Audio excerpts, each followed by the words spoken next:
At 47-50 exiting the break, the Tigers 12 games back of the first-place Guardians, 7 out of the last wildcard spot in the American League, and we are still waiting to see how they'll set their rotation. More history last night for the Fever's Caitlin Clark, her 19 dimes against the Wings. That broke a WNBA record for most assists in a single game. She finished with 24 points and those 19 assists, but the Fever did fall to Dallas 101-93 the final. Clark will next be on the floor for the WNBA All-Star Game in Phoenix on Saturday.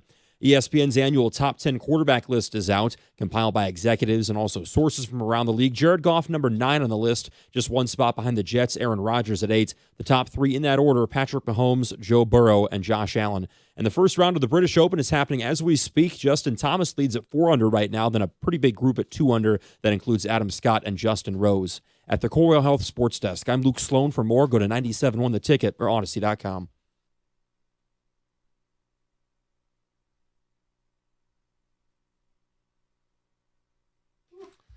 Well, I think we have our answer from yesterday's golf topic. He didn't mention Tiger Woods.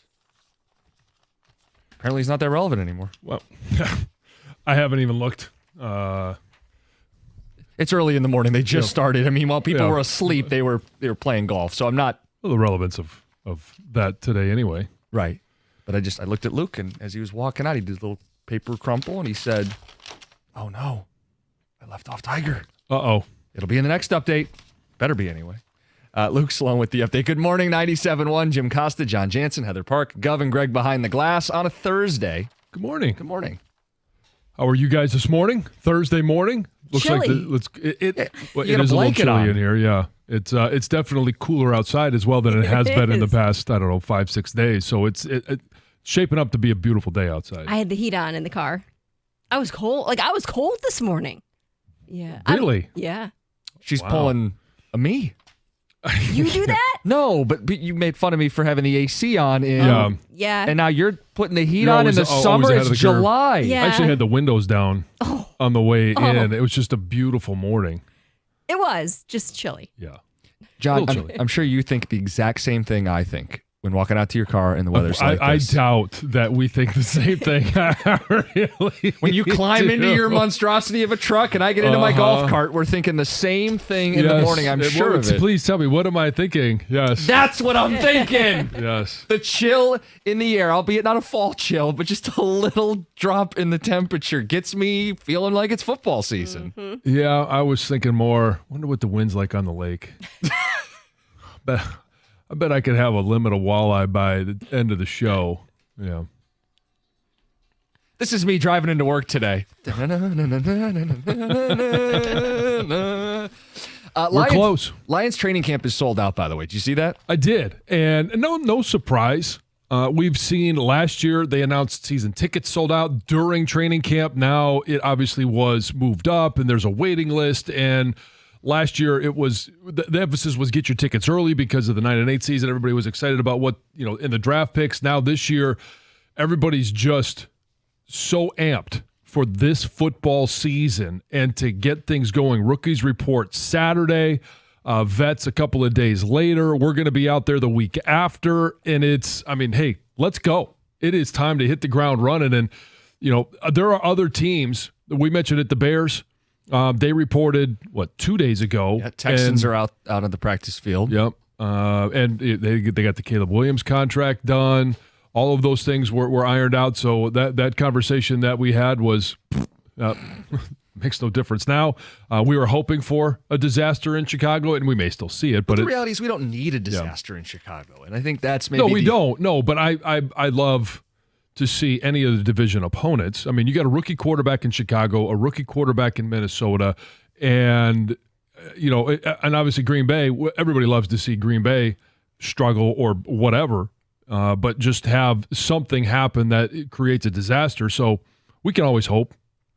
We got a lot of looking ahead today and also a little bit of looking back on the show today. We are going to talk about the 2024 Lions season, the most anticipated season in Detroit since something Doug Karsh had me thinking about all day yesterday. We'll get to that at 6:35.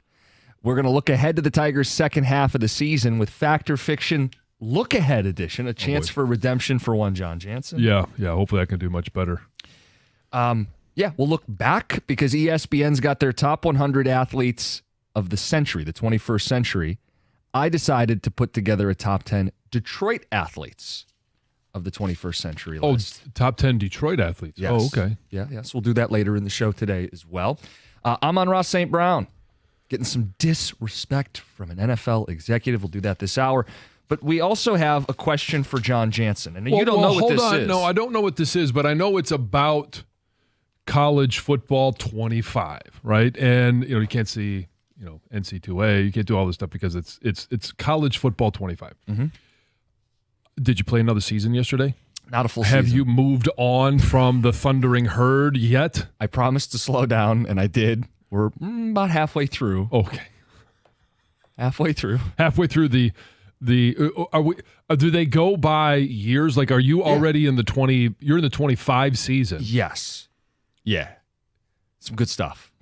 The Heisman picture shaping up. USC number one team in America. Do you have a Heisman contender? And not at Marshall. No, I don't. USC. Apparently in 2025 they have a new coach. Lincoln Riley's not getting it done. The virtual made-up name USC, whoever he is. They grew a defense? Apparently. They just beat Michigan in a nail-biter the other day. Oh, boy. So it's... Well, yeah, now we know this is virtual. See, that's what I'm talking about. You take your time. You know the storylines. Yeah. The nail-biter USC, Michigan, number one in the country. That's why you take your time. It's big-time stuff. Okay. Don't rush through it. I do not have a Heisman contender. We're just trying to get the program off the ground. What's the big question? The big question, we were talking about this when we got off the air yesterday. Not with me. Not with you. Yeah. You were left out of the loop. We thought we'd do this on the air and kind of ambush you. Okay. Fun. Heather. I wasn't part of it. Tom walks up to me and he goes, I know John doesn't play video games. Yeah. Do you think he's ever even played a video game? Has he held a controller in his hand? You have. Yeah, Atari. Oh, God. I remember playing, Atari. Was it Space Invaders? And then the one where you used to blow up the asteroids. Was that asteroids? Greg is nodding his head. Yeah. I don't know. Atari came out in the 80s? And Pong. 70s? Pong was the one that the ball is bouncing up and down and you're going back and forth trying to knock the virtual wall on top down. I remember playing that. And as Pac-Man? a kid, I mean, what arcade games is this like? I have played Pac-Man. Okay. Yeah. I mean, I've been to an Everyone arcade. has played yeah, Pac-Man. I miss Pac-Man. Galaga. I'm thinking of how far back we're going here. Like the little spaceship going side to side shooting. It's different if you're talking about video games at an arcade, right? Because I have taken my kids to. They've been to Chuck E. Cheese. They've been to some of these other places where, I'm going to play some video games while I'm there. And most of it is, the two players so I could, beat them. Yeah, compete. Yeah. It's in your DNA. Competition, John. But I have, a video game at home. I remember my brothers used to play, was it Zelda? Sure. Mm-hmm. Yeah. I watched them do that. The Legends of Zelda. Mm-hmm. Legend of Zelda. Legend, I think. Legend.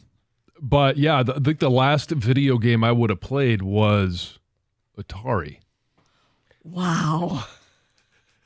I thought it was a fair question. Sure. I got to a point where your disdain towards it made me think that you've never done it. Why didn't you play Nintendo? That's where I'm the shocked. original Nintendo. Because you were 10, 11, Yeah. 12. He's playing baseball and Yeah, football. we had baseball. This is back in the days as well. Here's where I think kids are really missing out because everybody is spread out a lot more than they used to be, but there are still neighborhood ballparks. We used to use the corded phone, call your buddies, and say, hey, let's meet at the ballpark. I know, I did that too. Baker Field in Clawson, right? That was right down the road. It had, unique dimensions to the outfield. I was a left-handed batter. And so the right field was a little bit deeper. It was a little bit higher. It meant a little bit more to hit it over that fence. So we'd have a home run derby. We would play, even if we only had 4, 5, 6 guys, right? We were playing pickup baseball, or it was basketball at the park or in the backyard. Trust me, there are many times and my parents could attest to this. Check, check, check, check. And then I played video games too. So Okay. what did you do when your brothers were playing video games? I was in the backyard playing basketball. So did you become a professional athlete because you didn't play video games while your other brothers, Well, I'm not going to say who that. were giants as well, did not make it? Is that why you blossomed? Well, put in the work. Matt played college basketball. He ended played up pro. at Saginaw Valley. He played decent Where? basketball. Saginaw Valley State. But Tom's point is if he hadn't played Legends of Zelda, he could have played further professionally. That's the takeaway this Actually, my morning. big question was was your dad like adamantly and mom against this? No, it was in the house. You still didn't play it, which Right. amazes me. Like one time. I just wasn't. It angered me. Like anytime, like I would sit down and they would, and so like if they said, "Hey, let's play," I would sit down for a minute or two and play whatever game they were playing, and then I would just get instantly angered because I hate to lose, and I wasn't good at them, so why would I continue to do this? I didn't play the way my friends played. I was mostly into the sports, but I did play, Super Mario Brothers and what was it, Contra or something like it was something like that had some crazy cheat code. And I don't know that they were sitting there all day playing video games. I don't even remember that. They were out, playing. My older brother and I, we'd have slam dunk contests all the time. We used to rip the front off of the garage because we had a 10-foot rim and we also had one that was like 8 foot. And the face board of the garage, my dad must have replaced that thing a dozen times. I mean, we did that too. We had it on the garage. The rim got ripped down. I mean, we would have crazy games on it, but we still play video games occasionally. I'm just amazed that you never sat down and you never played before college, and you didn't play like NHL 93 one time and bloody somebody on the ice, or you didn't play. I've never played a hockey game on video games. Techno Bowl, which was just wheelhouse. Like one time you didn't realize, wow, Lawrence Taylor can block every extra point. I would not know that. Yourself. And maybe I did sit down and played one time with them because it was in the house. I don't remember it, and it was definitely like if it was a one time, it was certainly a one off. I didn't. It wasn't me. And you never one time, once you were a pro, opened up Madden to see what you look like. No.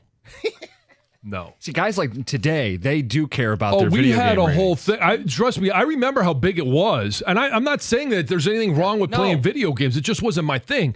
But Ethan Albright was our long snapper. And there was a famous letter. I'll see if I can dig it up that he, there's legend a little bit around this because now he sent me this. His son is now in the video game because he plays at Northwestern. And his rating he was the lowest rated player in the Madden game. And, so he would tell me my rating. And I'd be like, I don't know. I don't care. And he had sent a letter to John Madden.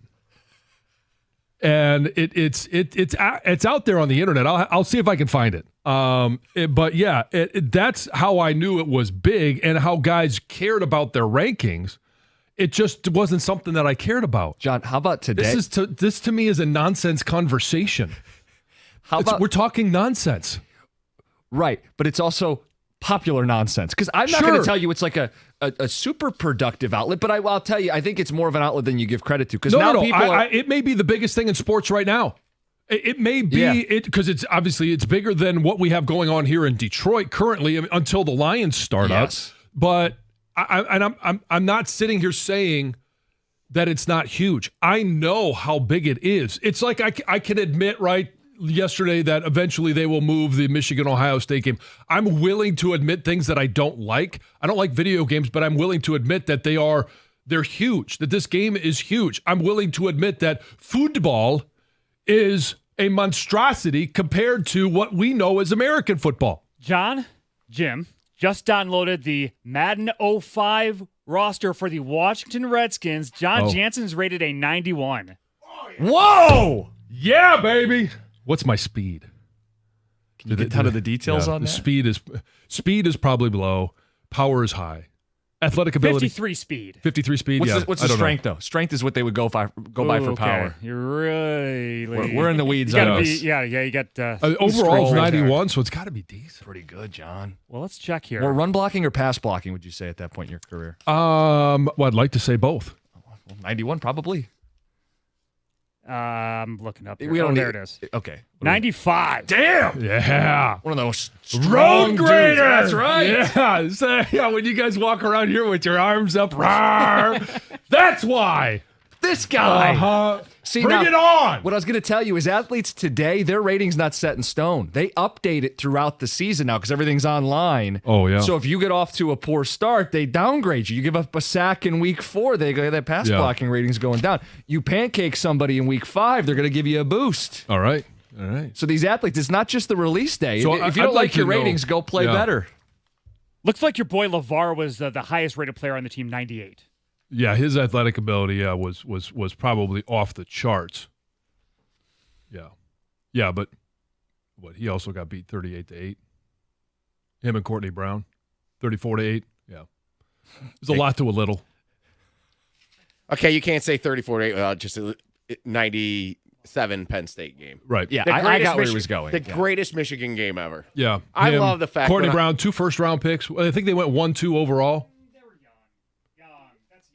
That's young. That's young. It's 1 year before they were 2 years before they were drafted. There's a lot of development. My validity as a Michigan fan, a Walmart Wolverine, okay, is that the first time I met John Jansen, about a half hour in the conversation, I was like, my belief is that the Penn State 97 game is the greatest game Michigan's ever played. And he said, yep. It And was I the like, most dominating game. It's the most dominating game I've ever been a part of. Yeah. That was over from the kickoff. It really was. So there we are. You have played, albeit it was Atari, and you are aware of the Very phenomenon. aware. Yes, Yeah. very aware of the phenomenon, as are we. All right, we got a lot to do today that doesn't involve video games. 248-539-9797 is the number if you want to text in and have some fun to kick off the show. But we're going to get to Amon-Ra St. Brown next, an executive downplaying our guy. It's 97.1.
Ticket Texter says, the next time I hear Rico or Valeni take a shot at Jansen, I'm going to text him and remind him he had a 95 strength in Madden 05.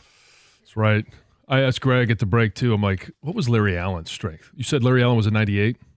Or his overall was a 98? His strength was a 97. 97. Oh, that's right, 97. Yeah, so I was only 2 away from Larry Allen. Larry Allen was... I talked about this a little bit when he passed, which still, it's shocking that he's not here anymore. That was the biggest, strongest, baddest dude I have ever met, by far. So to know that they put me 2 behind him in power, that to me is kind of a hang my hat on the door, like Strahan saying, "I hate you." Most hated. We found out today that John has played video games, but you got to go all the way back to Atari, and you referenced Pong. A texter says, you sound like an out-of-touch 80-year-old politician. Pong? Come on, John. That's it. Wasn't me. This one says, it sounds like you weren't coordinated enough to play video games. It's probably why you were a lineman. Take a text. Okay. Says the guy that's... being an uncoordinated lineman has proved to be pretty good for me. All due respect, that's just for guards, right? The tackles are coordinated. You have to be. The guards are the uncoordinated, right? Oh, yeah. And trust me, I'm not putting myself in the athletic category of some other teammates that are on the list that ESPN came out with, like Charles Woodson. I don't even know if Champ Bailey's on there, but I would put him in that same category. Calvin Johnson. I've played with some unbelievable great athletes at their positions. All right, quickly, Amon-Ra St. Brown. We ranked him yesterday against his peers. Yep. ESPN did the same exercise. They put him 7th. Low for you, low for me. But they put him 7th, and there was a quote from a rival executive that scheme and what Ben Johnson has done makes him look really good. Not taking anything away from him. Well, actually, you are. Not taking anything away from him, but he's more dependent on the scheme than some of the other receivers on the list. Do you agree with that? I think Amon-Ra St. Brown could excel in any scheme. I think he has that ability, that football IQ to be able to excel. How can I make myself valuable in this scheme? He's going to find that out. And so is he really valuable in this scheme? Is it a great fit? Sure. It is. But you look at Cooper Kupp, was the season that he had, what the Super Bowl season. 2 years, whatever it would have been. Yeah. Was it him? He's a good route runner. He's a good pass catcher. He's fast. But was it more the scheme of Sean McVay than, and you could say the same thing about Puka Nacua. Why wasn't Puka Nacua that way? I know, I almost really messed that one up. Puka Nacua, is that what you were going to say? I almost did. I said Puka Nacua. But why wasn't he that at BYU? Right. He's not that much different in 1 year's time. Is it scheme? Well, clearly you benefit from well-designed route combinations that help open up receivers. That's all part of being a receiver. But St. Brown would exist as a successful NFL player in all of these schemes because of all the things we talked about yesterday and were highlighted by the other executives. The fact that he's a great route runner, right? It doesn't matter if they draw it up on a whiteboard if you can't run the route properly. He runs it well. He runs hard. He blocks down the field even when he doesn't get the ball. And he is a monster when the defense knows he's going to get it on third down. He converts. So I don't think he's a product of the scheme. I think good players are good players, and he's one of those guys. Who did they pull this again? Was this anonymous Big Ten coaches? No, Greg. Scouts, GMs, anonymous coaches. scouts, GMs. Yeah, there's a reason they're a scout, not a coach or a GM. Let's get to Heather with the news. Well, 10 very high-end Ford Raptor pickup trucks were stolen Wednesday morning after being assembled in Woodhaven. So these trucks worth about $100,000 each. So super expensive. Were waiting at a storage facility at the time of the theft. And according to police, the suspects used a stolen Kia to just crash through a fence, get into the lot. There was a security guard there on the lot, but she didn't get a good look at the suspects, couldn't describe them. Now, one of the trucks was found abandoned on 75 near Northline Road after it ran out of gas because they don't actually put a ton of gas in these cars that are sitting there on the lot. And then another was found on 75 near Gibraltar Road as well. Ran out of gas. And then later in the day, 4 more of these stolen Raptors were recovered and 4 individuals were taken into custody. Where at? a gas station. So they will be facing charges. Those are yet to come. A community is mourning the loss of a 3-year-old girl who died after she was hit by a school bus Tuesday afternoon in Hamtramck. This is just a tragic story. The girl had run out into the street when she was hit by the bus, and the incident is under investigation. The bus driver is cooperating with authorities, and police say in response to the tragedy, they plan to launch a child safety campaign about how to properly take care of kids while you're walking out to in and public. from the school bus. Yeah. The girl's funeral is planned for today.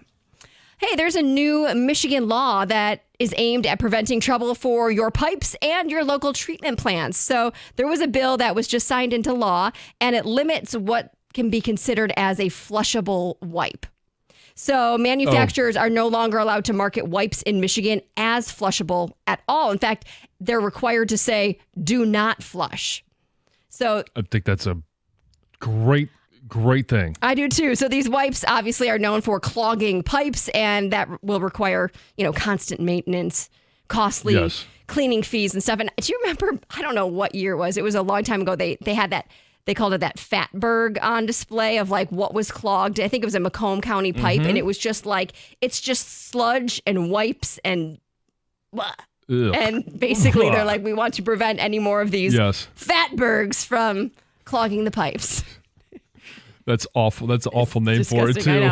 I know. So the 2024 Emmy nominees were announced yesterday, and I definitely don't watch enough, I guess, TV, or I don't stream enough. I hardly know any of these shows. So The Bear set a record for the most nominations for a comedy series with 23. And where is that streaming? Hulu. That's on Hulu. Okay. And I have seen most of The Bear. That is one that I watched. And it's definitely not a comedy. So I'm surprised that it's considered a comedy. I'm sure there's reasons why. But it's not like a hysterical show, right? Because I saw that 30 Rock previously had the record. I'm like, these are not the same kind of show from my understanding. Not at all. So 30 Rock, like you said, they had 22. So no longer the record holder. Speaking of records, Carol Burnett, like a legendary actress, she just became the oldest woman to be nominated at 91. Wow. So good for her. Ryan Gosling got his first Emmy nomination for hosting an episode of SNL. That was the one where the now infamous Beavis and Butthead's skit. So he got that. Kind of interesting when I look down the list. There's a couple of these shows that I have seen some of, like Jennifer Aniston, Reese Witherspoon, they were nominated for lead actress in The Morning Show. I did see that. Oh, I like that, yeah. I did too, but I never finished it. Like, I watch a little bit of it. I'm like, okay, good show, but it's not like, it doesn't draw me in enough to keep watching. I liked how it started, and then you get your 3 seasons in. It's like, okay, all right, let's do more. But you can go out and check all the nominees online. All right. It's Heather with the news. Coming up next. The Lions 2024 season, the most anticipated Detroit season since, is the answer ever? It's 97-1. Hey, when we have weather like we had earlier in the week with the rain this past spring, we had some heavy rain days. This winter, obviously, snow, ice buildup. So happy that I went with Rapid Roofing to redo the roof on our home. I trusted them with the biggest investment that I have, as well as my family's protection, and it was a great process. Rapid Roofing came out, Mike Beatty and his team, and they gave us a great estimate. There wasn't a high-pressure sales. They talked about the warranty on the on their product, and the craftsmanship was amazing. They showed up, and they get most jobs done in one day. They did mine as well. Show up, deliver their equipment, deliver the materials, and it is rip the roof off, make the repairs, replace the roof, and clean everything up, and they're gone in one day. You want the same service, the great same service that I had? Give Rapid Roofing a call at 888-360-ROOF. That's 888-360-ROOF, or you can find more information on the web at rapidroofing.com.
2 Grand Slam, less than an hour away, 7:25. Your chance to win $2,000. Get all 10 questions right. It's 97.1. It's Thursday. We're counting down the days to Lions training camp, and we're not the only ones, John. Sold out to go to practice for the Detroit Lions. You can't get the tickets now. No, you can't. It's amazing. And we've heard this from the Lions for a couple of years now, especially since last year they were sold out. Not quite this early, but every single day was sold out. They really do need a place to have training camp where more people, more fans can actually attend and be there. And I know they've talked about trying to find a place for a new facility. Other than the 3 weeks that practice is open, it's a beautiful facility. It's one of the better ones. I know it's a little bit older now, but it's still one of the better ones than across the NFL. But yeah, it's disappointing that more people aren't able to go. But the atmosphere is great because it is a little bit more quaint and it gets packed. Well, I wanted to ask people the motivation to go, because at the end of the day, I'm excited, you're excited, it's football. Maybe that's enough said, but it is still practice, and the takeaways you're going to get from it aren't going to be significant, right?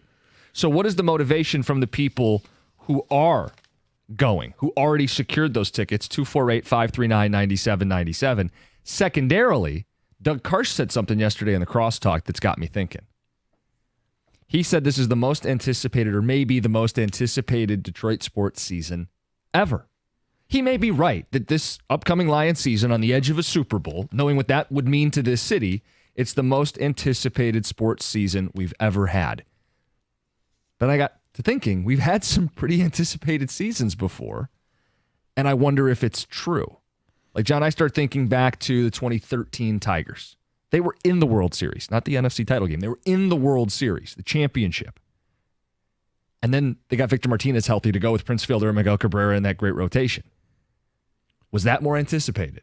Or just football trumpet? What about when the 0-2 Red Wings loaded up on Hall of Famers like Hull, Robitaille, and Hasek? Yeah. And the expectation was, well, they're going to win it. This is the most talented team a Detroit franchise has ever put out on the ice, the court, the field. Was that more anticipated? Do you go all the way back to the Bad Boys Phantom Foul situation where you go, we were good enough, damn it. We're going to finish it next time around. Was that more anticipated? That was my big anticipation. And we talked about it this morning. Do we want to go back that far in regards to the Phantom Foul and then obviously what led to and the build-up and being so close for a couple of years, and it was, hey, you got to get over the Celtics, you got to get over the Lakers, and then when they finally did in '89 and '90, I mean, it was phenomenal. But I don't know how many people. There's a lot of people that'll remember that anticipation. I'm guessing you don't. No, I was not alive. And so you don't know what that felt like. I think this is by far. One, because it's football. Two, because it's the Lions. Yeah. And the agony that it has been. And all of the people that are alive right now that are in their 60s, 70s, who said, I'll never live to see the Lions in a Super Bowl. They're all sitting there going, I might make it. I might make it. That's part of the buildup for this season. And it's not just the buildup for this season, but you feel like era is too big of a term. And we use the Super Bowl window, but I think there's a stretch where people believe that this team is built to be good. Last year was a bit of a bonus. They outkicked their coverage. We all I think, agree on that. Yep. But it set them up for this year and the years to come because of the youth of this team. But you also feel like you have a competent front office, a guy that is drafting in every single year, the first 4 rounds. And I know we're sitting here waiting on, a third rounder from last year, and we're looking at Manu from this year. And so he's got this luxury now, or at least he feels like he's got this luxury of taking some projects. But when you knock it out of the park with Sewell and Amon-Ra St. Brown in your first draft, and then you follow it up with like a Hutch and you follow it then up with a Laporta who had a record-breaking season. Everything right now, the anticipation is at a fever pitch. So I don't think there's been another season in any sport that has had the anticipation of what this Lions team has right now. Yeah, because while we've expected a World Series, didn't get it. We've expected the Stanley Cup, did get it. Nothing will trump expecting to win a Super Bowl. Nothing will be more important or impactful for the city than a team that actually wins a Super Bowl. And the Lions, we've talked about this quite a bit. It's not a stretch. They're plenty good enough. They were right there last year. We think they're going to be better this year. There's a lot of volatility in the NFC outside of Detroit. It feels like this is a real thing. And if you feel it's real, I can't imagine anything trumping really believing the Lions are winning a Super Bowl. That anticipation is bigger than Stanley Cup, World Series, NBA championship. And would you just think about the buildup to this season? Because nobody could have ever conceived of going into a season with a wait list on season tickets. And I know that they started that last year, but it is even more so this year. And it's only going to continue to grow. And because you look at the Joe and everything that happened with the Red Wings, like they were regularly selling out. Mm-hmm. Like that was a ticket even, 96, 95, all the way through the run that they had in the playoff stretch. And it's kind of hard to narrow it down because you try to pick between 25 years and there's some are more anticipated than others. But it was such a great run and there was excitement. But I don't know it was ever like the switch that's been flipped from complete desperation and hopelessness to we could be the best this league has right now. So if we make this a poll question, you think the Lions are going to run away with this, or do you think we'll get some consideration for some of the other teams? We'll get some consideration, but I think the Lions will run away with this. So, Greg, if we want to make this a poll, we got to put 4 options. We'll do this year's Lions team. Up to 4 options. I suppose we could trim it, but we should maximize. We've had more than 4 seasons that were hotly anticipated here. Yeah. Let's go Lions. The 24 Lions. 24 Lions. 13 Tigers. Is that the most anticipated Tigers season of recent memory? I think the most anticipated season was the 2008 season, which they bombed. Right, people forget because they were bad, but going into the season, they had added Cabrera to an 88-win team that had been to the World Series in 2006. Jacques Jones. Gary Sheffield. Yeah, but how much of that memory is in the context of history? Because, yes, they added Miguel Cabrera, and he was great at the time, but now you look back and you say, this is one of the best baseball players in the history of the game. Well, he had already been part of a World Series in Miami, and sure. was seen as a great player. I don't think it's in hindsight. I think people knew they were getting a that great adds player. To it in regards to the anticipation of that season. I think 2008 was hype, and I think it's different. Okay. Because you haven't seen it play out at all.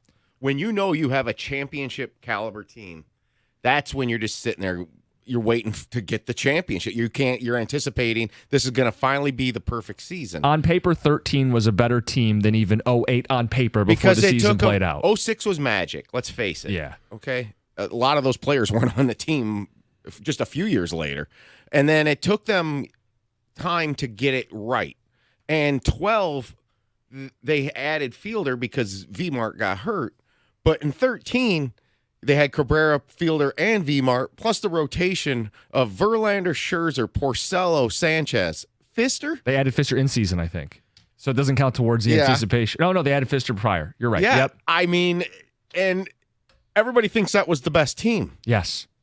Leland thinks it's the best team. Oh, I think it was too. The 13 team was the best Tiger team of that era. Look, I'm not going to die on this hill. I mean, in terms of, okay, which one was the most, but for my feeling doing this job, it was. Yeah. We got to get options up. So let's go 2013 Tigers. We'll go Lions. We need 2 others. Which Red Wing team? So I said 02 with all the Hall of Famers.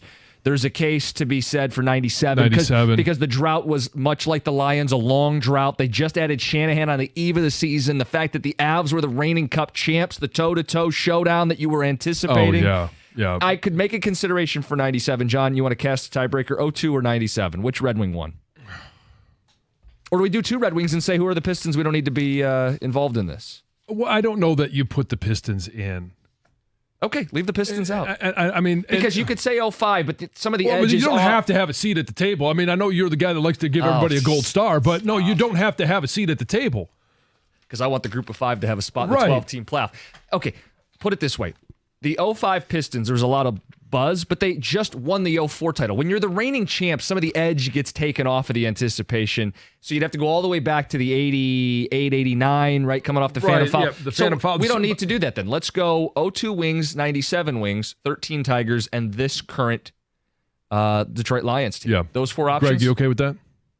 I mean, you look like you were going to have some discussion there. I would personally put the 08 Tigers above the 97 Red Wings. Shanahan was added into the season a couple games. I will concede. How about this? I will gladly concede. We'll put 2 Red Wings, but please write in the 08 Tigers for Greg. Please, if there could be a write-in candidate, the 08 Tigers, maybe they'll get some love. People can vote on Twitter all show. We'll give results at the end. You guys can call in and just weigh in right now. 248-539-9797. The Lions are the most anticipated Detroit sports season maybe ever. Do you agree with that? And if you're going, what's the motivation to go out to practice and see this team? I want to ask you that question too. If we weren't going to be out there because of work, would you go? And I want to hear your response to that. And Heather, I know you want to chirp on this as well. What's your thought, Heather? I'm surprised you're asking that question. Like, what's not the motivation to go? Like, why not go? Oh okay. Stupid questions. Next, 97.1.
All right, good morning. Heather thinks I asked a stupid question, so we'll start there. Stupid is a stupid does. I asked the question, those that already have their spots, and they've run out of spots now, to go to Lions practice, what's the motivation? Yeah. You're like, why would anyone want to go there? That's not how I said Well, it. that's not. Yeah, I mean, But that's the trust question me, you're asking. Why would you want to go? The Trust motivation, me, the I biggest like reason. making Costa a speed bump as well. You've just simply rephrased it from the other side, which I think is a great question as well in regards to why not. Right. And I think a large part of why it gets sold out and sold out early is, yes, season ticket holders will have early access. The first couple of days are only open to them and the media. But for those that can't afford season tickets, for those that can't even afford to go to a game, if you've got, 3, 4, 5 kids, hello, it's expensive to take them all, and you would love to, but training camp is that one opportunity for you to go and see them, even though it's practice. You get a chance to see and feel like you're a part of the season, even if you know you're not going to be able to go to another game unless you are somehow gifted tickets. To be clear, I've gone as a fan for years. I get the appeal because football is a drug, and it's your first hit of the season. Oh, and You it's go been out, so long since you've had that hit. and you go out, and yes, it's sometimes not even padded, right? I mean, it's not like we're learning a lot about the football team, but it's about the buzz in the air. And you mentioned there's things to do for kids. I asked it because of all the reasons. What is the reason? The motivation for why you're going. Yeah. Okay. And I think everybody's going to have something different. Some, I just want to see football. I just want to feel football. Others are going to be, hey, I want to see, is J-Mo going to have a better camp than he had last year? Because remember, last year he was leading into a suspension, and then ultimately it was a hamstring issue. But, can he catch the ball? Yeah. That was the big, how many drops does he have? And I think that's kind of been subsided now. I think a lot of people just want to go and see Terrion Arnold in person for the first time. They didn't see him in person play at Alabama. Now he is on your roster. You get a chance to see him and a Rakestraw and Manu. I think Manu will be a draw. Like how this is supposed to be a monster, right? An athletic monster. Want to see what that looks like. Is there a chance that he looks ahead of schedule? Yeah, right? I doubt it, but I doubt it too. But these are the questions where you don't know until you go and see it's a great it. mystery, and you feel like, and not only that, but training camp is where you are so much closer to what's going on. And I always hate it when they put the drill at the, we're in the media tent, and when they do the drills at the other side of the field, and sometimes fans get caught in that as well. They're on the sidelines, but then they do the drills on the middle field. You're like, come on, man. It's a little harder to see, but at some point during practice, every single guy is going to walk within an arm's reach of where you are. John, a couple ticket texts. This one says, practice. We're talking about practice, not a game. Little Allen Iverson rant in there. But it is practice, and it is something that people care about going to. Texter says, why does Jim hate the Lions in their practices? That's not what I said. Another person says, people are even selling their practice tickets right now. Says, this is really pathetic. I have season tickets. I'd never consider doing that. Might be the only chance for a family to see the team. Oh, yeah, I don't like that. Yeah, I mean, that's always going to be a part of it. I mean, I don't fault someone for selling their practice tickets. It is. Of course you don't. You're going to get, they got these tickets for free, and now they're going to charge somebody else to buy them. I don't like that. Jim Costa would do that. 100% Jim Costa would do that. Is that bad? Yes, you got them for free. Nobody else has to pay for them? Yeah. Supply and Says demand. the There's guy not available. who hates it when I know, somebody hold on. stops by his house, who hold doesn't on. want visitors, who wants to bury his head in a video game. It's not surprising John, that he would have this reaction. This is capitalism, supply and demand. How are you going to fight me on that? Come on, this is demand, not enough supply. If you can't go to one of these practices and no other way to get in. There's no one in your neighborhood that's got a cute little kid that walks up with a Lions jersey on and an Amon-Ra St. Brown jersey, and you think, you know what? I think that they would really enjoy going to. I can't make it. I have tickets. Why don't I be a nice guy and give it to this family? I think it's a nice thing to do, but you're not a bad person if you sell them. Would you like to take your son or your daughter to see the Lions? I can't make it. Now all of a sudden you're the hero of the neighborhood. It's a nice thing to do, but if you sell them, you're not a bad person. Again, these are like 8:39 in the morning. If you got to work, maybe you can't go to one of them. How much are they selling them for? That's a great question. What do you think you could sell one for, or a pair? You're not going to sell a solo ticket. I wouldn't even guess. I don't know. What do you think? $50 Zero? a piece? Cool $100? To me, then trust what's me, even the point? I know $50 is still $50, Sure, but I come understand on. there is $100 a for the value. two go out to dinner. I mean, come on. Yeah, there is a value to them. I get that. I'm just not going to place a value on it. It's, to me, if I had tickets as a fan and I was going to go, then all of a sudden something came up, I would look to give them to somebody who I knew was a big fan and maybe they missed out and weren't able to go. Maybe they missed the ability to go. I'm going to be there on the 27th. Oh, you're going Saturday. Yeah. Are you? And the unique part of this is we talked about the flag football and how involved the Lions have been in promoting girls football in high schools. They're bringing in a representative from all, I think, what did I say? It's 24 or 26 teams. I can't remember right now. They're bringing in a representative from each high school to represent their team that played last year, and Ruby got picked. Oh, how cool That's is awesome. that? Yeah, I'm going to go with her. That's exciting. cool. Yeah, that's really cool. You wouldn't sell those. I get that. Couple ticket texts, 248-539. Ruby, I'm going to send Ruby with the highest bidder. I've got one ticket. Who wants to take my daughter? Okay, we're making it weird now. So you think, John, that you're kind of a bad person if you sell them? Yeah, I would lean more towards that.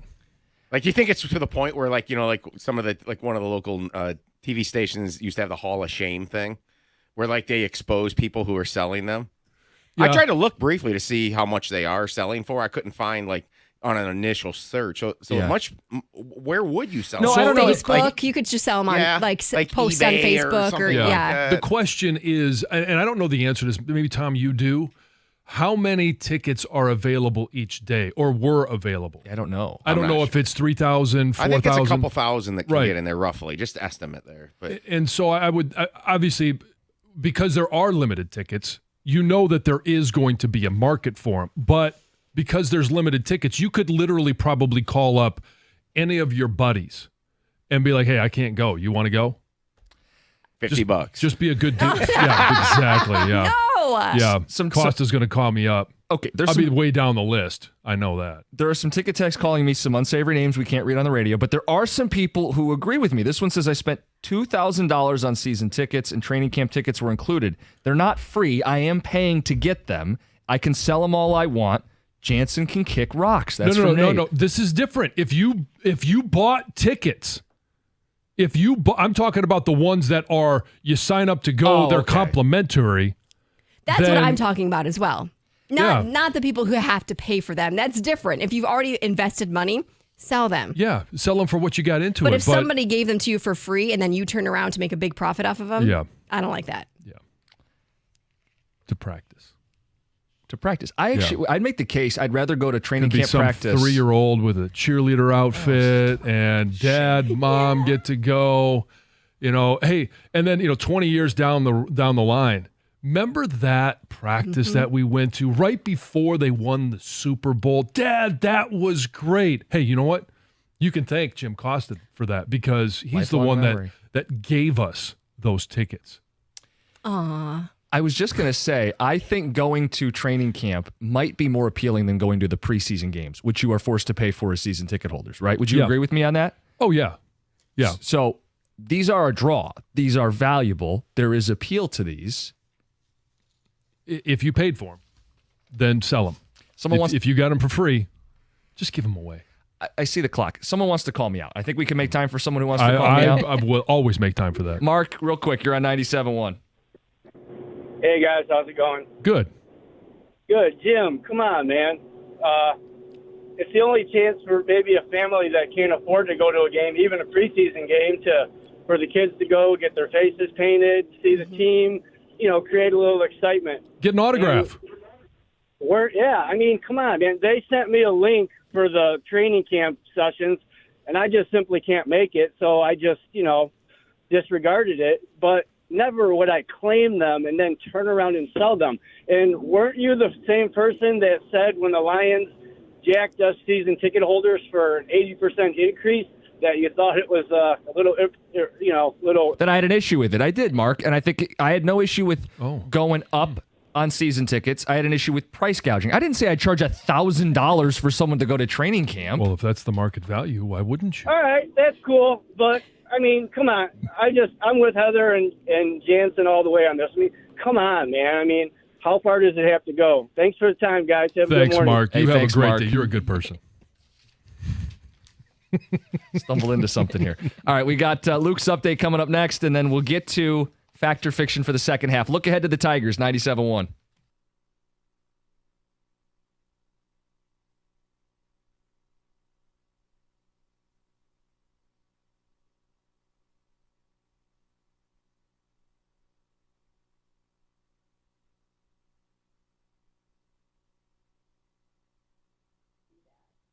Brought to you by CGC Water Treatment. More history last night for the Fever's Caitlin Clark. Her 19 dimes against the Wings broke a WNBA record for assists in a single game, and she talked about it after the game.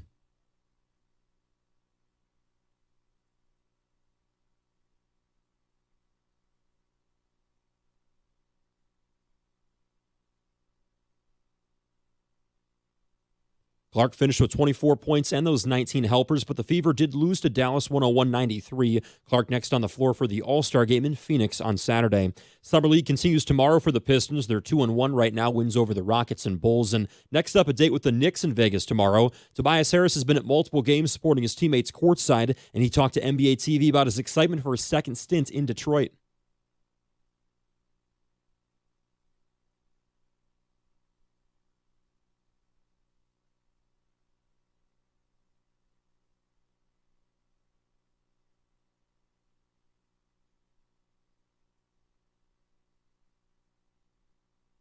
Harris comes over from Philly on a 2-year, $52 million deal. He poured in 17 points a game last season in the city of brotherly love. Last day of the All-Star break for the Tigers. The stretch run starts tomorrow in Toronto, 3-game weekend set against the Blue Jays. And this morning, the first round of the British Open, a group of players at 2 under currently lead, including Alex Noren, Justin Rose, and Chris Kirk, still awaiting Tiger Woods to tee off. At the Coral Health Sports Desk, I'm Luke Sloan. For more, go to 97.1 The Ticket or Odyssey.com.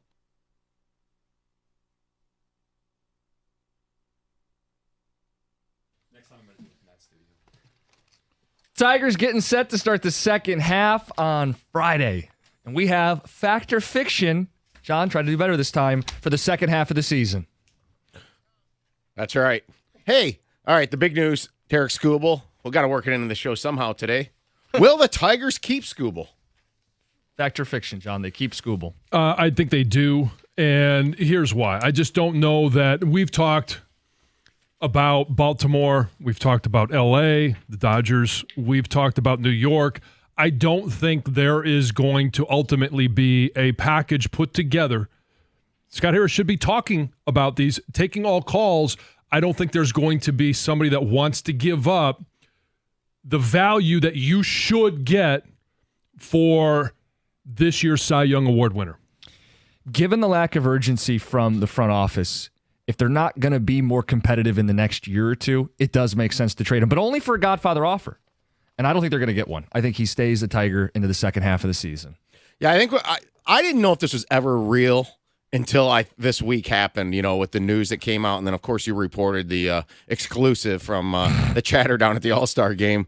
And Mike was brilliant yesterday in the way he just said that we need to find out after the deadline that how did this play out behind the scenes. And that the discussion at least has to happen. If they got to pick up they don't have to pick up. They have to pick up the phone if somebody calls. Right. It can't be like he's not untouchable anymore. All right, Scott Harris will ace the deadline. What does ace the deadline mean? I'm going to say that they do trade Flaherty, and they get something in return, like they did Lorenzen a year ago. Is ace the deadline not have an Eduardo Rodriguez situation? I don't think we're going to have that again. I think he'll do the right thing and short sell. I think this is a fact. Okay, I wrote down define this. What does define I think the only way he can really ace it is if he does get the Godfather offer for Tarek Skubal and transforms this team into a contender next year. And can you even do that without Skubal as a part of the pitching roster next year as part of the rotation? I don't know that that's possible. So I think he does the right thing, but I think acing it is... All right, it was written the wrong way then. Will you feel better about Scott Harris after the deadline? I think we'll feel like he's competent. It won't. Okay, let me put it in these terms. It won't be strike 3 for Jim Costa. I agree with that. Fact. Strike 3, we've all said, at least for now, is going to have to be something massive. Yeah. All right.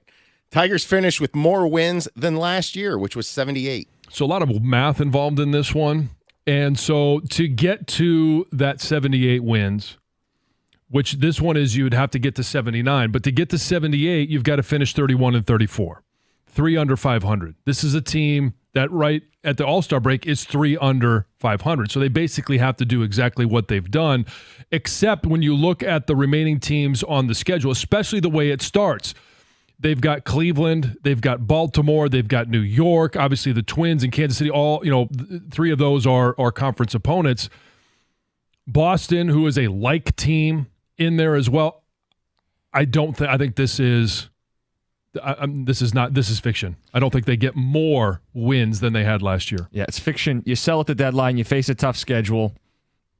They're not going to have a better record. No. So you're not buying this hot streak. No. It's fun. But Enjoy no. it. Enjoy it during the moment. The offensiveness by your answer there. Well, we've watched them enough more than the 10 games going into the All-Star break to know better. All right, Riley Green finished with over 30 home runs. Right now he has 17. I'll go fact. I think he's got it in him. 30 home run season for the Tiger outfielder. He's having a breakout season. I think it continues in the second half. So he's had 17 in 97 games. Yeah. We always use, the first half, second half, but it's not completely broken up that way. I think he gets close, but I think this is fiction. I don't think he finishes with more than 30. So he's technically pacing for like 29. Right. So it's just, does he have a little more in the tank? All right, Spencer Torkelson finishes with over 4 home runs. Now, He has careful, 4 John. right now. Careful, John. 4, not 40. Right. Yes. Thanks. Trust me, I know the receipts yesterday. I did not have good receipts. And this is, I don't know, maybe I'm just an emotional swing past what I did and how much he sold me out. That would be Spencer Torkelson, not Jim Costa. I don't know that he's even brought up by the end of the year. I think ultimately maybe he is to give it another chance, but I don't think he hits another home run. God, so depressing to say fiction, but it feels like fiction. Yeah. He's not exactly hitting He's cover not off the lighting it up. baseball in AAA. He's not doing what Parker Meadows did when he was sent down. Does he get a pity call up in September and hit 1 home run? Maybe, but I'm going to go with fiction. Yeah, I mean, if he can't turn around a little in Toledo, I don't think he comes up either. And I know I've made the case for this. Maybe he's doing it already. In the offseason, he's going to have to get with some sort of, psychologist and try to fix what happened here. I don't think you can just accidentally hit 30 home runs in the major leagues. All right. Or 40. Colt Keith finishes with more than 25 combined home runs and stolen bases. Right now, that number's at 14. This one is tough because we talked about the good May. It was a bad April. It was a bad June, but been a strong July. I think he's finding his way. I think he not only continues to hit more home runs, not at the pace that he has here in July, but he's got 9 home runs right now. I think he does continue to find power. I think the more opportunities that he has on base will create more opportunities for stolen bases. So I'm going to go this one, I think, over. Yeah, he's really starting to round into form. And if July can be strong into August, he's going to get there. Plus, you throw in September. He has 5 stolen bases, and I think that may help him get to the 25 total. I'll go fact. Jace Young gets called up before the end of the year. Fiction. I think they want him to work on his defense at third base, which begs the question, who was blocking anyway? Oh, wow. Anyway, no, I don't think he makes his debut this season. What is this, March 30th? I know. I just think there's too many steps. This is an organization has shown that they want guys to go through the steps. They're not going to bump him up from if he gets to AA, in West Michigan, that they're not going to all of a sudden just say, hey, let's come up to the big leagues. I think they are going to continue to go through the process. Scott Harris is big on process. So, no, I don't think he gets called up. Kenta Maeda throws more than 100 innings pitched. Right now he's at 69. This is a tough one, isn't it? Because he's going to the bullpen, which would lower the innings. And if he's no good, he shouldn't be on the team, which means he won't get there. But I think if you suspect they're trading somebody at the deadline, at least one, could be Flaherty. What if they trade Skubal? What if you have an injury? I think they're going to need him to eat the innings. They won't be good innings or pretty innings, but he'll get over 100. Fact. This is tough because, I mean, even when he starts, he doesn't really, I mean, he goes, 3 1/3? Right. He's been pulled before that. He's going to have to get 10 opportunities of 3 or more innings. I'm going to say no, this is fiction. I don't think he gets to 100 innings pitched. All right, the Tigers go 10-1 out of the break and trade for Matt Chapman. Fiction. Yeah. All right, finally, we forget about the Tigers after August 8th because that's the Lions' first preseason game. Fact. Oh yeah, fact. There's no question. They're obviously not in contention for the division. I don't think there's going to be much buzz or contention for a wild card spot. So once the Lions start their preseason games, this is, I mean, bye-bye. The one thing I got out of this, you guys absolutely aren't buying the 8-2 as anything. It's fun. It's like starting off 5-0. It was fun, but we didn't think that they were going to be, division contenders, maybe wild card contenders, but I think both of those ships have sailed. There you have it. Second half Factor Fiction, 97.1. Hey, the summer driving season is upon us once again, and the combination of increased traffic, big trucks, motorcyclists, and we know it, you see it everywhere, construction, all contribute to the fact that summertime in Michigan has more accidents than any other season of the year. If you've been injured in an accident, injury attorney David Feminino and his team are ready to help you right now. And here's a great fact. David will never take a fee until he wins your case. And you can speak to David personally right now by calling 855-65-CRASH, or you can always go to the website, getdavidgetpaid.com. That number again, 855-65-CRASH, or on the web at getdavidgetpaid.com.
Few minutes before the 2 Grand Slam, Heather gives us the news. I sure do. There was a man who was fatally shot Wednesday morning after breaking into an Orion Township home with plans to attack his ex-girlfriend. Jeez. So the suspect was actually shot by the ex-girlfriend's stepson. So the Oakland County Sheriff says that this woman and her stepson ran upstairs and into a bedroom, and the stepson basically like barricaded the door while she was hiding. This guy broke in using an axe, also had a gun with him, fired a shot through the door, and officers are like, we don't know how. It was just a miracle that this random shot didn't hit the stepson who was holding the door closed. Like it just... Yeah. Because when you see it in the movie, right? You're like, hey, don't hold the door. And all of a sudden, like 3 bullets go around the silhouette of your head. Exactly. And the stepson, who also had his own weapon, was able to fire off a shot, and it ultimately killed the suspect. It's just... it's a wild story, and it sounds like this guy, he had previously threatened to kill the woman before, and he already had a personal protection order and extreme risk protection order filed against him. He had his weapons confiscated by the state under the red flag laws or whatever that's called, but he had stolen his ex-wife's gun to take to his ex-girlfriend's house. It's just it's an awful story all around. You mean he just walked through that piece of paper? Yeah. It's shocking. Yeah. 4 suspects were arrested at a gas station in Harper Woods after stealing multiple Ford Raptor trucks from a downriver lot. So it happened on Wednesday morning. 10 Ford Raptor trucks were stolen. This was from the Flat Rock Assembly Plant, a lot there, right around 2 a.m. Each of the trucks were valued at about $100,000. They got away with a lot. 2 of the trucks were found abandoned on I-75 because they ran out of gas. 4 more trucks were later found that same day, and then 4 suspects were taken to custody at the gas station, I'm guessing to fill up their trucks to continue their getting theft. away. Yep. Yeah. Get ready to spend a lot of money to send your kids back to school. I know you don't want to think about school yet because it's still technically summer. We're in July. But a new report from the National Retail Federation says the average household will spend roughly $875 on school essentials before the first day of class. Obviously, there's a lot of things that can be essentials, right? New clothes, shoes, but then all the supplies that they need. Backpacks, lunch boxes, pencils, things like that. The estimate is $15 less than last year, but it still is significantly higher than just 5 years ago when the average was $697, which is still a lot. And now there's another report out there that people are kind of doing some extreme things to cut costs. They're stealing from work. So whether that's supplies. like, getting some staples, some pens, some paper, who knows what else. Depends where you work, what kind of things you have. Other people are dumpster diving.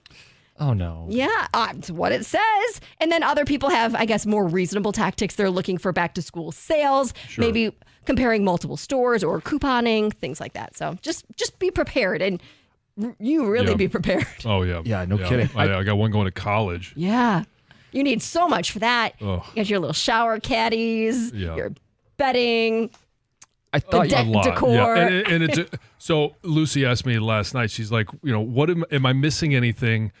And she asked me, she's like, what do you remember needing from college? And I said, Lucy, my dorm, it was a dude's dorm room, right? Much different than a girl's dorm room. And I said, I had my bed, a TV, and that was about it. Well, no, we didn't have we had computers at the time, yes. Computers? But we had, we used the created? computer lab. I mean, it wasn't like the laptops were not. Yeah, people probably didn't. No. Yeah. I thought you were going to say people were doing extreme things like selling Lions training camp tickets to help pay for the school supplies. You know what? We could probably add that to the list. There you go. Yeah, you can sell your ticket. Yeah, that or you could buy a video game with it. Yeah. Finally, the NFL made a ton of money last year. In fact, the NFL had record earnings in 2023. So last year, each team earned $402.3 million in national revenue. And when multiplied by 32, the league made almost $13 billion in national revenue, which is a 7.5% increase from the previous year. It's a giant. It is. And the goal for by 2027 is to make $25 billion. Right. In national revenue. And, okay, let's just take this to the contracts that were just signed by the Lions. I think they are all very comfortable knowing that the salary cap will continue to go up. Exactly. Finally, it's on between Britney Spears and Ozzy Osbourne. I don't know if you follow either of them online, but on a recent episode of The Osbournes, it's a podcast, Ozzy basically said that he was fed up with seeing Britney Spears doing all her little dancing videos on social media. And he said, she's doing them every effing day. And he added, it's sad, very, very sad. And then the rest of the family kind of agreed and said that they felt sorry for her. Well, she heard and she kind of hit back with a kind of a long, complicated message, which is pretty much her norm on Instagram. But among a whole bunch of other things, she says that the Osbourne family is the most boring family known to mankind. And she told them to kindly F off. Oh. It's So there's a amazing few. that she could even understand it. Is it possible to be on neither of their sides in this? Yes. Yes. Yes, Okay. it is. Because that's where I'm at. Yes. They're not dull by any stretch of the imagination. They're kind of very I entertaining. do lean more to one side. Which side? The Osbournes. Yes, Yeah. I am too. It is. I do agree that it is. She needs some sort of help. It is sad to see what is happening Yeah. and what she posts on social media. I'm more of the nude photos. Let's take those down, Brittany. Dance all you want, but But yeah. do it with some clothes on. Yeah. What was the? Yeah, those aren't so bad. Maybe she needs an OnlyFans. There we Maybe go. that's what she needs. Keep like cute photos of her dogs on Instagram and then get an OnlyFans and then do all her dancing. You know? Yeah. And that's Heather with the news and some entrepreneurial ideas. Yes. Brittany, you can make a ton of money. Let's go. Speaking of winning money and getting money, the 2 Grand Slam.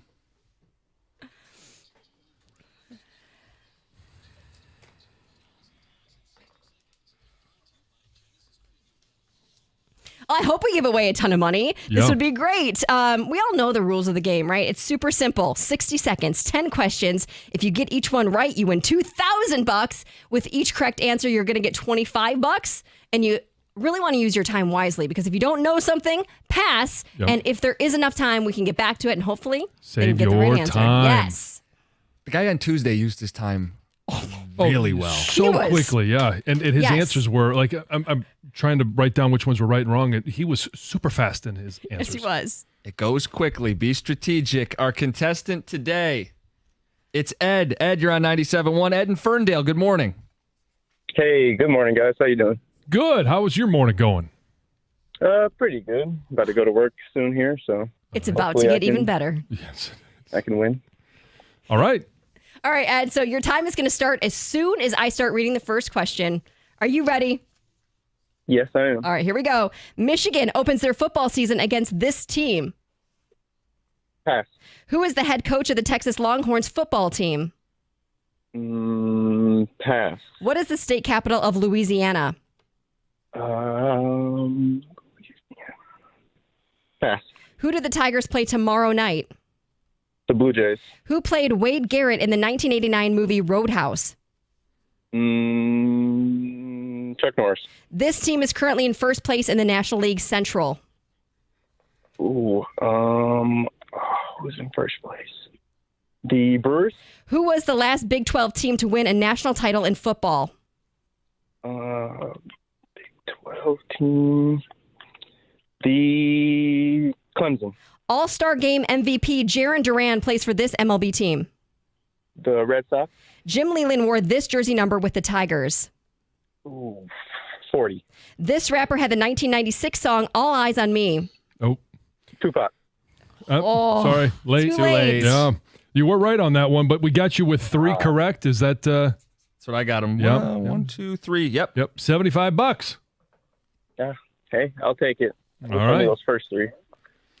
We're going to Yeah. go through them. But $75, more than you had when you woke up today. $75. We'll put you on hold, get your info. Okay, thank you.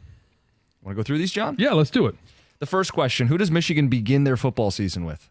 Fresno State. New head coach as well.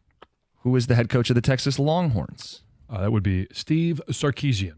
You're good with state capitals. What's the capital of Louisiana? That would be Baton Rouge. Where Like LSU saying plays. it. Almost. Call it Baton Rouge. Oh, God. You had to use the accent. Baton Rouge. Why not? The Tigers play the Blue the Jays stony thing. on Friday. Ouch. Shots fired. All right, it's on. John, who played Wade Garrett in the 1989 movie Roadhouse? One of the greatest mustaches known to man. That's Sam Elliott. And voices. Yeah, yes, He's got a great voice. Yes. Chuck Norris was not in that movie. No. First place in the National League Central. He got it right. The Brewers. Uh-huh. The last Big 12 team to win a national title. He said Clemson. Sorry. Who's not in Wrong the Big part of the 12 at country. any point in their history. Texas. The answer was Texas. Yes, who's no longer in the Big 12. It would have been Vince Young, Mac Brown, right? Mm-hmm. All-Star MVP got it right. Red Sox. Leland wore the number 10. This rapper, he got it at the very end after the buzzer. 96 song, All Eyes on Me, Tupac. Mm-hmm. $75. It's better than nothing. Mm-hmm. I was worried as he was passing on those first three that this is going to be rough. I hope he doesn't pass on all of them. Have we ever had that where somebody passed We've every had- single time? Not every single time, but we've had somebody who's consistently passed. We've had a 0 before, too. Somebody who's gotten absolutely none right. Right. Yes. But at least they would attempt an answer. Yeah. Yeah. Pretty rough if you just passed all 10. Heard all 10 questions, answered none of them. Mm-hmm. You'd be basically better off just sitting in your car listening than calling in at that point. Yeah. Mm-hmm. Yes, because Anyway. Heather will shame you as well. I will. We are aware of that. Two Grand Slam on Thursday, brought to you by Genesis Credit Union. Your next chance to win Tuesday morning, 7:25. Coming up next, ESPN's doing this thing, right? All-Star break, slow time in sports. The top 100 athletes of the 21st century. So from the year 2000 to today, the final 25 get announced later today. I wanted to localize it. I've put together the top 10 Detroit athletes since the year 2000. I'm sure everybody will agree. There will be no debates. It'll be smooth sailing. No, I know better. We'll get to it next, 97.1. All right, I know that some of you guys are finding yourself wearing a hat more and more often, or you're turning off your camera on those Zoom calls. Well, guess what? It's time to deal with your hair loss, and it's time to talk to the guy who wrote the book on it. Literally, that's Dr. Berkowitz at Michigan Hair Restoration. He's Michigan's #1 hair restoration specialist, and Dr. B will restore your hair and your confidence just like he's done for thousands of guys over the years. You can go online and read all sorts of reviews from his patients who recommend Dr. B, and they all talk about how much younger and more confident they're feeling after their procedure. They say they couldn't be happier with the results, and they say it's the best decision and investment that they've ever made. Michigan Hair Restoration has so many more options than just hair transplants.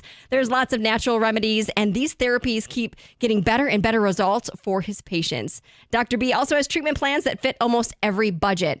And right now, they've got a special you can't miss. Call and book your consult. Make sure you speak to Maria. Mention 97.1, and you're going to get a complimentary natural hair remedy treatment valued at $1,000 at your consultation. Download Dr. B's Ultimate Guide to Hair Loss and Restoration today at MichiganHairRestoration.com.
We got a poll question up this morning.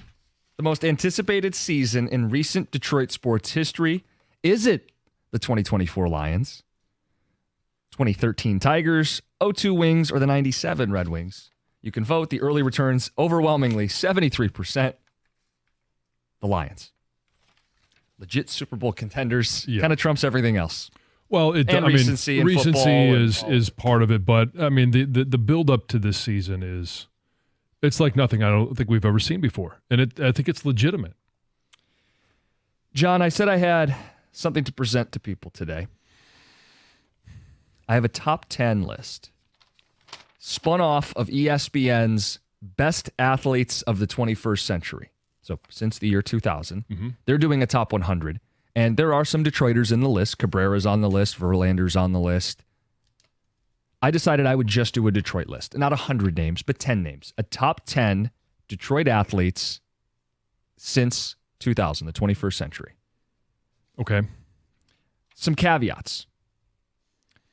I only want players who played most of their career in the 21st century. So someone like Yzerman or Fedorov who played most of their career before the year 2000, I left off the list. I get that. That makes sense? Sure. Okay. Yeah. Their best years were pre-2000.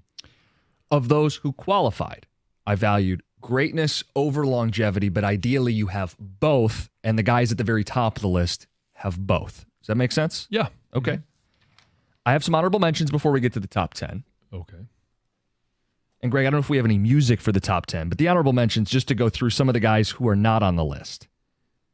Chris Osgood, borderline Hall of Famer, right on the edge. Uh-huh. Rip Hamilton. Jared Goff. Matthew Stafford. And Amon-Ra St. Brown, just on the outside of the top 10.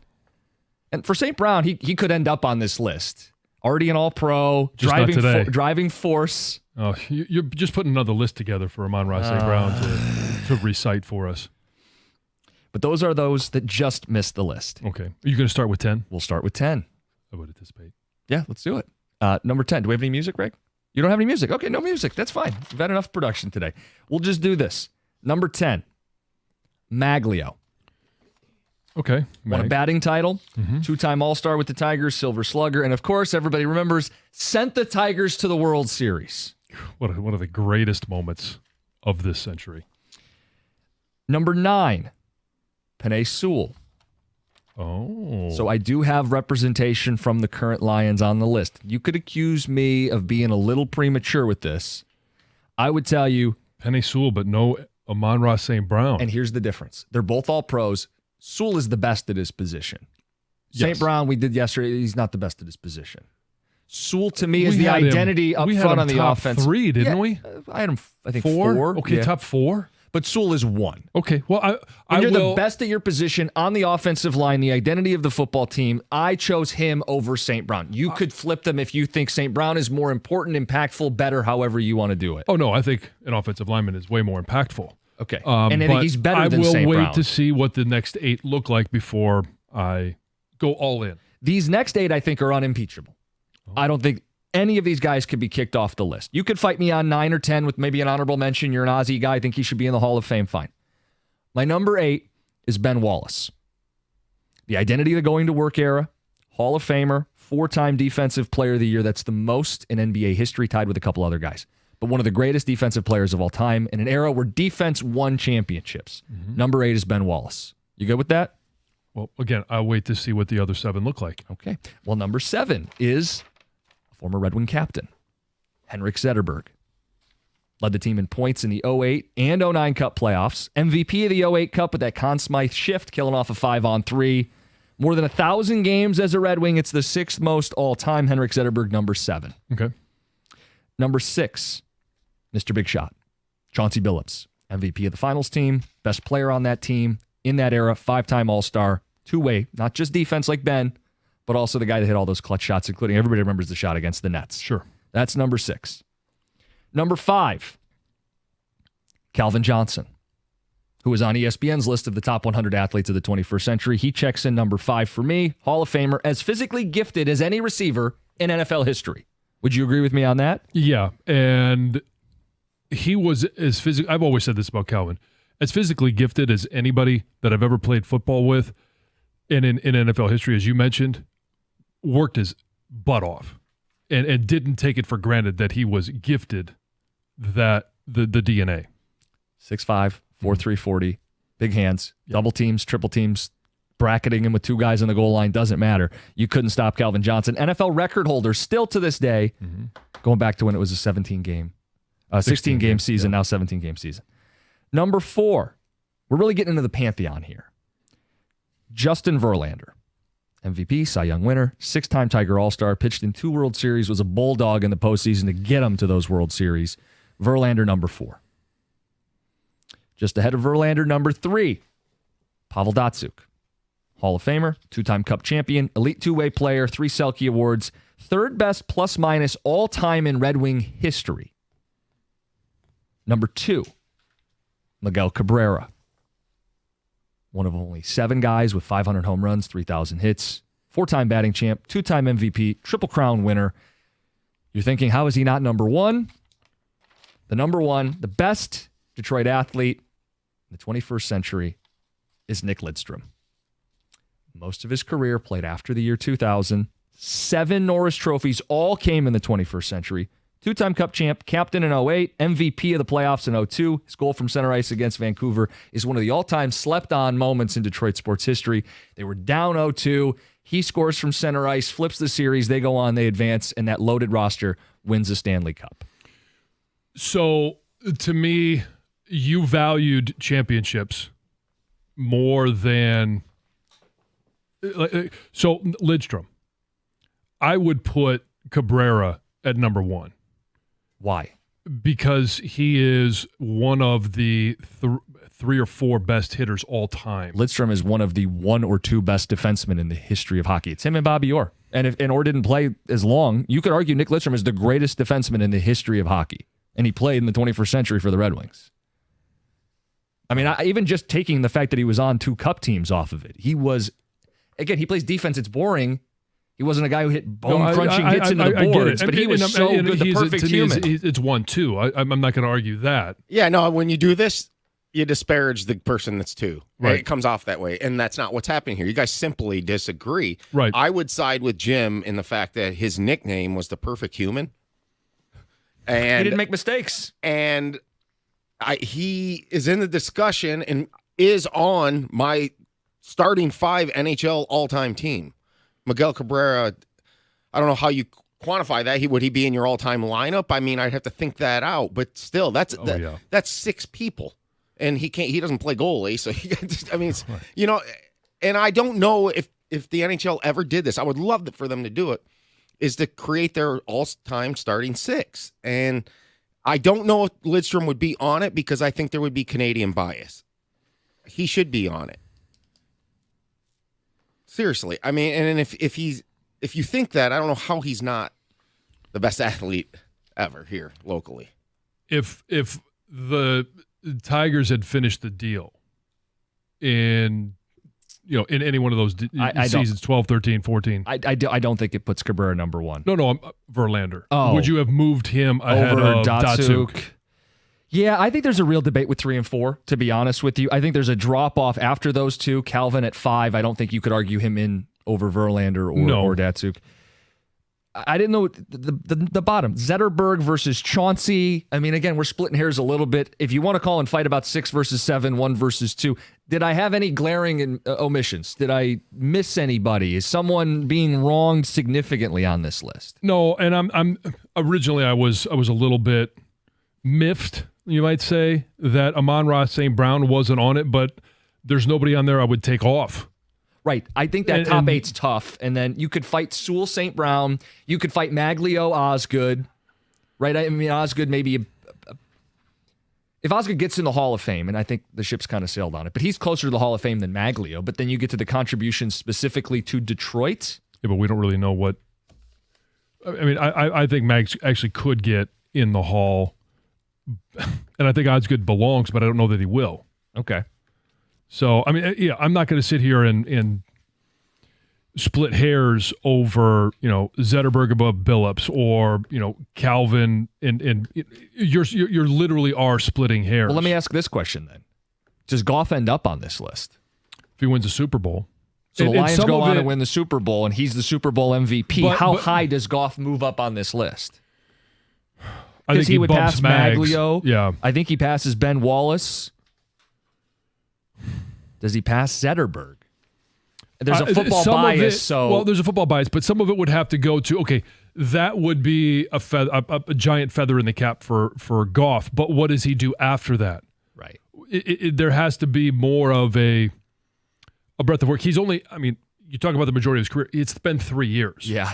And so it's still early. And yes, on the heels of us putting up this poll of the anticipation going into this season, if he ultimately does win a Super Bowl here, and he's already taken the team to an NFC Championship game, if they are in the NFC Championship game or the Super Bowl on a regular basis over the next 5 years, then yeah, he bumps himself way up this list.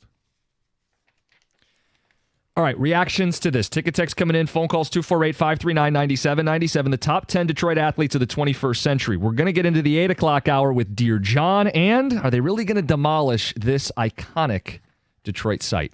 It's 97.1.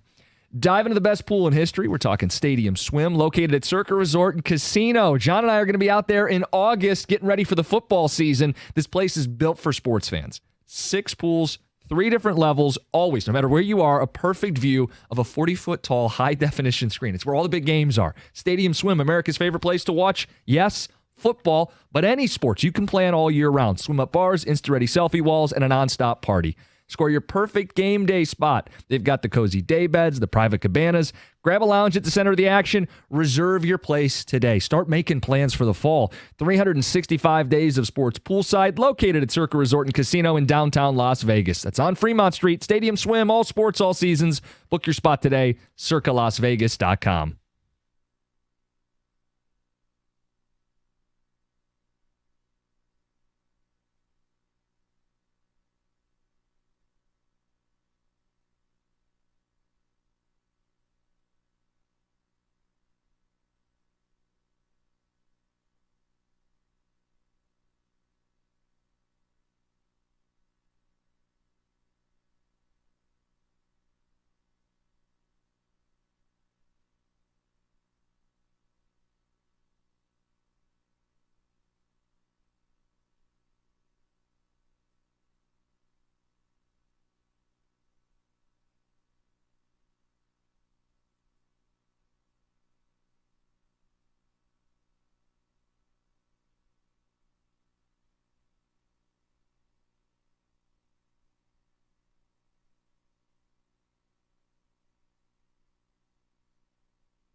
They're not going to demolish the Ren Center, are they? Looks like they might, at least part of it. We'll get to it at 8:02. Dear John, at 8:35 this morning, some reaction to the top 10 Detroit athletes of the 21st century. Spin-off of ESPN's Top 100 that they're putting out right now. We localized it. I gave you 10 with some honorable mentions. Ticket Texter says, you can debate one or two, but I agree with the list. 1 and 2 was Lidstrom, number 1, Cabrera, number 2. Man, this list is getting me emotional this morning thinking about all these great moments these legends brought us. Texter says, I don't get how Yzerman, who won the Cup in 2002, doesn't count in the post-2000s. I made the determination that if the majority of your career was played before 2000, I wasn't going to count you. I think that's the best way to do it. I mean, I could have put Yzerman and Fedorov and Dominik Hasek in there too if I wanted. I mean, I could put Hull and Robitaille, who are some of the greats, but that's not the spirit of the best athletes of the 21st century that played in Detroit. Those were not their best years. Right. That was not the majority of their career. So I left off Steve Yzerman. Wings say Ticket Texter says the 08 Wings don't win the Cup without Ozzie. He needs to be in over Maglio, right on the bubble. If Martinez had walked away a few years earlier, he'd be a good candidate to argue at number 10. See, I don't know. I know he didn't age well, but I think he didn't play here long enough to crack the top 10 either. Yeah, I mean, how many years did he actually have here? That were like big time years. Yeah, I mean, a handful, 3, 4. Yeah, I was going to say double 3. Checking. Yeah. Texter says Lidstrom won 4 cups. Yes, but 2 post-2000 was my point. Verlander, historically horrible in the World Series. That should knock him down. Okay, but how far now? Are you even there without him? Right. Think about those closeout games against the A's. Are you even there without him? And am I supposed to bump Calvin Johnson up for his postseason 6? I mean, you know what I'm saying? Verlander deserves to be in the top 4. Ticket Texter says, John, you're factually incorrect. Lidstrom is way ahead of Miguel, and it's not even close. Okay. Again, a lot of this is subjective as well. Right, because another person says, hands down, it is Miguel Cabrera. One of the greatest hitters in MLB history is equivalent to one of the best defensemen? I don't think so. Hands down, Miggy should be number 1. It's all a matter of perspective. How did you view their impact on their teams? How did you view their impact on the even just the game that they played? Texter wants to see Scherzer, Pudge, one of those two over Maglio. Scherzer didn't win any Cy Youngs here, right? No. He spent most of his career. He did win one? Yes. Yeah. Yes, he did. He did. Good correction. But he won his World Series and had his best seasons with the Nationals. Reason to omit wanting to come out of the game in Boston? Oh, I love Scherzer, actually. I'm just saying, some people did not like that. Yeah, Scherzer won the 13 Cy Young. That was the year. That was the ALCS that he... Yeah, and he was great that season. 200 innings, 240 strikeouts, incredible. I think it's a little early for Sewell, says a ticket texter. Recency bias, what he's going to do, it should be Ozzie or Stafford in that spot. Osgood was great. He did spend some time in St. Louis and the Islanders, though, Chris and Livonia. Yeah, but he has... I know he was a high pick. He is, in my opinion, the best offensive lineman in the NFL. And you can debate that, you can argue that, and there's going to be people that say Trent Williams, and it's a tough debate because it's two different positions. But Penei Sewell, other than center, and I wouldn't even put it past him to be a great center if called upon. It's not going to happen, but he could play every one of those positions and be the best at that position. I really believe that. That's the athletic ability, that's the power, that's the speed, that's the agility, it's the awareness. And that is a rare skill that he has been able to master, of going between right tackle and left tackle. I know he played left tackle in college, so it's not foreign to him, but he came in, had to switch to the right side, and mastered it, has absolutely mastered it. If you rewatch, and I know it's painful, so just rewatch the first half of the NFC Championship game. I don't know that I've seen a tackle impact a game more than the way Penei Sewell was impacting that game. Blowing guys off the line of scrimmage. They use him in the screen game a little bit, and he's clearing the path down the field. He was dominant. He was as dominant, like as much as one non-quarterback can impact a game, Penei Sewell was dictating that football game. They're running 7 yards a play. Jahmyr Gibbs on the season. Where do you think he was the best running? The right right side. Yeah. I mean, he is, and the thing is, he's physical at the point of attack. Like, he's a mauler, right? And he has that passionate, you see him before the games, that like foaming of the mouth. But he's also a technician off the side of the line too in pass pro. I mean, the guy, if he ever gets moved over to left tackle, there's no hesitation that he can do the job. Well, because he's done it. Yeah. I mean, you're not guessing. You saw it all in college, but you've seen it. I mean, he started his NFL career on the left because Decker was hurt. Yeah. And that opener. Yeah. It's funny how it all comes full circle. 248-539-9797. Thought it was a fun exercise, something to think about. The best athletes Detroit's had since 2000, the 21st century. ESPN puts out their full list today. I think the last 25 get unveiled today. Number one will probably be like what? LeBron, Brady, probably Brady, Messi if they're going international, Tiger Woods. Tiger, I mean, you've got to be up there. Serena. Yeah, there's dominance in individual sports. Yeah, Usain Bolt. Yeah. And his dominance at his event. I think it's probably Brady though, right? Your vote would be Tom. Well, I appreciate you trying to take that over for Stoney. But I don't know that it would be. It'd be hard to argue against it. I'd say that. Okay. With the number of championships. What are they going to do with the Ren St? We got some people who want to weigh in on the phones. We should get into it next. 97.1.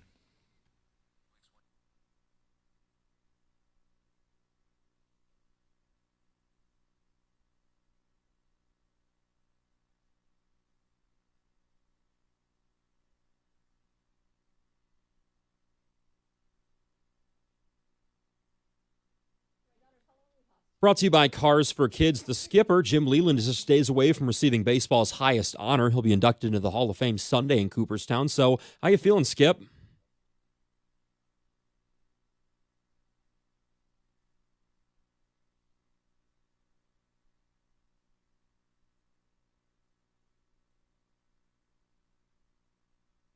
Leland is a World Series champ and a three-time Manager of the Year with over 1,700 career victories. Tigers also going to retire his number 10 next month at Comerica Park. And headed to the Hall of Fame as well, Adrian Beltre, Joe Mauer, and Todd Helton.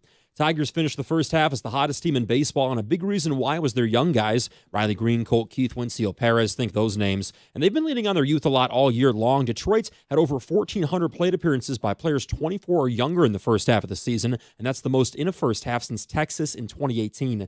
Manager A.J. Hinch says they're empowering the kids.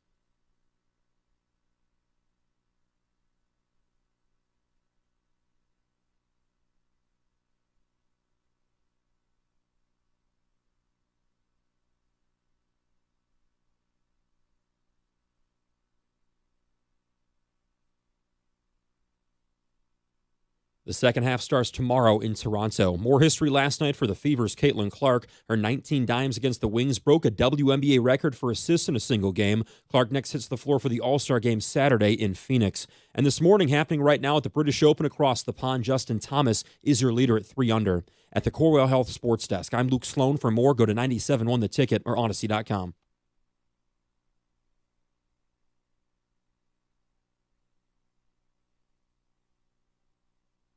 Still no Tiger in the updates.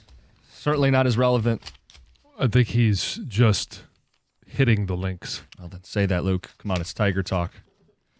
Tiger talk. We've had some Tiger talk. Yeah, giving Luke a hard time. John, you've been keeping an eye on this Ren St story.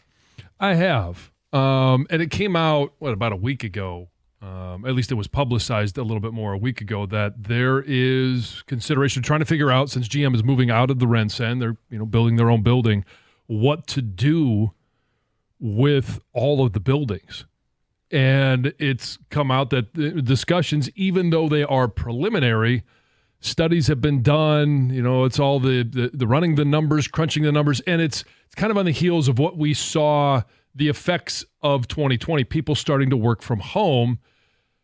Office space, what are you going to do with it? Right. And the Ren St is, some of the buildings are largely empty right now. And they're trying to figure out how do we repurpose the buildings?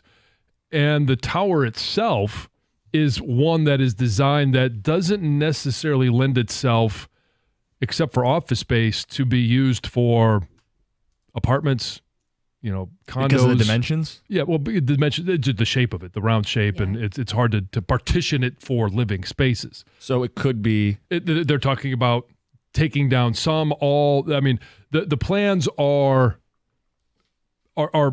in the process. There's nothing definite. So I don't want anybody to rush down there and, put a yellow ribbon around the RenCen and say, save the RenCen.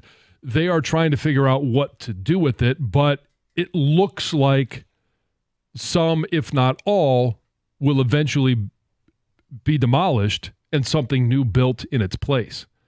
If you lose the RenCen, the skyline of Detroit will look vastly different. It's iconic. It's the most iconic part of Detroit's skyline. And it's if you're driving south on 75 heading into the city, it's right there. If you're looking at it right on the water. Yeah. When the TV broadcast crews show up in town and they do that like shot coming out of commercial, right? They show the RenCen in Detroit. It's the most visible thing that you're going to see in the skyline of Detroit, and it's obvious. It's not like if you take down these few buildings, it's not like Chicago or some of the other major cities where there are other monster buildings that if you lose one or two and then something goes up in its place, you're like, oh, okay, well, yeah, it's not that much different. This is the definition of the skyline of Detroit. And so I got to thinking, like, should it be demolished? Do you even care about the skyline, the way that it looks from a distance? Because it is part of the identity of Detroit. When people see a picture of it, and I don't know that everybody can identify what Detroit looks like, and I don't know that everybody can identify what every major city looks like just by their skyline, but it is very definitive that this one is Detroit.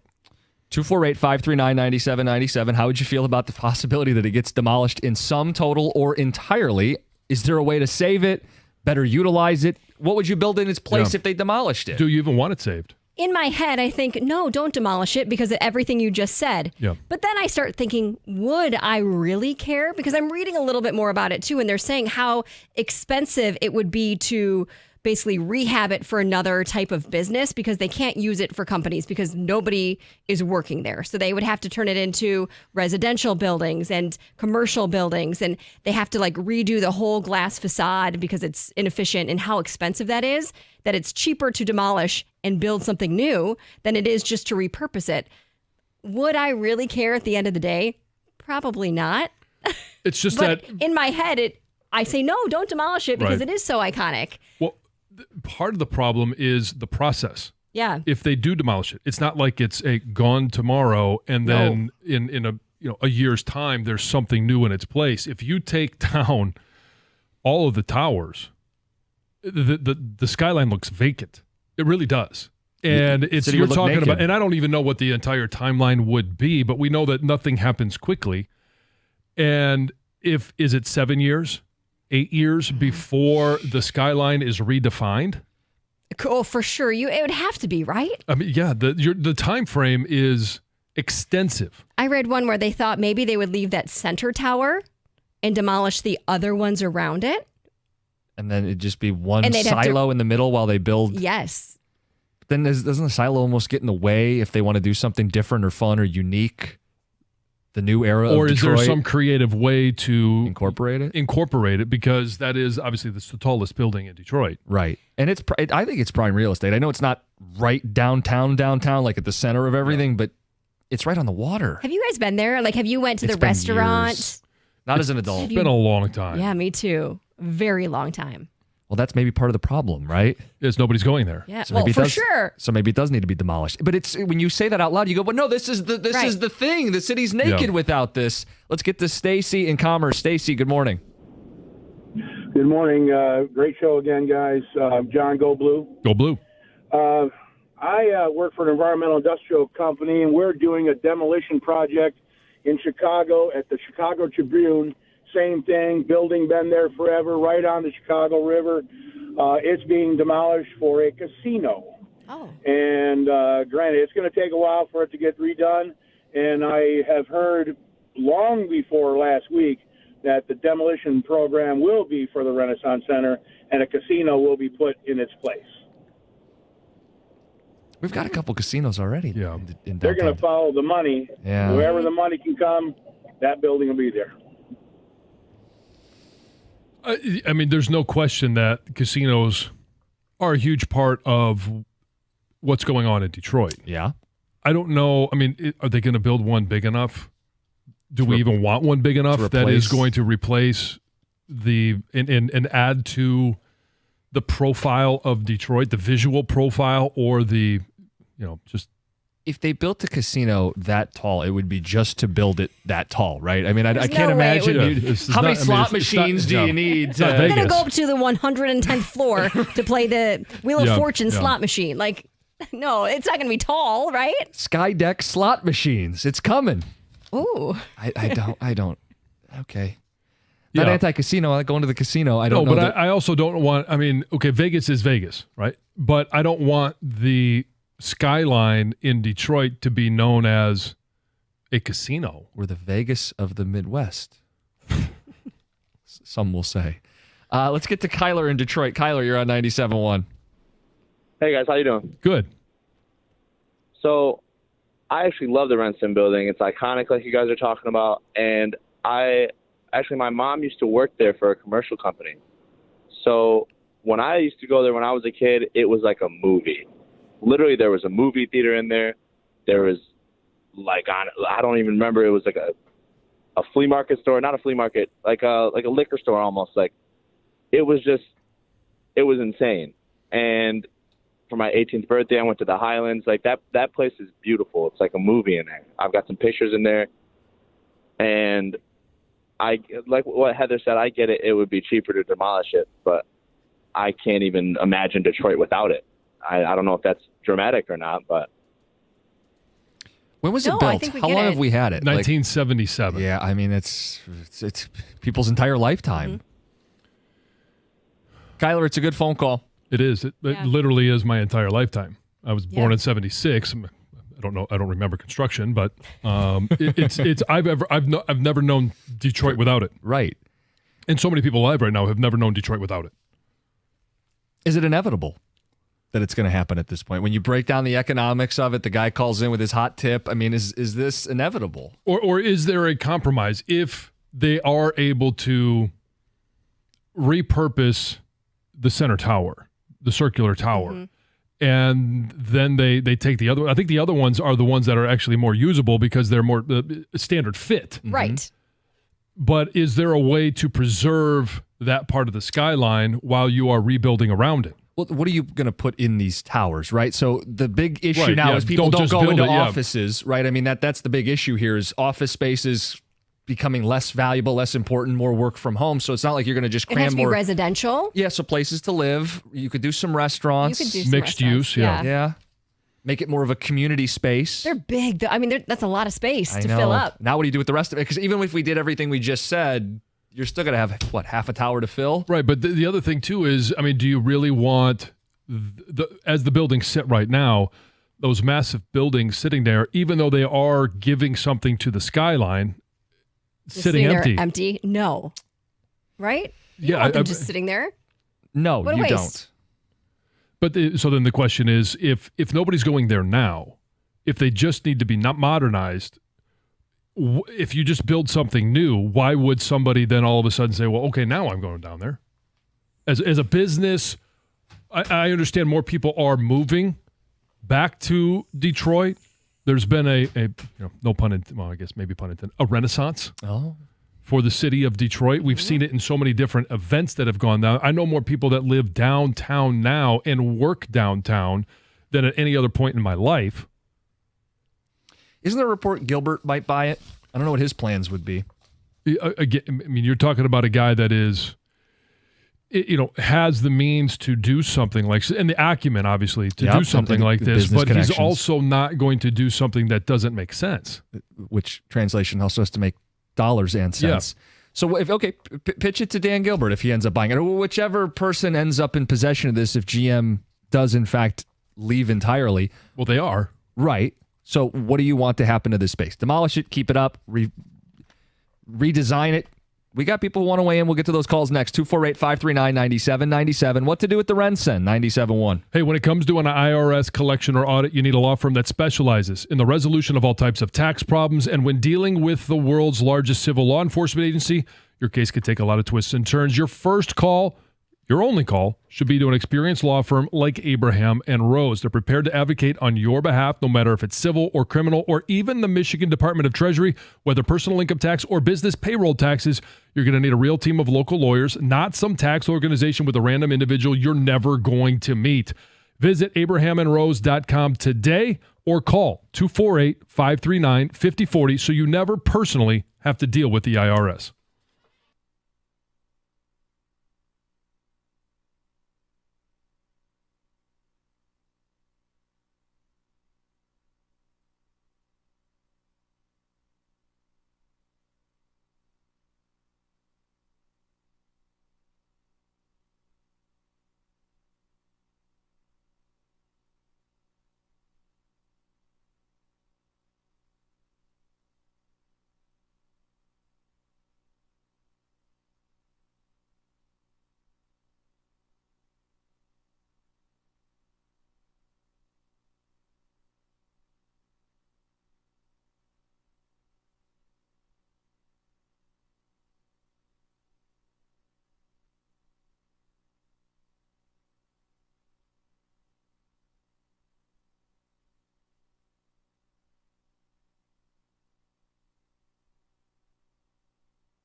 Ticket text pouring in. We got phone calls to get to. It's 97.1. We brought up the Ren St. We've been keeping an eye on this. Word is it could be demolished. It's a lot of empty office buildings.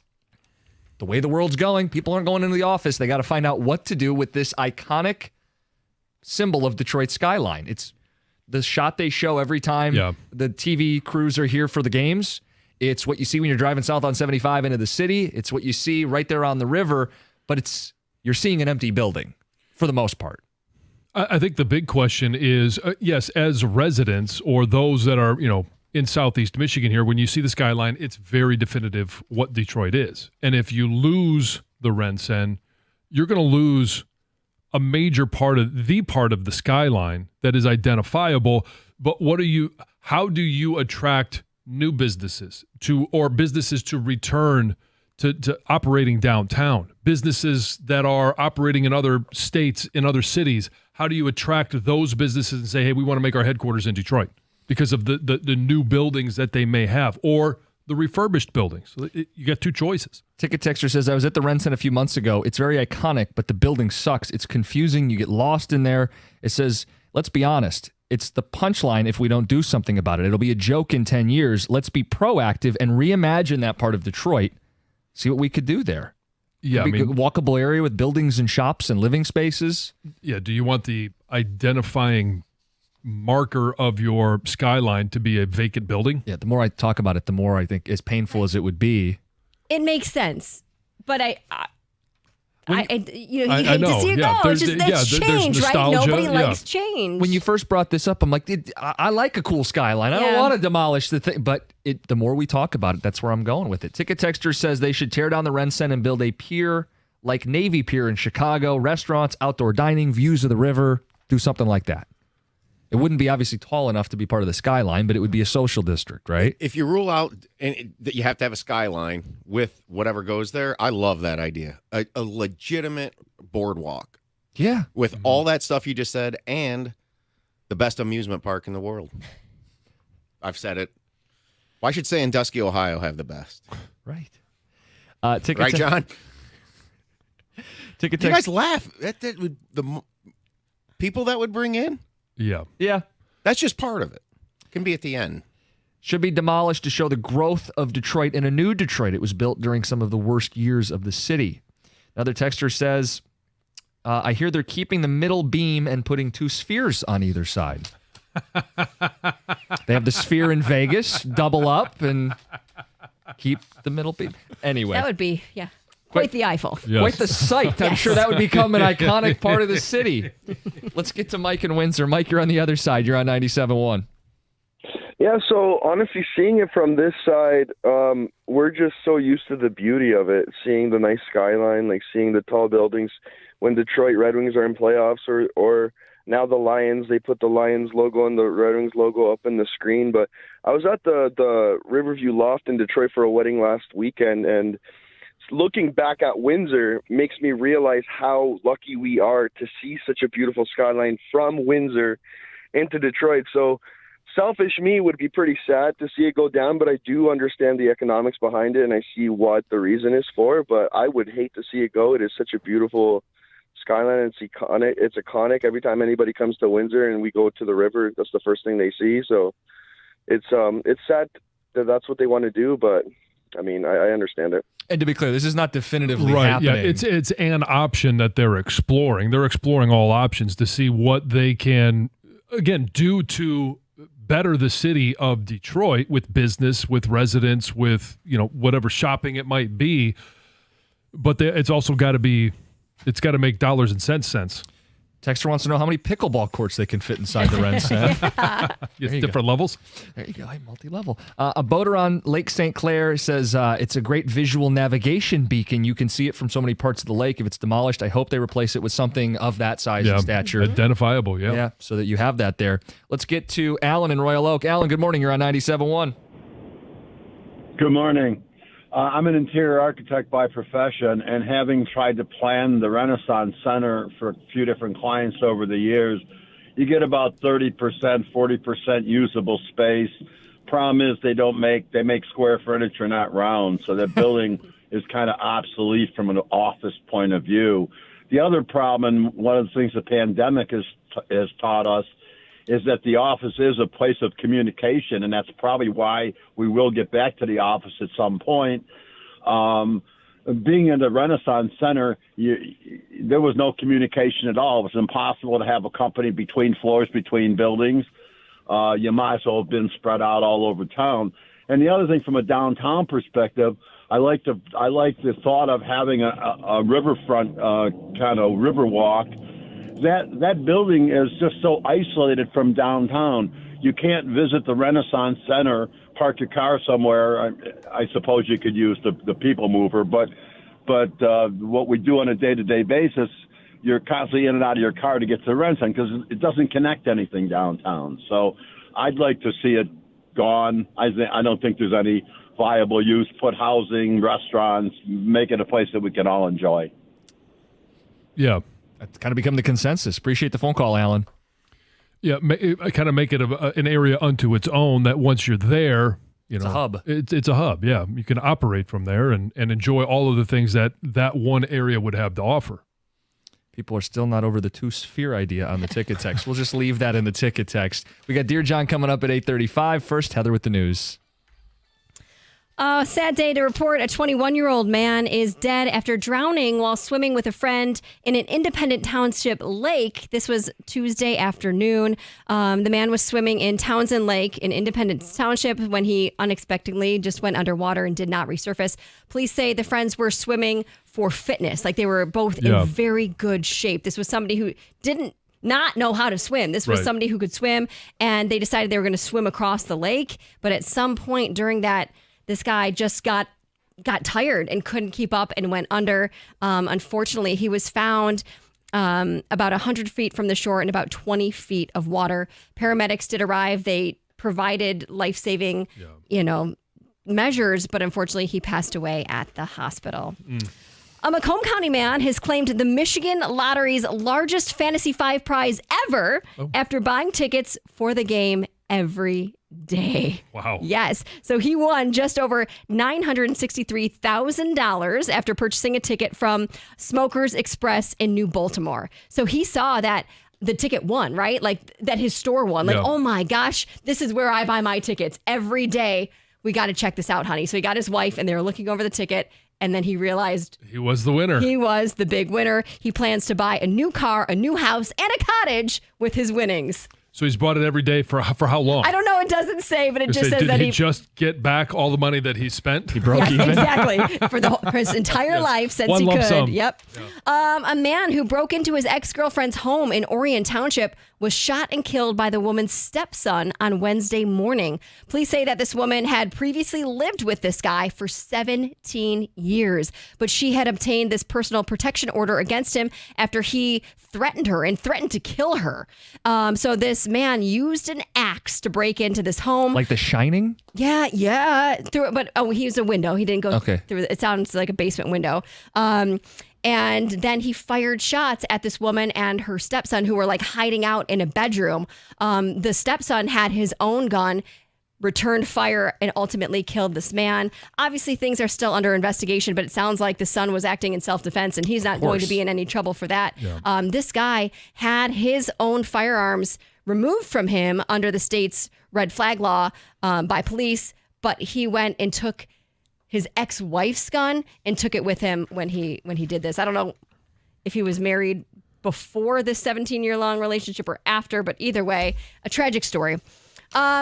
Okay, so over the course of his career, Justin Verlander, he's played a lot of games, right? Well, it's a schedule that his wife, Kate Upton, wasn't really prepared for. So during this episode of the Chicks in Office podcast, she kind of discussed how wild it is to be a baseball wife.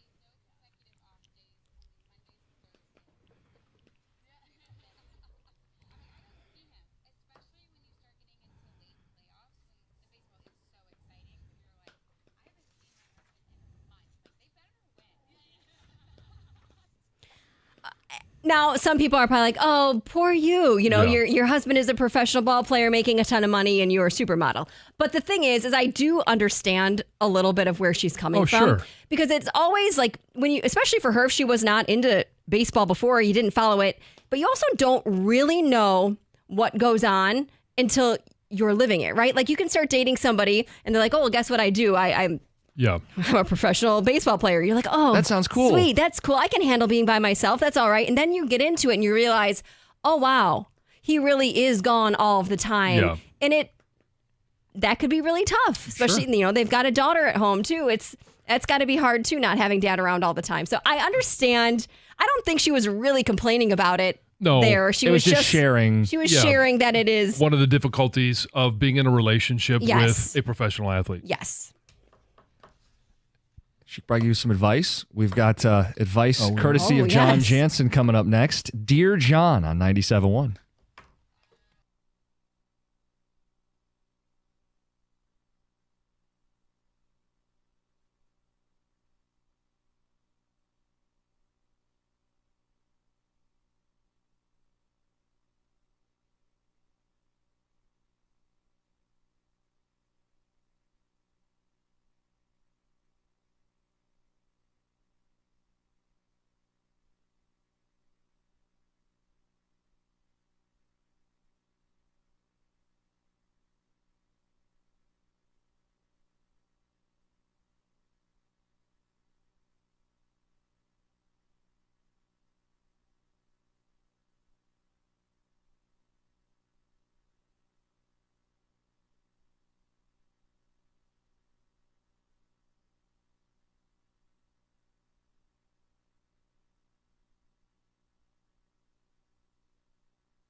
So we had a couple weeks where we were in and out, time off, the holiday. We got to get back to our roots. Yes. We got to get back to John Jansen giving people advice. It's Dear John.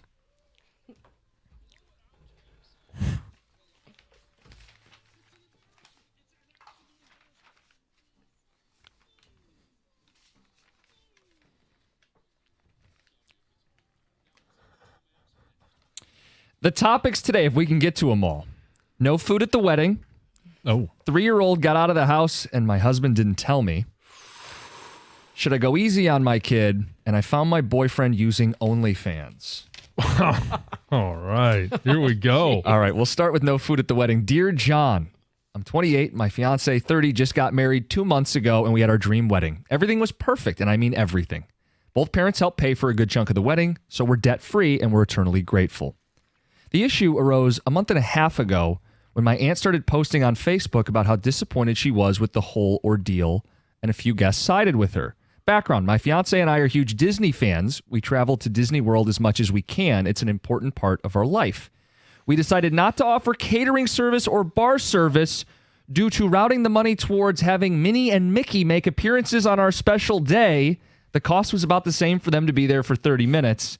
There were plenty of facilities where people could eat at the venue. John, my parents are very supportive of us, but everyone else is passive-aggressive on Facebook. Did I do something wrong? Yeah. Yeah. So, I mean, there's a lot of detail here that I need to explore. Did the guests know coming to the wedding that there would be no meal? It's a good question. Let's say they did. I would think they would have They to would know. because you when you fill out your RSVP, it is, do you want chicken? Do you want the vegan special? Seafood, Yeah, whatever. whatever. Yeah. I would imagine that they identified this as a no food. You can bring your own. Bring your own, a picnic wedding? Can you imagine that? I know I can't. Would you go to this wedding without food? I might go to the wedding, but I'm not going to go to the reception.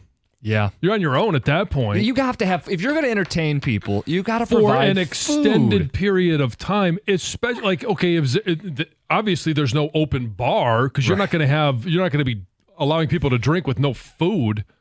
This is ridiculous, right? I Come on. I can know. appreciate being a fan of Disney. I can appreciate, we saw, I wasn't there, but I saw the video of Evan's wedding when he had Sparty show up.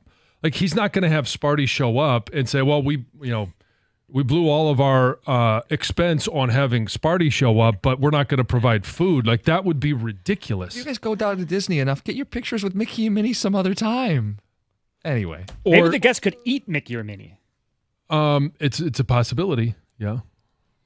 Heather, what's the next? The next one is my 3-year-old got out of the house and husband didn't tell me. So, dear John, yesterday I learned that my 3-year-old son got out of the house, crossed the street, and went into our neighbor's home and was found sitting butt naked on their couch by their son at 9 a.m. on Monday morning. I'm a nurse and was at work. My husband was watching our son.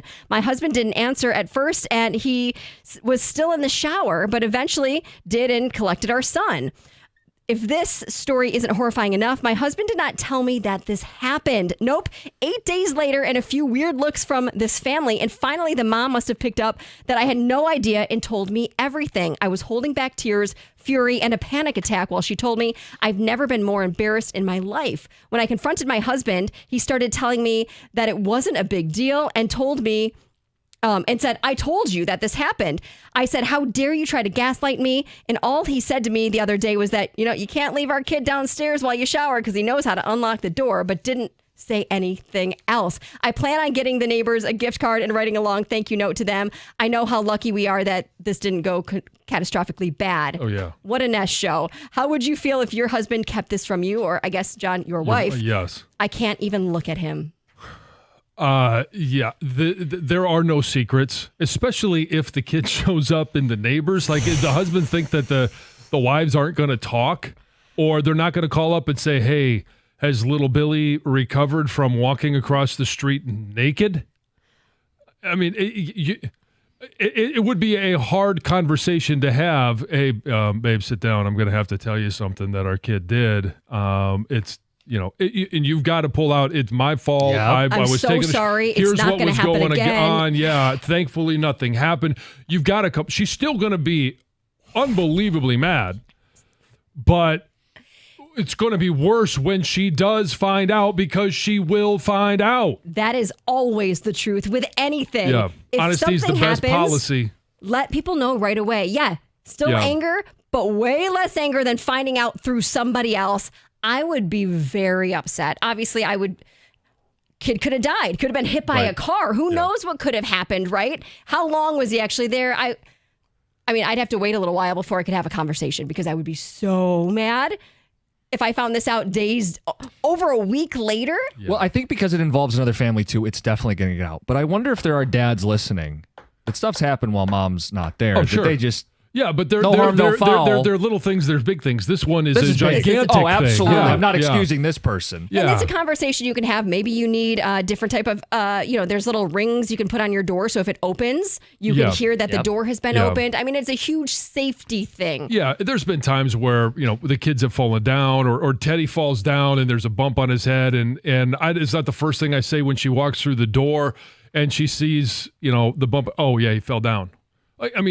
Okay, eventually it comes out, but it's not going to be the lead conversation starter. This next one, Dear John, I've got a 12-year-old son, and he just got the new College Football 25 video game. We played against each other, and there's no way around it. I ran up the score.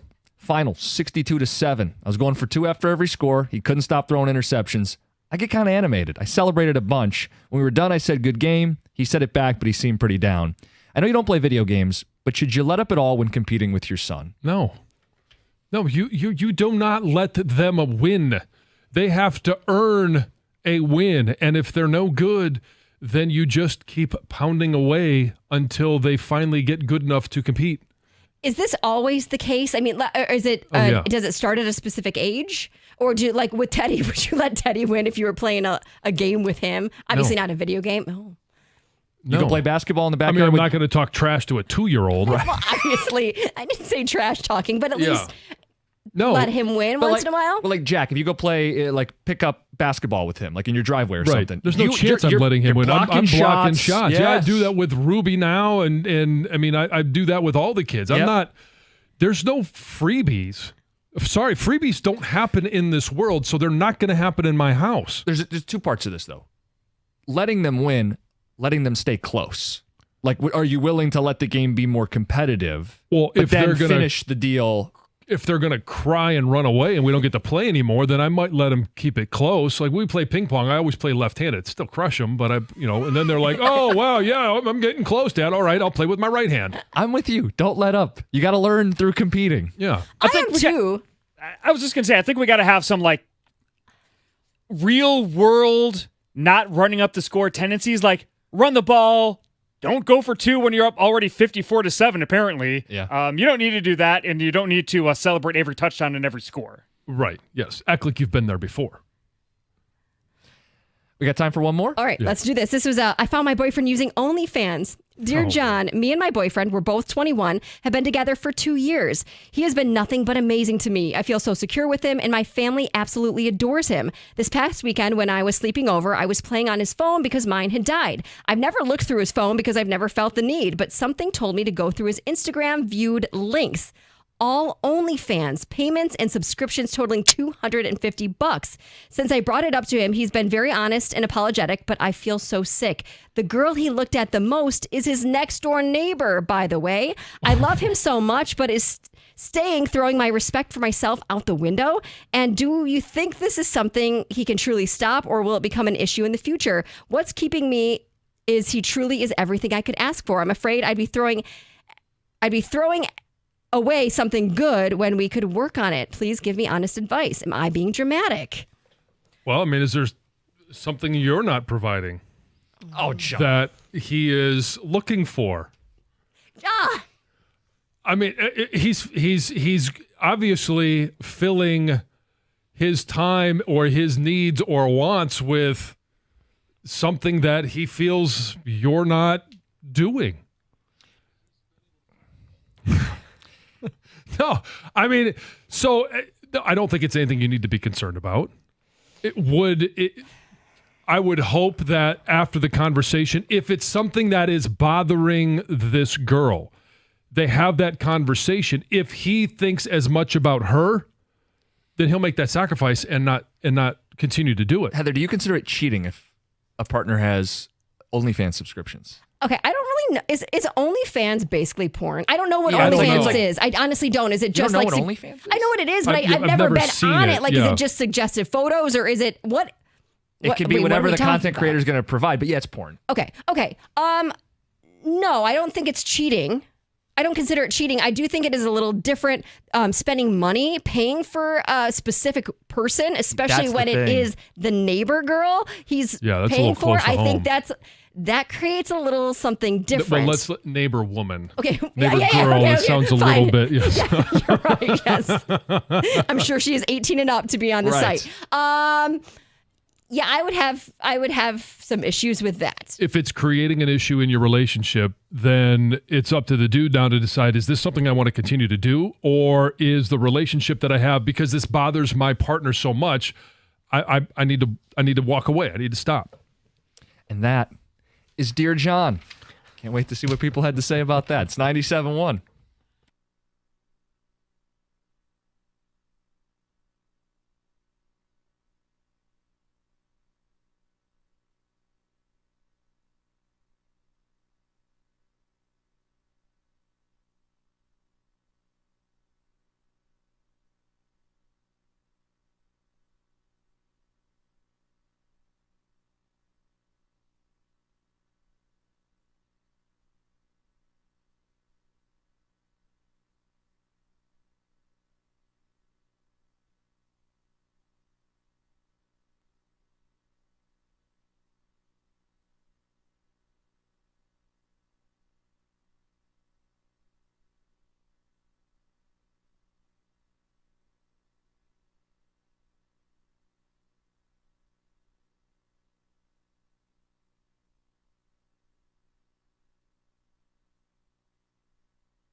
Lot to get to today. We have Lions conversations worth having at 9:02.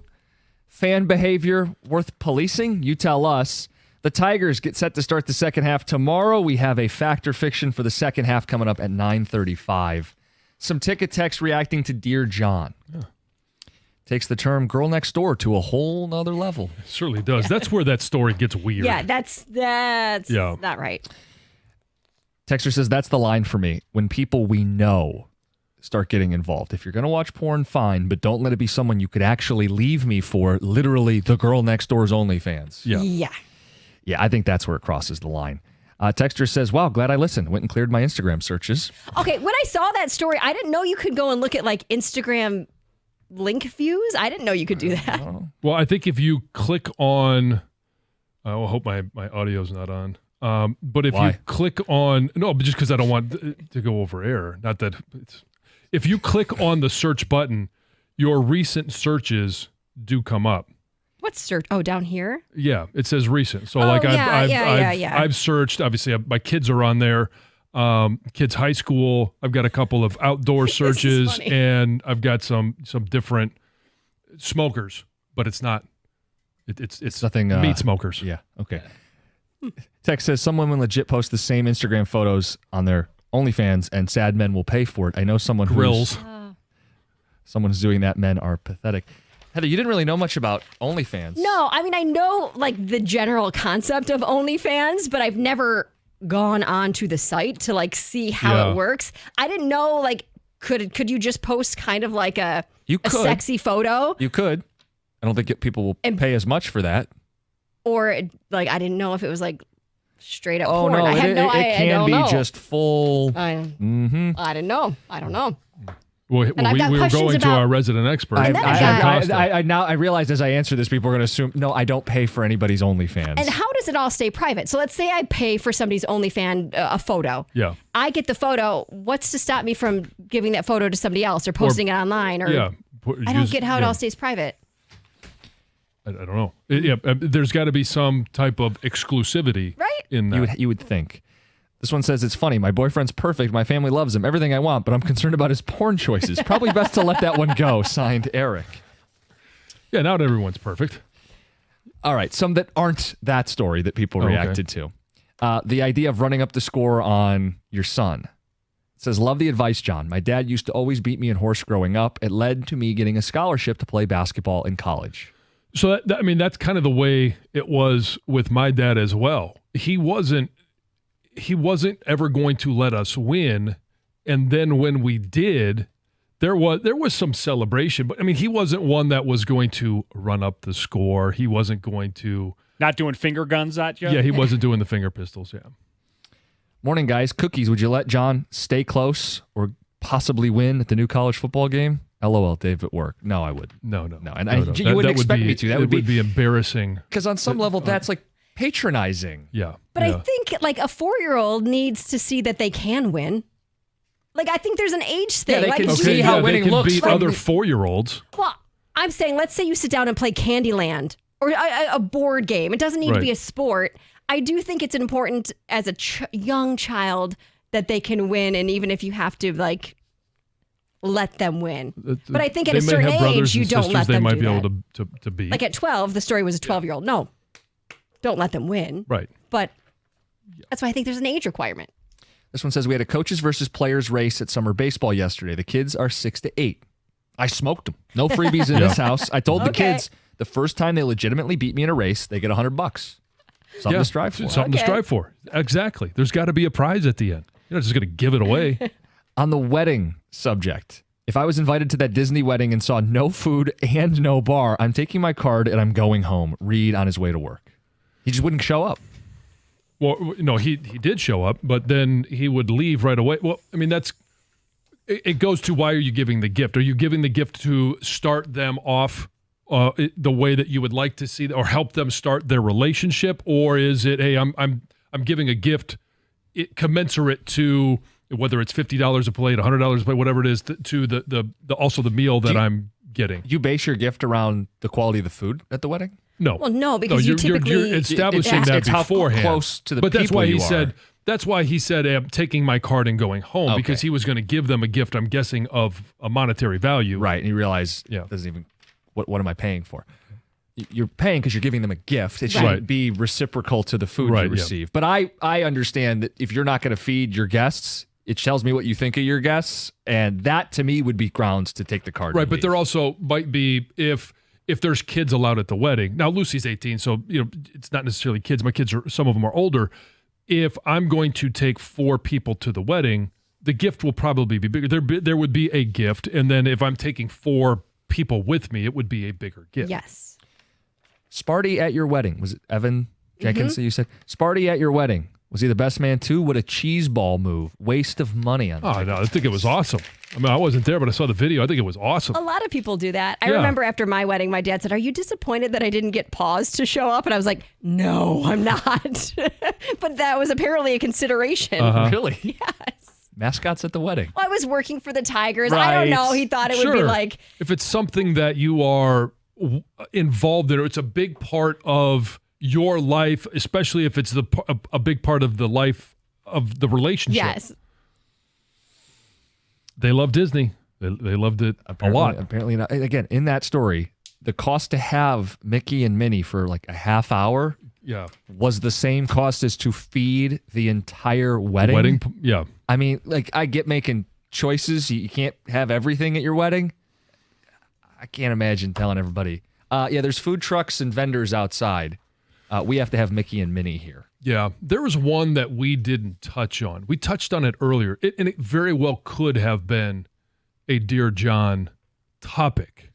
Oh, the Lions training camp. And I think we should go to the update, and then when we come back, I want to know if you've reconsidered your stance on this or not, knowing the feedback that we got and the line that has clearly been drawn in the studio here. Yeah, it's being called a bad take. I'm being called a bad person. Yeah. Lions training camp led to this conversation. We want to get people's thoughts, and we'll revisit it next. 97.1.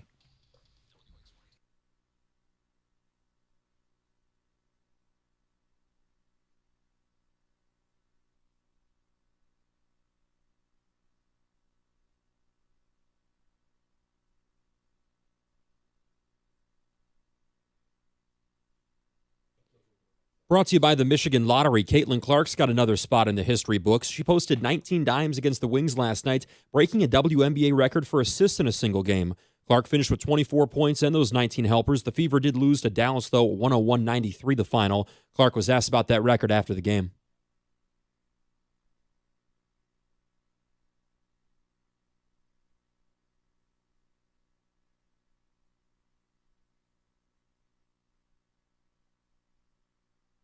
Next up for Clark, the All-Star Game Saturday in Phoenix. Summer League continues tomorrow for the Pistons in Vegas. They're 2-1 with wins over the Bulls and Rockets. Date with the Knicks tomorrow in Game 3. Tobias Harris has been supporting his teammates courtside for multiple games, and he talked to NBA TV about the excitement for his second stint in Detroit.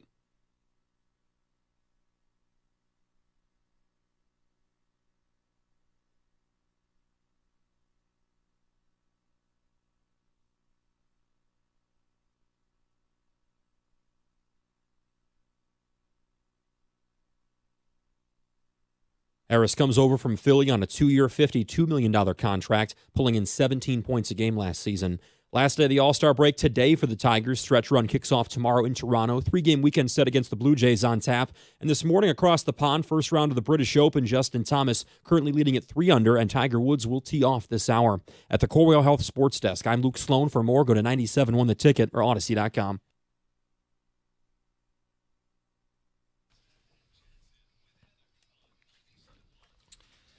Will tee off this hour. Yep, there's the Tiger Woods update. Good stuff. You want to know if I'll reconsider something I said earlier? Yeah. And we all know that the Lions are going to get rookies will report Saturday. A few days later, veterans.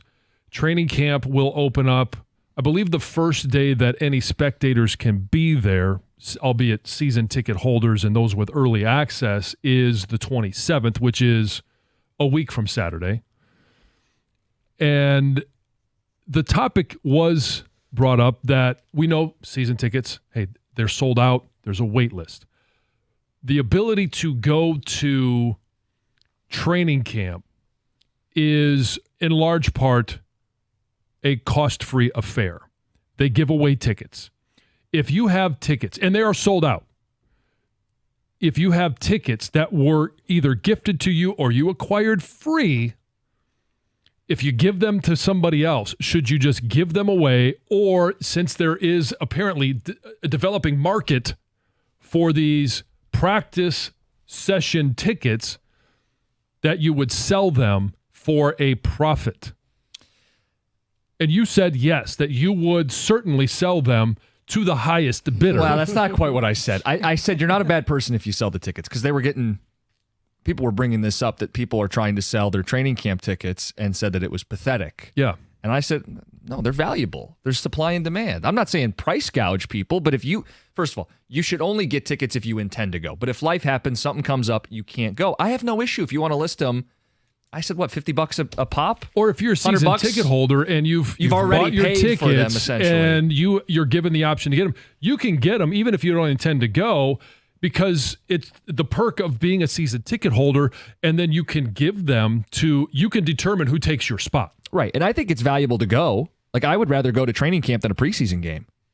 I don't know if that sounds ridiculous, but training camp to me, it's the buzz, I don't know. Well, it's your first opportunity to finally have that feel of football. And yeah, there's some days where you're going to get a chance to hear the pads pop. Other days you won't. But it's your first introduction to Terrion Arnold. It's your first introduction to see DJ Reader. Now, we don't think he's going to be on the practice field, but he's going to be out there. It's just that first, and it's been such a drought. Yes. Of football. It's been so long since we've been able to actually see real football. The anticipation is part of it. The other part of it is I'm going to see some of the ones play together in situations at training camp that I just won't see in the preseason. Like, Goff probably is not going to take a snap in the preseason. Probably not. If you want to go see Goff throw to St. Brown, the only time you're going to do it between now and the start of the regular season is going to be if you go to a Lions practice. But so in regards to the preseason games, then you will get a chance to see a lot of Hendon Hooker.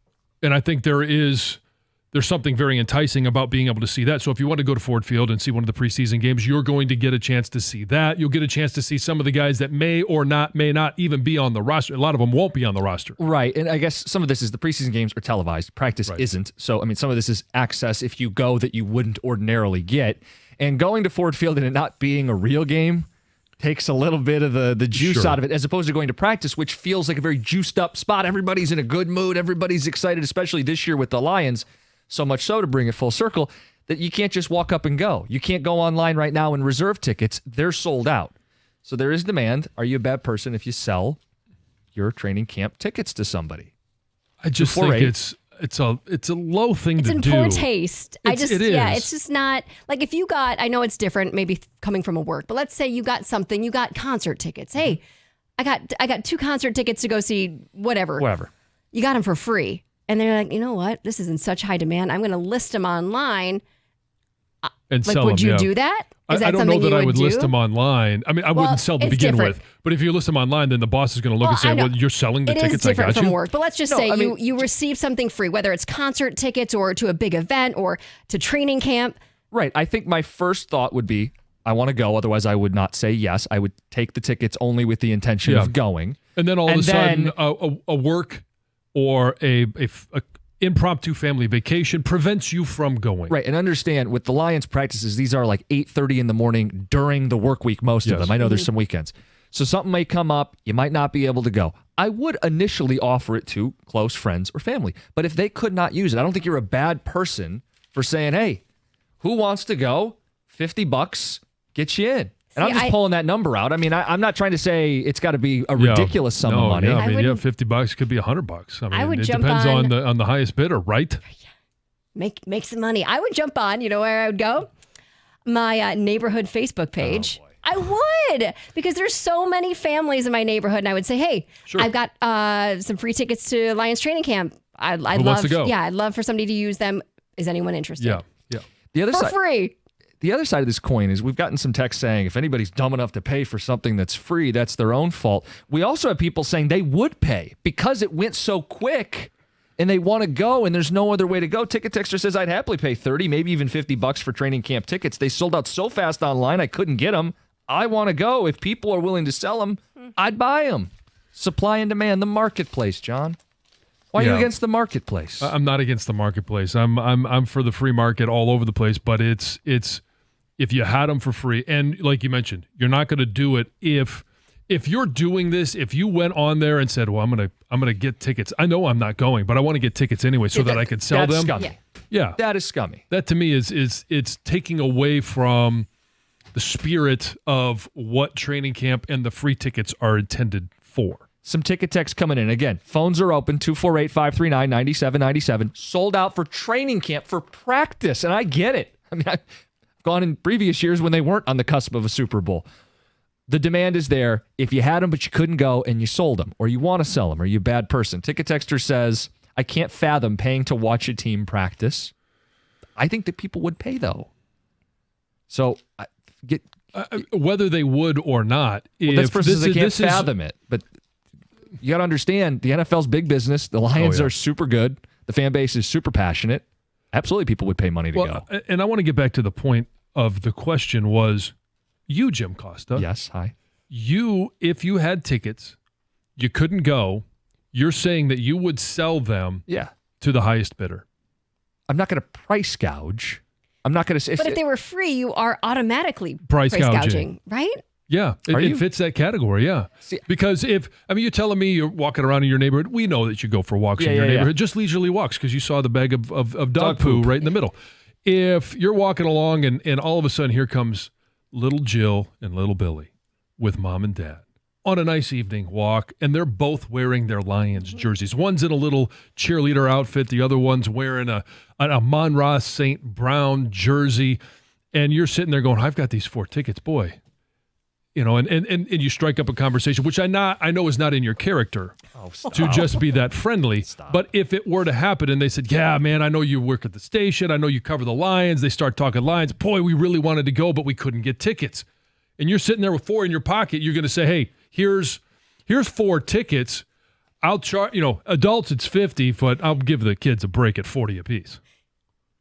Sounds like the kids are getting a pretty good deal on all this. I was thinking $200 when that story started.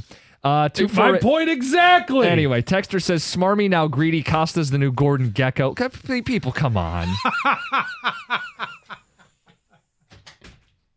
People sell free autographs, as a ticket texter points out. That's something you get for free and then sell. John? That's why when you sign an autograph, you put the kid's name on it. Oh, what's your name? Oh, Billy. To little Jimmy. Yeah, to Billy. Costa's a dirtbag. Surprise, surprise, he's a scumbag. Give him to a friend with kids.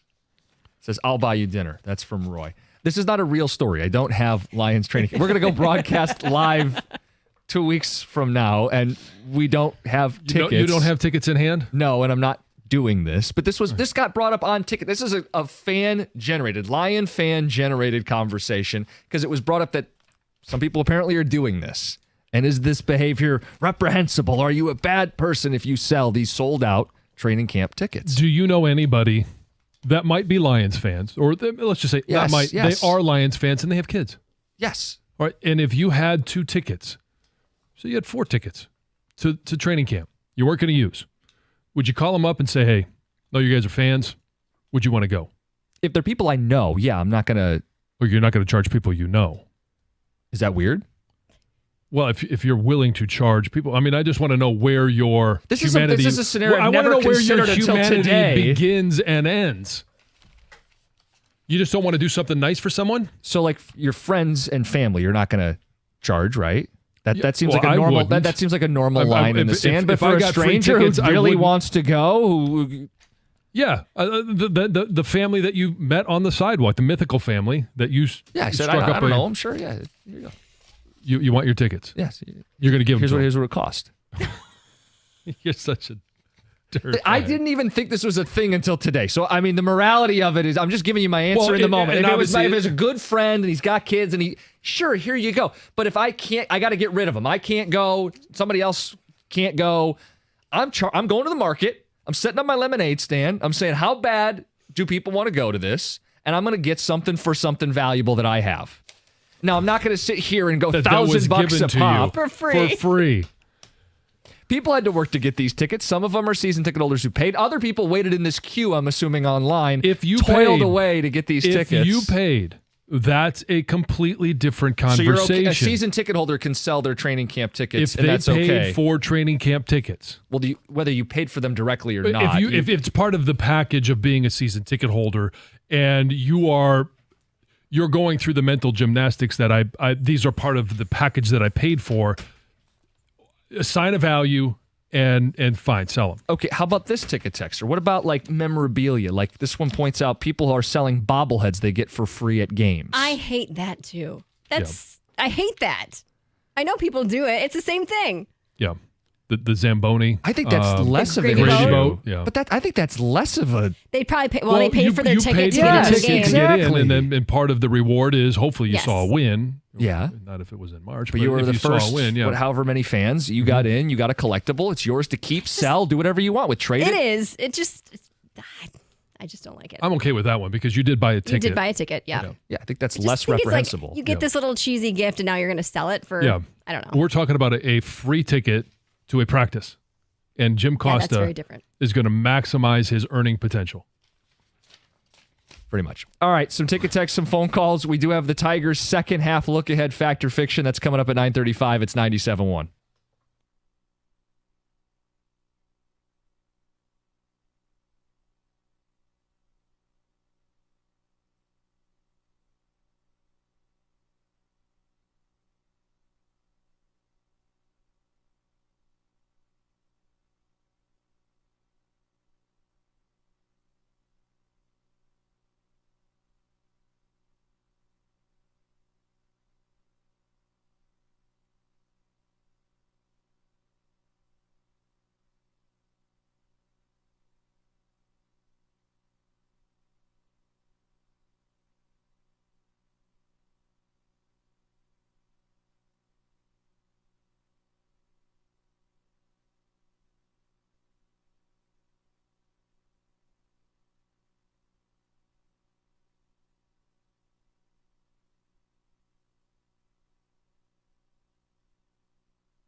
Fresh batch of ticket texts. We'll get to the Tigers bottom of the hour, 9:35. Second half, look ahead, some fact or fiction.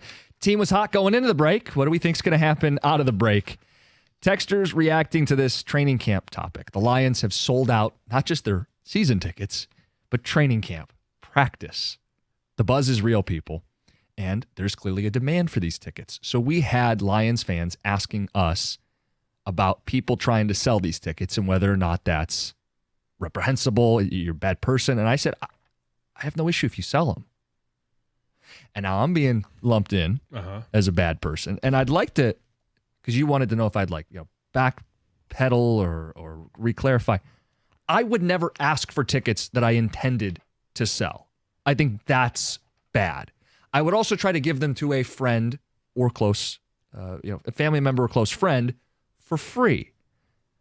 But if, hey, it's middle of the week, during the workday, clearly a lot of people want to go. People would be willing to pay money. Who am I to deny them that opportunity at market price? Supply and demand. They have value. I don't think you're a bad person if you sell your training camp tickets to a total stranger who really wants to go and is willing to pay to be there. But I know I'm getting called every name possible and some we can't read on the ticket text. Jim, my thing with that is I believe you could find somebody to take the tickets. Like me, for example. Right. If you said to me, hey, you want the tickets? I would say yes or no. And if I couldn't go, I'd say, well, guess what? If you can't get rid of them, I definitely know somebody that would use them. And I wouldn't turn around and sell them like you would. Texter says, Costa's the type of guy to help an old lady with her groceries, then ask her for money afterwards.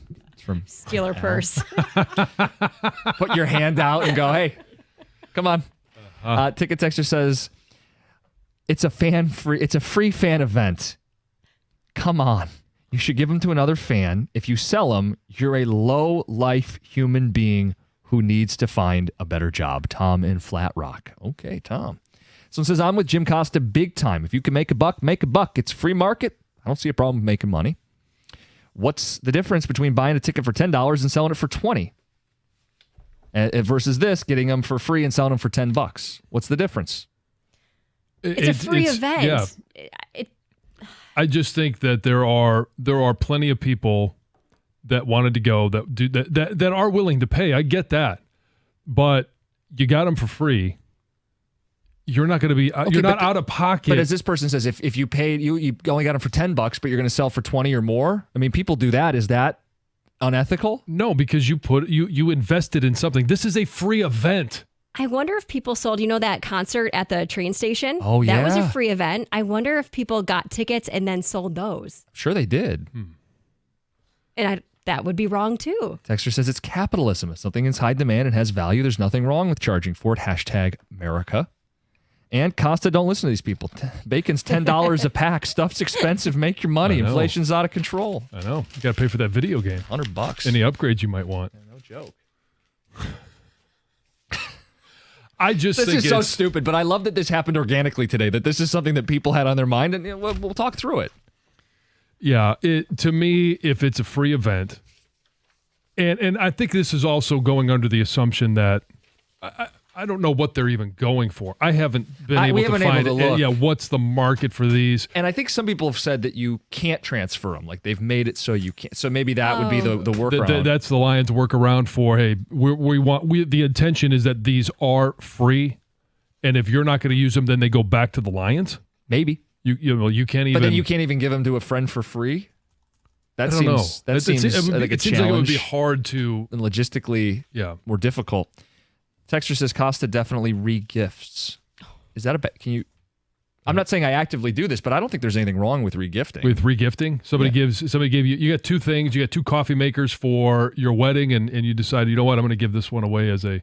Yeah. There's no gift receipt, so I'm going to give this one away as a gift. I don't think Heather? I don't know my thoughts that well on that. I don't like the idea. Instantly, I'm like, oh no, just go return it and get something you need. Don't take that gift and. Normally, the re-gifting gifts, though, are like gifts nobody wants. See, that's different. That's the thing. But if I guess it depends on the person. If they need a coffee maker, right, or it's a new coffee maker that can upgrade their coffee maker, right? So that's thoughtful then. As long as you don't re-gift it to the same person that gifted it to you. Oh, it happens. I'm sure it does. But normally, the re-gifted gifts are like stuff nobody wants. You're like, oh, sweet. Who's good? give this to the neighbor, I guess. Like, I don't know. It's a cheap Another blender iron. that nobody wants. Yeah, exactly. Yes. All right, we'll get to the Tigers, 9:35, but first, Heather with the news. Well, the CDC has agreed to slightly relax the rules for Canadians to cross the border with their dogs. So one requirement has been dropped from the new U.S. regulations. It says Canadians will no longer need an endorsement from the Canadian Food Inspection Agency to cross the border with their dog. They're only going to need like a letter from a Canadian licensed veterinarian. That seems smart. Yeah, so there's a little bit easier, maybe. I don't know how hard it is to go get an endorsement from the other agency. But so basically, starting on August 1st, all dogs entering the U.S. must be at least 6 months of age. They have to be microchipped and they have to be healthy, upon arrival. They can't be ill. They also need a CDC dog import form, a receipt for that, and then they need this letter from the veterinarian, and they also need the vaccination documents. Okay. A lot of paperwork, but not that hard to do. Yeah. Listen to this. An Oklahoma family of 9 was left stranded in a remote part of Alaska after their Norwegian cruise ship just left them behind and then charged them $9,000 in customs fees.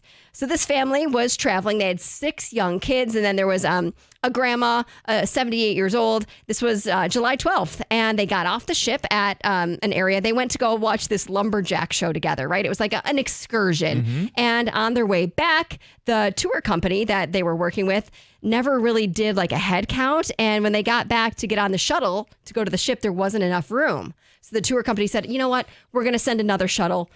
Just be patient. Oh, no. Well, that next shuttle never arrived. So they never got back to the port in time to get onto the ship. The ship said, bye-bye. We're not waiting around for a family. We're leaving. You missed the time. And then they charged them $9,000. Wait, why? Well, they missed the boat, and it says the fee stemmed from the U.S. Customs and Border Protection's Passenger Vessel Service Act, which they violated by not visiting a foreign port before they returned to the U.S. There's all this, stipulations. Wow. And then, so now they're left. They don't have their passports. They don't have their medication. They don't have their luggage, their clothes. So they couldn't meet the ship at the next port in Canada because they don't have passports. So they couldn't get out of there. They had to get flights, hotels, food for everybody. It does sound like they are now working with the cruise line to get their money back and things like that. But still, what an ordeal. I feel like we've been hearing more and more of these stories as of late. So the cruise ships are very clear. We leave at this time. Yep. If you're not on board, we're not waiting. It's tough. It's tough that on you. When you think you're taking a tour that should work in time and then that tour company makes a mistake, it's more on them. Well, it's you. but it was. I know. I maybe I missed this at the beginning of the story.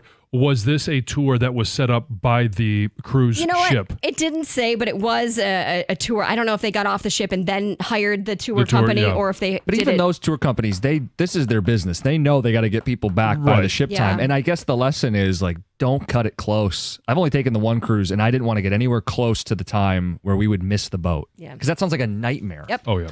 A wild fight broke out at a Little League game in North Carolina this week. There was an ump and a coach that just got into a pretty violent fight right there on the field. It was during the top of the 5th inning. One of the coaches was seen on video approaching the home plate ump, and then the two kind of got into just a really tense argument. Yes. And according to reports, the ump wanted the coach ejected because he was using profanity. And then it shows the ump initially walking away from this altercation. But the coach goes up to him and shoves him.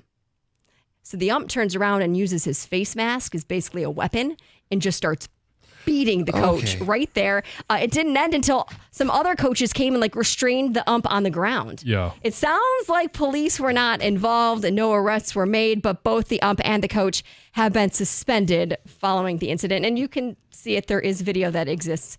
It's amazing to me what will happen at youth sports, especially baseball. We're baseball season right now, and I see it all too often where you could disagree with a call, but it is unbelievable how much it can escalate. Yep. So the show, The Bear, just broke the record for Emmy nominations for a comedy series with 23. So the previous record was held by 30 Rock. They had 22 nominations. So good for them. Have you guys seen that show? Nope. I have not. It's good. It's not, to me, not a comedy. I've seen people say that. It's not a comedy. It's not laugh out loud funny. In fact, it's not really funny at all. It's more of a drama What's to it me. about? Like a restaurant. It's so funny. I've watched most of it, and I can't tell you anything because I But it's based usually in a have shows on in the restaurant. background. Is it about the development of a restaurant, the running of a restaurant? Yeah, the running of a restaurant. Okay. Yeah, I think it's handed down from another family member, and now they're taking it over and running it, and all the drama that goes on there. Carol Burnett became the oldest woman to get an acting nomination at 91. Ryan Gosling was just nominated for his first Emmy. This is from when he hosted SNL. Kind of cool to check out the whole list. It just shows me that I really don't watch a lot of TV. I've only seen like a couple, like 2 or 3 of these shows. I don't watch TV. Well, it's become more fragmented, right? You have to have all the different streaming services to keep up. We've never had this many options, but you got to keep up with everything, and it's really easy to not keep up with everything. Yep, for sure. All right, Heather with the news. Coming up next, Tigers, second half, Fact or Fiction, 97.1.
When it comes to managing your finances, you need a bank that gets you and is genuinely interested in your success. That's why I bank with First Merchants Bank. Whether it's your business banking or day-to-day personal banking, First Merchants Bank is 100% interested in helping you prosper.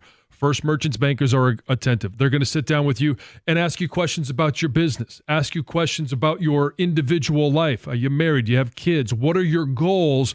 And then they're going to build a financial plan both on the business side and the day-to-day personal side, if that's what's required to fit your unique situation. And when you make the switch to First Merchants Bank, you're also going to get access to their highly rated mobile banking app with innovative personal finance tools. Plus, they're deeply connected to the community's needs because it's their community as well, and they volunteer and donate on a regular basis to local causes to ensure that we all prosper together. This is the difference of 100% interest in you. For a better banking experience, visit firstmerchants.com. That's firstmerchants.com. First Merchants Bank, helping you prosper. Member FDIC, equal housing lender.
One thing Tom said at the end of the Fact or Fiction is that we're clearly not buying into the 8-2. It was fun. I have no problem with enjoying the moment. I just don't think it is something that is sustainable, especially with the trade deadline looming. Now, having said that, I am still curious to see how they start the second half. In some ways, the break was the worst thing that could have happened. They were red hot. Do they continue out of the break and at least make this interesting? I think it's still headed for the same result, which is you're trading Jack Flaherty. You have to do your due diligence on Skubal. Maybe trade a bullpen piece if there's some interest out there. Yeah. It needs to be selling. You're in fourth place in your division. You are 7 back of the wild card. You're not making this ground up. The second half to me, though, is about the foundation of this baseball team. They've made it about the foundation. I'll make it about the foundation. Settling things down and justifying spending for 2025 so they're in contention. Yeah, as the back half of the season continues after the break, I'm going to be is Colt Keith going to be able to not necessarily stay on the tear that he has been in the early of July, but will he be a reliable bat? Somebody that can bat near 300 on the regular. Can Riley Green continue playing as an all-star? And I think that's the one thing you can you have confidence in. Parker Meadows, when does he come back, and can he be the force that he was in the very brief moments that he had in getting called back up from AAA? Casey Mize, I want to see him come back from the hamstring. Yeah, I think Colt Keith's a huge.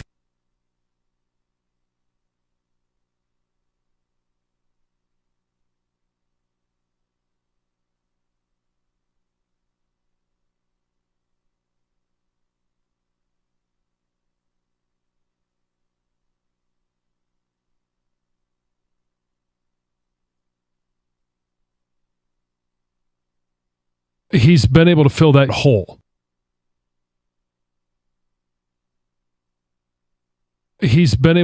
hole.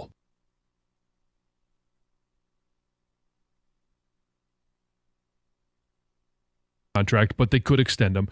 If you're going into it with, Olsen, Skubal, maybe you get somebody else in free agency, sure. But Mize is certainly pitching for that 4 spot and possibly 5. It's crazy. They had a stretch where they took Faedo in the first, Mize in the first, Manning in the first, and there's an argument that only one of them is in the rotation next season. Sure. Yeah, this is not all young players pan out, which is why it's so critical that these guys do establish themselves in the second half.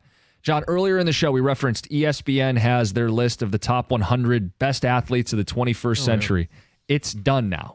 They've released their final 25. I have their top 10 athletes right in front of me. We did a Detroit version. If you missed it, Odyssey app, Odyssey Rewind, we gave the top 10 athletes in Detroit since the year 2000.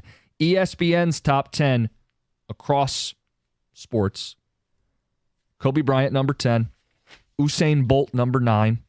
Tiger Woods, 8. Feels a little low. Number 7, Simone Biles. Number 6 is Roger Federer.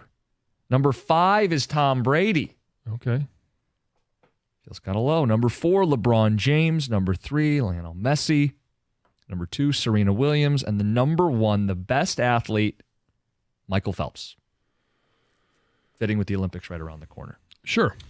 We also asked people about this Lions team and the anticipation for this season. It's something Doug Karsh said yesterday in Crosstalk. He said, I don't know if he said it's definitively the most anticipated Detroit sports season or one of the most anticipated Detroit sports seasons, but we just asked that question. Is it?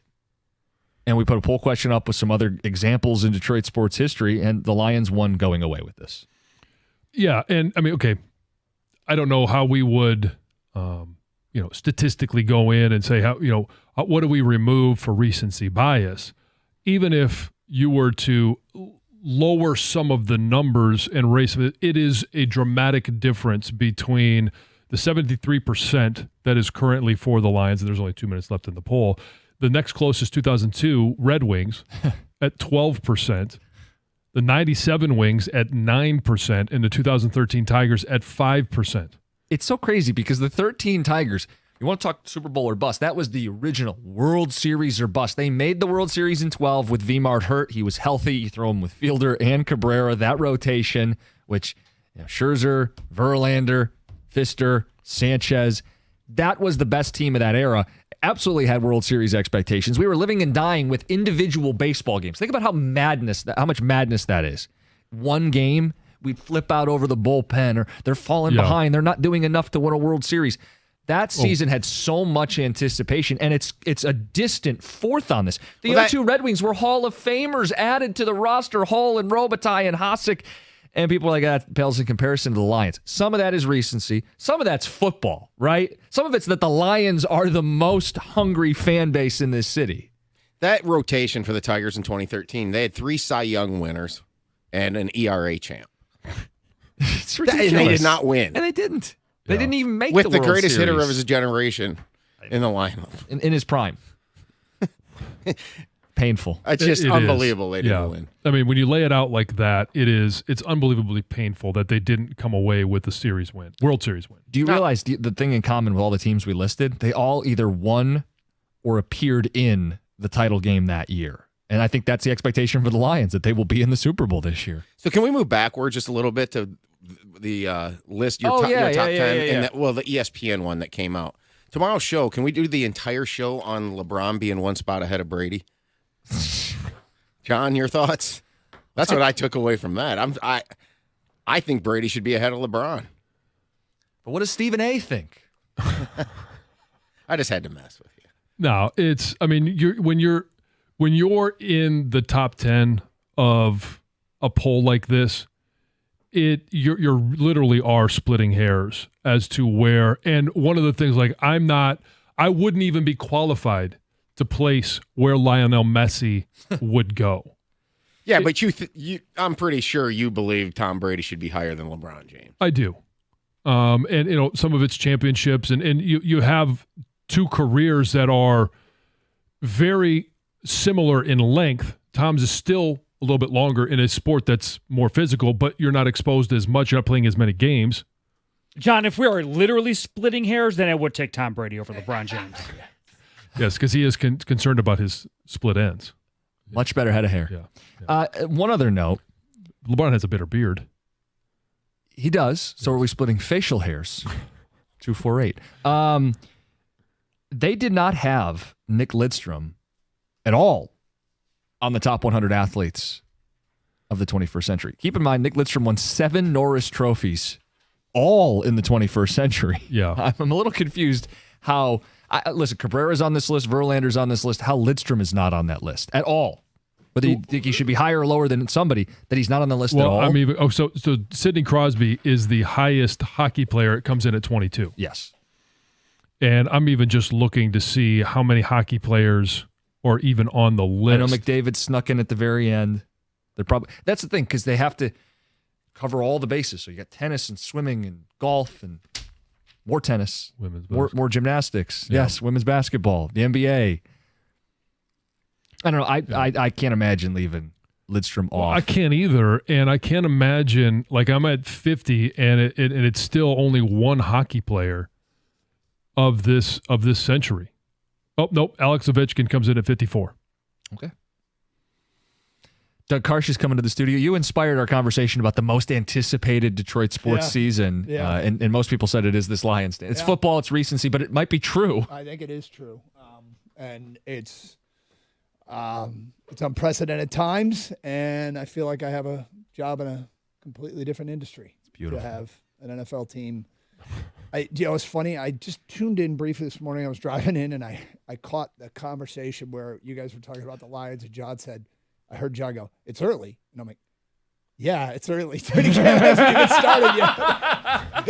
It is technically. It's technically still early. It's technically still early. Yes. I like that line. It's early. It's early. Yes, it but is it early. does not. It does not deter us from the excitement that we have about the Lions and just about football in general being back. No, it's crazy. And it was funny because you listen to that Dan Campbell interview out of Dallas. We played some of the snippets yesterday, and he was just trying to explain to these Dallas guys what it means to Detroit. And it's funny because I'm like listening to this going, we know. God, my God, we know. And it's like the rest of the country is starting to understand what we've been through. I always thought when the Lions make a Super Bowl, they were going to like do a documentary. It was going to be like Rinaldi or somebody on all the suffering that Lions fans have had. And at the end of it, everybody around the country would be like, my God, we didn't even know how bad they had it. Because people just weren't paying attention. And now. Well, they gave them no reason to. Nope. So anyway, we will open with a Lions topic with training camp just 2 days away. Carson Anderson next, 97.1.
Kind of buried the lead. We got baseball insider John Morosi of MLB Network joining us today at 11:15 to discuss the Tigers, the trade deadline, Skubal, Flaherty, Kelly, Canna, Urshela, bullpen arms. Lots to shop, or maybe you don't shop. But the Tigers have some interesting decisions to make. And they got a big, shiny, bright thing that everybody wants in Tarek Skubal, but are they willing to move him? And if they do, what would they get back? John Morosi, MLB Network, who is as plugged in as anyone, joins us today at 11:15. Gators out today. Good morning, everybody. The Carson Anderson program. Behind the glass is Kang as usual. Kang, how are you today? I'm doing good, Doug. How are you doing? Well, not bad. You know what happened in the Karsh household last night? You always ask Gator. I want to ask you. Anything exciting happened in the Karsh household last night? Well, thank you for asking. You're welcome. No. Maybe that's why Gator never asked you in return. Yeah. He's always like, I don't care what you did last night. Spent a little bit of time with the kids. Cooked. I made a mistake. So we ordered the HelloFresh meals, which has really been good for us. We eat better. They're good meals. Pretty easy to make for the most part, yeah, right? they send you the correct amounts, and you just mix it all together. You got to chop up, peel the carrots and chop them up, and et cetera, et cetera. But they choose the meals for you, but you can edit them. And so I always edit to get, mostly chicken and turkey. But every once in a while, I forget to edit, and they just send us 4 meals. And so last night we had the meals came yesterday, and there was a pork, some pork chop meal in there. Man, eating that hot dog's really changed you. Yeah, all right. Good for you. Not the case, but anyway, but there were 2 chicken meals. But then it's so much easier because we'll get, what I'll do, instead of getting 4 different, each meal feeds 2 people. Well, we have 4 people in the house right now. So instead of getting 4 meals that feed 2 people, I get 2 meals that feed 4 people for the same price. But I have to edit the meals that are sent to us to get that. And so I forgot to do it. So we got 4 meals that may feed 2 people. So I had to make 2 different dinners last night. We had a chicken bowl and a baked chicken dish. And so anyway, it was a lot more work, but I had time, got it done, watched a little bit of receiver, and You're not done yet? I'm not done yet. No, I made it to the playoffs. You saw? Don't tell me what happens. All right. I don't know. I might stop, dude. You are so mad about something. Oh yeah, this is ridiculous. I don't think it's a spoiler. Okay. Okay. Tell the people what upset you watching receiver last night.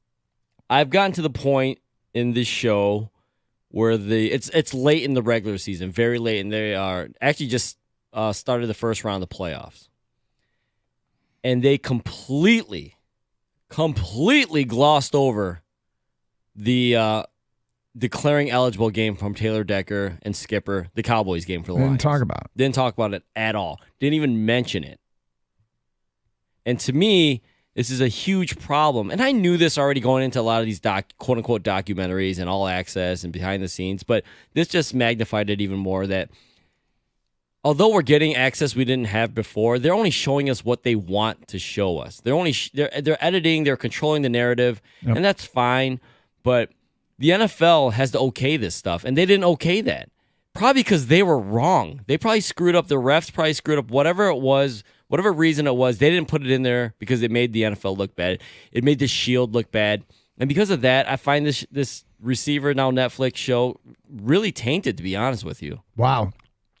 I mean, look, it bothered me. It obviously did. The truth is, we call it reality TV behind the scenes, but it is heavily edited.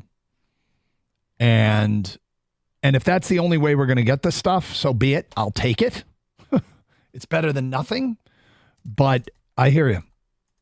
They basically just decided we're not doing this. And they, anything that was interesting, they tried to highlight. That seemed like it was a big part of the season and would be considered rather interesting.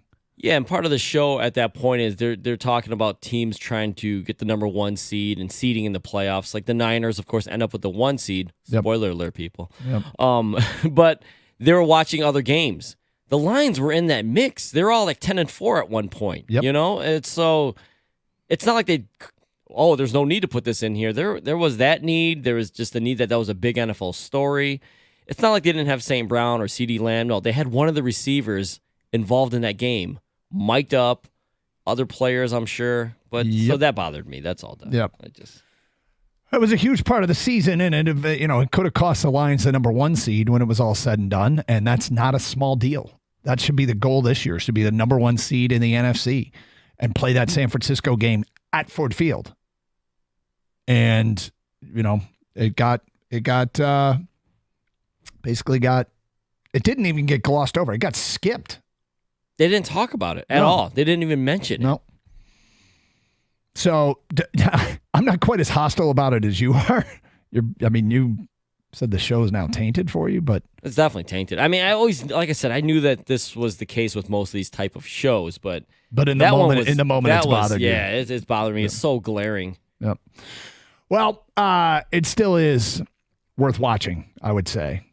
I mean, you've given it your endorsement. This doesn't. You still find the show entertaining, right? Yeah, of course. I mean, for the most part, there's funny stuff. Yeah, I'm entertained. There's funny stuff. There's access. There's things I didn't know or didn't hear about. Yep. Because you get to hear other players like Jared Goff, and other Lions. But it kind of snapped me back into reality. It's like, all right, you know what? They're showing us what they want to show us. Of course. 248-539-9797. All right, speaking of the Lions, training camp opens in 2 days. We're going to talk some Tigers next hour with John Morosi, MLB Insider, trade deadline stuff at 11:15. But man, it feels like when we get to this point of the calendar, it feels like football ramps up, to me, after the British Open. And one of them means a lot more to me than the other. But, when the British Open falls at a point in the July calendar, although this seems a little bit earlier than usual, But the British Open falls a point in the July calendar that is sort of the end of summer sports, although we're going to get the Olympics this year, which will be interesting, and always is. But it kind of kickstarts football. And Saturday, the rookies report.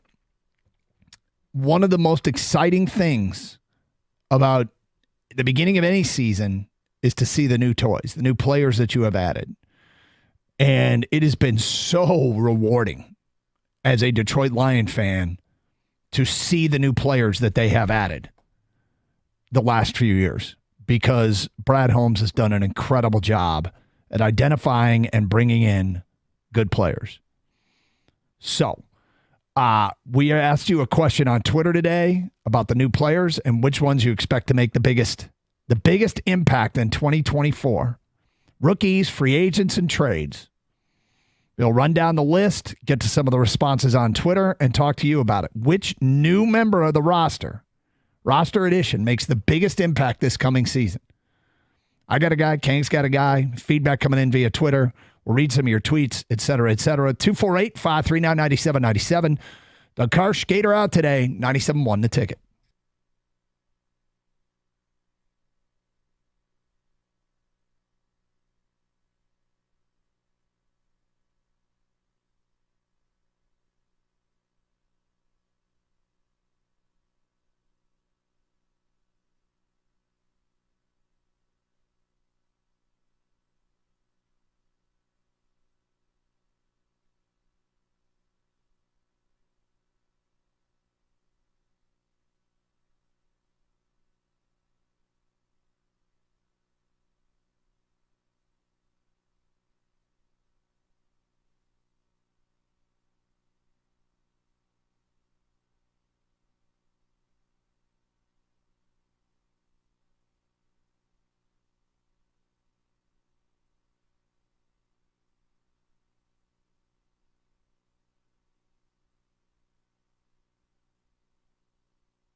All right, so we gave a few options here for on the eve of Detroit Lions training camp. Which newcomer do you expect to make the biggest impact this year? 248-539-9797. It's been really rewarding being a Lions fan of late, and certainly the fact that Brad Holmes knows what he's doing. So every year it feels like we get a new, like a wave of newcomers that have had positive impacts on this organization.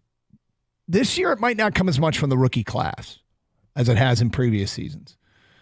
But they did go out and make some trades, sign some free agents.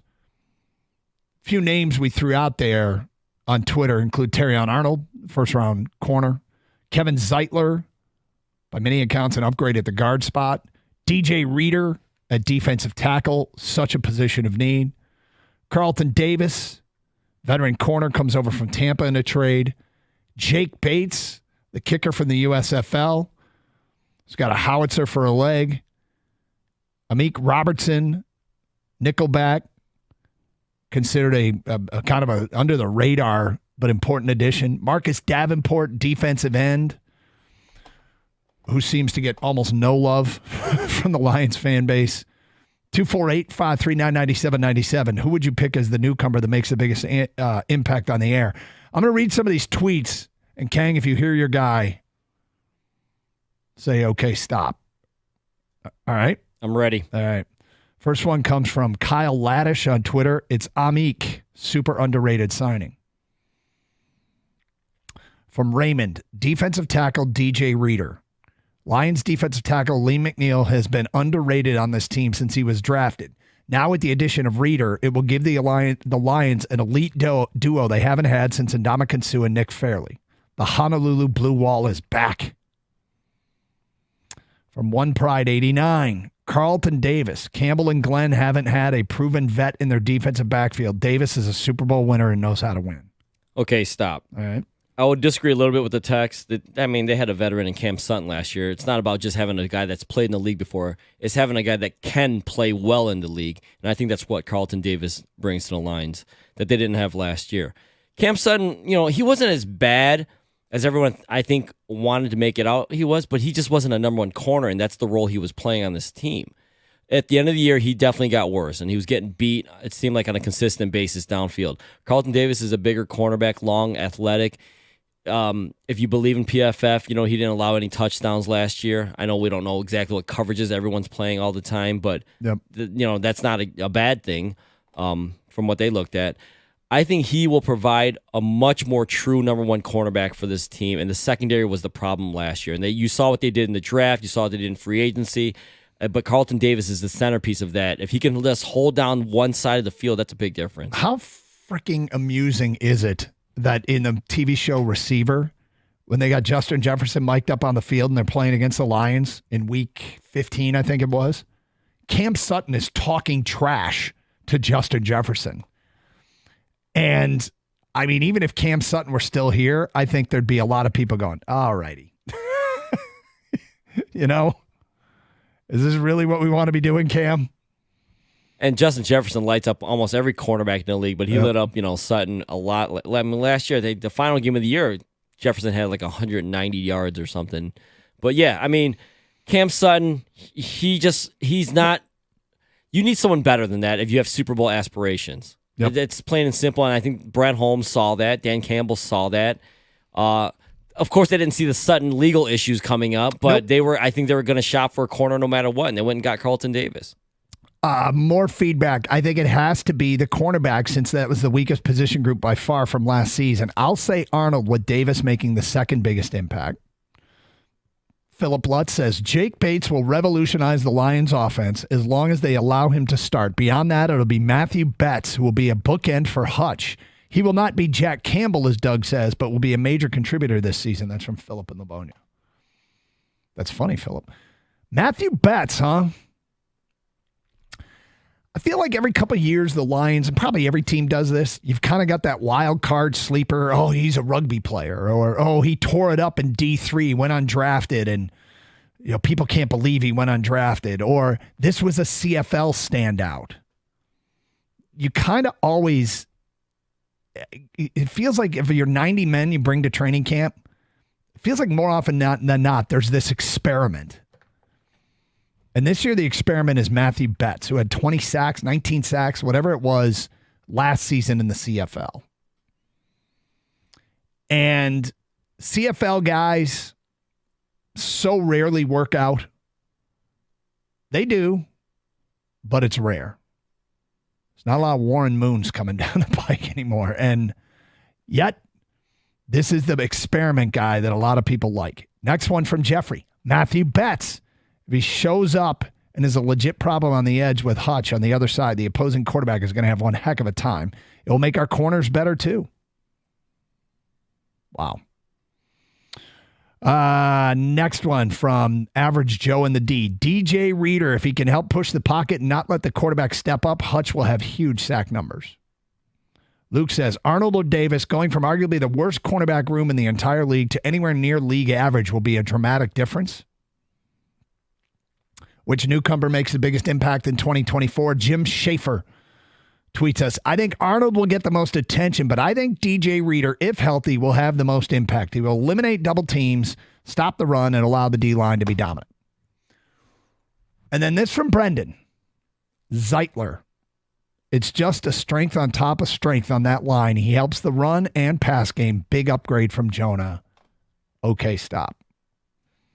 I mean, how much more of an upgrade can you have? That is the issue. I think the impact of him being better at a position where it's necessary is the most important and the biggest impact on this team. I think that keeping that offensive line as a strength and intact is important. Yeah, and on top of that, I think they're going to be better with Zeitler. So I just need him to be just as good as last year, and without question, that would be just fine. Yeah, because to me, to get better at the guard position, it's how much do you see, Yep. Especially when Goff wasn't hit much last year and they were running the ball great. 248-539-9797. Nubs Get Dubs tweets us, I think stabilizing the offensive line was critical to the success of Goff. Zeitler will make the biggest impact. I understand it won't be recognized if a guy like Carlton Davis were to come in and have 6 interceptions and provide solid coverage. Yeah, see, that's my thing. That's from answering the question point of view. I think Zeitler's a great signing. I just don't know if he will have a bigger, even optically impact as far as somebody else like Carlton Davis. 248-539-9797. What is it for you? Which newcomer makes the biggest impact this coming season? Scott writes in, I can't shake the feeling that Sione Vaki is going to be utilized in various situations that will cause other teams problems, possibly on both sides of the ball. Well, that's interesting. There is a wild card this season.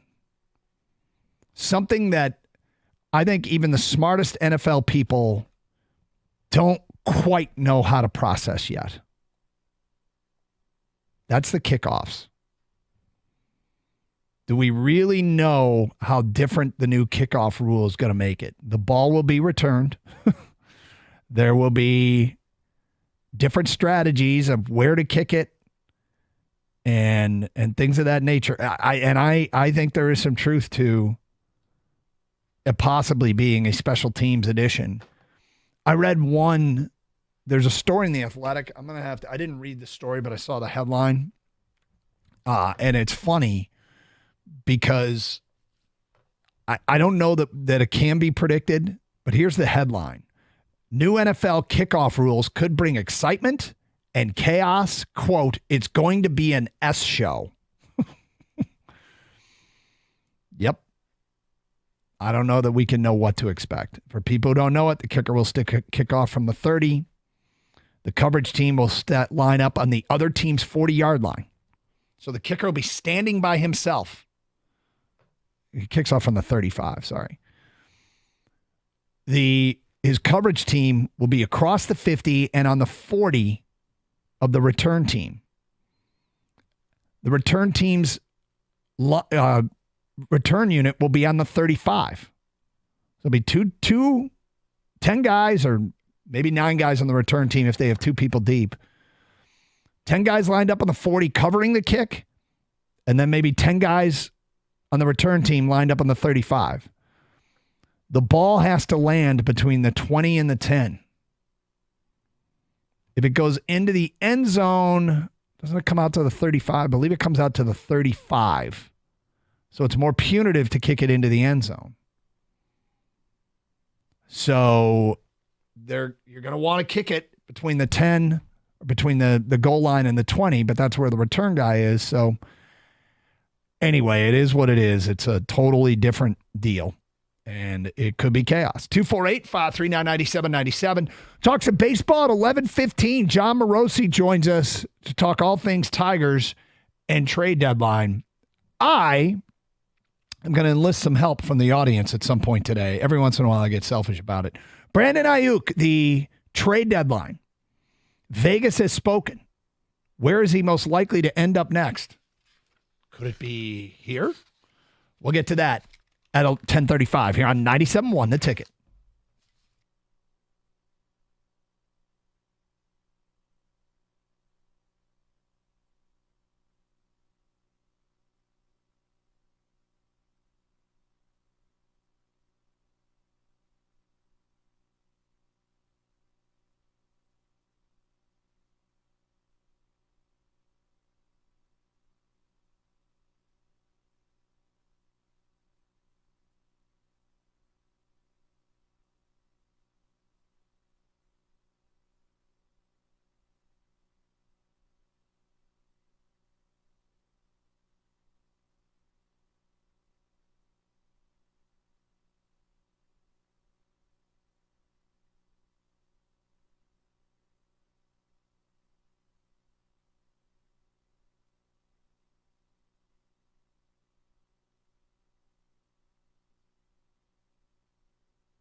Hey, Carson Anderson, 97.1 The Ticket. Talk some Lions. Training camp starts on Saturday.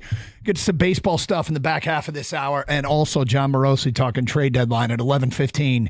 Here on 97.1 The Ticket, he is dialed in. We'll find out the legitimacy of the Scooble offers that might be coming Scott Harris's way. In the meantime, Jack Flaherty, still a good piece to trade at the trade deadline. And other parts that could be added in to sweeten the deal and help set the Tigers up for the future. Or do they tap the brakes on all the trade talk with a hot start to the second half?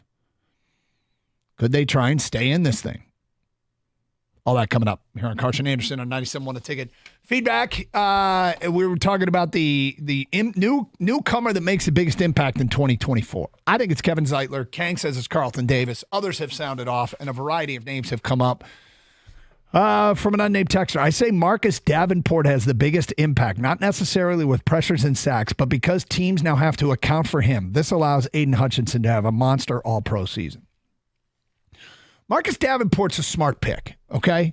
The thing about Marcus Davenport is this is an underappreciated signing, I think, by Detroit fans. There is a degree of familiarity that comes with Marcus Davenport. He's played in the division. He's played for New Orleans. And the Lions have New Orleans ties. He is a player that was coveted coming out of college. And there have been times in his career that he looked like he was going to be really, really good. Specifically, his fourth season, he had 9 sacks for New Orleans. He's had 2.5 sacks since. He's dealt with some injuries. He had 9 sacks in 11 games in 2021. If he puts together a healthy season, plays all 17, I'm thinking he could make an impact. This is a 27-year-old prime of his career kind of guy. I'm thinking he could make an impact. And I think it's a smart answer. Kelly and Hal says, my pick for the most impactful new roster addition is DJ Reader. I believe he's going to make everything click up front, and then we'll be hearing about how much improvement we have in the secondary. Well, they are totally related to the pass rush and the coverage units. I mean, if you you don't have to be a rocket science to figure out why. From Gonzo, I think Davenport, this is via Twitter, I think Davenport will provide added pressure, allowing for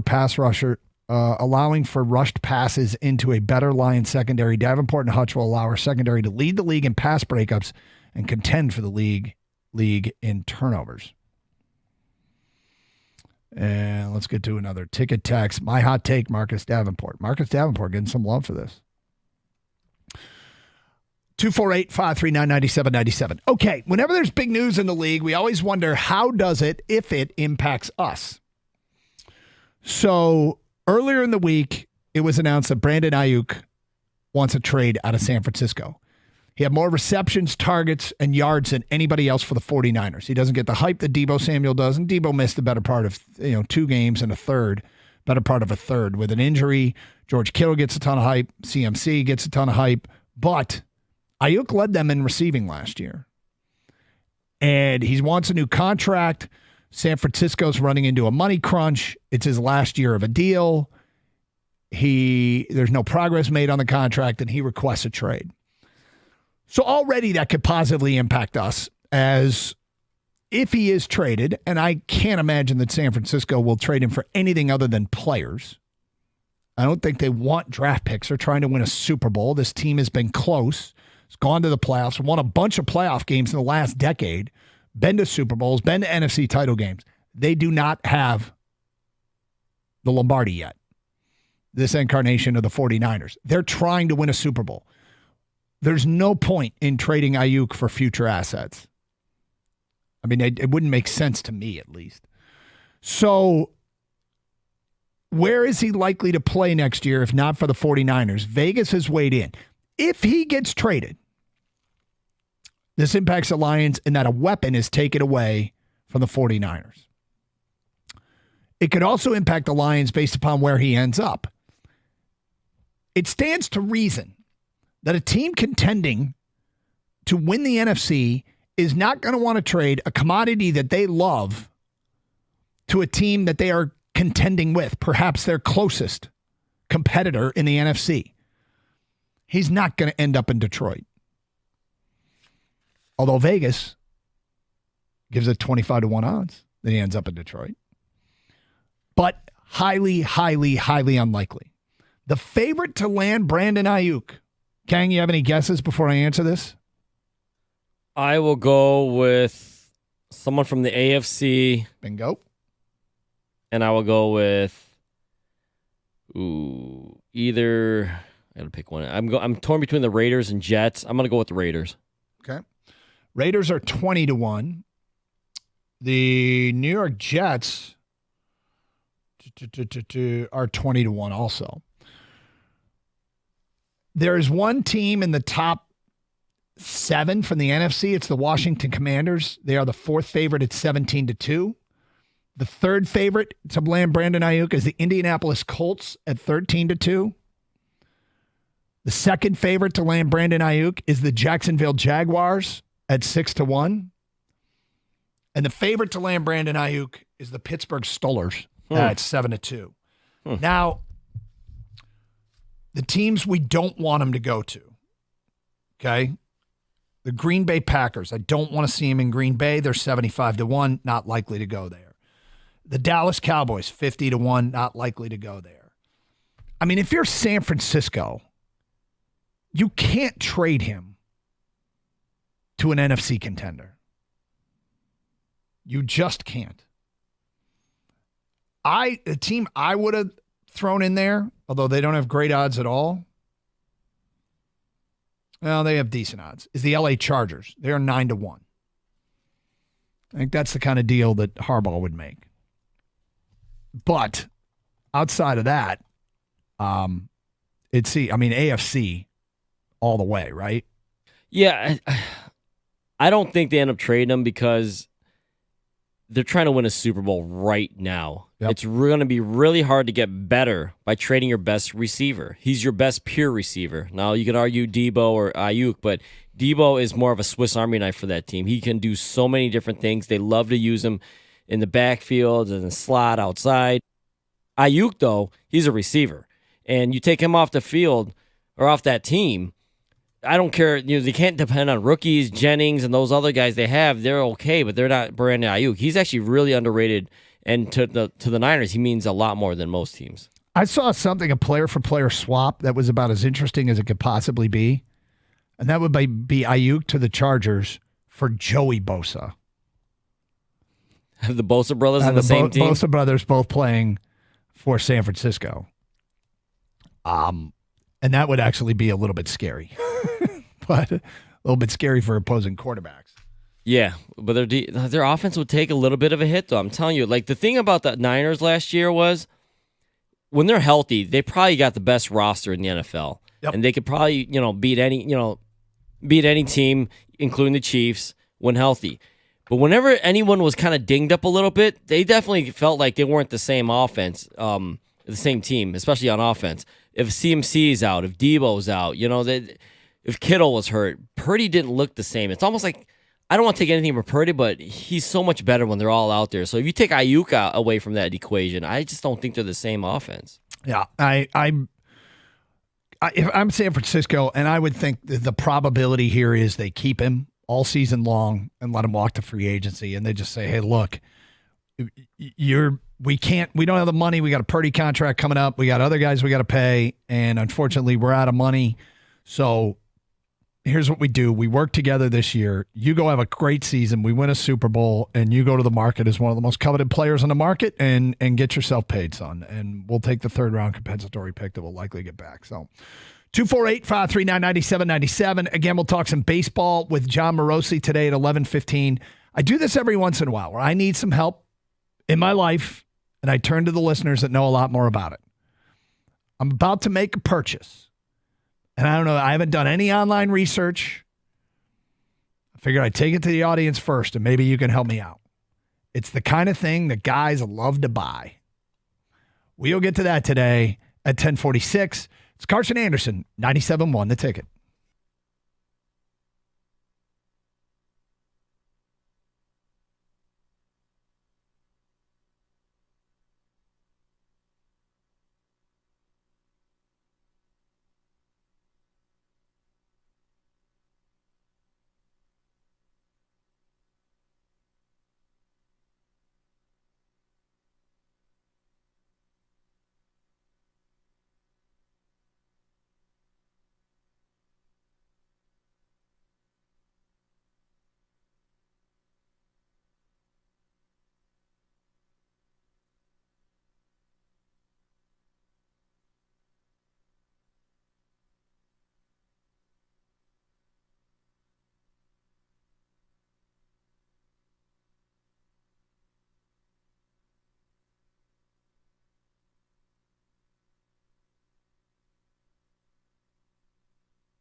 Talk some MLB trade deadline today at 11:15 with John Morosi. Doug Karshgater out today, 248-539-9797. Beautiful sunny day here in Detroit. Baseball season gets back underway tomorrow. In the meantime, I do this every once in a while, and I do appreciate the audience, and I always like to think that I can lean on your expertise for certain things. I also think that, like talking about stuff that guys like to talk about. So I'm asking for some help today. We're in the market for a purchase. I'm asking for the AV tech wizards out there. We're in the market for a new TV. Oh, I thought it was. Oh no. No? I've watched Boat Life. Boat Life. Not Boat. I just don't think it's for everybody. But no, we're in the market for a new TV. All right, you're going TV. So here's the thing about a TV. Is they all look great in the store and the showroom. I swear I've purchased TVs in the past that look spectacular in the showroom. And I get them home and I get them set up and they don't look as good. I don't know why that is. There's also all kinds of terms that I don't know what they mean. Kang, you just bought a TV. Well, a couple years ago. Yeah. And didn't you get like a 190-inch TV or something ridiculous? 191. No, I'm kidding. It was 82-inch. Right. 82-inch. I mean, are you happy with your purchase? Very happy. So happy I bought another one. So I have two of the exact same TVs. Do you? Yeah. And we're talking about, I mean, unless there's new innovation here, right? 4K is the thing.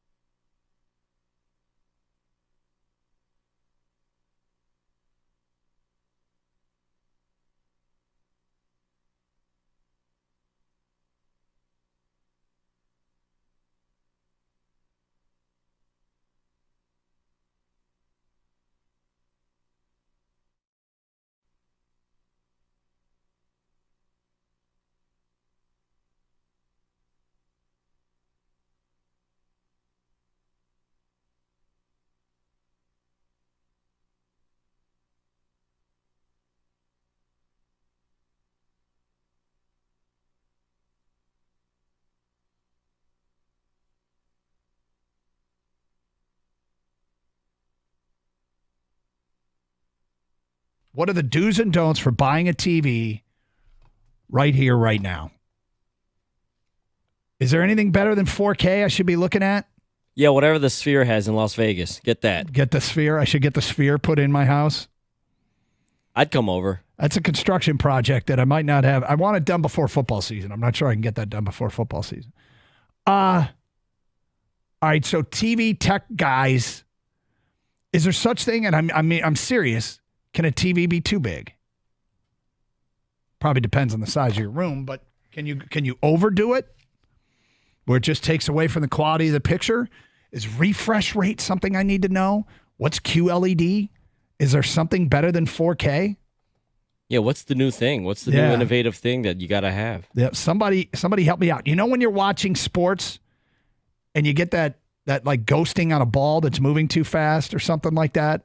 I always notice it in golf, where you get multiple images of the golf ball in the air. How do I avoid that? I mean, it hasn't killed my viewing experience, but I've noted you don't want that. So tech guys, TV guys, help me out. What am I after? 248-539-9797. And how much money should I be looking to spend? Like, I can get a great looking TV that looks fantastic in the showroom that's cheap, but I don't know that that's what I want. Let's get to your phone calls. Nick in White Lake, you're on 97.1 A Ticket. Hi, Nick. Hey, what's going on, guys? How you doing? Doing good. So the big thing about buying a new TV, right? And I'm an IT guy. I'm a big tech guy. Okay. So it's all about price point, right? So if you're trying to spend well over $1,000, you need to be looking at an OLED TV, OLED. Yeah. And those are the TVs on the showroom that look fantastic. Like, they look spotless.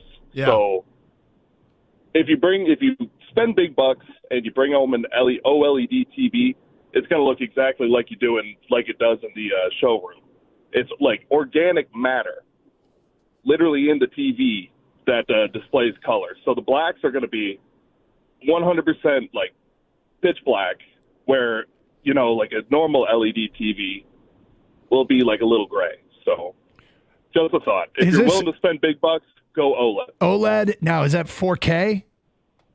Oh yeah, it's 4K. Pretty much every TV on the market now you're going to buy is 4K. Okay. You're looking, if you get anything less than 4K, it's going to be real cheap. It's not really worth the time. So you're saying if I'm going 1,000 plus, it's OLED 4K TV. Get an OLED 4K TV. You won't regret it. I got one in my living room. The Lions look fantastic on it. All right. Thank you. Appreciate it, Nick and White Lake. Yeah, everyone's always chanting OLED, OLED, OLED, OLED. No, they're not. Yeah, in the soccer games they show. Mike and Livonia. I think that is the new thing, dude. Is it? Hey, Doug. How are you? What's up?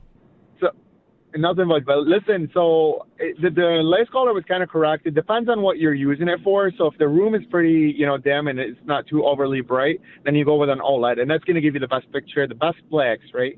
However, if you need it in a bright room where, there's a lot of sunlight coming through, then you definitely want to get a TV that's a QLED or something that has a brightness lumens that's adaptable to that room. So you want to make sure that it's bright enough for that room. Now, you definitely want to go 120 hertz, especially for sports and for video gaming, because that's going to, that takes the jitters away from, especially with movement and all that. But 4K, when you say 4K, that's just standard resolution. Yeah. So all the TVs nowadays are coming in 4K. Most of them are, at least. The cheaper ones are going to be 1080p's, but nobody's, using that anymore since everybody's breaking that 4K barrier. So I would definitely at least look at, I would recommend Hisense nowadays, because they're pricing based on, like, for OLEDs, for instance, LG and Sony's are known as the best OLEDs on the market, but those can get really, really pricey. So we're looking at $3-4 grand sometimes. Where on an OLED, or a QLED maybe with a Hisense, we're looking maybe $2 grand, depending on maybe if you're looking at 75 inches. Help me out. You're saying Hisense?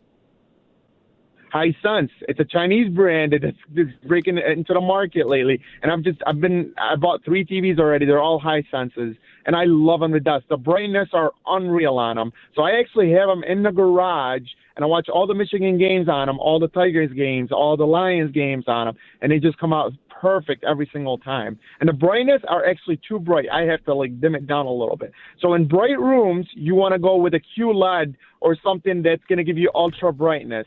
In a dark room or a living room or maybe inside of the home, you want to go with an OLED, and that's going to give you the best blackness. So the rich black colors. When you're watching movies at night, right, and you're seeing the dark scenes, maybe a scary movie, you're able to see the details in the dark due to the fact that the blackness in each each LED light within that screen is shining through on that blackness alone. So there are differences when it comes to the screen. Now, 4K is just resolution. What kind of resolution are you getting, and how much resolution is it putting out? Thank you for the phone call. Hisense is just a brand, right? I figured that out. Yeah, I didn't. I think it's actually. I don't say quality wise, but it's a less expensive brand than other. But why can't they just make a TV that's good for everything? I know. You know what I mean? Because here's the thing. I don't trust, although I love the TVs like Costco and Sam's Club and Best Buy, I don't trust them necessarily because they're putting on something that makes the TV look spectacular. I swear, and when you walk into Costco and you see the TV, you're like, that's the most beautiful picture I've ever seen. Yeah, like that bee getting, pollen from a flower. Exactly. Oh, my God, that's unbelievable. But I'm never going to watch. I'll watch BTV. Yeah, right? Because of the quality of this picture. But how many times are you really going to watch BTV? What you're going to go home is watch sports or play video games or watch movies. And they're always saying, like, well, this TV is better for that and this TV is better for this. Give me the ultimate TV that's good for everything. 248-539-9797. Antonio in Detroit. You're next. Hi, Antonio. Hey, how you doing? What's up? Not much. So I'm calling because you're up my alley right now with these TVs. So the guys who've called, the OLEDs are the way to go. I have 2 OLEDs in my house. Depending on the size you want, Amazon actually has a 65-inch OLED. The C4 is the newest one for this year. It's for $17.96. You have a C3, which was last year's model, for $14.46, and you can't go wrong with OLED. C4 and C3 available on Amazon right now, huh? Yeah, the C3 is last year's model. C4 is this year's, and like I said, they're having a deal now: 65-inch, 1796 or 1446. What brand? I'm sorry. Oh, LG, and those are like some of the top of the line ones. I mean, there's a few others, but LG is, you can't go wrong with LG OLED. All right. Hey, I appreciate it, Antonio. We'll take one more on this. 248-539-9797. I'm in the market for a new TV. Haven't done any research yet. Figured I'd ask the audience because we have smart people that listen. Tony is next. Hi, Tony. How you doing? What's up?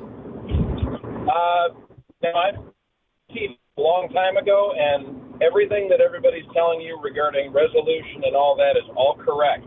But this is something a lot of people don't take into consideration. Yeah. If you go to the movies and you have this huge screen and you're watching whatever you happen to enjoy, you're having to turn your head and move your eyes and everything, and then eventually when you get out of the movies, you're tired. If you take the number of feet you are away from your television, multiply that by 3, that is 30, I should say, and that is the largest inches you should get. So, okay, you're breaking up, Tony. Did you say you're breaking up? You said take the number of feet you'll be sitting away from the TV and multiply it by 30? 3. I'm sorry, 3. So, for instance, you're 20 feet away from your TV, measure your room. Yep. 60-inch TV you'll be able to watch without moving your head or your eyes. It's human perception. So you're not getting tired watching the TV. If you get a large one, you can enjoy it, but you're moving your head, you're moving your eyes, and it actually is more energy watching the TV, and it's not as enjoyable. I know it sounds weird, but that's how human perception works. All right, so number of feet away you are from the TV, multiply it by 3. That's the largest screen you should do from your room. For comfort, yes. Interesting, Tony. Thank you, and thank you for all your advice. I've taken some notes. Getting into the market, something that will be purchased before football season. 248-539-9797. Okay. Speaking of purchasing, people want to purchase Tarek Skubal. Can they get him? John Morosi joins us at 11:15. But I do want to know if recent events and what's going to happen next should have Scott Harris tapping the brakes on selling. We'll explain at 11:02 here on 97.1 The Ticket.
Brought to you by Miller Landscape. The skipper, Jim Leland, is just days away from receiving baseball's highest honor. He'll be inducted into the Hall of Fame on Sunday in Cooperstown. So, Skip, how you feeling?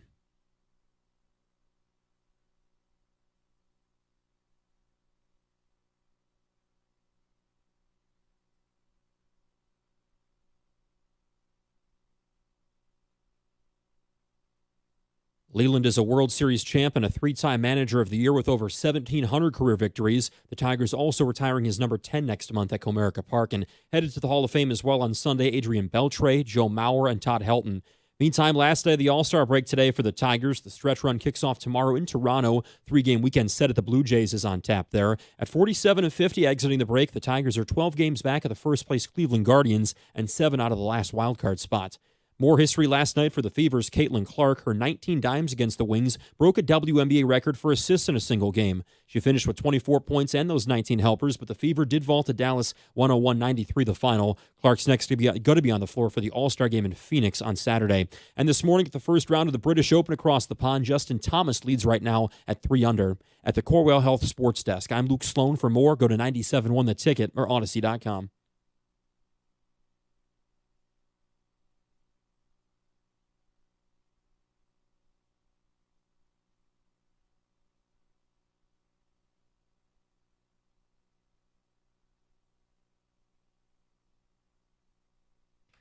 Okay, so thanks for all your help, and I'm ready to take the next step and upgrade the TV in the Karsh household. Probably just go living room a little better, and then move a living room TV down to the man cave. Do you have a surround sound system? Do not. You got to get one of those too, man. Yeah, here we go. I'm just saying, to go with a really nice TV, you want some good sound, man. Well, I don't doubt that. The problem is in the basement with the multiple TV setup is you've got multiple audio feeds. I like to have them all going at the same time. It's a bit of a mess, but I'm used to it. Okay, so Tigers in action tomorrow. Back at it. I think back a couple years ago, the Detroit Red Wings were in and out of the final spot or two of the playoffs. Season was starting to carry on, moving in on the trade deadline, and they had that infamous back-to-back games with Ottawa that were disastrous. They got pounded. And right after those back-to-back games with Ottawa, Steve Yzerman did something that people weren't all on board with. He decided to sell. He didn't think they were close, didn't think they were a legitimate playoff contender, and he traded Tyler Bertuzzi. And, at the time we got some traffic out of it because some people said, I don't understand. They were right there. Yeah, it was a bad series, but they moved on. Now we have a Tiger team that is pretty firmly out of the playoffs, but they've won 8 of 10 leading into the All-Star break. Comerica Park was packed for the Dodgers series. In fact, a lot of eyeballs were on the Tigers that whole final week with a 4-game series with Cleveland, which brings people out. And then the 3-game series with the Dodgers, which certainly brought people out. And in my opinion, based upon call volume and response from that stretch of baseball, where the Tigers won 8 of 10, taking 3 of 4 from Cleveland and 2 of 3 from the Dodgers, they have created as much buzz amongst fans since the home opener. And I say that based upon the feedback that we have gotten.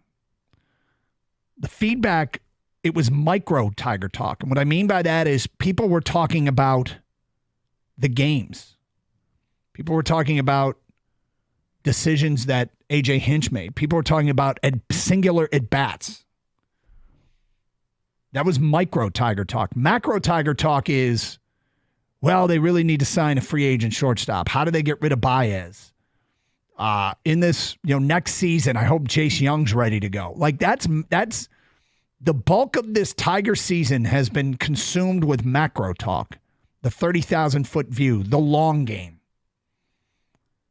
Coming out of the Dodger series, we had people calling about pitchers' outings and what a great at-bat by Colt Keith And that's why you bunt. I mean, all this micro baseball stuff, we spent most of the first half of the season not doing. They got off to a hot start, but I feel like the fan base in general, other than the hardcores, they aren't quite as dialed in as they get as the summer goes on. So I guess that's what I'm basing upon, a team that's created a buzz that we haven't seen since the beginning of the season, since opening day. And it's not just that they won at the right time. They won with the most eyeballs on them. They won when the park was packed. And now there's this, courtesy of Fangraphs. The remaining schedules ranked in terms of difficulty the rest of the way. Where does the Tigers' schedule rank? It's the 4th easiest in the game the rest of the way. What does that mean? Well, I'll give you an example of what it means. The Tigers in the division, in focusing on the division, have the most games left in the division against the Chicago White Sox. Tigers have 7 games left against the White Sox. The Cleveland and Minnesota, who lead the division, have 3 games each left against the White Sox. So, I mean, you start thinking about that in very practical terms. I mean, nothing is an easy dub, right? But the White Sox are terrible. And the Tigers can feast off them alone to get well over 500 if you just take those 7 games and do what you're supposed to do. It's one of the easiest schedules in baseball the rest of the way. With all that said, could a hot start in the second half of the season inspire a change in approach to the trade deadline? And quite frankly, should it inspire a change in approach to the trade deadline? The Scooble talk has been hot and heavy the last couple days, but you're probably once or twice an hour, we would get calls from fans, and I hear you, but we would get calls from fans that would say things like, I don't know why we're making a trade. Why aren't we keeping this group together and see what they can do? And I would argue, in part because part of this win streak has been some players probably outperforming a realistic expectation. I do hope that Colt Keith is coming into his own. I think there's a chance that he is, and that he's not outperforming a really realistic expectation. But in this stretch of wins, you've had guys like Gio Urshela really step up. And Gio Urshela has been a helpful player. And, last year in spot duty with the Angels, he hit nearly 300. So can he keep it up this year? I don't know. I don't think you're building a winning streak based around a Gio Urshela surgeons. Is he the guy that you build a winning streak and you can keep it going? I'm not sure. Is Veerling. Is Veerling a guy that you build around? The only one that I feel like might have some authenticity to it, and I hope, is Colt Keith, and he's probably the most important one when you do take the 30,000-foot view. But could a hot start here justify not selling it all? And I don't think the offense is at a sustainable level. I don't believe that they're going to keep this up. But I don't mind testing the waters of the second half. Try to maintain as much flexibility as possible, which is why I do answer the phone when somebody calls about Scooble.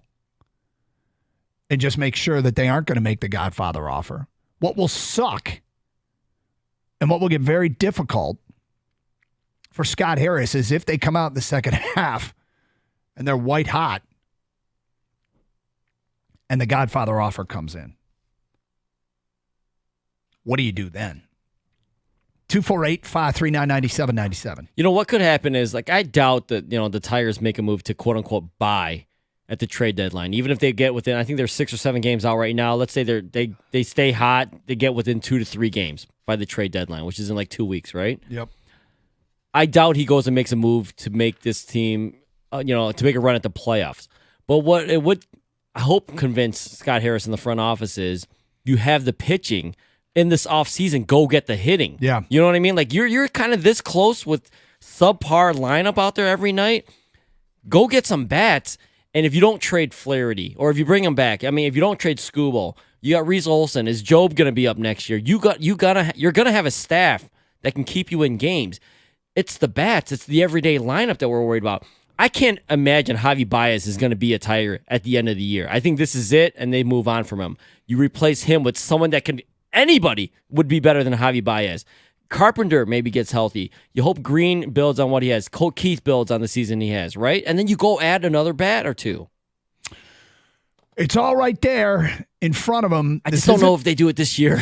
Well, you know what this is? Because no one believes this year this is real. This isn't. Or no. the 8-2. I mean, at least the last 10 games. I think some people are intrigued by it enough that they want to further research how real it is. And by that, I mean, if a Skubal offer comes in today, that's one thing. But if you have 2 weeks of data after this break, it can help define you. And the problem is when you're playing the best and your guys are playing the best, it's when their trade value's the most. Like if Flaherty comes out and has 2 more dominant starts, part of a winning streak that continues, that's when you can sell him for the most. But it might be that Steve Yzerman, and look, the Red Wings were in and out of the playoffs 2 years ago when Yzerman pulled the trigger and decided to sell, and some fans were like, wait a sec, we're in this thing. Why are we getting rid of Tyler Bertuzzi? Well, as it turned out, it looks like it was the right decision because that team didn't exactly follow up last year. And I think Yzerman almost came out and said like he just didn't think they were good enough yet. Or, they weren't there. 248-539-9797. We'll continue this conversation with you, John Morosi, talking trade deadline next here on 97.1 The Ticket.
Doug Karsch, Gator out today. It's the Karsch and Anderson program here on 97.1 The Ticket.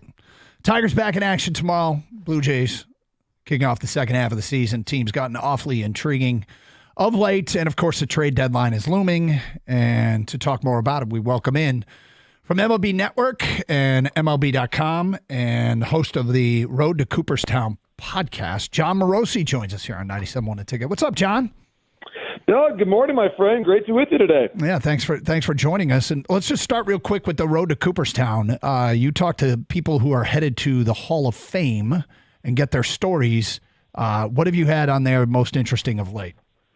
Thanks, Doug. Yeah, it's been a lot of fun, and certainly Cooperstown will be the focus this weekend. Jim Leland is going in. Of course, his big induction day is on Sunday. I'll be there on site for MLB Network, which is going to be really exciting. The question with Jim, of course, Doug, is not if he will cry, but how many times he will cry in all the best ways, because as we know, the skipper's got a big heart, and it's just going to be a wonderful speech. I can't wait. One of my favorite details about Jim's overall baseball family biography is that his son, Patrick, is now a minor league manager, which is, of course, how Jim began his managerial career. So Pat, I believe, is 32 now. He's managing at Kannapolis in the Chicago White Sox organization. So it's a family business. It'll be a lot of fun to see him. Of course, Adrian Beltre, Joe Mauer, Todd Helton, those are the players going in on Sunday. And our podcast highlights those who are – the goal, Doug, is to speak with every living Hall of Famer and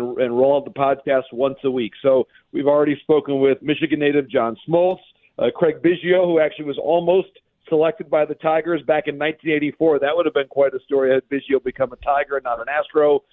Joe Torre, we actually had so much stuff with Joe Torre, Doug, that we had to split the episode into two parts, because there was his playing career, of course, a former National League MVP, and then he became a Hall of Fame manager. So just a lot of really fun stories for me to hear. And Johnny Bench was our first episode. We still have an episode with Cal Ripken Jr. that's going to get rolled out in the next couple of weeks as well. So Road to Cooperstown is the podcast. You can download it anywhere that you get your podcast. Well, John, the big story around here is the trade deadline. And I want to start with Tarik Skubal, because that got some new life with a Tom Verducci report that the Dodgers and the Orioles are putting together packages to try and entice the Tigers to make a trade. Do you think that either of them will come to the table with the Godfather offer that would tempt Scott Harris? I think, Doug, that they are going to come up with compelling offers. I believe that, and whether it's actually been submitted now or if it's going to get a little bit closer to the deadline, it's not clear to me. But I do believe they're going to try, and I think that Scott Harris is in a position where he'll have to listen. It would be a very difficult choice, but in some ways, Doug, I would say that it is an easy, hard decision, and here's what I mean by that. The only way that you go down the path of potentially moving a Tarik Skubal is if the Dodgers or the Orioles or some other team that we're not thinking about come up to you with an offer that is just simply absurd and that you have to accept.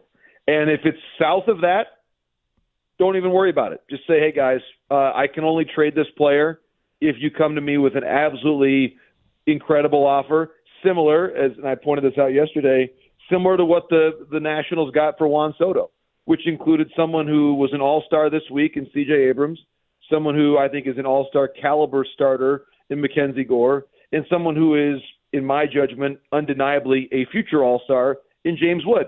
That's like 2.5 all-stars. That was the standard for Juan Soto. And people could say, well, Skubal hasn't done what Soto has done in his career. That's fair. That's exactly correct. But pitching right now is so important that you can price the pitching a little bit higher. We're at a time in the industry where there's so much injured pitching out there, especially from a team like the Dodgers, that you can put a little bit of a tax on that and say, listen, it's got to be a little bit higher, because I see in Baltimore's case, they've got so many great young position players, but they need a Tarik Skubal. The Dodgers, look at how many injured starters they have. They need a Tarik Skubal. So price him like Juan Soto was priced, and see if someone meets it. And if they don't meet it, move on, go on to the offseason, see if there's a better package at that point, or just ride it out and say, I believe the Tigers are going to be a more competitive team in 25 and in 26 than they are in 24. So if you want to buy me out of having Tarek Skubal in those years, come on, bring it. And if you fall short, I move on. So it sounds to me, and let's start with Baltimore, is the kind of offer now that you would only say yes to is if Baltimore says yes, Jackson Holiday and Sam Basallo, or yes, Jackson Holiday and Kobe Mayo, two of their, three right there, elite position prospects? I think that it would have to include, and by the way, you're talking about the right names. And if any Baltimore fan or observer says no way, no how, well, again, I draw your attention to what the Padres had to give up to get Soto. It's that kind of a prospect. So I would say it's more of a grouping, like two of the four. I would think that for the Tigers to be really compelled to move Skubal to Baltimore, it would have to be two of the four, or two of the five, if you will, of Holiday, Colton Cowser, Mayo, Basallo, that kind of a conversation. You'd have to get two from that group. That if you want to add in any of their other younger players, again, I'd be really surprised. I would doubt that Jordan Westburg would at all be an option there. Heston Kierstad, maybe you would add him to that conversation too. It would have to be multiples of the group of players that I just mentioned. And I think that if you're looking at it objectively, Doug, the team, if you had your choice of dealing with Baltimore or dealing with the Dodgers, you would rather choose Baltimore because they've got so many of the players that you need. Basallo could potentially play first. Mayo could potentially play first. Connor Norby is another guy. Maybe he's a second base, outfield. He could move around. I think part of this conversation where it gets really interesting, Doug, and where it becomes like a multi-layered evaluation is if the Tigers are going to bring in a player like a Basallo from Baltimore, or like a Kobe Mayo, for example, who would potentially play first base, it tells you a lot about how they feel about Torkelson. Yeah. And to me, the fact that Torkelson is not back yet and that he has not destroyed AAA pitching yet says a lot about where they're at the moment. And also you keep this in mind as well.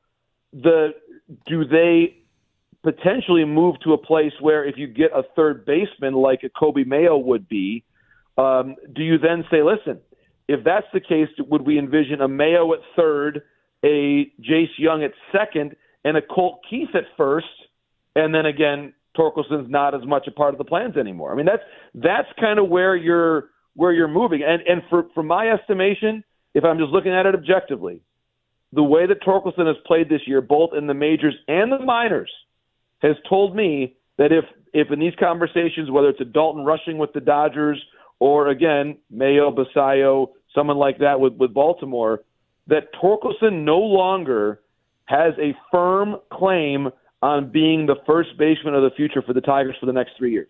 That if you can find somebody there, or if you reconfigure your infield to put Colt Keith at first and Young at second and get a third baseman, those are options that are available to you because, honestly, Doug, just look at the numbers. He has not stood out. And at some point in time, this becomes a performance-driven industry. Jack Flaherty, he had a healthy start, probably needs a couple more to solidify a deal as a rental pitcher. What could they be looking to get for Jack Flaherty?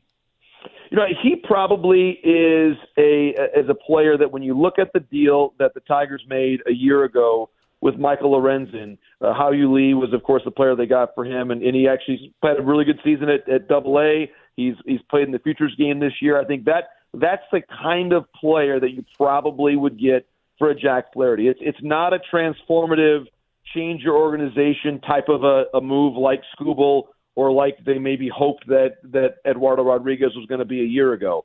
I think it's much more of you look around the dynamic of Major League Baseball and see teams that need a third, fourth starter, someone who's probably going to start a game for you in a playoff series, but not game one and probably not game two, but somewhere in the middle of that rotation. The Milwaukee Brewers, I would say, are one more example of a team that probably needs a little bit more reliability in their rotation given injuries that they've experienced and certainly having to move on in the last offseason from Corbin Burns and Brandon Woodruff being injured. So I think Milwaukee's a fit there. I would say potentially the Dodgers just because of how, and we saw it up close in Detroit last weekend, how thin their rotation is right now. The Dodgers have to be involved in every trade conversation right now for a starting pitcher. The San Diego Padres, I think you'd put in the same category. So the Tigers are fortunate in that the Flaherty value is clear for teams that need another starter, and I think the price point is pretty clear as well. It's about what they got for Lorenzen, who again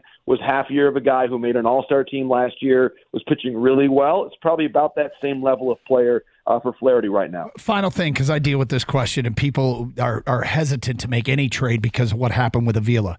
Your impressions of Scott Harris, should he be trusted to move these commodities?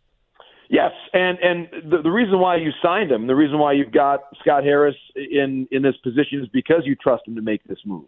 I think to me, whatever moves Al made with Verlander and others are irrelevant in this moment in time. It's about what Scott Harris can do, and it's interesting. You know, Scott has made a handful of trades with a few teams. He's traded a lot with Philly. It's interesting. Dave Dombrowski has been a frequent trade partner with the Tigers, it seems.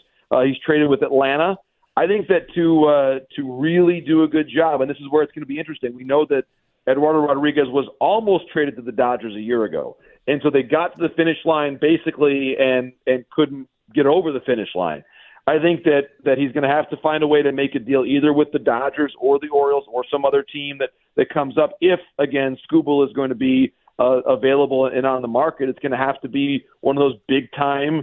It's going to be a big-time trade with a big-time team and an experienced GM like Mike Elias in Baltimore or Andrew Friedman with the Dodgers. And I think he can do it, but I think it's going to require expanding the aperture a little bit of the number of teams that Scott has made deals with so far. And I trust him to make the deal. I think Tigers fans should as well. And this is going to be, though, the next couple of weeks, I would say, a very transformational period of time for the Scott Harris administration in Detroit. John Morosi, appreciate your time. We see your stuff and read your stuff on MLB.com and MLB Network. Road to Cooperstown's a podcast. Thanks for joining us here on 97.1. Doug, thanks so much for the call. Really appreciate it. Look forward to catching up again real soon. There you go. Lots to talk about out of that. He trusts Scott Harris. Sounds like a Baltimore offer could be the heavyweight offer that we're asking for.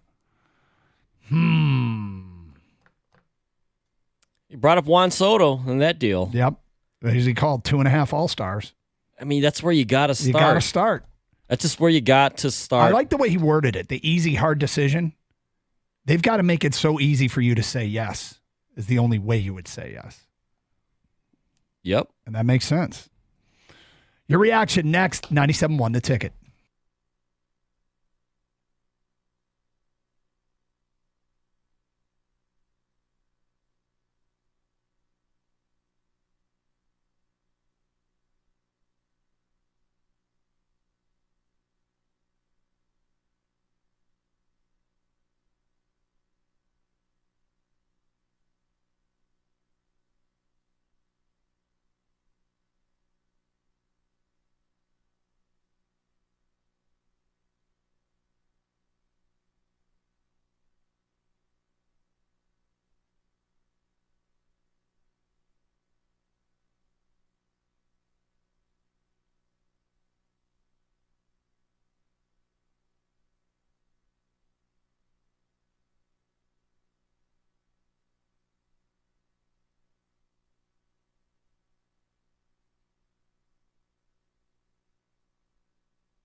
Doug Karsh, Gator out today.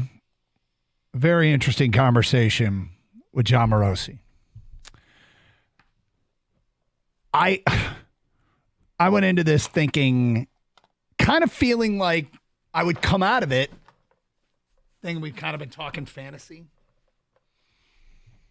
that it's less likely that there'd be a huge deal with Skubal. My reaction to that conversation makes me feel like it's more likely than I expected. Let me be clear on that. I'm not predicting that Skubal will be traded. He gave me a bit of an impression that Baltimore is pretty willing to do something along these lines. Anybody else get that gut feeling that they might come to the table with a Godfather offer? You know who would do this offer? Is Dave Dombrowski. If he were on the other side of it? Yep. Yep. That's the type of GM or president you need to be talking to. The guy who says, F them picks, F them prospects. Mm-hmm. I've got a chance to win the World Series right now. I'm loading up. And it's not like this is like some kind of crazy risk. Of course, you're going to maybe give up more than you want to if you're the Orioles. But you're getting a guy in return who's a potential Cy Young winner, the best pitcher in baseball right now, at least from the left side for sure. And you've got him under team control for the next 2 years after this. That's why the Godfather offer has to come through to get this guy away from the Tigers. If you can get, you mentioned Jackson Holliday, who was long considered the best prospect in baseball. He's a shortstop. You're thinking about your shortstop for the next decade. And, like he said, 2 of the 4. So if that's Jackson Holliday and Kobe Mayo, who's a corner infielder, who's a AAA, it's Jackson Holliday and Connor Norby, who's a middle infielder, outfielder, and something else, that's getting close to that Godfather offer. And that's where I get that some people are, I'm not even listening. Okay. Got it. I mean, look, it's not for everybody. I asked him that question at the end about trusting Scott Harris because, that's somebody in the game that has a sense for whether or not our guy knows what he's doing. And it's incredibly important that he doesn't F this up. The easy thing is to say no. It is definitely easy to say no. And if he says no, we will never know what he said no to, right? We'll never know what offers he might have turned down. Most likely. Sometimes that stuff gets out, but usually it doesn't. But it's more confirmation that you're not going to get lowballed on Tarek Skubal. And if you are steadfast and adamant and there's just no trade offer, I don't believe in prospects. They've got the bird in the hand. I'm not going for 2 in the bush, and this is just not the way I would ever go about my business, then I guess I would understand why you wouldn't want to make the deal. Other than that, it has to be the Godfather offer. And I don't know. It sounds to me like that's not out of the question. It's not out of the question that kind of offer comes in. And yeah, he didn't say no to Jackson Holliday. So, Tiger fans, 248-539-9797. I think it's incredibly uncomfortable. And it seems super risky. And our history with these kind of deals, although, the truth is, there's nothing like this. This is a young club control arm, not an aging veteran rental. So this one's different. And ultimately, it was the lack of return that probably cost Avila his job. We felt like, there was Dawel Lugo, and there was Jake Rogers, and there was Daz Cameron, and there was Franklin Perez, and there was Jose King, and there was Jamer Candelario, and there were all these names that came back in his purges, and none of them were special. None of them. And it ultimately cost him his job.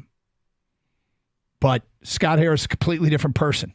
there's no there's no correlation, and we shouldn't draw a correlation between what Avila screwed up and what Harris might be trying to do here. Yeah, I like that Morosi brought up those two distinctions. One was he does trust Scott Harris, and two, Al Avila has nothing to do with Scott Harris. The past failures of the front office have nothing to do with the new guy. Now, I don't know if the new guy's going to get it done or not, but I'm not going to hold what Avila did against him. I think if Gator were here, he'd say, Doug, are you ready to fall in love again? Because, I mean, what's the point of dating someone new if you're just not going to trust them either? We got to trust Scott Harris. We have to. Now, we can have our opinion on what we think he should do, but he's got the scouting staff. They got the, they got the information on all the players and the prospects that they want to return. If he pulls the trigger on a huge Tarek Skubal trade, you got to trust the return. And just from on paper, you got to look like, all right, did we get enough according to all the experts out there? What's the consensus on this? So, and it'd be a career-defining move.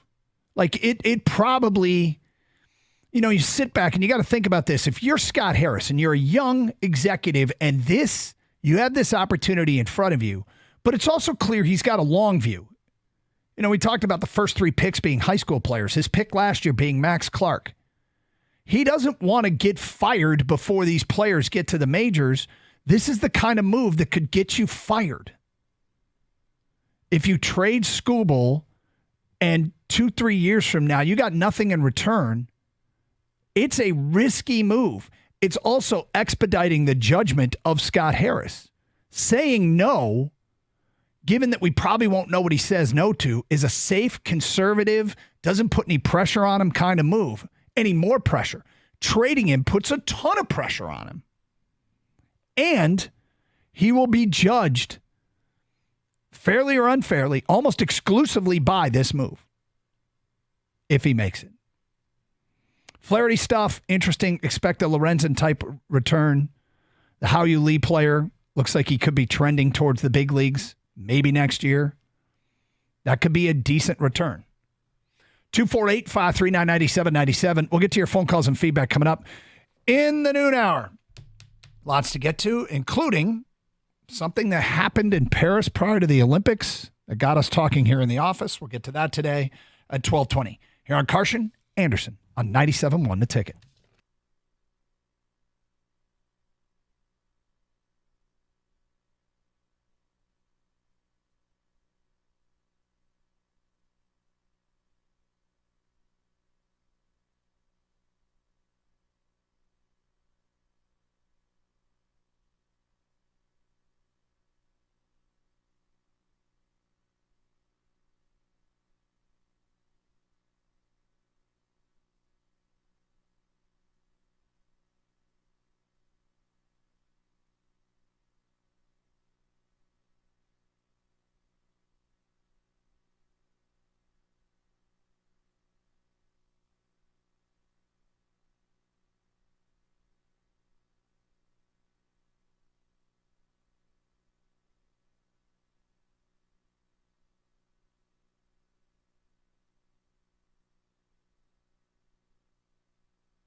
Doug Carr, skater out today. Wow.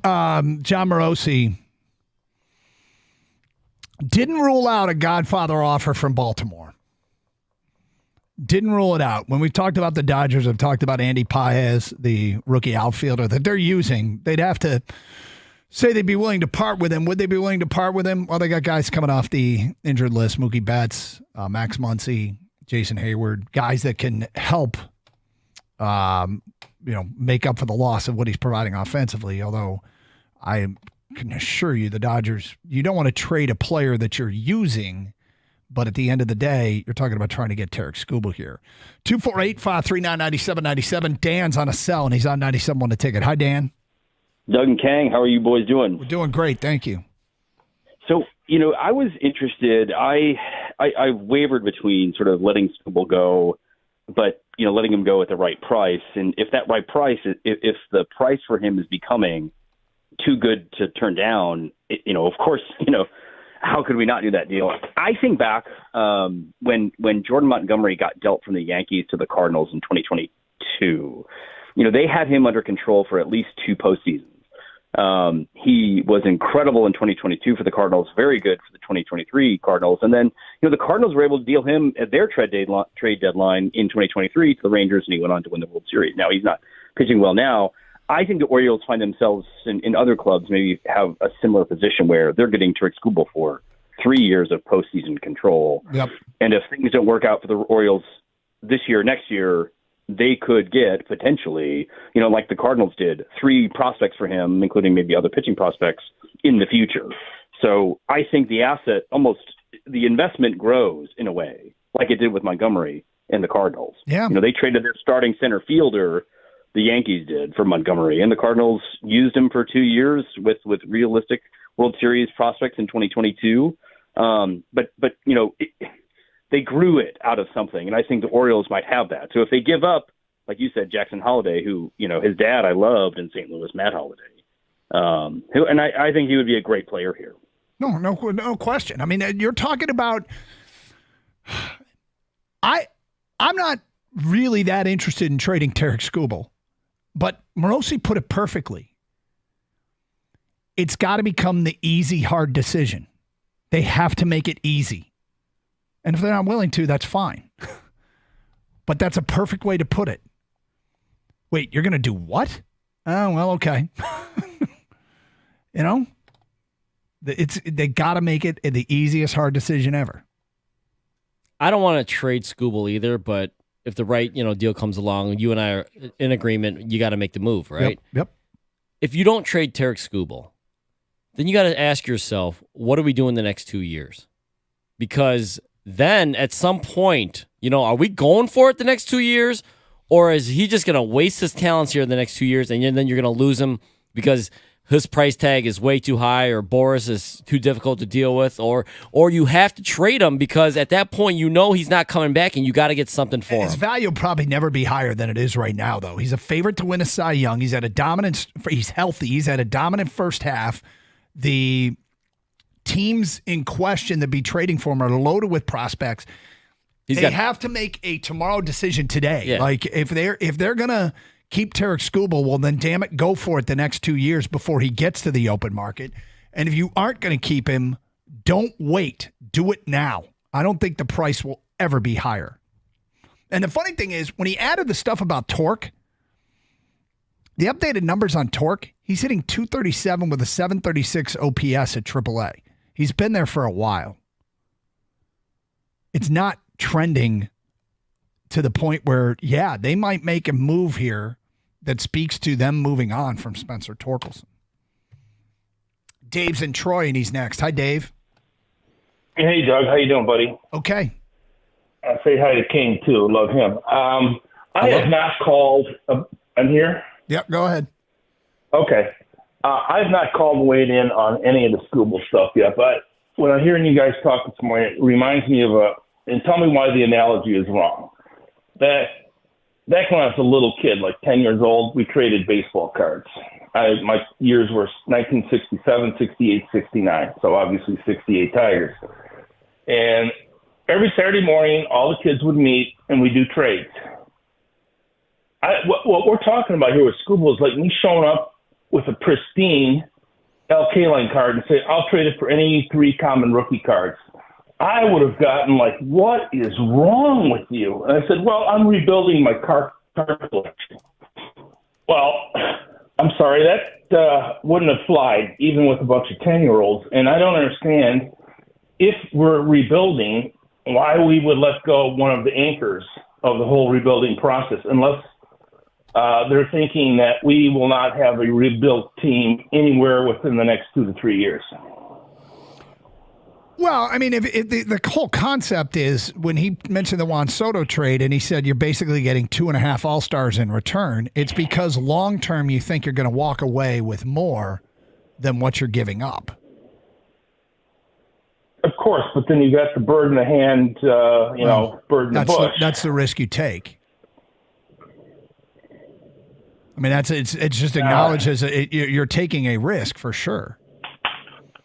I mean, back in 1969, you know who the best rookie turned out to be? Raleigh Fingers. So if you got Raleigh Fingers and then if you ended up getting a Raleigh Fingers rookie card out of it, and other things of value. Well, I did have a Nolan Ryan rookie card. That's pretty sweet. Yeah, I mean, it's a risk. Avila returns are not the template. The Juan Soto return, as he said, it's kind of 2.5 All-Stars. The way he looks at it is what you'd have to feel comfortable you're getting. But that's the great thing about this, is make it the easy, hard decision or no deal. It's an incredibly hard decision, and it comes with a high degree of risk. Unless you make it easy on me.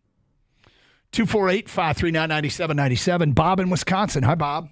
Yeah, just a couple things about Scott Harris, whether you want to trust him or not. I guess that's up to you. But looking at what his staff and what he did this past winter, I mean, how do you justify Verling and Cahill and Urshela and who am I forgetting, McKinstry? I mean, that was some straight acquisitions, I think. So I don't know how good his staff might be. What's your opinion on those 4 names I just threw out there? They were secondary signings. They didn't do anything big. That's what I mean. That's what I mean. But they had a chance to do something, didn't they? There were some people. So there were. I when we got into the nitty gritty of this free agent market, I didn't love it, to be honest with you. And they said they didn't want to block people. Every free agent market is different. But the names that were floated out there that they could potentially go after, I don't know. I mean, I don't need an aging JD Martinez. Yeah, maybe this is a whole different scenario. Like you guys said, it's easy, but it's hard, and let's just hope that his staff, that he's got a good staff behind him, and they all put their heads together and come out with the best things for the city of Detroit. Do you agree? Thank you. Well, yeah, sure. I hope he does what is best in the interest of the Tigers. Dimitri says, would the Orioles be interested in both Flaherty and Scooble? I doubt it, but I mean, now you're talking about cleaning up. Colby Mayo sounds delicious. That's from an unnamed texter. You hate mayo. I do. Mayonnaise, not the player. Yeah. Right? Yes, What about Colby? I don't Colby like cheese. What about Colby Jack? I like that. All right, well, maybe one good thing, one bad thing. That's right. I could deal with Colby Mayo. Alan Northville says, I'm starting with Holiday and Mayo to get the conversation going, and then one of Beavers and Basallo does it for me. So you're trying to get their top 3 prospects, and that would be the kind of deal that you would end up with that would make it an easy, hard decision. Valentino and Macomb. What's up, Valentino? Yeah, I would. Hey guys, I would definitely do it because a few years ago we were kind of in the same situation with Matthew Boyd, and Al Avila didn't pull the trigger because remember he was having a really good first half, and I think he made it to the All-Star game that year too. And kind of like with pitchers, you just never know, man. I would, if I could come close to that Godfather deal, I'd do it in a heartbeat and pull the trigger. Because you could set yourself like Mike was saying yesterday, it could set your franchise up for the next 10 years. Yep. If it's done correctly. And that's why maybe the most important question I asked Morosi is, should we trust Scott Harris? And he seems to have a favorable opinion of him, but there are a lot of people that in the past I have trusted and endorsed it have failed. I mean, it can happen, but the reality is This is a career-defining move if Scott Harris does pull the trigger. 248-539-9797. Mike on a cell. What's up, Mike? Hey, guys, love the show, love the topic. I think the reason why so many people are so hesitant is because of the talent level that you were getting in the past and the difference between the prospects that, say, for example, on the Orioles and the ones that were available back when you were, say, dealing David Price for Daniel Norris. You were not getting A-level prospects. When you were dealing David Price or he was on the table, right, Corey Seager was the best prospect on the Dodgers, right? And nobody would argue about trading for Corey Seager today. So what they've got to look at is say, yes, you're not getting Candelaria. You're getting the Orioles are in such a unique position to have three guys, literally Mayo and Jackson Holiday and the other kid that plays catch that can be a catcher. Those guys are all top 25 and two of the three are major league ready, right? Which makes a huge difference. To me, I would say 1,000%, you will never, you sell a stock when it's at its absolute peak value. It would suck. It's painful, but the Tigers are multiple player positions away from being fun to watch. I would absolutely do the deal, but I would make it absolutely ridiculous. I would take Stubble and I would package him with the kid that you just drafted, the Max kid out in the outfield, and I would say, I want all bloody three. Not one of those guys, not one of those guys have any experience in major leagues. I'd say, I'll give you a guy that's 2 years off or 2 years off, but I want all three. You're handing them basically the best staff going into the playoffs with one of the best offenses, and they'd be favorites in the major leagues for the next 3 years. Mike, thank you for the phone call. It's Carson Anderson, 97.1 The Ticket.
Brought to you by North Bloomfield Properties. The Tigers head into the second half as the hottest team in baseball, and a big reason for that, they're young guys. Think Riley Green, Colt Keith, Wenzel Perez, but they've been leaning on the youth all season long. Detroit had over 1,400 plate appearances by players 24 or younger in the first half, and that was the most in a first half of a season since back in 2018 with Texas. Manager A.J. Hinch says they're empowering the kids.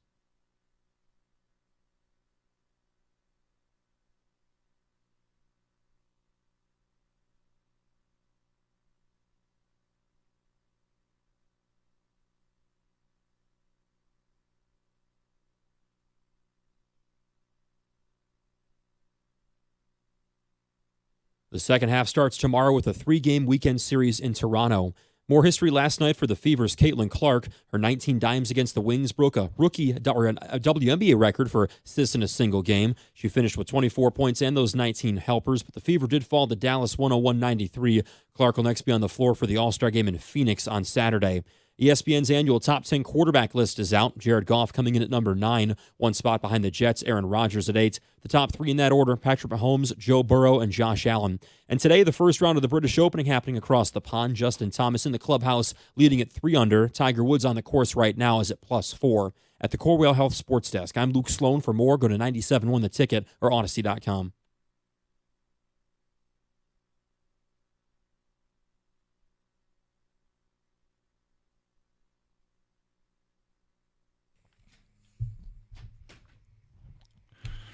Dakar skater out today, 248-539-9797. You know, that quarterback list that Luke just mentioned, what's interesting about it, and this is put together by coaches, execs, and scouts in the NFL.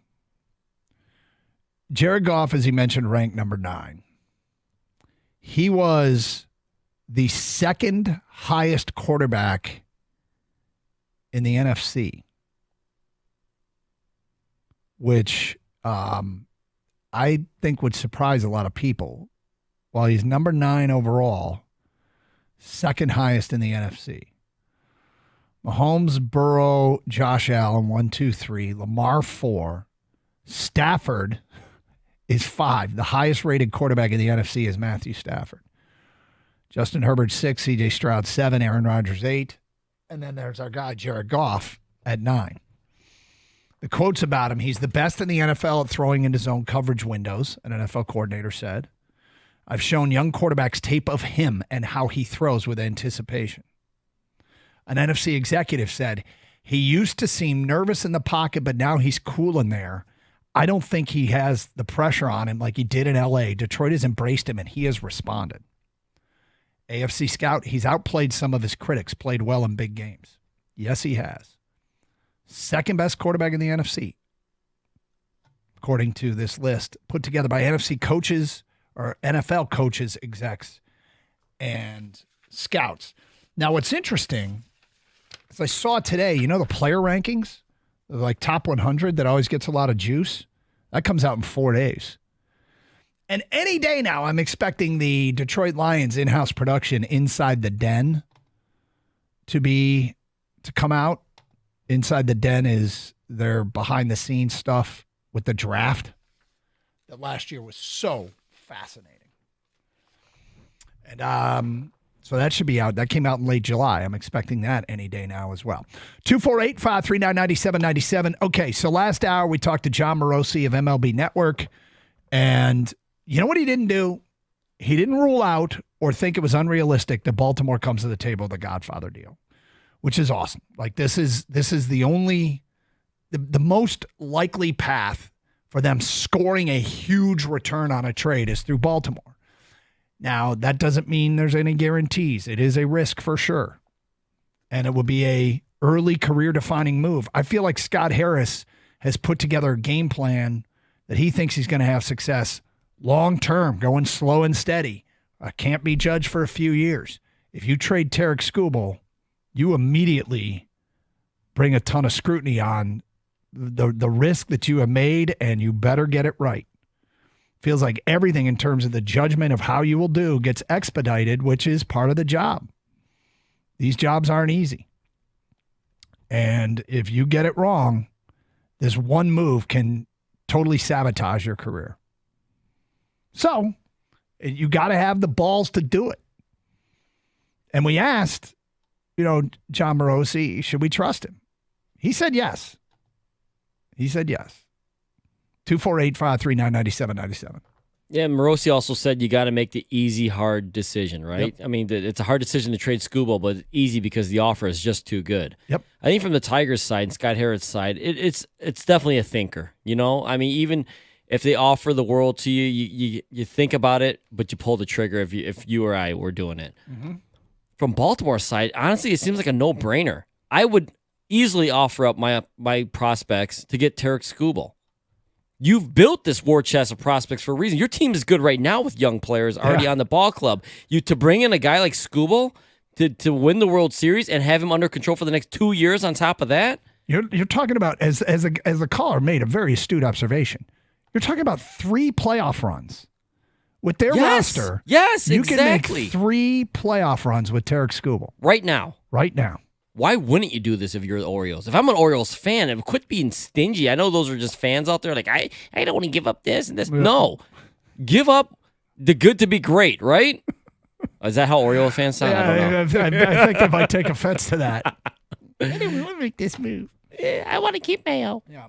248-539-9797. Let's get back to your open line call. Sam is in Howell. Hi, Sam. Hey, guys. Thanks for having me. Sure. So what I kind of want to, touch on is, I've called on here and said before, where's our Bobby Witt Jr.? Yeah. If we get this Godfather deal, it's there with Jackson Holiday. Like that, we could have such a lockdown, left side of the infield, and then, maybe another prospect or two. And look, I love Skubal. He's my Tiger, but it's a team sport, whatever makes the team better, honestly, is what they should go for. Yeah, I mean, and you, like we say a million times, you better be right. But you also, Baltimore would have to make it easy, or the Dodgers would have to make it easy, or the Red Sox would have to make it easy. And if they're not making it easy, we're perfectly comfortable, and I assume you are too. You said he's your Tiger. You're perfectly comfortable standing pat. Oh yeah, for me, it's a win-win situation. We get rid of him. Hopefully we get a lot of great, young, prospects that are ready to go next year. And if we don't, we get the Cy Young winner this year. 248-539-9797. Text, trade Skubal. I'm not scared. You want to swim with the sharks, you better learn how to hunt. Interesting analogy there. Or swim real fast. You want to swim with the sharks, you better learn how to hunt. Can I swim in a cage? Do you need to know how to hunt to swim with sharks? I know, right? I'm not sure knowing how to hunt helps you if you're swimming with sharks. But I get the point, I guess. If you swim with the sharks, you better have life insurance. Right. What? You better. Trade Skubal, I'm not scared. You want to swim with the sharks, you better learn how to hunt. He isn't a long-time beloved Tiger. He's just an extremely valuable asset. That's from Alex. Joe in a car. Skubal for Holiday and Mayo plus another. Get it done. This is the biggest no-brainer in sports. Both those kids start tomorrow and hit 2 or 3 in the lineup. Nate in a truck. So if you're to tell me our infield would be Mayo at third, Holiday at short, Jace Young at second, and Colt Keith at first, and Riley Green in left in 2025, and the end of 24, then yes, please. That's kind of what you'd be saying. It does look attractive. I'm beside myself right now. The Tigers are strived to have this kind of major league pitching staff, trade a minor leaguer that will never pan out, or buy a couple of bats to contend now. Why perpetually rebuild? Chris Ilitch doesn't have his father's desire for winning sports teams. Well, if you don't understand the concept, then I don't know where to start, to be honest with you. You want to trade a minor leaguer for a couple of bats now. I guess typically teams in the Tigers' position are trading for minor leaguers that they want to pan out. And teams that are contending are trading minor leaguers for bats now. You've inverted the workflow of how this typically works. 248-539-9797. All right. We'll circle back to this a little bit later on. Olympics are coming up, and something happened in Paris yesterday that had me going, We'll get to that today at 12:20. Here on Carson Anderson on 97.1 The Ticket. It's summertime in Detroit, and that means baseball season is in full swing.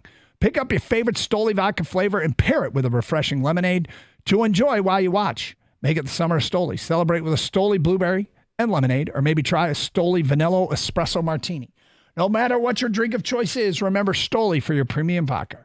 Whether it's at a game or on your backyard patio, rooting for your favorite player to hit a bomb, Stoli Vodka's got you covered.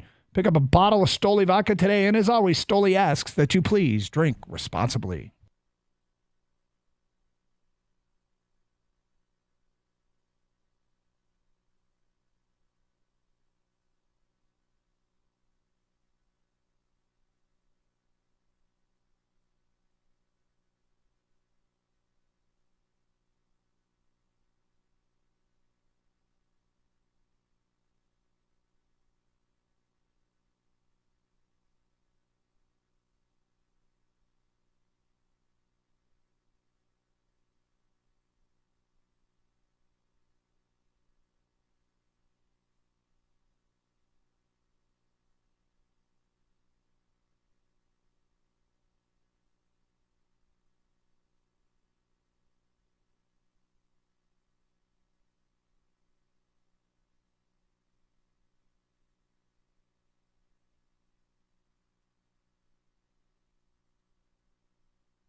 There you go. It was John Morosi. Don't let the past scare you, Tiger fans. We'll replay the whole thing today at 1:30 for people who missed it. Really insightful stuff from John Morosi. And I came away from it going, man, they could get that offer. It doesn't mean they're going to say yes, but they could get that offer. 248-539-9797. Great to be with you here on a Thursday in Detroit. Gators out. Okay, so I saw this, and look, I love talking about our great state of Michigan. We have so much going for us, and summer times in Michigan are awesome. The fall in Michigan's awesome. I love the winter in Michigan. Spring in Michigan's awesome, but we right now are in the heart of summer. In fact, I feel like we're just getting into it here, and then we'll start turning the corner towards football. And the reason I say it is because it coincides with my kids' baseball schedule ending. This is the last weekend of baseball, so we start getting our weekends back, get to lean into Michigan summers. So Paris yesterday, in advance of the Olympics, the Paris mayor, Anne Hidalgo, there was concerns that the river, the Seine River, I think it's the Seine, whatever it is, in downtown Paris, it runs through Paris, they're using it for the triathlon and marathon swimming. And there was concerns about E. coli being in the river, that had tested at dangerous levels of E. coli. And so to ease concerns that it wasn't true and everything was fine and the Olympics were going to go off without a hitch, the mayor jumped into the river yesterday and went for a swim. Seems like a bit of a risky move, but nonetheless, Mayor of Paris goes for a swim. And it got me to thinking, it got us to talking here about what in the state of Michigan, where in the state of Michigan has the best swimming holes? Where you have jumped in a lake or a river, and I'm not talking about the big ones, the Great Lakes, inland lakes and rivers, where is the best swimming hole in Michigan? I haven't historically been much of a swimming hole guy, but we were just in Parksville, British Columbia for a big family gathering, a whole bunch of my cousins and stuff. We do it every 2 years. One cousin hosts, and this time it was my cousin Colleen and her husband Jonathan on Vancouver Island, rather, in British Columbia. So we headed out there, and one day I was on kid duty, but a whole bunch of the cousins went to the Englishman River, where they had rocks you could jump off into the water and like a little river with a beach. I mean, it looked awesome. I missed out. I was disappointed. My FOMO came real. I did miss out. But I was on kid duty, which was fine. But where is the best swimming hole, a lake or river in Michigan? 248-539-9797. Kang, have you ever jumped in a lake or a river somewhere in our state? Yeah, but it's not the one that I was, hey, I got to go back. I feel like a lot of times, unfortunately, around here, there can be some bacterial issues as well. Yeah. Right? And so I'm very interested to hear what the people have, because I'd love to find that lake and jump in it. So we went canoeing on the Pine River near Cadillac and ended up swimming in that river. We did one of these long canoe rides, and it was awesome. It was really, really fun. But at one point, we pulled over and stopped and went for a swim, and I don't even know where it was. It was somewhere along the Pine River, but it was really, really cool. 248-539-9797 if you want to get in on this. Plus, we got the Scooble topic, open lines, Carson Anderson. Let's get back to your phone calls. Mike in Virginia, you're next on 97.1. Hi, Mike. Good afternoon. I live in Norfolk. I've been living here for over 25 years. From Michigan, huge Tigers fan. I see Holiday. I go to a lot of Tides games. The Tigers can pick them clean. Let's do it. Yeah. So you've seen a lot of these minor leaguers. I have my season ticket holder down here, and I see a lot of Tides games. Yeah. So is the Tides the AAA or the AA? AAA for the Orioles. Yep. So you've seen Kobe Mayo? Oh, beast. Is he? Beast. He's like 6'5", 230 pounds. Yep, and Jackson Holiday looks like a fresh kid right out of high school. He does look young. He looks really young. But but they've been using him a lot down here in Norfolk as DH. They haven't been playing him in the field that much. I don't know why, but it just is. A lot of games I go to, he's been DHing. But when he does play shortstop, put him there on Friday, release Javi, and let's carry on. Hey, the other one is Connor Norby, the infielder outfielder. Have you seen Connor Norby play? Yes, he reminds me of a lot. He reminds me a lot of Ian Kinsler, to tell you the truth. All right. So get Holiday, Mayo, and Norby, and you're good. I'm fine. Yeah. I'm wonderful. throw in Chafin or Folly, and we might be able to pick something else up. Yeah, they could use a relief arm, and the Tigers have some to spare. So I hear you. I like it. Thank you for calling, Mike. No problem. Get a beast in Kobe Mayo. Again, big corner infielder, 6'5", 230. Get Jackson Holiday, your athletic shortstop. Number one prospect in baseball coming into this year. Get Connor Norby, middle infielder, outfielder. Ian Kinsler, he called him. 248-539-9797. Again, back to your open line calls. Alex in Waterford. Hi, Alex. How you doing? Good, sir.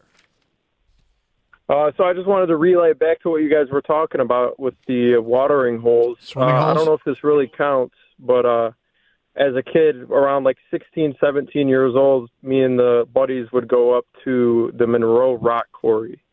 And there was like a little ledge, and you were able to jump off. It was probably about 15 feet, and we had a blast doing it. Do you know if it's still there to this day? Can you still do it? I believe so. I think now they have it cut off. You're not able to go in there. I think it's not. I don't remember it being the best place to go, just because it kind of was hard to get into. But I just remember it being a blast. We'd go up there, bring some drinks, some food, and we just have a good time. Yeah, I mean, some of that stuff can get dangerous, but known swimming holes are a little different than maybe hopping a fence and jumping into a rock quarry. But hey, like I said, I was 16, 17 years old, man, but I remember it was a good time. I'm sure there's other places around the state for sure that you can do that. Thank you for sharing. 248-539-9797. Some of that trestle jumping that people do, that might be a little OB there. 248-539-9797. Isaac and Pontiac here next on 97.1. Hi, Isaac. Hey, how's it going, man? I was actually just going to say the same thing as the last guy, but there's there's little spots like 5 feet you can jump off of into that quarry. Water's super clear, never going to hit the bottom. I mean, it's a great place to go. So you literally were going to call about the exact same rock quarry? Exact same rock quarry. And yeah, parking's tough, but if you can get back there, it's a blast. Do they have? I mean, when you say get back there, is there a fence that you need to jump or something? No, just you gotta walk a little bit. Is it? Bit of a hike. Where is this located? I'm not entirely. It's like right in Monroe. I'm not entirely sure. You kind of want to map it, and then you'll see it at some point. It's by a restaurant. All right, I'm looking at the Monroe. Is it Lake Monroe, the quarry? Is it probably, yeah. right downtown? I'm on a map here. Yeah. Okay, gotcha. All right, thank you. Wow, first two calls, same place. Let's go to Aaron in Ann Arbor on 97.1 The Ticket. Hi, Aaron. Hey, how's it going? What's up? So, another swimming hole. If you go down West Jefferson, go up Gibraltar, right by the train tracks, there's an old quarry there. There's a swimming hole there. Me and the buddies used to go back there in high school, and it's a really good time. Okay. It's a little bit of a walk. You got to go through the woods a little bit, but it's another freshwater quarry that's It's so funny because the first three calls, all of these places sound a little sketch. You know what? It probably wasn't the safest decision, right? But it's a good time, good memories, you know. You just go there. There's no one to bother you. It's blocked off a little bit. You get about a mile walk in. If you park your car on Gibraltar Road, it might end up getting towed. So that's a risk right there. But you just made it even more sketchy. It's not that sketchy.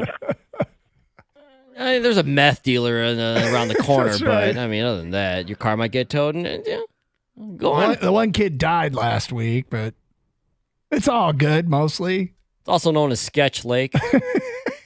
What? I got a rash. Last year, that hasn't gone away yet. But it's really cool. The mayor of Paris jumped into the river to prove that it was safe for swimming in the Olympics. There would be no E. coli. And it got us talking about the swimming holes, best swimming holes in the state of Michigan. There's got to be some that aren't quite as sketchy as the first few that have come in. You got to walk a bit. Might get your car towed. 97.1 the ticket.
All right, so a few things going on right now.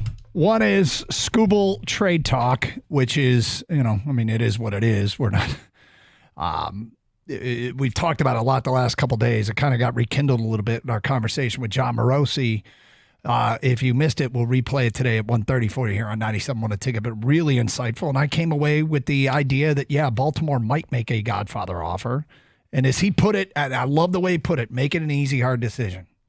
That trading a commodity like Scooble is so difficult, but if an organization somewhere makes it easy, that's a game changer. 248-539-9797. Also, we got talking about the best swimming holes in the state of Michigan. Mayor of Paris jumped in the river to show there was no E. coli and that the Olympics would go on just fine. I was just out west. My family went to a swimming hole. I unfortunately missed out on it, but that's okay. But anyway, what's the best swimming hole in the state of Michigan? Back to your open line calls. We go to Adam in Gibraltar. You're next here on 97.1. What's up, Adam? Hey, how you guys doing today? We're good, thank you.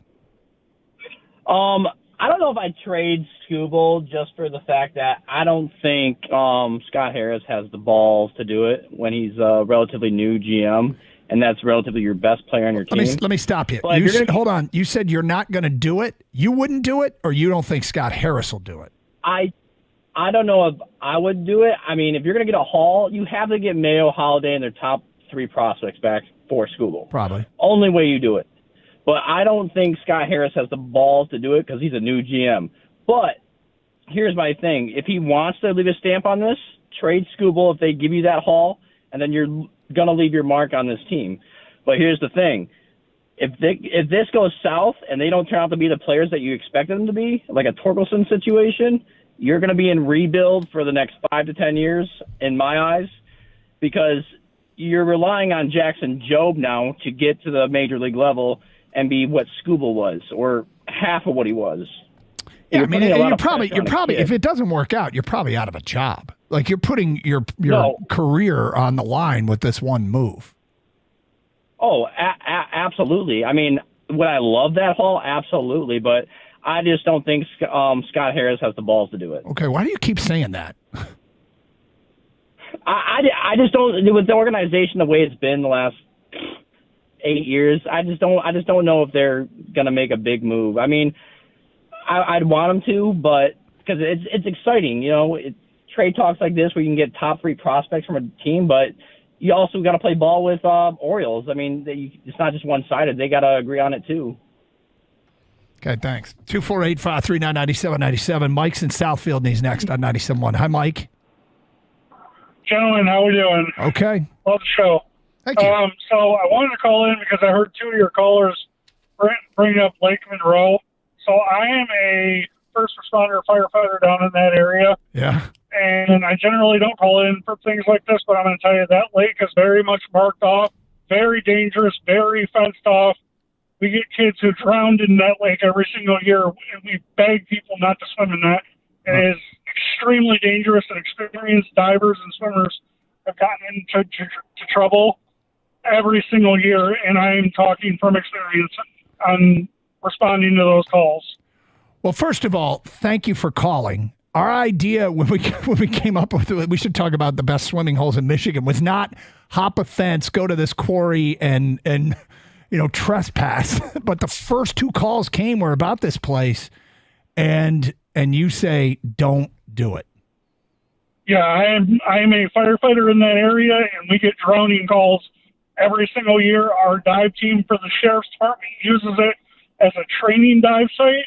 But beyond that, it is very much fenced off, and there are warning signs everywhere. Do not swim in that. It is not a spot to go. If you want to go swimming, plenty of very beautiful spots in Monroe down at the Metro Parks over on Lake Erie to go, but not that quarry. It is very dangerous, very unswimmable. Mike, thank you for calling. Really appreciate it. You're welcome, guys. Yes. No, that's important message to get out. I mean, like the first 3 calls were all sounding sketchy. Doug, I've got a great place for you to swim. It's right across the street from me. You just got to wait for them to go to sleep, and then also bring dog treats for the Rottweiler. But it's pretty good at night, though. Yeah, right. But you got to make sure they go to sleep first. Or even leave, it'd be better. We got this from a listener, Scott. Some of these quarries sound great. It's a long walk, nowhere to park, unsafe, had a blast, great for young people who make ill-advised decisions. Right? 248-539-9797. Thank you for calling and letting us know. Stay out of Lake Monroe. Grant is next on 97.1 The Ticket. Hi, Grant. Hey, I got a place that's a lot better than Lake Monroe. Yeah. It is a quarry though. It's right off of the Dixie Highway exit on 75. There's like a park, and it's got 2 like Vietnam helicopters in it. And then you just got to park over there. You got to walk a little bit past some like trees and weeds and stuff, and then you find the quarry. It's a little bit smaller than the Lake Monroe one. The only other issue is there's like a train track there. But when we were kids swimming there, the trains that they passed by, they never like reported us or anything. The water's super clean. That's kind of, I think, why people swim in the quarries is because Lake Erie is like really dirty and mucky, and the quarries are just like crystal clear. So yeah, I thought we were gonna get like rivers and inland lakes, and we're getting all these trespassers. Dude, you said swimming holes. I did say swimming hole. That opens it up, man. I was thinking more of the natural sort of beauty of our state, not abandoned quarries where, hey, most of the trains don't report you. This is taking a weird turn. Yeah, if you gotta find the hole in the fence to get to this place, probably not a good idea. Vano Fun 69 on Twitch. Are there any dead bodies near this swimming hole? I mean, ticket texts are coming. Doug, you asked for swimming holes. We have something called lakes. You're going to get people killed out here. Yeah, no kidding. Red Wing 2244. Blaming Scott Harris for what Avila did is like blaming Brad Holmes for what Bob Quinn did. It makes no sense. It is really weird how many people don't want to make a trade because Avila had bad purges. Look, I'm just looking for rivers and lakes. I don't know how else to say it. Let's go to Jerry in Flat Rock on 97.1. Hi, Jerry. How you doing, guys? What's up? Well, I think this is more on the lines. When I was in high school, we used to go down to, it was Heath Beach. It's a private beach. It was owned by some, like a bikers when we used to go down there. But it was really, it was fun. Crazy stuff out there. Where is it? Cone Road off of 23. I don't know if it's still open like to the public or anything. I never went there, but I heard growing up in Ann Arbor, I remember hearing of Heath Beach. Oh boy. Radio stations and stuff used to go out there. They used to have like bungee jumping. There was some contests, wet t-shirt contests that kind of got a little wild. All kinds of fun stuff. Volleyball courts and everything out there, but that worked.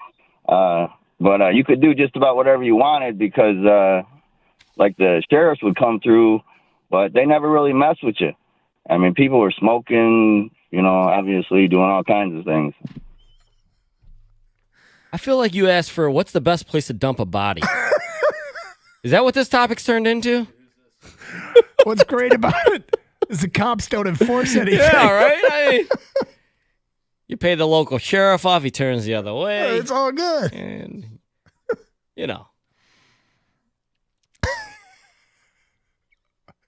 Wait, that's not a buoy, that's a syringe.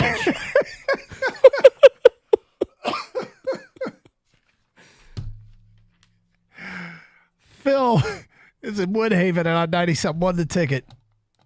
Hey, what's up, guys? Man, this was a good topic. Really funny. But Heath Beach was awesome, man. I mean, you had the females taking their shirts off, and the sheriffs were partying too. But anyways, I want to talk about the... Wait, did you just say the sheriffs were partying too? Oh yeah, I mean not drinking and stuff, but they'd be having a good time. They'd be I getting mean, high. They were just the judges of the contest. but anyways, I want to talk about the quarry in Gibraltar. I mean, this was 40 years ago. We used to get 10, 20 people and just go there and party. It was a beautiful quarry, crystal clear water. I couldn't imagine what it looks like now. But you had to park on a down street. You had to walk 15 minutes down a railroad track, 10 minutes through the woods and a trail. Then you'd come to the hole in the fence that said no trespassing. You'll be prosecuted. So anyways, this day we're all there jumping in, having a good time, smoking weed, drinking. And someone said, "Here comes the cops." So about 15 to 20 of us jump in the water. We cling against the wall, and we're trying to be quiet. Now I remember everyone's stoned and having a good time and laughing. And this one guy, we could hear the cops above. We could hear their CBs. And this one guy rips a fart for about 15 to 20 seconds long. And we all just start laughing and laughing and laughing. And the cops said, "Yeah, everybody up here now."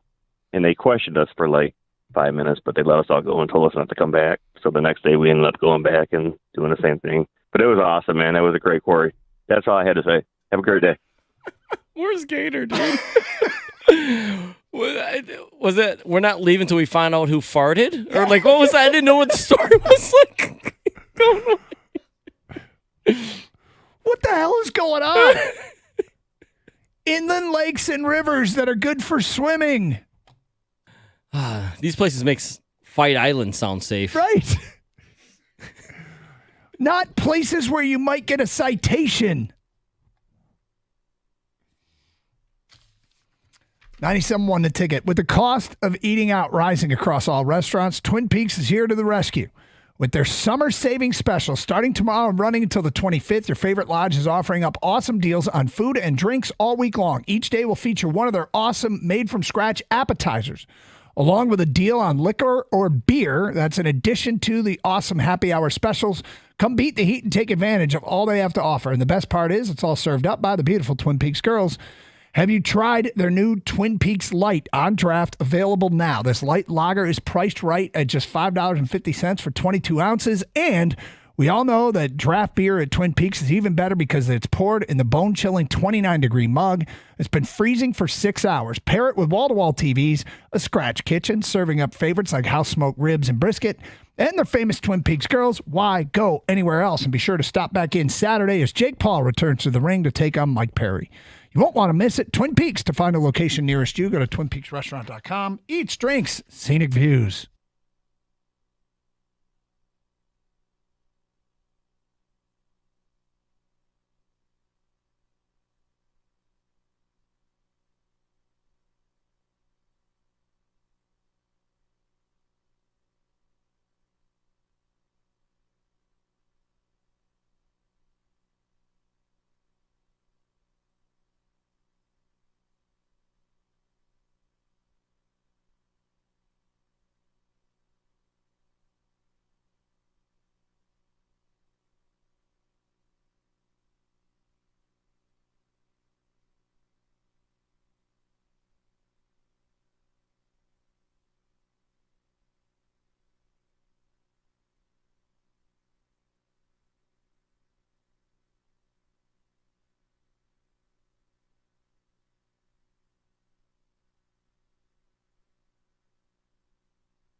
Doug Harsh, Gator out today.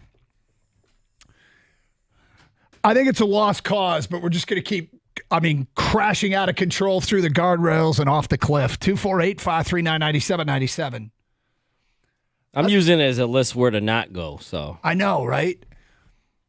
I thought we were going to say, there's this place on the Osable. It's got a big rock. We jump into it. You can swim. There's a beach. People are there all the time. Great spot. Oh, there's a lake, Bear Lake. We love it. A little community. I thought we were going to get all that. Instead, there's this abandoned quarry. Dude you walk for 15 minutes down the railroad tracks. You cut through the woods. There's signs posted that say no trespassing, but there's a hole in the fence. The cops showed up. Another guy, the cops party at this place. They aren't enforcing any laws. It's great. The swimming holes we've gotten, not what I expected. We go to Phil next on 97.1. Hi, Phil. Hello? Hello? Yeah, go ahead. Yeah, nobody's mentioned Belle Isle. No. Belle Isle's fantastic. Yes. The one thing you got to remember is the water is really cold. Yep. My son and I used to play handball and then go jump in the water and then dry off and then go have a coney. Sounds like a good day. It was a great day. And there's no trespassing, no chance of getting arrested even? No, that's a Belle Isle Beach. That's there. It's the real thing. Thanks, Phil. Jim, make sure you listen for the beep because they're going to call, and if they don't get through, I'm on it. They're going to think we're not home. Okay. All right. Jim in Harper Woods, you're on 97.1 The Ticket. Hi, Jim. Hey, guys, what's going on? How you doing, Jim? I wanted to tell you, back in the day when I was in school, of course, that was about 60 years ago, that place was open for business, and you could go swimming there. It was only a couple bucks to get in. And the attraction was they had this tower out in the water, and it was about 30 foot high. And you could jump off the tower, and, the quarry, I didn't know how deep that was, 100 feet or something. But the attraction there was the girls used to jump off the thing, and when they hit the water so hard, their tops would come off. And that was the attraction there. Because when they came up from finally getting up to the top of the water, they couldn't find your top. And that was always, the big deal back in them days. Jim, of course, that was back in the 70s. Can I stop you for a second? Sure. Is there a young lady there with you right now? No. No, okay. I thought I might have heard a wife or no, a girlfriend. it was my other half in the house. Edison's supposed to come today, and I was on the phone waiting for you guys. Okay. And she's trying to tell me, wait, because if you hear the beep and you don't talk to them, they're going to think we're not home. So I got it. Here's the thing, Jim. Was she one of the people that used to jump off that tower? No. Oh, okay. No. Most of the people that went there are probably deceased by now, brother. But not you. No, I'm still going. I don't know what plans God has for me, but He ain't letting me go yet. Boy, the plan today was to let people know about the tower where the tops would come off the ladies. It's so funny because they closed that off, and now it's no trespassing. I don't know who owns the property now, but back in the day, you could go there legally, pay your $2 or whatever it was, and swim there. I mean, it is a beautiful quarry. The water's crystal clear. You can see 20, 30 feet down. All right, what quarry was this? The one in Rockwood that they're talking about by the railroad tracks. All right. Well, I don't know which one Rockwood is. If that's Monroe, stay out of it. 248-539-9797. Andy, you're next. Hi, Andy. Hey, Doug, how you doing? Okay. Yeah, there's a place that now is open to the public. It's called Spring Mill Pond, and it's in Island Lake Recreation Area. But back in the day, like he said, the 70s, it was called Bare Ass Beach because you had to walk back in there, and you would a lot of times go back there, and people would be sunbathing either naked or topless. And for a 16, 17-year-old kid, that was stimulating. And Also, Higgins Lake is fantastic. We're going up camping at Higgins Lake this week. Nice. And you can walk out like 200 yards into Higgins Lake and still only be chest deep. Yep. And we've got like 30 campsites of people. The one guy I'm camping with was in my junior high school class. So it's kind of cool to go up and have all these old people sitting around fires talking about back in the day. Yeah. I've heard great things about Higgins Lake. I've heard great things about Higgins Lake. Great summer, everybody. Thank you, Andy. 248-539-9797. Chris in New Boston, you're on 97.1 A Ticket. Hi, Chris. Chris, hang up. Timing not great. We got a Mike in Grosse Ile. You're on 97.1 A Ticket. Hi, Mike. Hey, gentlemen. I just want to go along with Jim there. There's a lot of gals, if they're still alive, they didn't realize that that's when all the guys would run to the edge when the girl was up on the diving board. They to this day normally didn't even have a clue what we were doing. Was this the one he said near Rockwood? What? The one near Rockwood, that's down by Monroe. This isn't the same one that the firefighter called and said stay out of, right? Yeah, Gibraltar Road and Jefferson was open to the public. I just remember the WKNR, the radio station back there, was the big radio station, and that tower. I think that tower was a lot higher than 30 feet. One time I climbed up there. I'm a little kid, and I just wanted to see how high it was, and I got to the top, and I looked down, and hundreds of people were looking at me. And I didn't want to check out, so I had to jump. Otherwise, that's just the way I am. That's my DNA. So, but it's closed now. It's owned by DTE. And it was Gibraltar and corner of Gibraltar and what? Gibraltar Road and Jefferson. Okay. Yeah, I'm kind of working my way around a map. Very here. popular. That they had a concession stand then. They played music for the sounds like it was cool AM radio stations back then. So, it was a blast. But boy, you get a young lady up there on that diving board, and the beach would empty out, and the girls you're sitting with had no clue what you're going to check out. So anyway, it was a blast. This did not go the way I expected it to, but I hope it's entertaining nonetheless. Paul's in Illinois and next. What's up, Paul?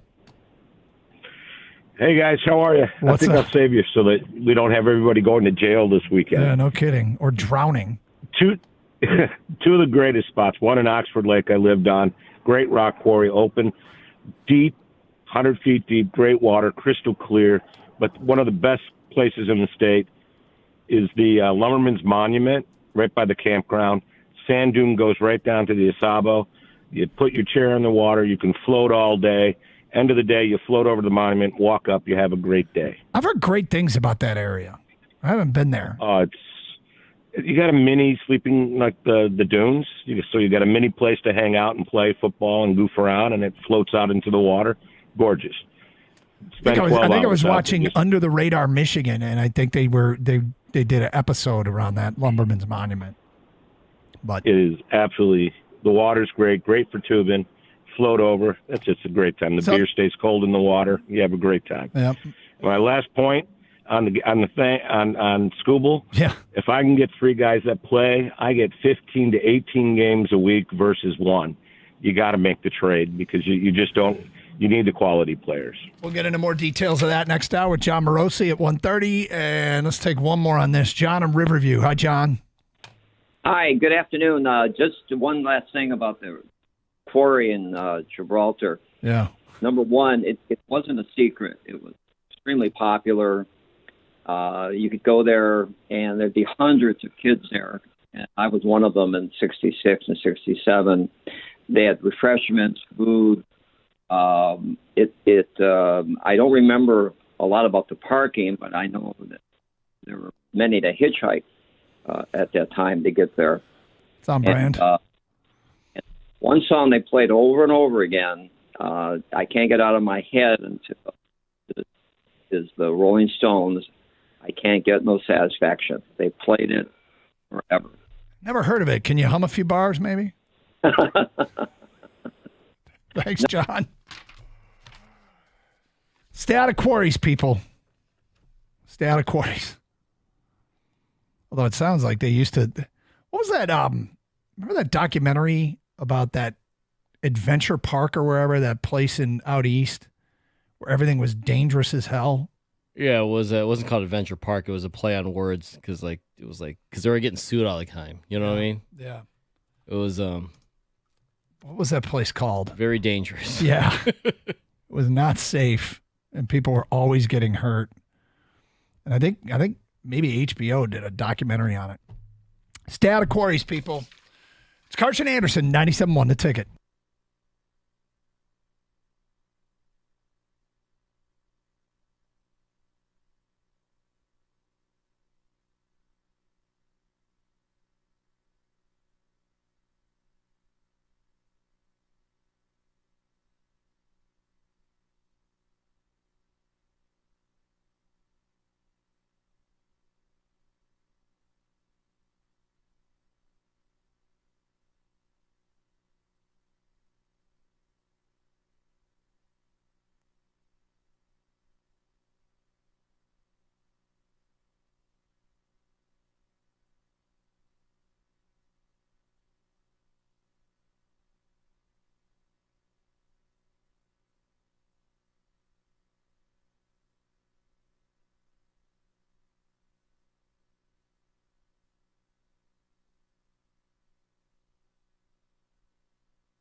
All right, it was a water park / amusement park in Vernon, New Jersey. It opened in 1978 and somehow stayed open until 1996. It was basically safety be damned. Trampolines on the sides of cliffs that led into water with kids flying everywhere. The documentary on HBO is called Class Action Park. But there were multiple deaths and serious injuries there. Was there a quarry anywhere? Doug, is that something? Crazy. And topless dive board. They had like human slingshots. Yeah. Crazy. Human trafficking? No, that's just here in the quarries that were recommended. When someone says if they're still alive, I think we've gone too far, Doug. Yes. When a caller says, I made it. Okay. So we were watching yesterday the U.S. Olympic basketball team. And there is a belief here that we now have to work and try and put effort into winning the Olympic gold. Once the pros were let in with the original dream team, it was kind of a punch button thing. We go win the gold and blah, blah, blah. And if any time anyone was close to the United States, it was a hell of a big story. And yet we had a 6-point game against Canada the other day. But if you take a look at Canada had Shai Gilgeous-Alexander, R.J. Barrett, Dylan Brooks, Jamal Murray. Like, they've got NBA players and good ones. Greece has a former NBA MVP in Giannis Antetokounmpo. Jokic plays for Serbia. Doncic plays for Slovenia, who they lost at a qualifier. But these are tier 1 NBA stars. And what it kind of has done is made international basketball more interesting. I mean, we would just run everybody over before. But now Team USA has to work, and we're still a heavy favorite. But there is resistance. You can't just show up and get the gold anymore. Now, the rest of the world, basketball has always been popular. But in many of these countries, it's not a priority. But the rest of the world is clearly catching up. And what I find amazing, in the timeline of my life, if you had asked me when I was a kid, would we catch up to the rest of the world in soccer in my lifetime, I would have thought the answer would have been yes. When I was a kid playing soccer, even when I was in my 20s, I remember watching a World Cup and we qualified, and I thought, wow, give us a few more World Cups and we'll be right there. And if anything, it feels like we've regressed right now. I don't follow it like a lot of you do. But the question I have is, watching the rest of the world catch up in basketball, when it's not the priority sport in their country, there's more exposure. Players are playing it and see the NBA as a viable goal. But how come we have not caught up in soccer? Because we haven't. Did we make it to a World Cup quarterfinal once? I have memories of getting up in the middle of the night and watching a game in the World Cup quarterfinal where we were playing like the Dutch and we had no shot, but we made it that far. So I'm just curious. Watching everybody else catch up, how come we can't catch up in that sport? It's weird because the gap it's still big compared to what basketball gap is, right? Yep. Soccer gap is, soccer is the most popular sport in the world for everyone else. It is, all right, people? But they have also found a way to get better at basketball. So football is our favorite sport over here, but it's followed by like basketball or baseball. Soccer's way, down there. But our gap we haven't gotten closer like they have in basketball. If I would have told you in 1992, if you watched the Dream Team and said, all right, who's going to be there first? The U.S. soccer team's going to get closer to the rest of the world, or the rest of the world's going to get closer in basketball? You'd probably be like, us in soccer. Yeah. For sure. Look how, it's like we're playing little kids out there when we put the Dream Team out there. Yeah, I mean, it's weird because I always feel like it's possible we're going to catch up in soccer. But we're about to experience an Olympics, and I'm going to guess we're not going to win the gold. And I'm going to guess that our basketball team is going to have some close games. 248-539-9797. Let's go to Jason in Ann Arbor. You're on 97 on a ticket. Hi, Jason. Hey, Doug. I was just going to say, I don't think the world has caught up to the USA in basketball. I mean, they're still beating you by 25, 30, 35 points, and even more on some of the crappier teams. That's like winning by 3 goals in soccer. So I don't really think anyone's caught up to the USA. Well, caught up is strong. It's catching up. I mean, the gap has been closed.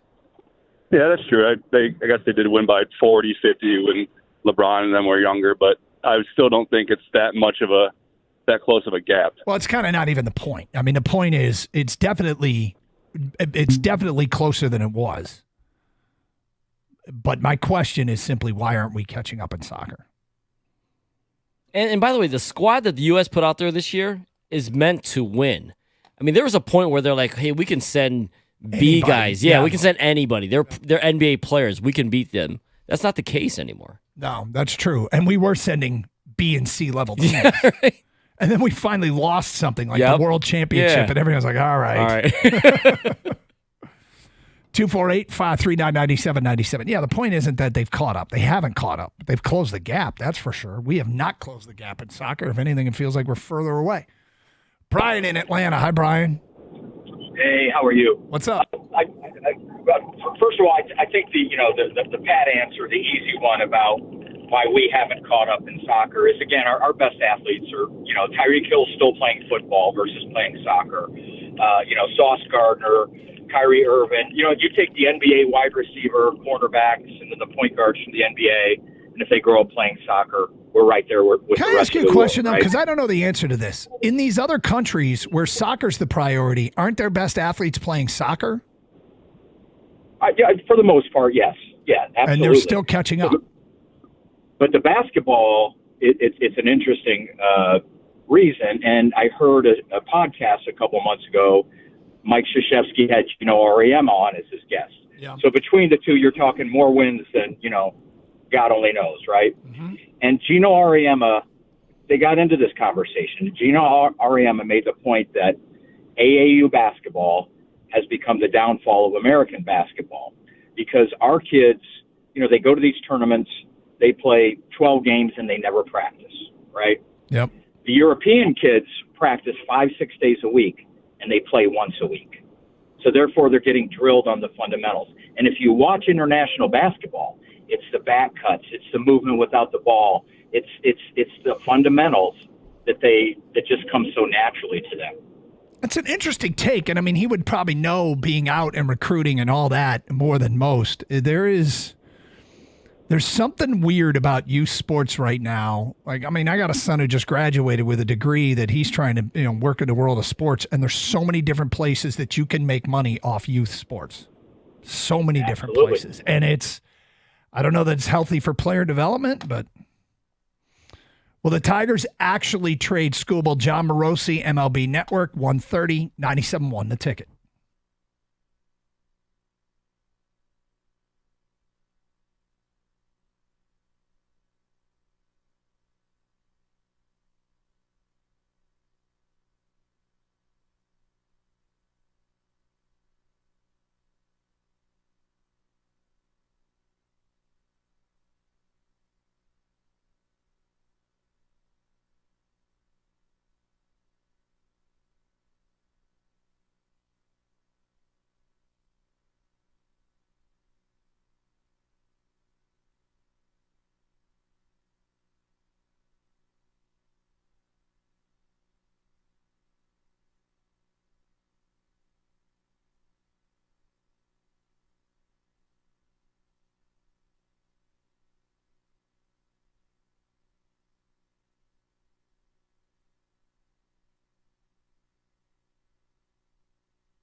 Breaking news at this hour, the 2025 Detroit Tigers schedule is out. Next year's Tiger schedule is out. We going game by game, Doug? Huh? Me and you? Loss, win. No, we're not. No, all I care about is the afternoon games during the week. Times have not been set yet. The Detroit Tigers will do something that, as far as I remember, they've never done before. I don't think they've ever done this before. They will open in Los Angeles against the Dodgers. Who's going to be pitching for the Dodgers? Scooble? Because we have Ohtani in this deal, right? Yeah, right. Now, every year, I mean, there's 15 American League teams and there's 15 National League teams, which means when you match them up, there's always one left over from each league. There's always going to be a interleague series. If everyone is playing, you have 7 American League teams opening against 7 other American League teams, what happens to the 15th team? They open with interleague. This year, the 15th team in the American League for opening weekend is the Tigers, and the 15th team in the National League is the Dodgers. So the Tigers will open in L.A. against the Dodgers on March 27th. That also seems early. 3 games set in L.A. Looks like Thursday, Friday, Saturday, and they'll have Sunday off, and then they'll have 3 in Seattle. Monday, Tuesday, Wednesday, have Thursday off, and the home opener will come on April 4th against the Chicago White Sox, who we hope will still stink. 3 games against Chicago, then the Yankees. Other games of note. July 4th, the Tigers will be in Cleveland. July 4th next year will be a Friday, so if you want to go to that game, you probably have some time off. Interleague opponents. Oh, let's see. What do we got here? You play everybody now, right? So I guess it doesn't really matter. The Tigers will end the season on a 6-game road trip, battling for their playoff lives next year. 3 games at Cleveland and 3 games at Boston. And let me see. Tarek Skubal will return with the Orioles in late April. 3 games set against Baltimore. When's Jackson Holiday Bobble Night? Right. I'll be there for that one. I got to collect. I'll do a podcast on that. Yeah, sure. So there's the schedule. No, the special nights, the giveaway nights have not been announced yet. But that is the Tigers, some of the key dates for the Tigers schedule next year. I got 10 and 6. I'm sorry. Those are old shows. Yeah. And there's 17 games now. Yeah. Let's get back to your phone calls, 248-539-9797. Tony's in Troy. I'm sorry, Tony's in Detroit and on 97 on a ticket. Hi, Tony. Good. How's it going, guys? What's up? So my comment was going to be towards soccer. I speak from experience with this. Our family is immigrated from Italy. My dad played professional soccer. My grandfather played professional soccer there. Awesome. I played a professional sport here. So what do you play here? Well, I'm trying to get back onto a status, but I was a professional golfer. Okay, cool. That's awesome. So trying to get back on tour any which way I can. But with that being said, the difference is this. You look at these countries, even smaller ones. Now, I'm not even going to take Italy as an example because it's too big.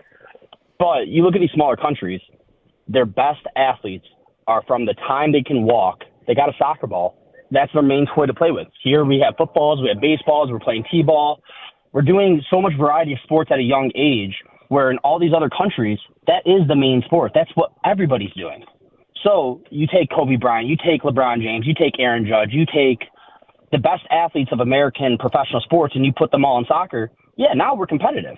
But the problem is that our best athletes are spread out so far and so far between, we don't even have the chance to compete on that level because everybody else is putting out superior talent. And that's just the reality of it. It's interesting, though, and we just brought this up, and look, I think a lot of what you're saying is true, and it's been said before. We brought it up because the rest of the world is catching up in basketball. They haven't caught up. They're catching up. We have to work hard, and we have to field a real team to make sure that we win the gold medal. With that said, we are not catching up in soccer. And I don't know if in those other countries do they treat soccer the way we treat everything else, but they're still managing to make strides in basketball where we are not making strides in soccer. Well, the argument I would have is this. A full soccer team, especially if you look at the national team, you're talking about 30 guys, and then they whittle it down to 26. In years past, it was 23. So you're talking about a team of 11 guys out there with 5 substitutes that are playing an intricate role, where you're talking about 5 on the basketball court. So unfortunately, it's easier to get some. Don't get me wrong. You're going to find guys in all these other countries that are interested in other sports beyond soccer. And there is a cluster of people that are going to do it.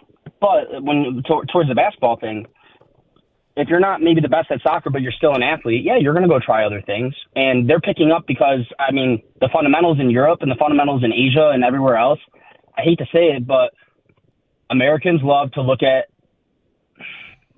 the end result more so than the process, where Europeans and foreigners love the process 10 times more than the result, and they indulge in it. And it really is a different atmosphere because growing up here, but also growing up with foreign friends and foreign family, it's a night and day difference. Thank you for the phone call, Tony. Correction, the Tigers did open with a NL series back in 2016 at Miami. And bonus points if you can name who got the win in that game for the Tigers. Extra innings 8-7. That's right, Drew Verhagen. 248-539-9797. Let's go to Brett in Clinton Township. You're next on 97.1 The Ticket. Hi, Brett. Hey, guys. Hey. So we're just calling to talk about why the U.S. hasn't caught up to the world in soccer. The argument about their best athletes versus our best athletes, sure, that's definitely part of it. But you also don't see 6'9" guys playing soccer. No. They don't. There's like 2 ever that are capable enough to play it. So it's still part of it. It's a different segment of the population. What it really is, and you can hear it if you talk to European experts and these kinds of things, is it's actually the pay for play that we have, the club soccer system. There, it's an academy, it's a school where you get essentially a scholarship. And you go there for high school and then also play soccer as part of your – it's like a lot of the baseball academies in like Puerto Rico and Dominican Republic and that. But they do it with soccer in every country. We only have pay-for-play here. You almost can't get a scholarship to college. You don't get looked at by an MLS team. And you definitely don't get looked at by European teams unless you're playing club. And even the ones that are getting picked up by European teams at the age that we're talking about, it's still 1 every 3 years. Yeah. Because they're getting kids that are getting pro contracts at 16, 17 years old. Well, we don't have that here. It's going to be intriguing. The Olympics start, I think, a week from tomorrow. And I don't have much doubt that we're going to win the gold. But Kang, are you looking forward to watching the basketball more because we're going to be pushed a little bit? Yeah, I feel like I think effort is a thing they always want to see no matter what they're watching, right? And I think people would question effort at times when you're so much better than everybody. There's a load management going on during the season, so they're not sure they're getting effort every night on a regular basis. Yep. But this is something where I feel like they put out a squad to go out there and win, and they're trying. They're trying I think this is going to be. I don't expect the Team USA to lose, and I don't want them to lose. But I wouldn't mind seeing competitive games just for my entertainment purposes. Yeah, Australia had them in a 6-point game the other day. Yeah. And who are their best players? Josh Giddey, Dante Exum's on that team. But they got a bunch of NBA guys on that team. Josh Green is on the team. I think Ingles, Yeah. Yeah, but they don't have a list of stars. No, they're not stars by any means. But you go around France, they got Wemby, Gobert. We talk about Greece with Giannis. Yep. Jokic. I mean, these guys are tier 1 type players. And yes, it takes less players on an NBA court than does on a soccer field. But I think it's not the pushover it used to be, the rest of the world for the U.S. Our first game is against Serbia in the actual Olympics, which is Jokic.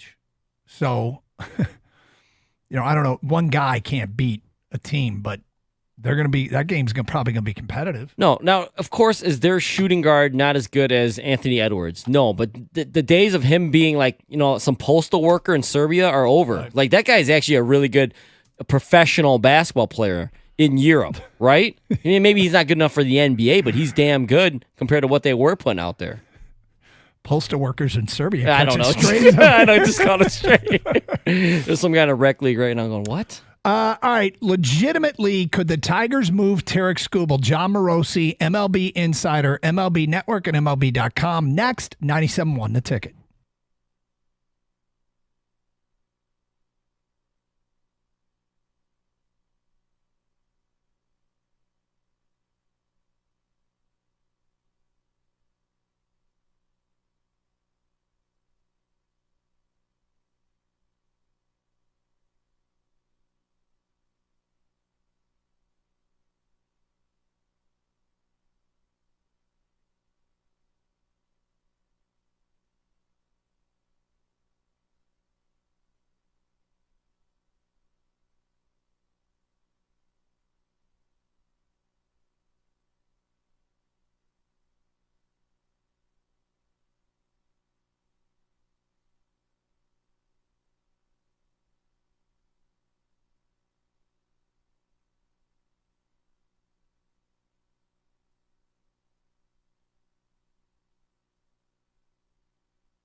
Sarah Chevrolet in Sterling Heights wants to make this the summer that you save. Right now, you can get into a 2024 Chevy Equinox for just $252 a month with $19.99 down. That's a 2-year lease on an Equinox LS front-wheel drive for just $252 a month. Unlock the savings with your GM employee discount or current lease in your household. Equinox is one of the roomiest compact SUVs available, and Sarah has over 70 in stock to choose from. Sarah Chevrolet Sterling Heights with a guarantee of the lowest price or it's free. 17.5 in Van Dyke in Sterling Heights. Make this the summer you save and say Sarah. Call 87-SAY-SARAH or go to saysarah.com.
This morning I got into work and I decided to stream the British Open.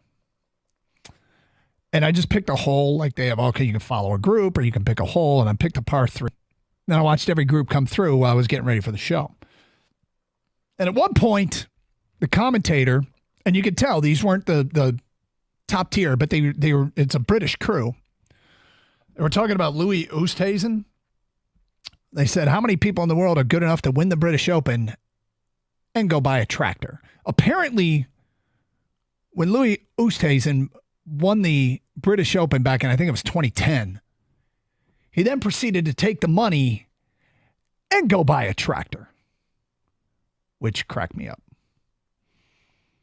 It's kind of like that, that should be a question for would you buy? Like somebody do a lottery, you're going to get a tractor? That's a Powerball Mega Millions question. I bet there's a lot of people out there like, hell yeah, I'd get a tractor. And others thinking, what the hell would I do with a tractor? Yeah, count me in at that group right there. Well, it depends on what kind of property you get with your Mega Millions. Even then. But I understand, I'm not knocking anyone that wants to. Just for me, I would be bored the hell out of it with a tractor. It would seem to me like if you're buying a tractor, you have it for very specific needs. I need a tractor because I've got a field to plow. I need a tractor because I've got a field to plow. Yeah, right. Because my name is Farmer Jack. Yeah, right. I don't know. Would you buy a tractor? Let's say you had a place to use it. I don't think I would buy a tractor. No, I don't think I'd see a need. The only thing I would think I'd want a tractor for is like hay rides or something. But okay, so you just heard John Morosi, MLB Network, MLB TV. This is a real pivot point for Scott Harris. The thing is, the easy thing to do for Scott Harris is to just say no. And that doesn't mean it's the wrong thing to do. But it feels as though Scott Harris has come in. They didn't make any big splashes in free agency or trade. They invested in some young players, like they invested in Cole Keith. They got him a contract. They invested in, giving at bats to Justin Henry Malloy and Wenzel Perez and other guys that they are giving opportunities to, which is fine. And then he went out and drafted a high schooler with his first pick in Max Clark, who shows a ton of promise. They drafted another 3 high schoolers of first 3 picks this year, a lot of high school talent. The timeline seems long. Skubal, however, feels as though if you make a trade there, you are trading for major league ready prospects, and you're immediately putting yourself in the crosshairs for criticism. As people have pointed out, if you get Jackson Holliday back, he's your starting shortstop for a while. He's going to probably finish out the year at shortstop and probably start next year at shortstop. And if you get Sam Basallo, he could be a catcher that starts like as soon as he gets to Detroit. If you get Kobe Mayo, he could be a corner infielder that starts as soon as he gets to Detroit. Like, these are guys that you could totally envision being penned into the starting lineup. But, I'm not saying they have to show promise right away, but you have immediately sort of expedited, instead of all the commodities being long-term, everything becomes short-term. They're here. You've turned Skubal into guys that will be here. And, if they're on a Colt Keith timeline where they get off to slow starts but eventually come around, and that's what it looks like Colt Keith has done, then great. In the case of what they're doing now, I feel like everything's a long play with Harris, which, years from now, you might be Baltimore. You draft really well, you go after the right guys, and you turn yourself into the Orioles, where you're just loaded with young talent. And I don't know if there's a more enviable position for any team in the sport than what Baltimore is. They've got young talent, and they've got young talent in the cupboard that they've basically put on hold because they can. And so I guess if you take a look at the decisions that, Scott Harris has to make, Scott Harris could get hyper aggressive, but there's no better way to put it than the way Morosi put it. Make it an easy, hard decision. Make it the type of decision that they make it easy for you to say yes. And then I think most people are on board. We still get the occasional, I don't even pick up the phone calls. I think that crowd is starting to see the other side a little bit now, don't you? At Maybe. least just during this week, I feel like it's shifted a little bit. Yep. I think it's definitely a hard decision for the Tigers, but for the Orioles, if I'm the Orioles, this is an easy decision. Give up the prospects. Yeah. You're trying to win now, next year, and the year after that, which you have control for Skubal. It'd be perfect for them. Yep. And I mean, in some ways, I wonder if people call on Skubal and end up talking about Flaherty. Because, I mean, Scott Harris has every right to demand a Godfather package. And if you don't get it back, then people probably turn their attention to the rental pitcher, who I think, because of Skubal, I just think Flaherty's going to get moved. The only thing that will keep him from getting moved is if he has a setback. And as long as he doesn't have any more issues with his back, I could totally see him getting moved. So, Mike Stone has made his way in studio and joins us here on 97.1 The Ticket. What's up, man? How are you? I'm good. How are you? The closest thing I can think of where I jumped into a random creek or river or lake was part of like a charity thing in the Detroit River. Did you? Yeah, it was cold as hell. But other than that, that's pretty amusing. Yeah, because the Bay of Lake Michigan doesn't count. No, well, I mean, we just said, inland lake or river. Right. All we ended up getting was people who were trespassers jumping into quarries, and wasn't what I expected. But no, not at all. By the way, thank you for having John Morosi on to validate our show from yesterday. Did you guys? I didn't. Yeah. How did it validate your show? Well, because that we're not idiots by suggesting this. Because were you called idiots? Not so much yesterday, but a little bit. Can I stop you? What are you wearing exactly? This looks like a old soccer jersey from the 70s. I wouldn't say 70s. I don't think it's the old collared soccer jersey. He's wearing. Is that 60s? No, it's later. It's like, because Jimmy just asked me, where did you get it? I said, I know somebody I know went to Europe. I said, bring me back a soccer jersey. And so what is it? It's the Blackburn Rovers. Okay. I guess they play in the Premier League. I don't even know what division they're in anymore. I mean, I'm sure they were right up there, sponsored by McLean's Lager. Okay, gotcha. I have a few of them. You might want to jump on Twitch or YouTube to see Stoney's old school collared soccer jersey. Going well with the Philadelphia Eagles. Yeah, you're kind of a mess. I know. You got a red undershirt. You got a white and blue soccer. No undershirt. Oh, it's part of the jersey. Oh my part God. of the kit. Yeah, that is fascinating. Yes, and then you've got a green Eagles hat on. Yeah. Well, yes, I do. It's not the one that I wanted. I can't find the one with the Kelly green with the But you decided when you woke up today and you put on the soccer jersey, your decision was an Eagles hat. Yes. Okay, gotcha. Because I wanted to infuriate Mike a little bit because he hates the Eagles. Oh, I see. So part of that. We're all in agreement on that. Yeah. But the soccer, unfortunately, I have a few that don't fit anymore. No? Yeah, like my Messi jersey that my daughter went on a spring trip to. It was called the Sprance trip, Spain and France. So I said, just get me a Messi jersey. And they didn't have any that were extra large or double X. So there's a large that just won't fit me. Gotcha. Maybe tomorrow I'll try to rock. I have a Brazil jersey and I have another one.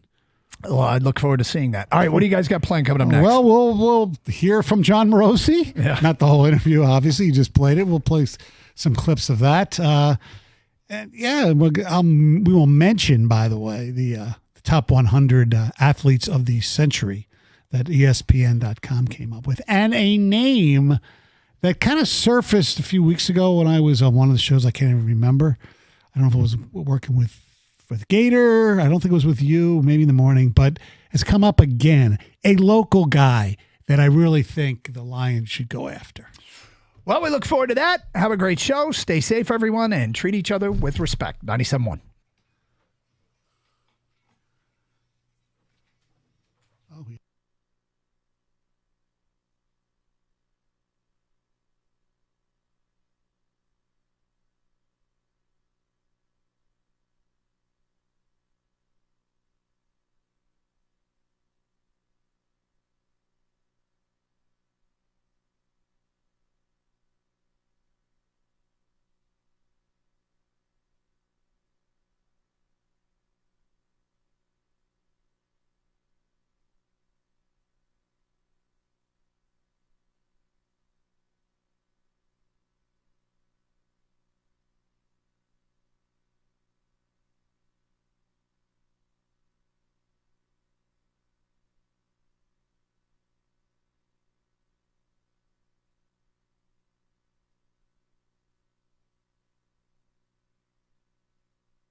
Thank you, Donald. Greatly appreciate that.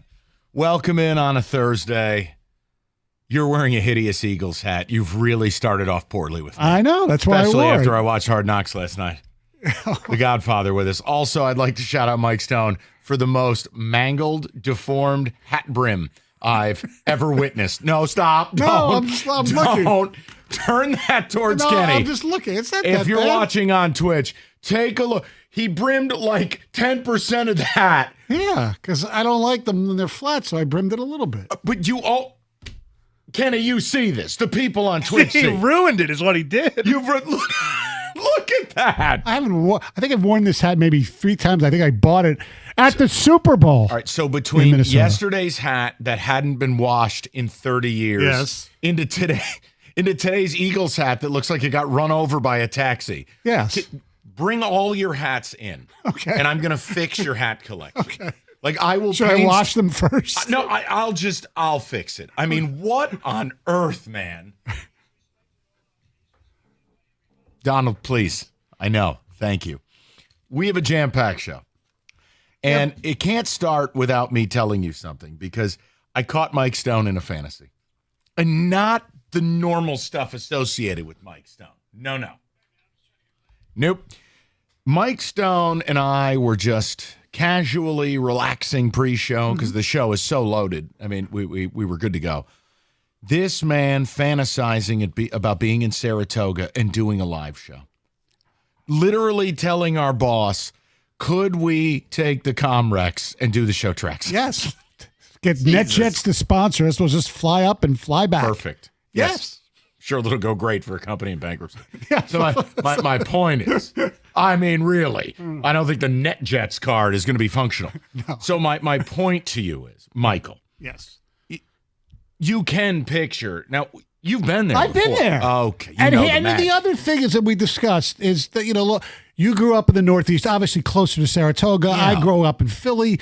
Horse racing was a part of my life. My uncle, my cousins, they owned, harness races. What about your poppy, who lied to you and told you were speaking to Willie Mays, and it was just a black guy at the dealership? He was. More on that later. Yeah, well, he did that already. Stoney talked to Martin Luther King. Just kidding.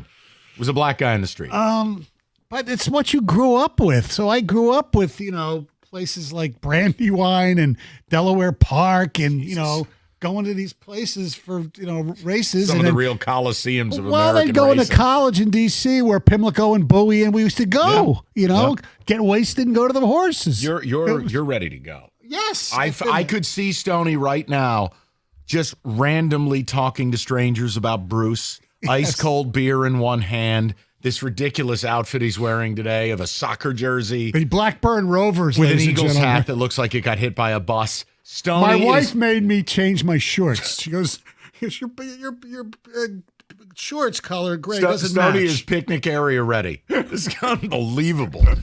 But we've got a great show because, look, 3 o'clock, it's becoming a tradition. First, you had the Verducci report. Then, when you were least ready for it, the Costa report. Mm-hmm. And today, the Morosi report. But we're going to go to 3 o'clock because it's like death and taxes. Yes. 3 p.m., Stoney ruins the show. But this isn't my fault. It is. You're in the chair. It's Scooble 3.0. This time, it's for real. Yes. No, this time, everything we said yesterday is being validated. Yes. Which is basically- really difficult for people who say you can't get much for Scooble. Right. John Morosi basically validated our program yesterday, which That's right. we kind of like. But before that, we were watching some of Saratoga out in the veranda area. I'm going to and find a 1-6 exacta worth you betting. Yes. You just got to give me some time with the card. My Bobby Clark, 16, my favorite I'll number. get it done. Okay. But we're there, and there's like 20 minutes between races, right? Approximately. 25. Oh, 25. So when the race is over, and we watch about 7 different replays of it, I switch over to the British Open. You'd think that I broke the television or something. What are we doing here? Wait, I did not said, sound it's one like of the that. majors. Wait a minute. What are you doing here? I said, and I will not downplay it. I go, Stoney, What the hell is this? That's all I said. I didn't. Now you stop it right there. I didn't go chair drop. I go, what are we doing No, here? he did almost break the TV, as Kenny. I did. I hit a button I wasn't supposed to hit. We Stay needed away Kenny from to technology. rescue us. It was chaos. That's usually my job. But my goal breaking today, the station. listen to me. I am going to find, because you've got this obsession either playing a 1-6 double or a 1-6 exacta. Correct. I have to find a 1-6 combo worth you playing. Once I identify that, we will live bet it. Right, because I enjoy I'm buying horse you a new racing, hat. but I'm not sitting there with the racing form or whatever you use nowadays and go over every race and, well, this horse at the 8th pole is third time out. Wait. Now, Which you is don't fine. need to make fun of those I'm of not. us that do. I'm not. Wait I'm just a saying second. that I'm just saying that I'm not one of those. I'm not one of those people. Yeah, hold on. You're not one of... Yes, well, okay, exactly. Don't you know, by the way? Yeah. My God, except Mike Stone. Yes, and then I'm watching that guy. And he's like the Don Cherry of horse racing. It's Jonathan Kinchin. Bizarre. You think my outfit's bizarre? You should check out this guy. His bit is Kenny Cott Floral Friday shirts. You needed black light glasses or whatever to watch them on TV. Thank God we don't have HD here. We're excited. Stoney wishes he was in Saratoga today. We've got a great show. And what I'd like to do is surprise the people. I'd like to start with some Lions today. Would that be acceptable? Oh, of course. All right. So today's mission, we are absolutely going to find you some permutation of 1661. Okay. I just need a minute. I never realized Stoney only plays these numbers. That greatly limits our options at the track. Not only. I do look at names that I like. Well, too. even better. I'll print the program. And my dog won a race. Rosie won that race. Congrats. It was a 3-5 shot. I know. You could, you know what? You could probably buy a new hat because that thing needs to go. Kenny, Lions to start. Stoney wants to go over the top. Sylvester Stallone, hat backwards, arm wrestling, over the top. We have potentially a finishing piece for your Lions. Yeah. You're already a Super Bowl caliber team, right? So why not do just a little bit more? Because there's a bottom feeder we're going to tell you about next. They got a pass rusher who's unhappy. Yeah. A guy you could give up very little and get a ton. You're going to need a 2-year extension. But this is a guy that before an injury-shortened year last year had 17 sacks the year before. Yeah. I want to know if you're willing. Are you ready to risk it for the biscuit? If the answer is no, I am not mad at you. But Stoney brought this to the table. There is chatter about it. If you buy into betting odds, the Lions are one of the 3 betting favorites to land this player. So let's talk about it. Yes, indeed. Before the Morosi report. We got a lot to do today. It's going to be good. Odyssey.com rewind if you want watering holes. All right, let's move it on down the line. America's favorite place to watch football is Stadium Swim. Circa Resort and Casino. All the biggest games, best viewing experience built for you, the fan. 6 pools, 3 levels, and a perfect view of the massive screen. It's located at Circa Resort and Casino, downtown Las Vegas on Fremont Street. It's Stadium Swim. Book your spot today at circalasvegas.com.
Okay, so let's have some fun with your Lions. Now, camp technically opens Saturday. Rookies report. But everyone and their mother considers you a top 3 team in the NFC. I think plenty of people view you as the favorite. I think an equal amount of people view you as second choice or 1A. This is not an issue of the Lions needing anything. This is an issue of, man, dessert was good. Should there be seconds? Correct. So the player in question is a pass rusher. It is a player who refuses to play in the last year of his deal. There's a stalemate, and he plays for a team that is absolute dog water. He's a New England Patriot. Mm-hmm. It is Matthew Judon. Now, last year, he had 4 games before he got hurt. His numbers were absolutely fine, whether it's win rate, pass rush success rate, all of it. He had 4 sacks in his 4 games. Right. There was not like fall off. Year prior, 17 sacks. He's 32 years old. Now, this is where it's tricky. The Lions would need to trade for him. I have collected all of the proposals that are out there, and here's what I'm comfortable putting out there. A fourth round pick and a 6th round pick. Yeah. That's what it would take next year to get Matthew Judon. Right. Your Giants gave up, a 2 and a 5 to get Brian Burns? Yeah, and then about $800 million. Okay. But yeah. So here's the contract you would need to do. It's probably in line with the Cam Hayward extension. For a player who's 32, it's going to be a 2-year deal. Call it $28 million flat. Okay? So it's a chunk of change. Do the Lions have the money to get something like that done? Yes. Could they manipulate money if they didn't have money to get something like that done? Yes. Here's my question. Do you do this? My answer is simple. It's yes. You're all in. And if you even if you want to play the sentimental card that I know you don't, he went to a great high school football program. Ladies and gentlemen, the pride of West Bloomfield. And he also played at the Grand Valley State Lakers, too. So, anyway, and he's like I said, he's here. He's home. You don't think he would love to play for the Lions now? I have no idea. I think he would. I don't think it's not as like it's a free agent where that has to decide everything, but it'd be nice. He's still really, really good. Look, he's on a terrible team. I can't speak to whether he'd come here, but do you try? Look, ultimately, maybe the best way to do this topic, and we can just be straight away with it, is it time to F them picks? Recent list that was released of the top 25 players under 25 years old. Right. Do you realize the Lions have 7 of them? Yes. Do you realize the Lions are on an absolute free roll here in the next 2 years? I just, look, I'm not going to pound the table on this. I'm not going to scream and yell. But if you're asking me, would I pick up the phone? Would I see if Judon would take 2 at 28? Would I get now? If the Patriots get crazy and want more draft compensation than that, I'm backing away. Right. They are a 3-win football team. They've got a 32-year-old disgruntled pass rusher. There's no win there. The only scare factor, if there is for the Lions, is if he signs with the Bears. And again, I believe, and Stoney, maybe you disagree. I know fans are not happy when I say this. I think in almost like an overnight fashion, this has become arguably the second best division in football. Absolutely. I mean, you're a big reason why.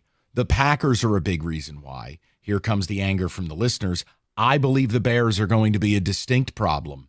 And look, the Vikings, as a last place team, noted, they're way better than teams like mine, also a last place team. Right? This isn't the Patriots. Correct. This isn't that level of bad. No. The Vikings still have an infrastructure, and on certain weeks, they're going to be dangerous and hurt people. My only problem, we'll talk about this leading up to season. My only problem with the Bears is I think you might be putting too much stock into a rookie quarterback. And I know C.J. Stroud was great. Yeah. Their schedule is very easy in the beginning, and then it gets hard towards the very end. I think the Bears are 1 year away from being a big problem. What I'm saying is, Mike, if they're the 3rd best team in the division and they can flirt with 9 and 8, that's a good football team. You know what I'm saying? Yes. So it's more, they have a defense, they've got weapons everywhere. They beat the Lions. They should have beat them twice. Yeah. And look, I understand. Lion fans are still high on their own supply. No one, the Lions are going to go 17-0. But I think when you're in this Super Bowl window, if an opportunity for a Matthew Judon, look, if the Lions remotely needed a receiver, which they don't, I'd be all over the Brandon Ayuk thing. I think they could use a receiver. I don't think they need to put that much money into that. Exactly. Position. And I've got J-Mo, and I've got Laporta, and obviously Amon-Ra is a top 5 player. You're probably a veteran receiver light for depth. You'd like to get somebody better than DPJ. Yes.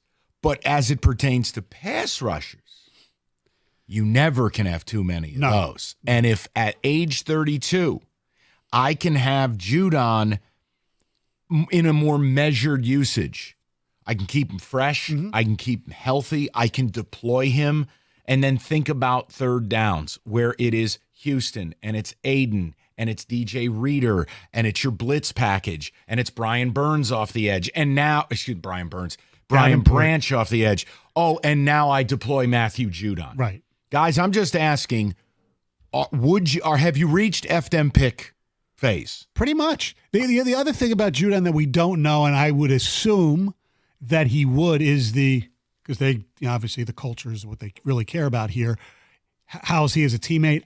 I've never heard anything bad about it, so I think he would fit right in. 248-539-9797. Little Lions to start the day before we give you the Morosi report.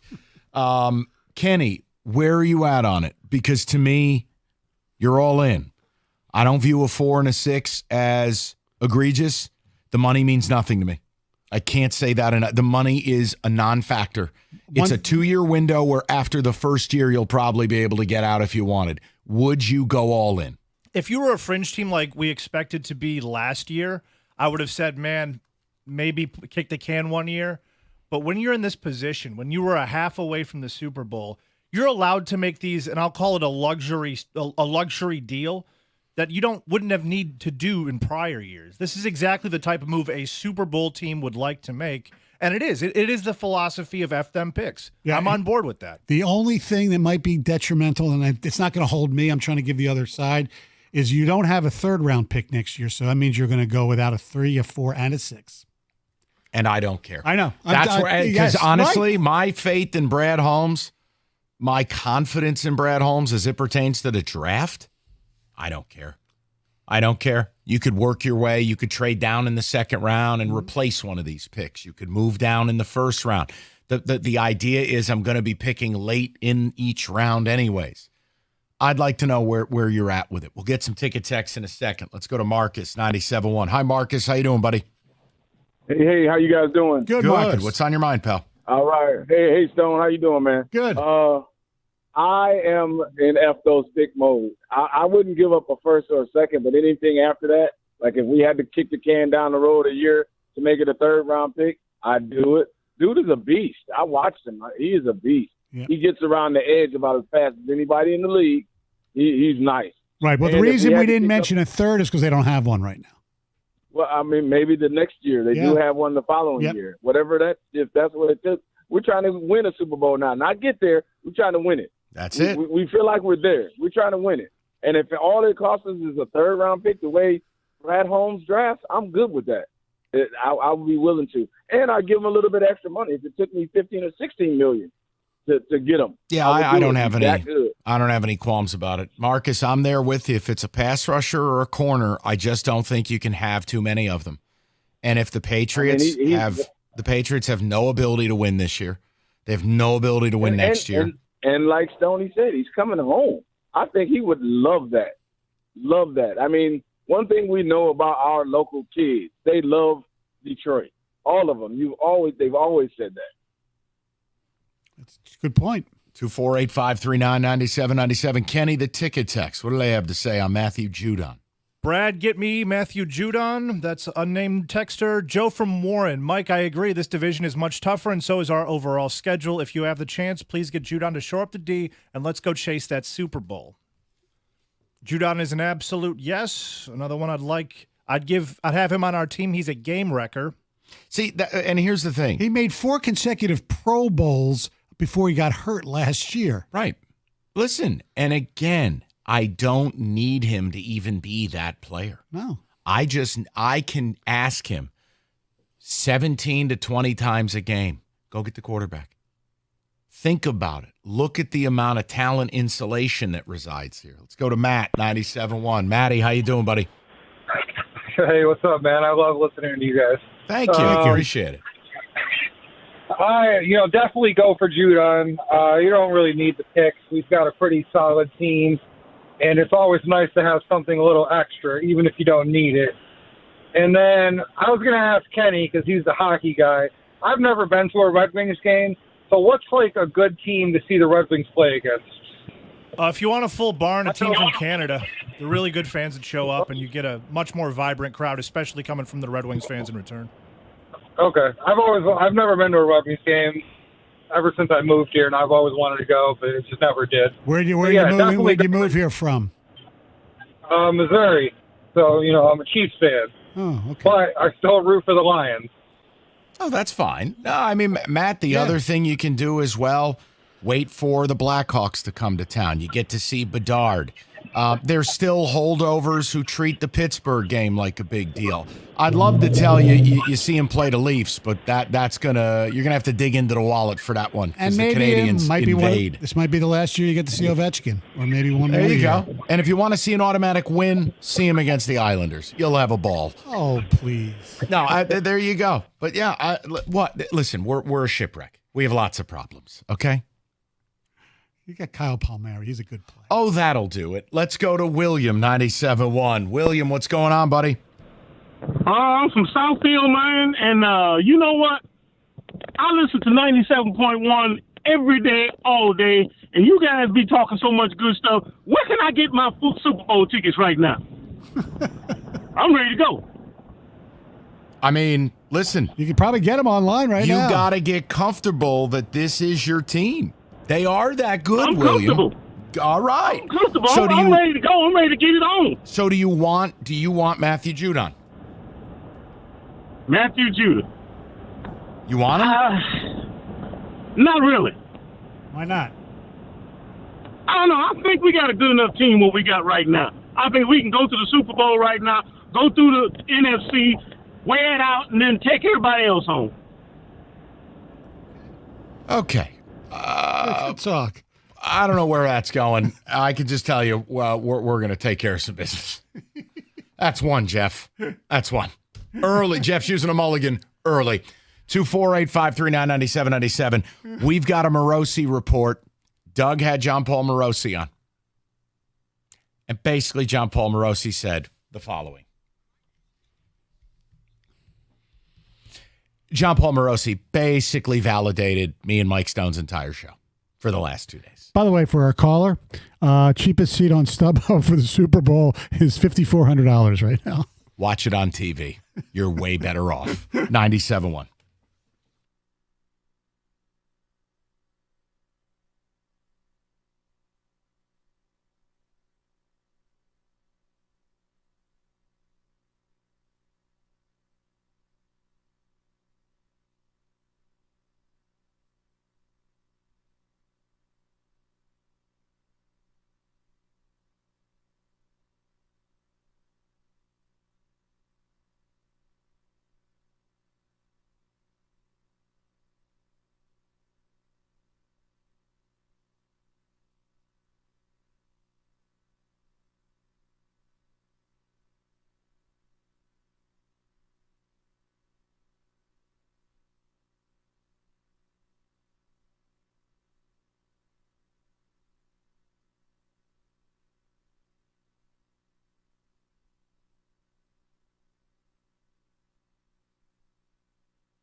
Thank you, DJ.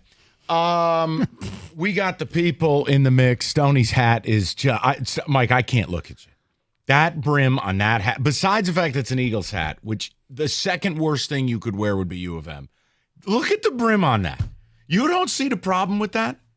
Look straight on with that. What did you do? Sit on it? Oh, yeah, it's weird. Yeah, you think. Yeah, it's... so we're talking Matthew Judon. Lions are in that rumor mill. So the undulations of the 6th green at Troon. Yeah, it's something. Yeah. So, look, Patriots are probably going to have to trade this guy. Looks like a 4 and a 6. You're going to have to give him a 2-year extension. But my question is, do you want to F them picks? Do you just want to go all in? This is a pass rusher who... Look, 21 sacks over his last 21 games. It's a guy who you could deploy like a nuclear warhead. And if there's anything in this league you can't have enough of, it's pass rushers and corners. That's really the two. I would absolutely kick the tires on it. But again, I want to know what you guys think. Let's go to the phones, and we'll get the Morosi report at 3. First, it was the Verducci. Then, you don't need a Mitchell report. You had the Costa report. And today, the Morosi report. And it's weird. It's almost like I know what I'm talking about. Weird. We'll get to it. Let's go to Tom, 97.1. Tommy, what's going on, brother? Living the dream. I love you guys. You guys put on a great show, both of you. I've been fans of you for years. Thank you. I don't have a problem with getting this dude from New England, 4th and 6th round. That's cheap. But the question I had to ask you: what about this James Houston? Where does he fit in the middle? He kind of disappeared on Well, he was hurt last year. He came back and really didn't do much in limited work. And this is a big season for him, big camp for him, I think. So I definitely don't have a problem with getting more help there, but. Do you guys have a feeling that he's going to rise to the occasion, or you don't know, or we'll see, or what's going on? Look, I think the Lions bet big on James Houston. It's why they didn't go out and spend huge on a pass rusher. It's why they committed to DJ Reader instead. I think they believe they have a burgeoning star. Now, what's insurance against that for a guy who essentially did not play last year? You bring in a Matthew Judon. Exactly. By point exactly. Have a good one, okay, sir? Thank you. And this isn't like the old Lions where, like I mentioned the other day, as soon as there's a name out there, let's go get him. No. Like we in previous years past, we would have with Ayuk. No. This fills a need, and it's not going to cost you that much. And see, you just nailed it. It's not names out of desperation or grasping at straws. It's tactical. This is an idea of what could they use one more of? Pass rusher. Yeah. Now, again, their insurance on Houston is probably Marcus Davenport. Right. But the point I'm making is, what's the harm on a 2-year deal that's really going to be a 1-year deal? Yeah. Where you just go all in. Now, you could sustain an injury. Even 2. You still have 2 starting caliber edge on the team. And if you're healthy, wow. Because here's the one problem. Look, Aiden is a good football player, but he's out there way too much. He gets worn down. He plays too many snaps. You know how I can help Aiden? Yes. Give him a rest once in a while. Bring in a Matthew Judon to spot him on a few. Look, this is what Super Bowl teams do. Right, and they've been so responsible physically. I was showing you before the show, there was a list of the top 32 teams and what they allocate for their offense. Yeah. The Lions are 16th. I mean, for an offense that good, and they're only paying half, basically, of what the rest of the league is, it's pretty damn good. Correct. So you know they have the money to do this. Weird feeling to know that the Lions are really sharp. Yes. Really smart. Yeah. It's crazy. Pretty great. Yes, it is. Let's go to Juan, 97.1. What's up, Juan? How are you? Hey, what's up, fellas? How you guys doing? Good. Excellent. All right. Yeah, I think it's absolutely you go after Judon. The reason I say that, you get 2 veterans with Davenport and Judon on the other side of Hutch. Let them fight for that spot, and iron sharpens iron. You definitely get that, bolster the ends. Now you got Houston, who can look after the 2 veterans. So now your ends are strong. Your middle, in my opinion, is strong with McNeil and Reader, and there you go. And I do want to add that I think if you're going after veterans, why not give Michael Thomas a shot at the receiver? Bad guy. I know that's a different topic. Bad guy. I don't know. Yeah, bad human being. I know Dan Campbell. Well, I know somebody who covered the Saints. You don't want any part of Mike Thomas, and that's all I'll tell you. Okay, well, respect, Juan. I'm not hitting you with a chair. I'm just telling you they got a good locker room here. That's not a guy you want to put in it. Well, hey, I'll take your word on it, Mike. Yeah, not a good Juan. I don't think you want to have a beer with Mike Thomas. No, yeah, he might. And it has nothing to do with where he went to college either, okay? No. Listen, and here's the other thing. When's the last time Mike Thomas was any good? 3 years ago? Christ, it feels like it was before COVID.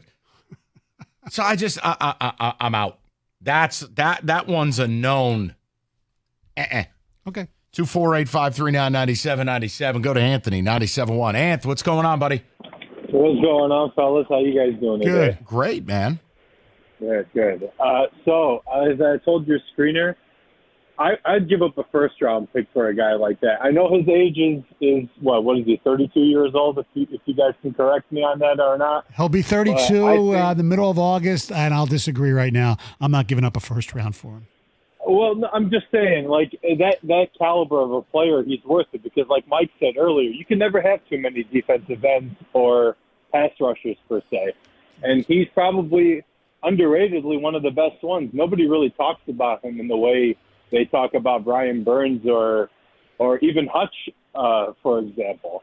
But I really do think that if they do get him, and they should get him, they'll win the Super Bowl. I really, truly believe it. He's the missing piece to this. It's almost like when we were trying to get Snead. If we had gotten Snead, I think we would have been over the top.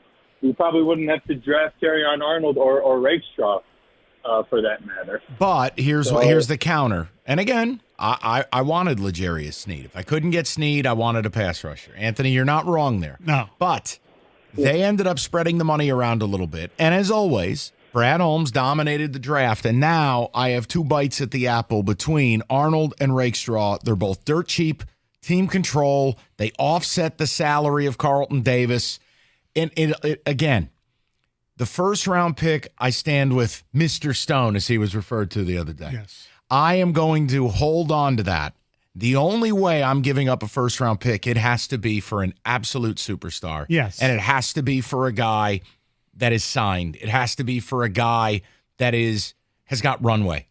I'm just not. You know why? Because a first-round pick for Brad Holmes, it's almost like a guaranteed starter, a guaranteed good player. I don't want to give that up. Not yet. Now, you show me a player. Like if tomorrow Trayvon Diggs melted down and said, F them Cowboys and I want out. All right. I'll flip you first. Yeah. You know what I mean? Yes. But that's different. Let's go over to Doug, 97.1. Doug, what's going on, bud? Not much, Michael. How are you on this fine Thursday in Stony? How you doing, bud? Wonderful. Excellent. You know, I love the idea. And, you know, you kind of took the words out of my mouth, Mike, was saying, like, we got to rebuild. We got to have so many heads.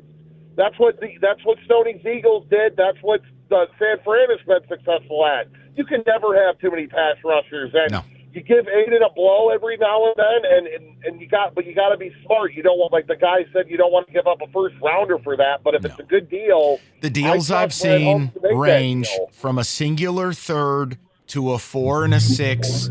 A lot of it depends on the extension you're going to offer them. Look, the Patriots have no leverage, Doug. If they don't want a 4 and a 6 for Judon, so be it. If the Bears want to overpay to get him, you're going to have to live with it. But, yeah, I think you make the call because you've earned the right to have conversations like that. Yeah, I mean, Brad has earned that trust, unlike the rest of our GMs. Well, the Iser plan is still impending, but you got to trust him. And like you said, with his track record with those picks, you can't just give that up. And it's worth a shot. It's adding to the toolbox. It's getting another utility piece. But if not, we'll be okay. And it's amazing that we're in that position that we can kind of just play around with the cap and play around with picks like that, because we're not just picking up desperation deals we were with the Quinn Air. That's right. We have leverage now. We're the team calling the shots. So that's an amazing thing for us. You're the team. we always would refer to other people as the rich getting richer. Well, now you're rich. You're supposed to be the team that other people roll their eyes going, really?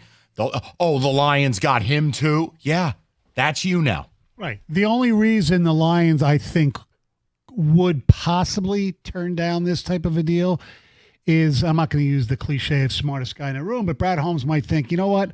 I can get me a Matthew Judon with a 4th or a 6th, because Judon was a 5th-round pick in 2016, and I'm good enough where I can find that guy in rounds 4 or 6. Point taken. God, you got to fix But I'd still make the time. Wear the hat backwards. Something. I can't look at the brim all day. All right, football today next, and then the Morosi report. We'll get to it at 3, 97.1.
Okay, so we are going to touch the table. The Godfather is here. Rico's World Tour continues. Mike Stone. We're going to get into the Morosi files. But first, a Stoney edition of In Football Today. All right. Yes, those people. Wait a minute.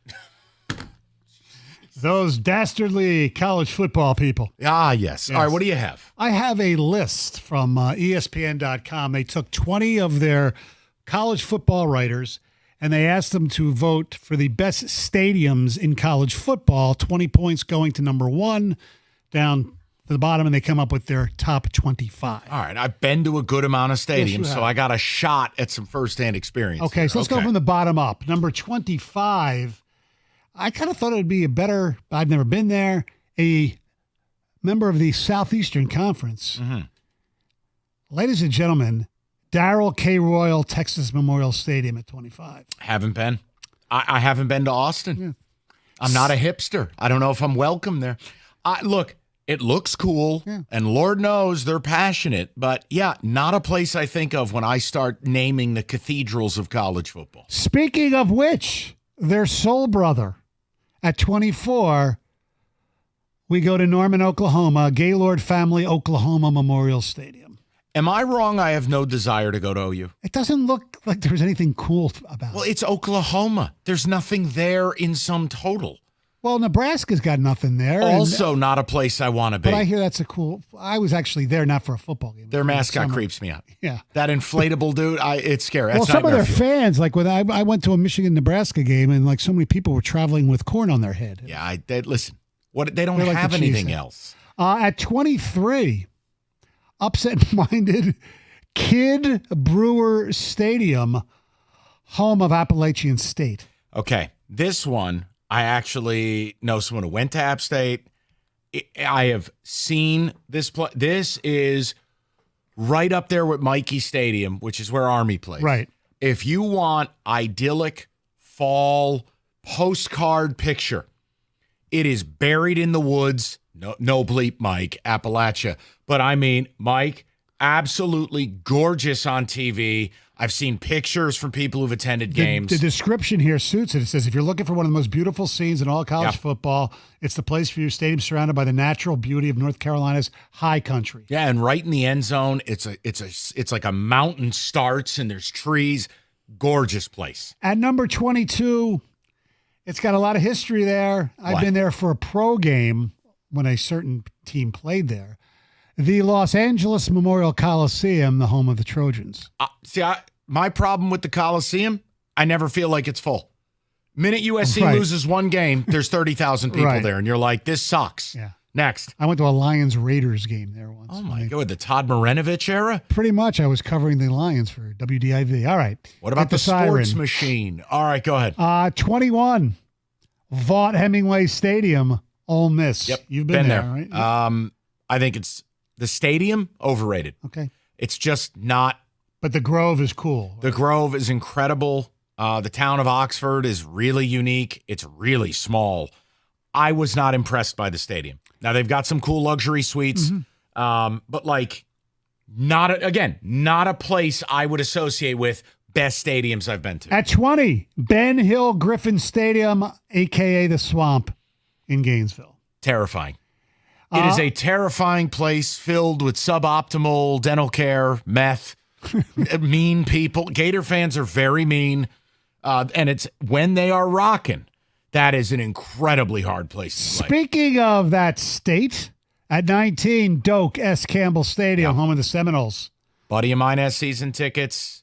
He's invited me. I refuse to go. The humidity would kill me. It is a cool place, Mike. It is. I know Florida State, like a lot of people, they're a pain in the ass right now. They're not a good partner for their conference. Yeah. That stadium looks awesome. At 18, a place I've actually been to. What do we got? And saw them just crucify Vanderbilt and Shermer's kid, the quarterback. Sanford Stadium, Athens, Georgia Bulldogs. Where does it rank on your college football stadiums personally? Personally, well, I haven't been to that many. So I mean, it'd be definitely top. Let's see, Michigan, Notre Dame. It is live radio. 5. Okay. Seems a little low on the ratings. Yeah. Oh, Kenny, stop. Go They ahead. do a cool thing, the lights, and of course, between the hedges is really nice. How about they do another cool thing? It's called winning. Yes, they do. 17. We're sticking with a rival of theirs, Jordan Hare Stadium, Auburn. Those people. Oof. Whoa. What's your issue with Auburn? They take it a little too seriously to a certain extent. It's the SEC. It just means more. I know. Well, the whole toilet paper and all that. What else do they have? Let's think about it. Let's be realistic. You live in the backwoods of Alabama. What do you really have going for you? Charles Barkley. Next. Bruce Pearl. 16. We mentioned them before. Memorial Stadium, Lincoln, Nebraska, home of the Cornhuskers. You can have it. Mascot is Nightmare Fuel. All right, 15. A lot of people love this place. I kind of thought it would be better ranked. What, Big House? But no, that's their team is not as been good lately. But Lane Stadium, Virginia Tech. Enter Sandman. Here's the thing. My buddy who works for EA Sports went there expecting it to be one of the great experiences ever. Walked away incredibly disappointed. Now, the Open is amazing. Right. But the stadium ain't much, and the town is even less. At 14, Autzen Stadium, Oregon. That's on my regret list. I wanted to go in 14 when it was Mariota versus Connor Cook. It looks awesome. As long as the field's not crowned. Lloyd, good Lloyd reset right there. At 13, the home of the 12th man, Kyle Field and the Aggies of Texas A&M. I'd go, but you couldn't sit me in that fifth deck. Mm-hmm. Very scary. That's at 13. At 12, the aforementioned Mikey Stadium. Awesome. Army. Again, if you're a traditionalist, which Scumbag Rico TV executive is not, Mikey Stadium is along the Hudson. It's in the mountains. You go in the fall. It's an incredible place to watch West a game. Point is very cool. I've never been to a football game, but I've amazing been there. place. Yes. At 11, Memorial Stadium, Clemson, South Carolina, home of Dabo's. I would love to go. Yeah. I would love to throw Kenny down that hill with Howard's Rock. Okay. Just to see if he could hold his balance after 8 beers. At number 10, bing, bing, bing, bing, bing. The Checkerboards, Neyland Stadium, That's Tennessee. next on my list. I'm going to get there because I've had enough people tell me that the sailgating, you float up on the river. Right. Rocky Top is catchy. I don't have anything against Tennessee. I'm going to do that. That's next on my list. Number 8 is, 9 is Alabama, Bryant-Denny Stadium. Oddly enough, I have no desire. It looks just like, I don't know. It just looks like an NFL stadium to me. Number 8, Camp Randall, Wisconsin. I hear that's Great place. I've never been. I hear it's place. great. Now, I went 2 lifetimes ago, but great place. Great town. Number 7, the Shoe, Columbus. Scariest stadium I've ever been to. Yeah. When you're down there and it's rocking, there is no mistaking you are absolutely an enemy of the state. You will be flipped off by an 11-year-old, and your team's likely going to lose. Bell towers, stained glass. It's a frightening place. Number 6, Husky Stadium in Washington. The whole boat thing seems pretty damn cool. I think that's overrated. As far as the stadium, now come on. They're good once every 10 years. I drove by there when I didn't think the stadium looked great from that Stoney side. doesn't like the architecture. Put that in your notes. Number 5, I've been to Beaver Stadium. At night, it's unbelievable. It still looks like an erector set to me, though. It's in the middle of a farmland. Yeah, it's basically a better version of Spartan Stadium. Number 4, Notre Dame Stadium. Phenomenal. Yeah, everything Rico ruined about college football. Okay, it's a phenomenal place. The flowers, the touchdown, Jesus. How about everybody saying welcome to Notre Dame for no reason? It's a great place. Number 3 is the Big House. Absolutely overrated. I think as a stadium, it's great. It's not as noisy as I would like it to be, but as a stadium, right, it's because great. it's also a hole in the ground. Yes. Look, I'm the wrong guy to talk to, but here's my problem. There's no quotient for comfort there. They're selling you about 7 inches of seat. It's a con. Believe me, as a season ticket holder. That's not right, Mike. That's true. Number 2. Give me Tiger Stadium. UCLA.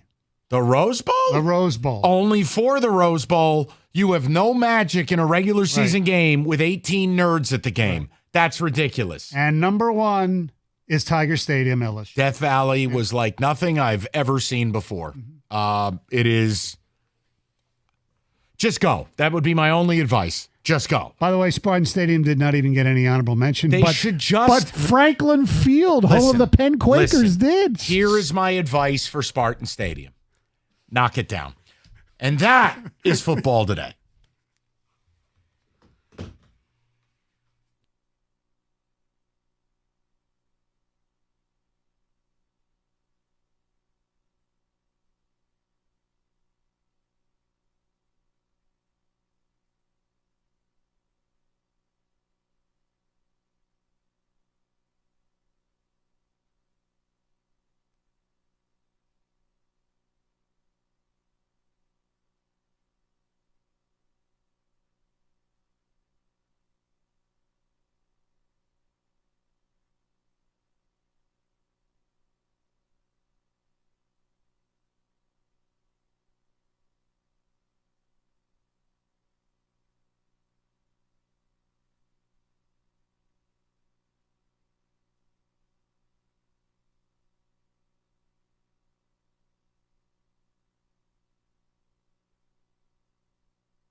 248-539-9797. Before we get to the Morosi report, I do want to mention, for those of you who love the show, today's the 20th anniversary of Entourage beginning on HBO.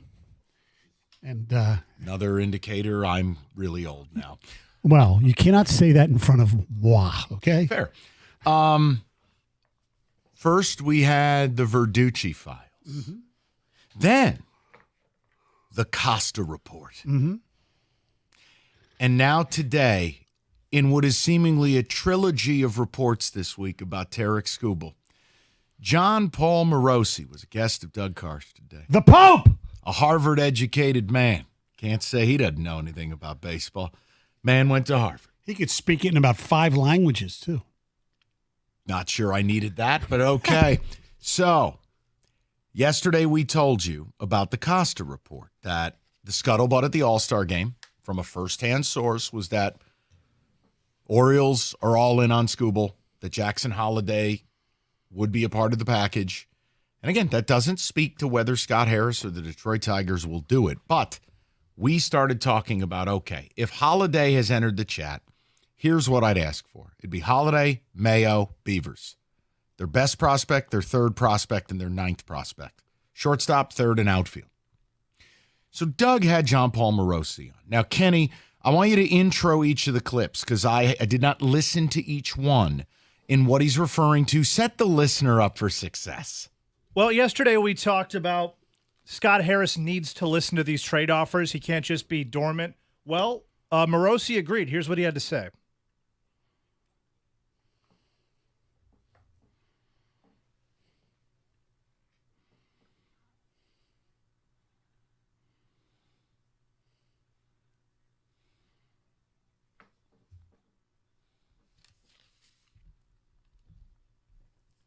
That's one. So again, for the people who say you don't listen, why? Clip number 2, Kenny. Clip number 2, we're talking about the Baltimore prospects and what that package might look like. Here's what he had to say.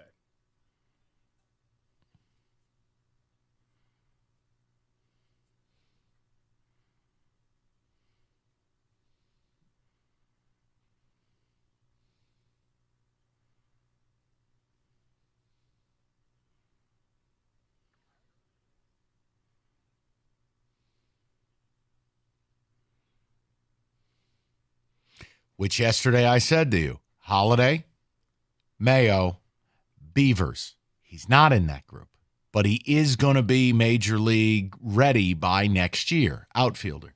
So again, we're trending well here. Kenny, clip number 3. This one is relating to the Juan Soto trade. Gets brought up a lot, and it got comped to what this might look like.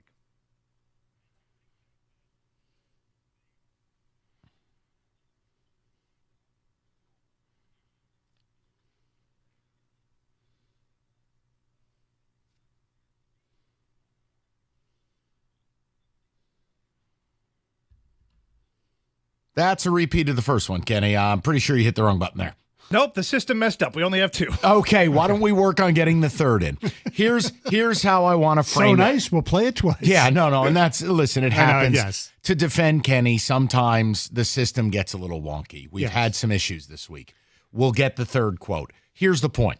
This is the crux of the topic. I comped the Soto thing for about the last month, and I just said, look, he got 4 of the Padres' top 9 prospects. And the Nats ended up with C.J. Abrams, who's an all-star, James Wood, who is a Aaron Judge clone, and there's hopes he's going to be a 40 home run hitter. We're not going to get 4 because Soto's an everyday player. But what did I say to you yesterday? 2. I'm going to need 3. 3. 3 of your top 9. I didn't accidentally throw the package out there. So here's my question. If you are given a Soto-type offer for Skubal, don't you have to take it? Yes. No, I know you. I'm talking to our listener base. Okay. I want all the people, Mike, who've been afraid or have mocked it or have said you can't get much for it or I don't want to do it or I just want my daiquiri in peace. Now we're arriving at a place where intelligent baseball people are kind of pointing you in a direction here. So here's what I'm telling you. It would be a Soto-esque offer. And the only name that has to be in there to start with is Jackson Holliday. Anything after that, it's up to Scott Harris and his baseball people. Now, would I want Holliday and Mayo? Yes. Why? I want a 6'5", 220-pound third baseman who could hit 35 bombs and who could play right now, who's murdering the minors. But my point to you is, it's Jackson Holliday plus. Don't you have to do it? Yes. 248-539-9797. Now, let me ask you this. Suppose it's Holliday and Mayo or Holliday and Beavers, but it's Holliday, but it's only 2, not 3. You still making that deal? No, I need 3. Okay. I mean, again, if it's Holliday and Mayo, the third prospect doesn't matter as much. I used Beavers as look, I want a Godfather offer for Skubal, period. I don't want market value. I want my value. Baltimore, I'm trading you a World Series. Listen, Baltimore has lost how many arms this year?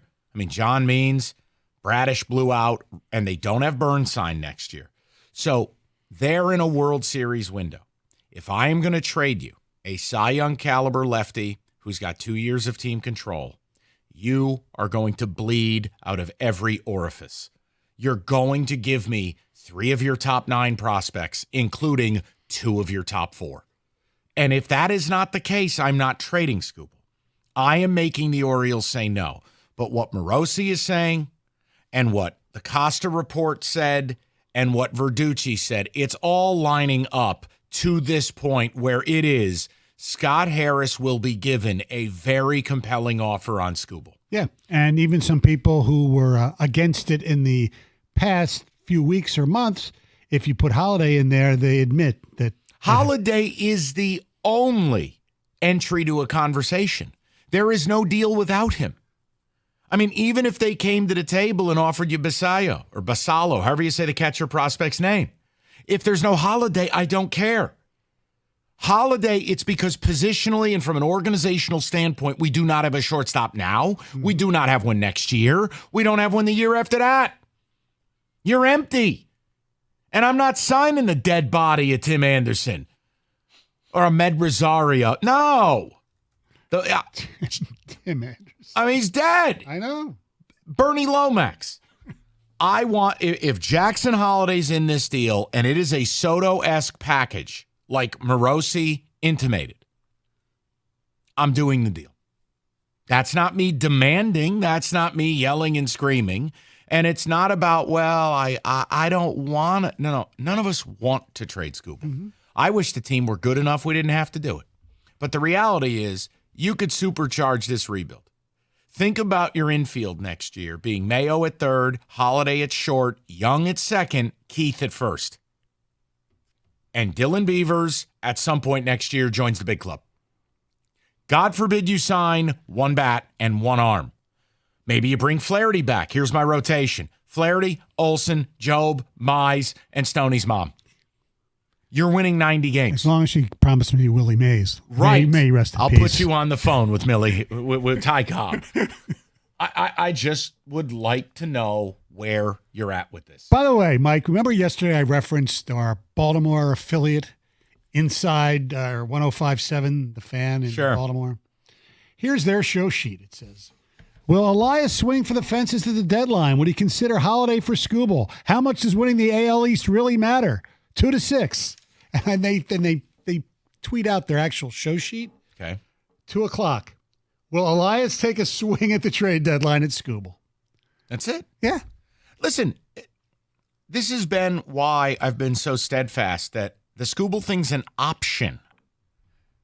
I don't know why it turned into a holy war. Skubal has been and is now the most valuable trade chip at the deadline. Mm-hmm. There's nothing that approaches his value. You own the market. The Yankees are desperate. You could bury the Yankees. The Orioles are the most desperate. Why? I think legitimately they're the only team that is one pitcher away. The only team. And if you want to go back historically, they haven't won since 93. The Angelos ownership regime was a complete disgrace after a while. And they have a new owner who wants to show, hey, you know what? Right. I want to win a World Series. Well, think about this. If you acquire Skubal from a Baltimore perspective, Him and Grayson Rodriguez are under team control, and they're there. They're done. It's easy, right? Mm-hmm. It makes signing Corbin Burns that much easier. If they enter a playoff series with Burns, Grayson, and Skubal, they can win any series against any team. Right.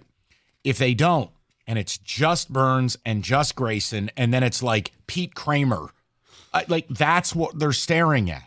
So ask yourself, if you were in Baltimore's shoes, would you care about Jackson Holiday and Kobe Mayo? Would you really care?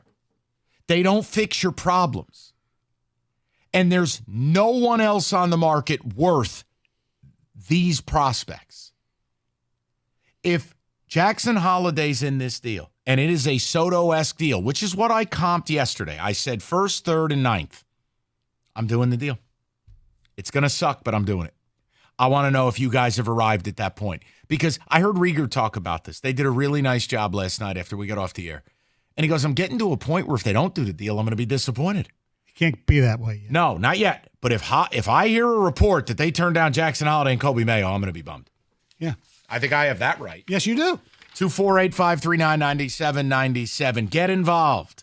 IRS collection or audit, you need a law firm that specializes in the resolution of all types of tax problems. You need Maurice and Jerry. You need legitimate reps.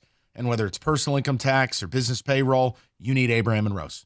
You don't need a random tax organization that operates on the phone. You need lawyers. These guys will fight for you, advocate, create a plan, and save you time and money. Visit AbrahamandRose.com today. Call 248-539-5040, and you will never have to personally deal with the IRS again.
And that, my friends, is Scott Harris's job.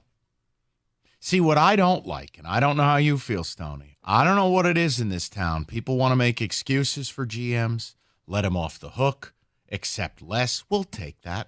No, if you're a Shark, if you're a Dave Dombrowski, if you are a Shark, you get that deal. You get a deal like we talked about yesterday that you got to bring to your inner circle. Right. And you have a really hard meeting at about 2 a.m, and everybody looks around the room and goes, are we doing this? But what you don't get to do, like if you want to get that deal done, it's generally going to require getting other teams involved. It's playing the game. Stoney, you've covered sports now for a hell of a long time. Yes. You know that's exactly how this works. Mm-hmm. You play the Yankees off the Orioles or the Orioles off the Dodgers, or you play them all against each other. It's liar's poker. And Scott Harris's job to you, the fan, is to procure that offer. The Orioles are ripe for the picking. Now, this is the part where it's an opinion. This is my opinion. I can't prove it. You don't have to agree with it. The Orioles are going to have a hard time saying no if they know Skubal's really available.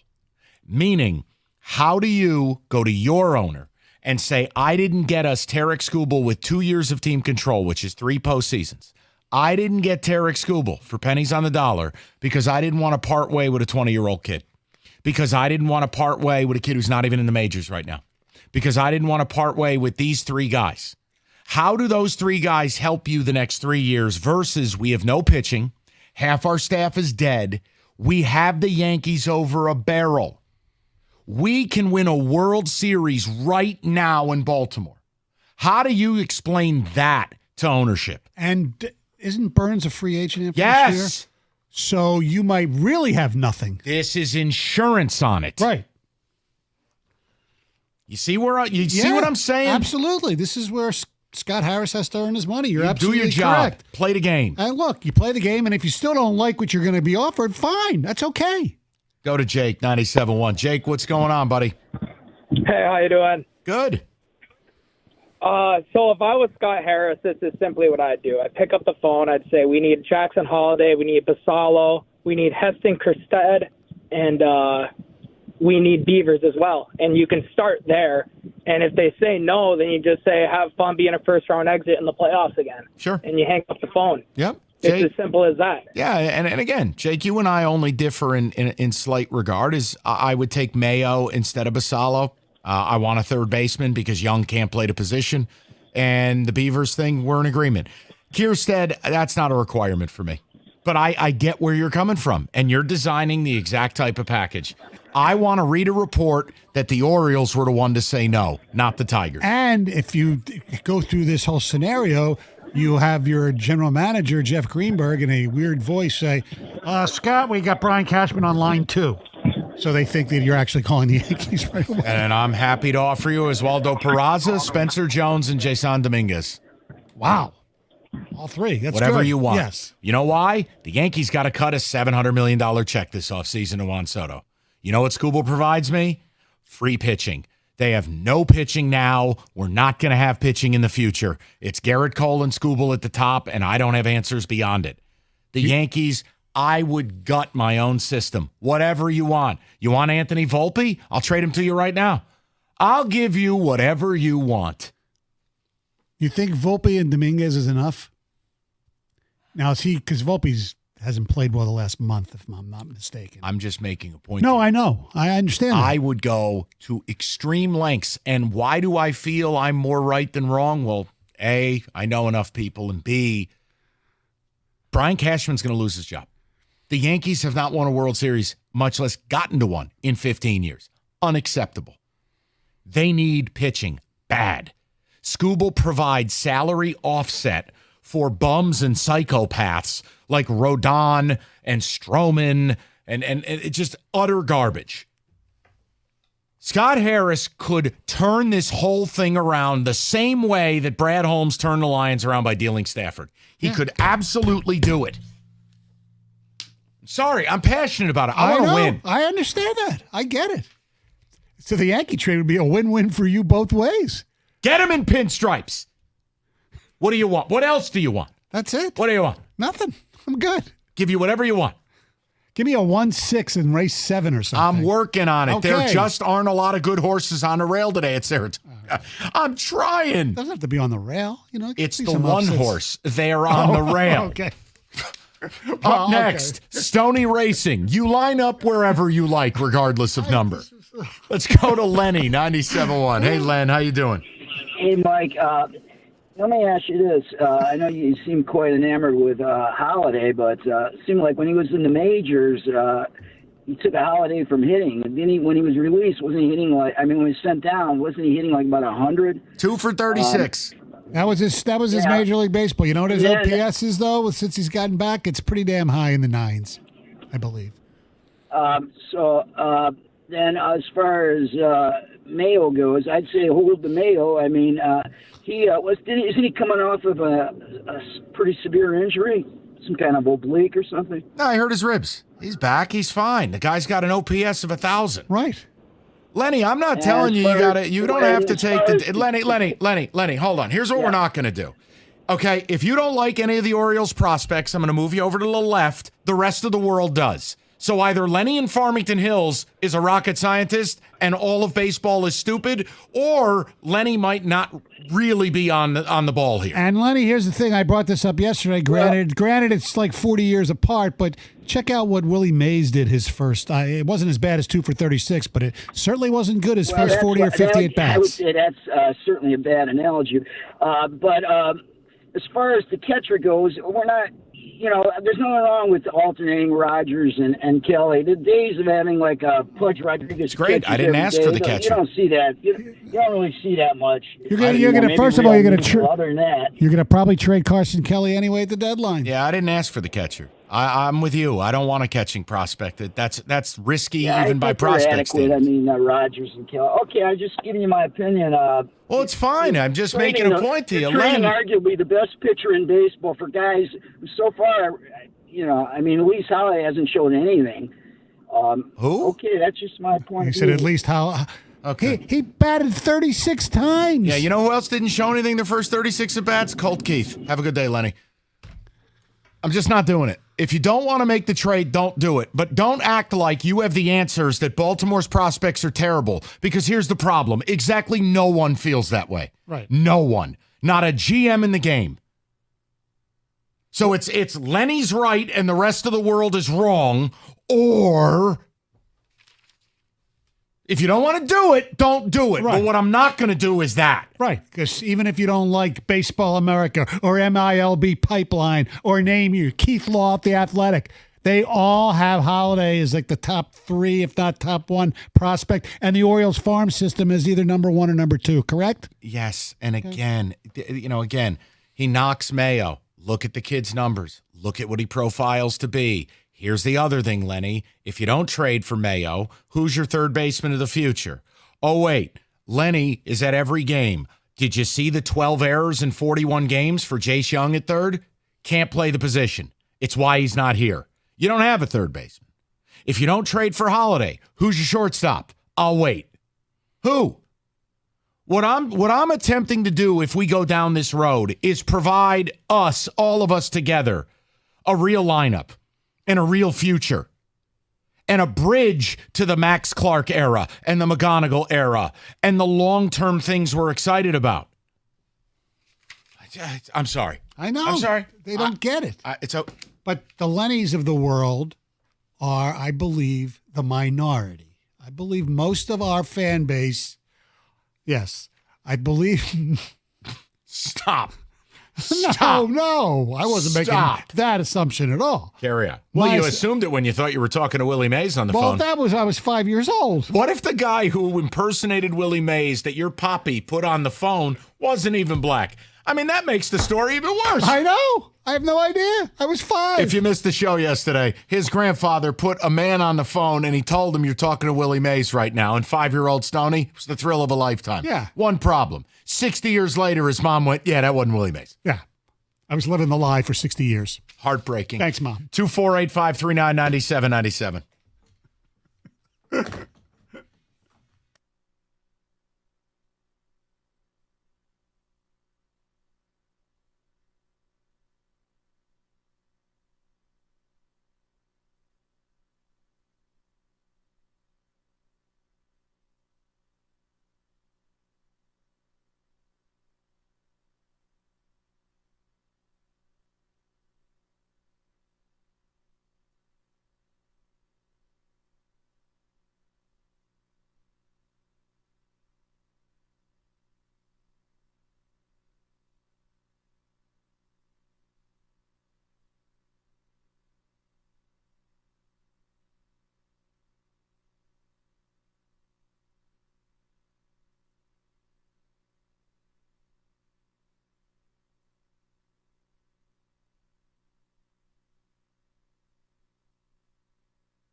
All right, so caller Lenny has really made some waves.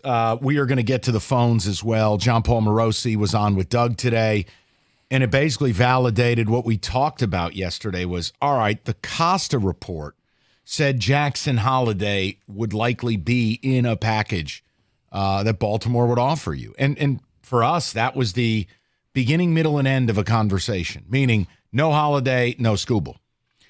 So I cobbled together what a modern version for your baseball team would look like of a Juan Soto type deal. And it would be Holiday, Mayo, and Beavers. Short, third, outfield. Two of the three are here right now. The third guy would be here next year. And it's 1, 3, and 9. Correct. So if John Paul, and again, John Paul Morosi's report today, we'll play the audio for you a little later. Baltimore's really going to make a run at this. That's what he's saying. They're really going to try. And in John Paul Morosi's opinion, yes, Scott Harris has to listen. So each day this week, it's just escalating a little bit. And if Jackson Holiday is the centerpiece of the deal, along with a couple other big-time guys, I'm admitting it to you, I would do the deal. Yes. If that makes me terrible or an idiot or a combination of the two, well, I have someone who disagrees. Thank you, DJ. If you want to say play the idiot card, there's better evidence of that than this. There you go. Let's go to Kenny for the ticket text, though, because apparently Lenny made waves. Good. Yeah, Lenny is a deflator, just like Rico.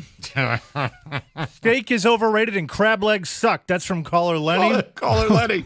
Heaven, overrated. Lenny in Farmington Hills. Boobs are useless to me. That's from caller Lenny. And the last one on Lenny. Lenny is like every Tigers fan I don't like. Just poo-poo any trade offer for no reason. Well, and again, I'm not mad if we knew an offer from Baltimore and you go, it's not enough. But if you're going to denigrate each of their prospects as if, then you're a lone wolf. Literally no one agrees with you. No one. That's hard for me to then take your side. So you're either going to be the smartest guy in the galaxy or ... Yes, Mike. If hypothetically the best offer they get is, let's say, 2, 3, and 9, whoever their second prospect. It'd be Basalo. Okay. If you're Scott Harris, do you make the trade? It's not a cop-out. For me, it's easy to say no. But it really would come down to, what does Scott Harris believe Basalo is? Right. Look, if he thinks Basalo is going to be Adley Rutschman, which I don't see a comp to because this kid's also moonlighting at first, you could make your way around it. I have drawn a line in the sand. If you want Tarek Skubal, if the first words out of your mouth are not Jackson Holiday, the conversation's over. That's my line. Me. Right. 248-539-9797. We'll go to Brian in Sterling Heights. Brian, how you doing, buddy? Oh, pretty good. Just going to Def Leppard tonight. Oh, all right. Yeah, a little Gator throwback. So put a little sugar on it for us. Oh boy. Yeah, why not? Something to do. My angle with this is like, first of all, it's just Baltimore. Let's maybe talk about some other teams. It'd be nice. But if you got to talk about package deals, I mean, Mike, as much as you talk about Rutschman, is that the Rutschman for Baltimore and what he's owed and how much superstar dollars that guy's going to generate, I mean, why not just talk a one-for-one deal straight up? Because Baltimore won't do it. Rutschman. Yeah, because, you're not trading your team captain. They clearly, Baltimore's got the hitting. They can afford to get rid of. But not at that, not at that position. He is the one guy that they built this all around, him and Henderson, right? But I'm saying I don't want to be the ones to take the gamble on developing Jackson Holiday. I don't want to fall into old habits, and it seems like just from trends we've given up so many great pitchers over the last decade, and we've regretted all these moves. And now we're stuck with Scott Harris, who has but hold on a second. What number one prospect of a team did the Tigers get in it? Like the Verlander, their number one prospect they wouldn't trade us was Kyle Tucker. So we got Perez, who never was healthy, Rodgers, who's still on the team, and Daz Cameron, who is not as good as his dad is even now. Okay? So it's not that the Tigers Valeni, you want to help me out here? Because got a guy who was going to be the my number point one is- prospect of all time, right? I'm listening. So there's no history there. Okay, if this guy comes out, he's 2 for 36. Now, okay, he's supposed to be good. He's better than I that. can't hear You the know, 2 for we all get 36 it. anymore. I can't. No, I I get it. And he's better than that. I agree. But I don't want to be the one to take on that issue. And I think if we can move forward and say, okay, let's package up a different kind of deal. Give me Santander, Mateo, and That's Mount a guard. Castle. Okay, that's awful. No, hold on, Brian. I'll explain it. I'm not mad at the idea, but you would be taking on 3 guys, none of which is an all-star. 3 guys on their active team. That's not how it works when one team is in World Series or bust mode and the other team is rebuilding and under 500. So that's why my answer and first of all, none of those players are good enough to enter a Scooble discussion. None of them, unless one of them's packing someone's bags. That's it. Sorry. 248-539-9797. The answer is no. Santander did make the All-Star team, didn't he? But that's irrelevant. It's irrelevant because honestly, to me, he's a fake all-star. He's if I start naming all-star outfielders, it's going to be a long time till I work my way to Anthony Santander. Right, I know. And second of all, it's like, Mike, I got to get guys who are going to be here for the long haul. Yes, I know. That's why. Look, is there a guarantee that all these guys are going to be stars? Hell no. But you got to think if you're going to get 3, at least one of them will be. What's the guarantee Scooble stays healthy the next 2.5 years? Right. What's the guarantee you win anything with him? Like all these people act like the guarantee is if I keep Scooble, I get a parade down Woodward. Right. Where did that come from? Where'd the bats come from that you're going to get that parade? Don't worry. 2027, Max Clark McGonigal. That's the ticket. I'm not waiting till 27. I don't want to. By the way, Mike, coming up next. What? A trade in the association you might find interesting. Like a real one? Yeah. I'm in. We'll do it next. A lot of you need to replace your roof this summer. Be forewarned, though. Roofing companies out there skip the most important step. It's attic ventilation. Now, you can put that new roof on there, but if you don't get a ventilation plan, you're talking wood rot, mold, leaks in the winter. It's an atrocity. Victor's doesn't play that game. They're going to get that foundation of the roof done right. An elaborate ventilation plan.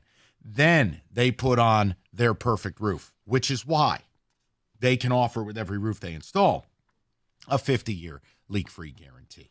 Guys, bottom line, you get what you pay for. There are cheaper, but there is not better. 734-773-1100. That's 734-773-1100, or you can book that appointment online anytime at victors.com.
Thank you, Donald. Kenny, I'm going to let Stoney do his trade thing here. We'll get to the rest of the Scooble calls.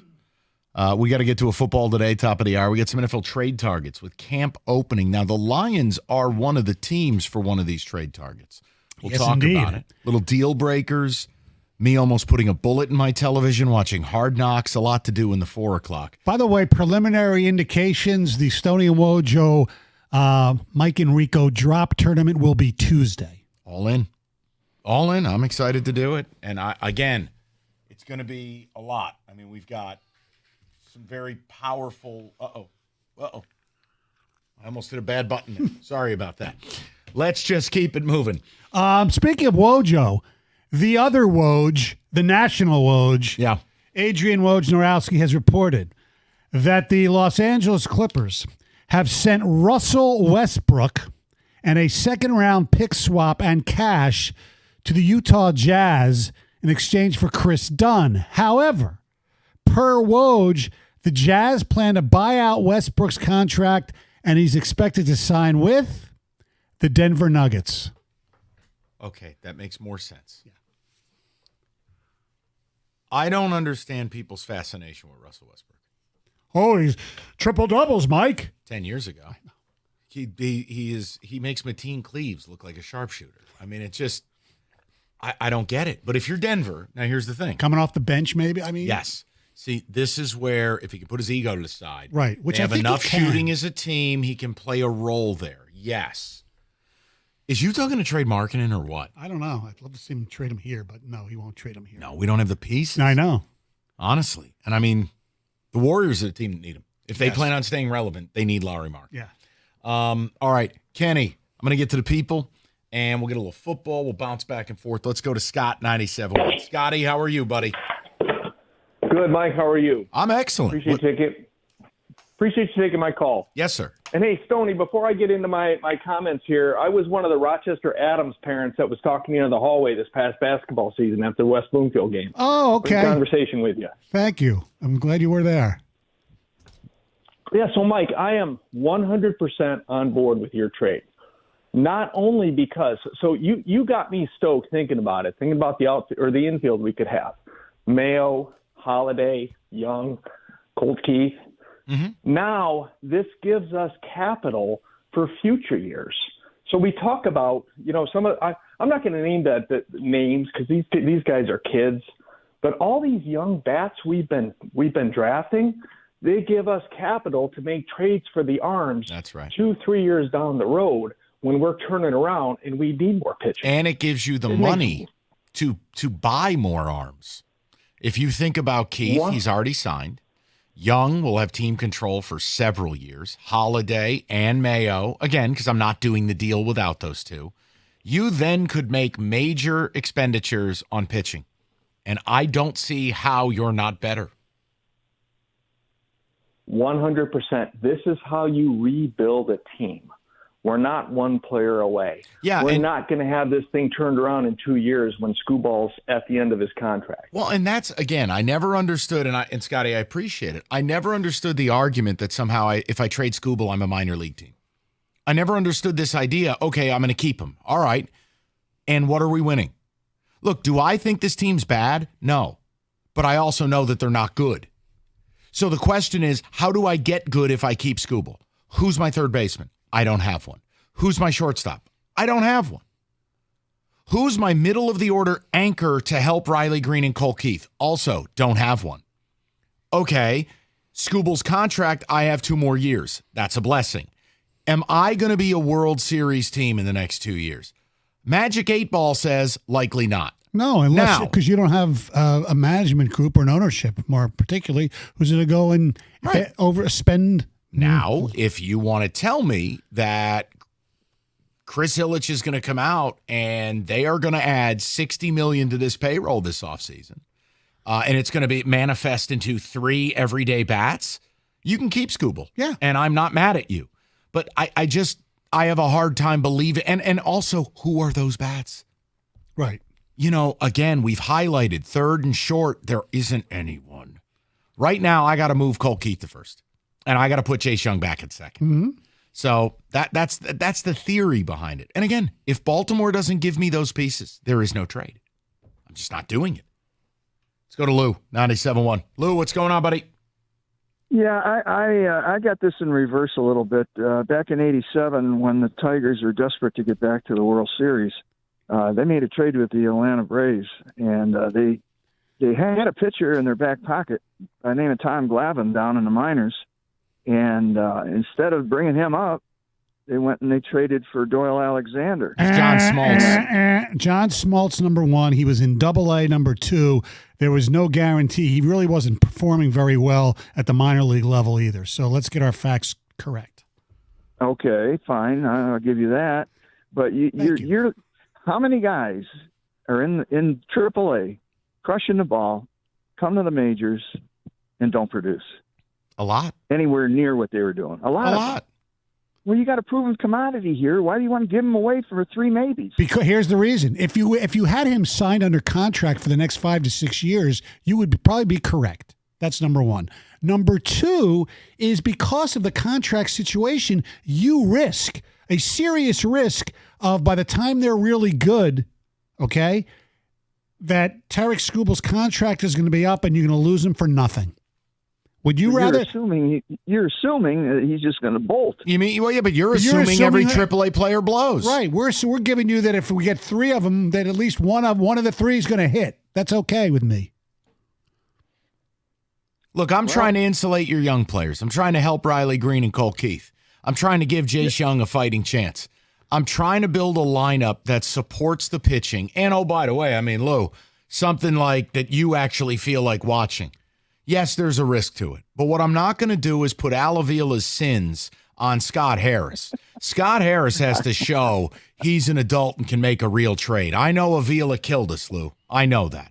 Oh, yeah. So I got to believe, hey, Scotty Harris, this is your time to shine. This is your moment.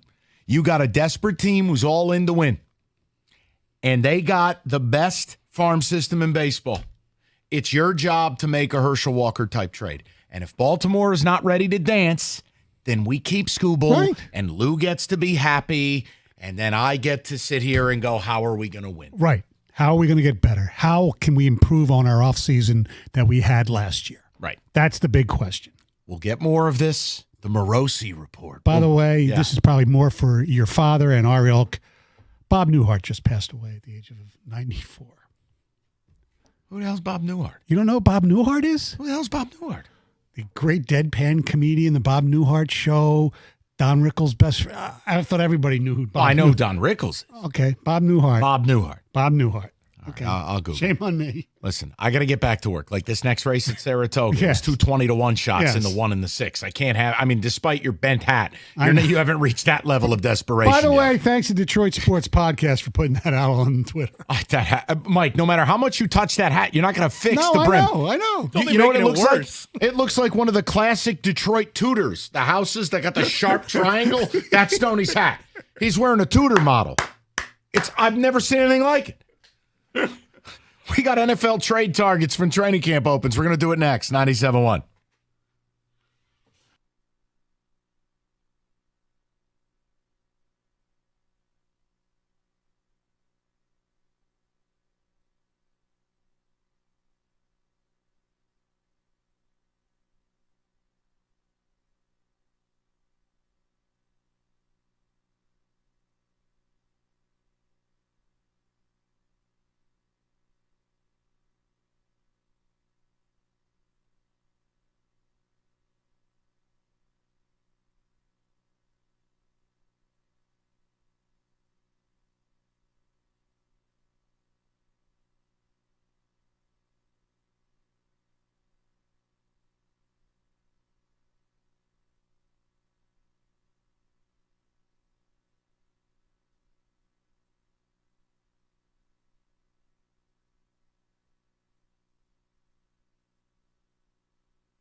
All right, a little something for you here. And training camp opens Saturday. Rookies reporting. And now you get some of the scuttlebutt. You get some of the trades we talked about earlier. Lions are actually mentioned for one of these players. So with that, let's do a little Kenny Cott football today trade edition.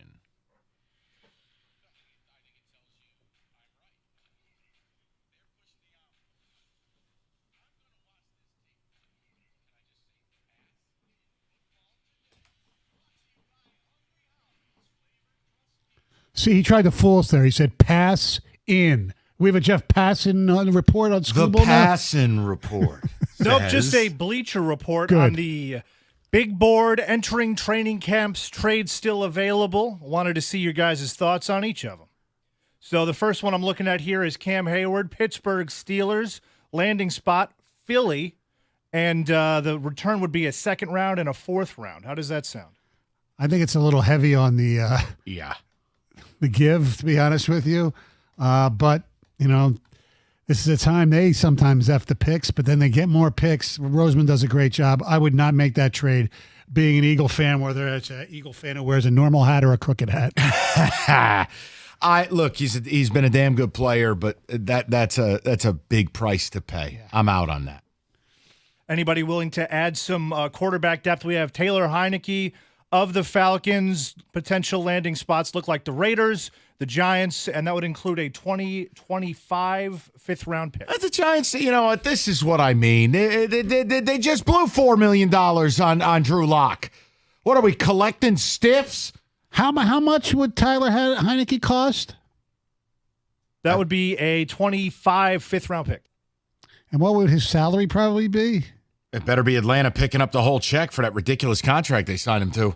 That's kind of where I was thinking. Because I am not. Don't look at me. I'm not huge on the whole Hendon Hooker thing. None of us are. He never should have been here. So I think no. Depending on what the price is. All right. They're going to need a better backup quarterback than Nate Sudfeld or Hendon Hooker. If Atlanta picks up the check, I'll listen. Okay. There you go. All right. Next one, Hassan Reddick, edge, New York Jets. The Lions are on this list as well as the Niners, and that would be available for a 25 third-round pick. Okay, timeout. They just signed Hassan Reddick. Right. Now you're going to turn around and trade him before he ever plays a game for you? That would be the Jets. Look, if I was going to say, we're talking about the Jets here. And admit it, well, they're going to get Devontae Adams, apparently. My answer is no. Hassan Reddick is a guy that is very volatile. His highs are high, his lows are low. I prefer Matthew Judon. Yeah, I was going to say. Very consistent. We talked about that. Hassan Reddick, as good as he was with the Eagles at times, he's a one-trick pony, if you ask me. This is a list of 10. We're on to number 7 here, which is going in reverse order, so that's the third one. We got Jack Conklin, tackle for the Browns. Landing spots include the Raiders and the Niners. The Raiders and Niners are going to make an appearance a lot on this list. Yeah. Look, if I'm the Niners, I absolutely look at it. Trent Williams is aging. The rest of that line is underwhelming. I think the ability to replace Mike McGlinchey, and again, McGlinchey wasn't a star, but they lost him. Having bookend tackles with the way they run their offense, I'd be into it. The problem is Jack Conklin has struggled to stay healthy. I know. I think he fit. Well, the Raiders could use help everywhere. So right, I just chose the Niners based on the Super Bowl all in. Mm-hmm. I would pay what it takes to get him. Number 6, we got Jackson Carman, lineman for the Cincinnati Bengals. Landing spots include the Panthers and the Titans for a 26th, 7th round pick. Let me ask you a question. If you were an NFL football player and you got traded to Carolina, would you just retire? Would you just quit? I mean, when you look at that roster and you look at that franchise, talk about a career ender. I know. Oof. 7th round pick, who cares? Yeah, next. Not worth our time. Now we're getting into the... Not worth the Godfather's time. How could you waste Mike Stone's time? Not with that crooked hat. Now we're looking at number 5. We get more sexy names involved. T. Higgins of the Bengals. Teams include the Jaguars and the Patriots for a 25 second round pick. Patriots, it doesn't make any sense because they're not ready to win. They're not even close. The Jaguars, I could understand it. Look, there are so many teams in this league, my team included, who are desperate to find a true number 1. T. Higgins, I don't understand the situation in Cincinnati. I don't get how they haven't come to a contract. I don't understand how they haven't traded him. Truly bizarre. I like the fact that T. Higgins is right where he is. You get him and Chase together. I It's know what football's about. But, Mike, you got to pay him. I know. Can't have a disgruntled T. Higgins. That doesn't help anybody. True. And now we pick the bones of your team, Mike. We got Darius Slayton. You can have him. Going to the Steelers or the Titans for a 5th-round pick in 25. I give you a sub sandwich. You can have him. Darius Slayton makes one spectacular catch a year. We don't have a quarterback to throw it to him. Our team blows. Do whatever you like. We're terrible. We're an abomination. What do you want from me? I understand that, but they'll be better than you think this year. Oh, really? What? They'll have the number 2 pick instead of the number 1 pick? Yes, exactly. We're terrible, Michael. We're terrible. Number 3 here, James Bradbury of the Philly Eagles to the Cardinals or the Raiders for a 25 6th-round pick. If I'm the Eagles, yes, do it. He was bad last year. He said it all. It's a guy who's on the decline. You're going from a winning team to losing teams. If you're the Eagles and you can get any value for him, get him out of there. Now, number 2 on this list, and we talked about him, Matthew Judon, Patriots.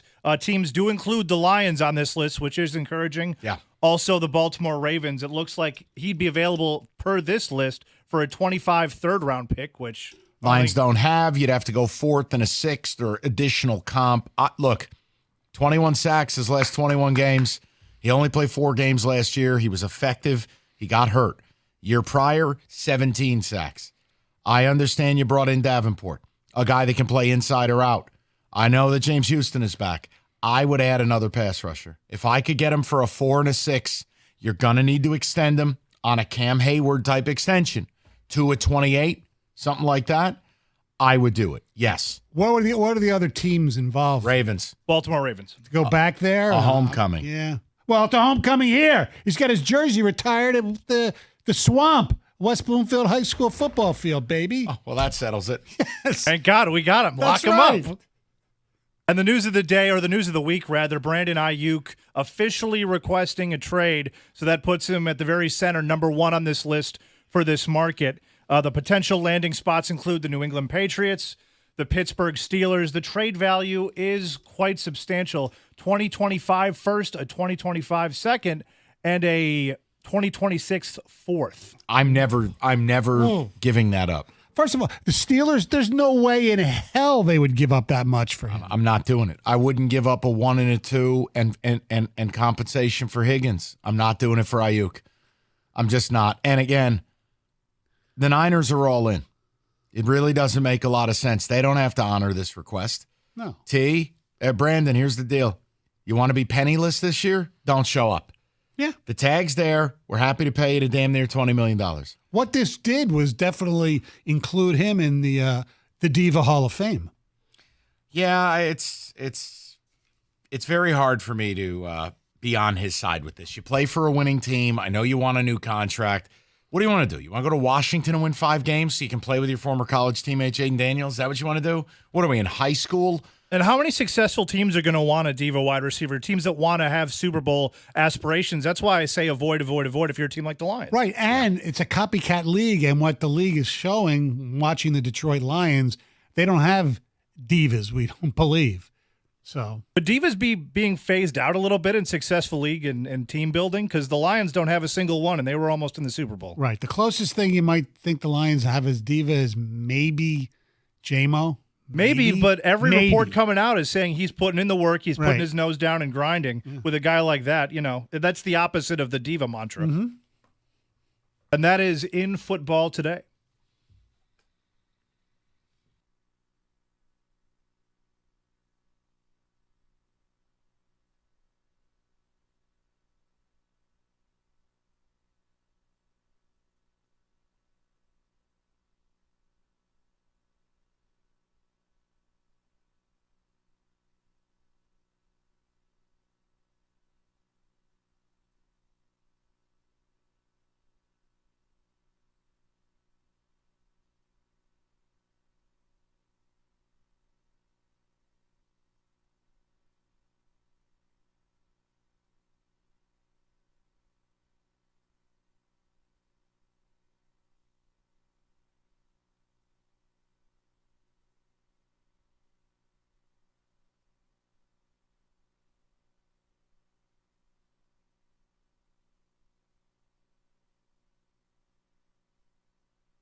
Before we get to deal breakers, just wanted to offer you something from the desk of Ken Rosenthal. The Rosenthal report? The Rosenthal report. And it should absolutely ratchet up Baltimore's desperation for Tarek Skubal. Report from the bow tie himself. The Orioles are desperate for pitching, not only for this year, because Corbin Burns is not coming back. ... Wow. So they got to win it now. Jackson Holiday, Colby Mayo, Dylan Beavers. Wow. Just saying. I'm trying to look at it from both sides. Does he say why he's not coming back? No. Okay. I don't care. I know. I'm just curious. I don't care. Great ballpark, good baseball town. Whatever makes them more desperate, that's what I care about. Yeah, exactly. All right. Quick reprieve from all things baseball and football. We do this weekly. The Godfathers agreed to participate. It is time for Deal Breakers.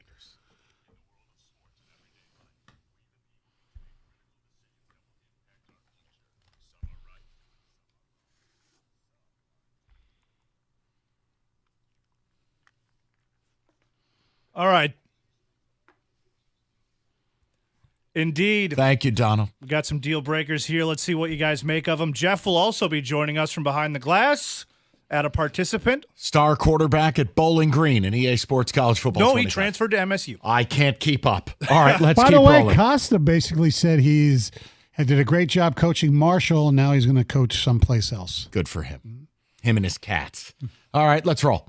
Well, we can start there, actually. The new NCAA video game came out this week. Your girlfriend of several years decides to make elaborate weekend plans, including dinners and plans with parents that she expects you to attend. The weekend would have been the first time you really got to dig into the video game. How do you navigate this?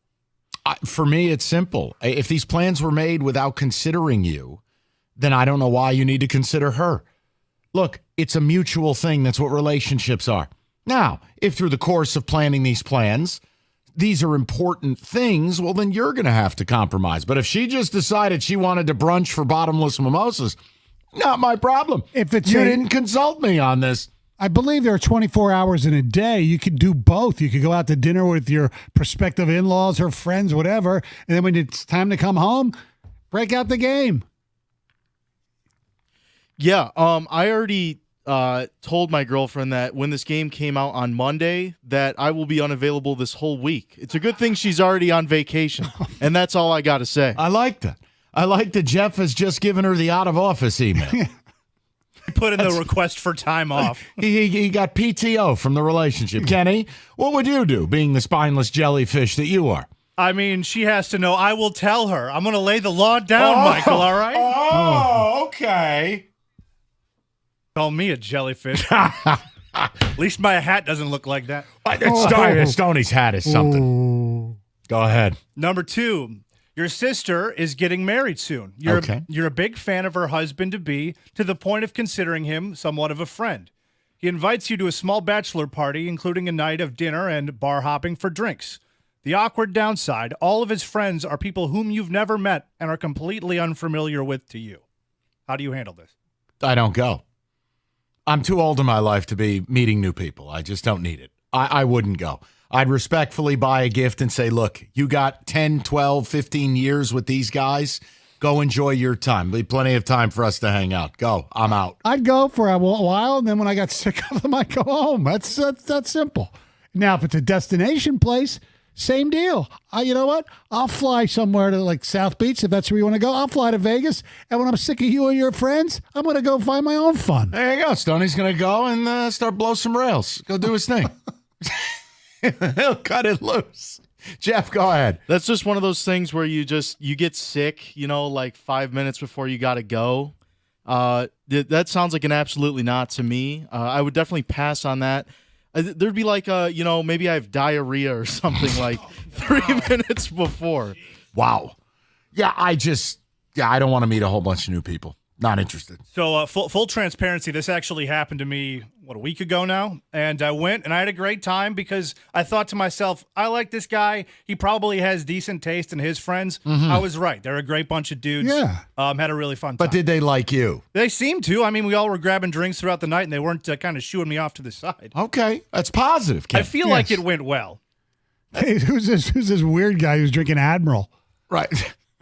I was upscale that time. All right, I was drinking Pop-Off, okay? They're at a nice restaurant. Who's the dude in a Macho Man t-shirt? All right, go ahead. With football season coming up, your man cave is in desperate need of some upgrades. Your TV and sound system are very outdated and need to be replaced. Yes. This is causing arguments with your wife as she had other household projects in mind with that money and is deeming yours less essential. What do you do? Find a new one. A new TV or a new wife? New wife. Look, for me, listen, I'm sorry, but it can't be a one-way street. No. If you've done some of the things she wants to do, you cannot be treated like Kevin Spacey in American Beauty. You cannot just be cast to the side. You matter, all right? Your desires matter too. Why can't I upgrade the man cave? You got what you wanted on the patio. You got what you wanted over here. I'm just going to use what the sage Robert Wanowski told me. 2 words. Divorce. I just think it's okay for us as dudes to have our own space too. Yes, absolutely. Yes, Jeff. I think sometimes you just got to pick your battles. But here's what I would do. I would just agree and be like, you know what? You're right. We're not going to get a new sound system. We'll do what you want. And then I just go to the store and buy it anyways. I like that. I like that. The youth of today. I like Jeff's strategy. Yes. He chooses violence. Just do it anyway. Right. Regardless of what she wants. You're right, honey. One problem. The charge has already been made. The system's out front. You find out what she wants. If she wants garden, just buy, 2 huge bags of mulch and your sound But system. it's also, this is where I got to be careful how I say this, but it's like when I look at other people's relationships, some are good and most are not. I don't understand how you end up with someone who doesn't have the same pursuits as you or has the same kind of direction you have. Like, Kenny, this situation sounds like warfare. That's not a situation I put myself in. If they don't have the same pursuits, okay, there's an expression, opposites attract. Then they have to be able to go out and do their own thing. Yes. And let me do my thing. Exactly. That's what makes a wonderful marriage. Kenny, go ahead. You wouldn't stand up for yourself. I feel like what I would do is similar to what Jeff would do is I let her go do buy whatever she's going to buy. And then that's scoreboard. So next time I want something, I'm like, well, you got the last one. Look at me. Exactly. And that's a road to ruin. You've created a transactional relationship that will end in disaster. Oh, You want Jackson Holiday. She wants Tarek Skubal. What do you do? He doesn't want to gamble on a prospect. Okay. Number 4. You're going out to dinner with your wife or girlfriend and their parents. Her notoriously cheap father orders substantially more expensive food and drinks than you and your wife do. Oh, boy. And at the end of dinner, he suggests you split the bill in half, couple, leaving you with more of the bill. How do you suck it up and take it because it's the father of your lady? Or what's her relationship with the dad? Presumably good in this scenario. Then you're dead. That's just one of life's inconveniences. Yeah, here's what you do. You take it, you suck it up, and then on your way home, you MF the father so bad. That's right. You're effing father. With Stoney here, that's one of those awkward moments where you're like, yeah, it's all good. And then you get in the car and you're like, are you kidding me? Yes. Yeah, that's just a really awkward situation. Tell your dad he's paying more for the wedding now. It is one of those. Roberts. And if you want to be watching that basketball team later that evening, you're going to want to be paying for that. That's my stance on it. Thank you, Kenneth. You are Next. welcome. You work in an office in close proximity to your coworker every day. The coworker is a bit chatty and recently started sharing details about his personal romantic escapades. Details you did not ever want to begin imagining. How do you handle this? Nip it in the bud. It's simple. See, this one I got no problem with. I'm not here to be friends. I'm here to work. So, like, people that are an annoyance, they're going to know about it. No one, look, I don't need to hear about all your problems. I don't need to hear good or bad. Like, if this dude is doing pillow talk in the office, no, we're going to put a stop to that. You can go tell somebody. It just ain't going to be me. I don't care what kind of jewelry you put on your member, okay? We'll leave it at that. I don't really know how to follow that one up. You Most don't of the time try. I just make up an excuse and walk away. I'm just going to leave it at that. I'm just going to leave it at that.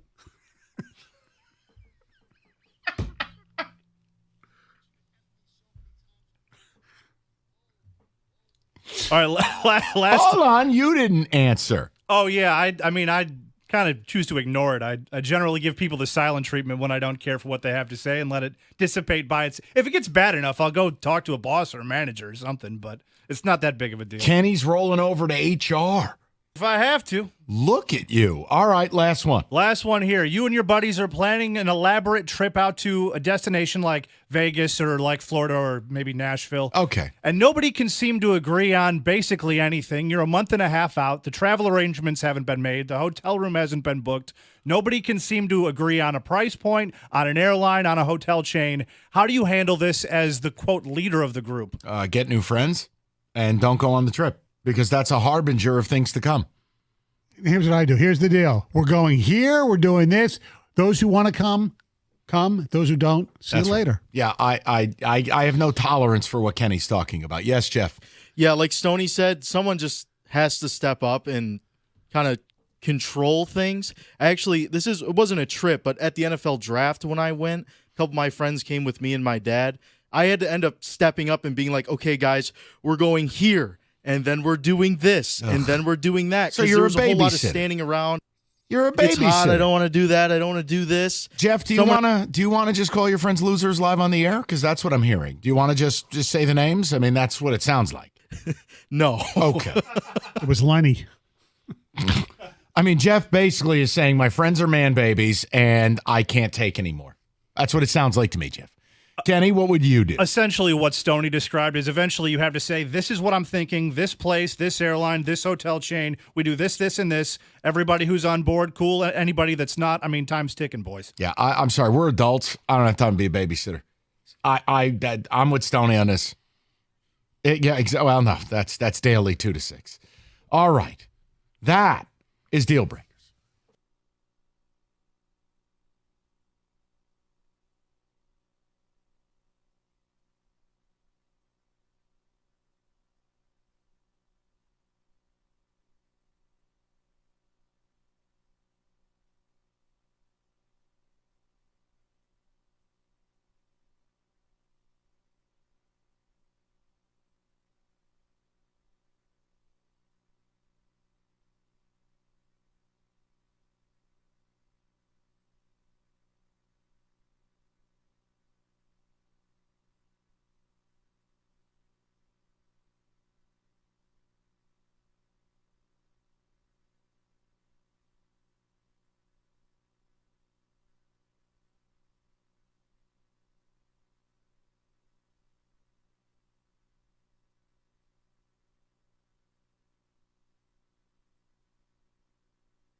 All right, we'll get to football today at 4:45. We also have multiple reports now. Now we got a report to build on from the Costa report. We got the Morosi report. He was on with John Paul Morosi was on with Doug about Scooble. And Ken Rosenthal with some added color. And I ain't talking about his bow tie. We're going to get back to it at 5 o'clock. You had a question for me. Yes. And I'm going to answer it, but it's going to upset me. So go ahead. Okay. As many people know, my daughter does some work for NFL Films. So one of her jobs was Hard Knocks, and she's gotten credits and things. So she worked on the in-season she did that one, but the off-season Hard Knocks before she was moved back home. And she told me some interesting things about the Giants. So it debuted a few weeks ago, and I started watching it. Mm-hmm. As have I. And I liked it. Now, I have no skin in the game because it's not my team. So I just looked at it from afar, like most of the ones. I actually really like Hard Knocks for years. I just thought they were interesting. They've gotten a little more antiseptic, so to speak. They're not as, there was some, when Ocho Cinco went in and all that kind of, there was some really good stuff. But to see it from the general manager and the owner's perspective and things like that, look, they're not going to show everything. They're not going to show guys come into camp or to their offices for interviews and who bomb their interviews. They're not going to show that. And I understand there. So where it is reality TV, it is not scripted, but edited very well. So I was wondering, watching the Giants thing, because there's a few obvious things that occurred to me in watching it, but it doesn't affect me. You are obviously, and your father, big New York Giant fans. I wonder what you think of your team, or even though just the whole presentation of off-season Hard Knocks, because it's the first time that they've done it. I feel like a wacko. That's my response, because I am irrationally upset watching it. They look like the biggest collection of amateur clowns on the planet. Well, watching Hard Knocks has taken dislike to hatred for John Mara and for Brian Daboll and for Joe Shane. They look like the most spineless collection of amateurs on the planet. I mean, whether it is this Daniel Jones nonsense, the Saquon thing. Saquon is a bleep hole. Joe Shane should have hung up the phone, and he's sitting here. Will you give me? Will you come back to me? I'm telling you. I think he was trying to pacify his owner, who that's what I'm upset about, because then John Mara walks in. Oh, geez, I'm going to have trouble sleeping if he goes to play somewhere else. You should have trouble sleeping. Your stadium has never hosted a playoff game, you bum. I hate it. I watch it, and then Daboll is like this bald pirate. Every other word's the F word. He just looks like a guy who just farts when he walks. And it's just, I hate all of them. And I hate this show, but I can't stop watching. And not to be an ageist, their whole staff looks like they're all guys who graduated college. Yeah. It just looks, they're probably very qualified. I can't do it. The whole thing. Then it's this weird, like, Brian Burns thing, and the whole, like, we got to sit and wait. Here's the idea. Dan Morgan, here's the offer. No one else is offering you anything for Brian Burns. Here we go. Are we doing this or not? It's just mealy-mouthed. Lions fans, be proud of yourself. Because I have spineless jellyfish running my team. You've got grown-ass dudes. You've got Dan Campbell and Brad Holmes. Those dudes are G's. And Chris Spielman. Yeah. And I've got SpongeBob SquarePants. I hate my team. Watching Hard Knocks has made me loathe my entire team. And I hate it. You love the facility. You see the big quote from Parcells up on the thing, and it makes you, No, it doesn't. It makes me sad, Michael. It makes me sad. I hate it all. There's no plan. There's no direction. It makes me thankful the Detroit Lions exist, because everything the Lions do is purposeful. Everything. Well, it seems like Joe Shane knows how to build a football. At least he wants. Does he? Well, listen, because they, at least on Hard Knocks, talk about emphasizing the offensive line, protecting their quarterback that is in a wheelchair. I understand and you that. pay $40 million. Yeah, but that wasn't his contract, was it? Yes, was that Shane's contract? Yeah. Okay. It was. Well, then I scratched that. But he also talks about that they got to get to the other team's quarterback, which is, two of your three covenants of football is what? Protect the quarterback, get to the other quarterback, and have a good quarterback. Is it to let your all-pro 25-year-old safety walk away to the Green Bay Packers? No, it's not. Okay, so listen. I love you. I'm telling you my honest-to-God reaction. Oh, I know. Watching Hard Knocks has made me, I'm like in rapture. I can't wait for next week's episode because like I get to be angry all over again. I don't like these people. So here's what I would say to Lions fans. If you want to feel not good about yourself, but great, watch Hard Knocks with the Giants. Literally. It's almost like a behind-the-scenes look at your dumb neighbor who you know is a bum. Hey, and but you they just get to see them act like a bum. Hey, but they got motor. Oh, Devin Singletary? Yeah, I know. Yeah. You got motor? Dayball acted like they signed Walter Payton. Well, Hey, you good with motor? Yeah. Well, you thought that John Runyon Jr. has been in 8 Pro Bowls or something, I too. just leave it alone. Will you please? Now you're warming me up. Okay. Just leave it alone. Okay. All right? Okay, so can you take the Giants away from it? The whole premise of watching the front office I'm go good through with that. Okay. Yes, I like the premise of the off-season show. I like the premise of the in-season. Yes. I understand it. This is why I wanted to avoid it when the Giants were announced, because it makes me hate these people. Their decisions, their lack of direction, this pandering to Saquon Barkley. I wanted to put a bullet in the television. Enough. You know what Saquon comes off as in this show? An ass. Leave. Oh, I thought you were going to come back and give me a chance to batch. Grow up. Grow up. The guy went to the Eagles. He's dead. He's dead. He's dead. What if he wears this hat? Buddy, I got news for you. He's dead to me. If I was a Giant fan, the one thing that would piss me off the most about this was, and I can't help it because they're really good, his buddy romance with the new general manager of the Carolina Panthers, Dan Morgan. It's gross. All of it. Listen, just be thankful you got your Lions. You guys are smart. You're led by men, not these spineless boobs. It's awful.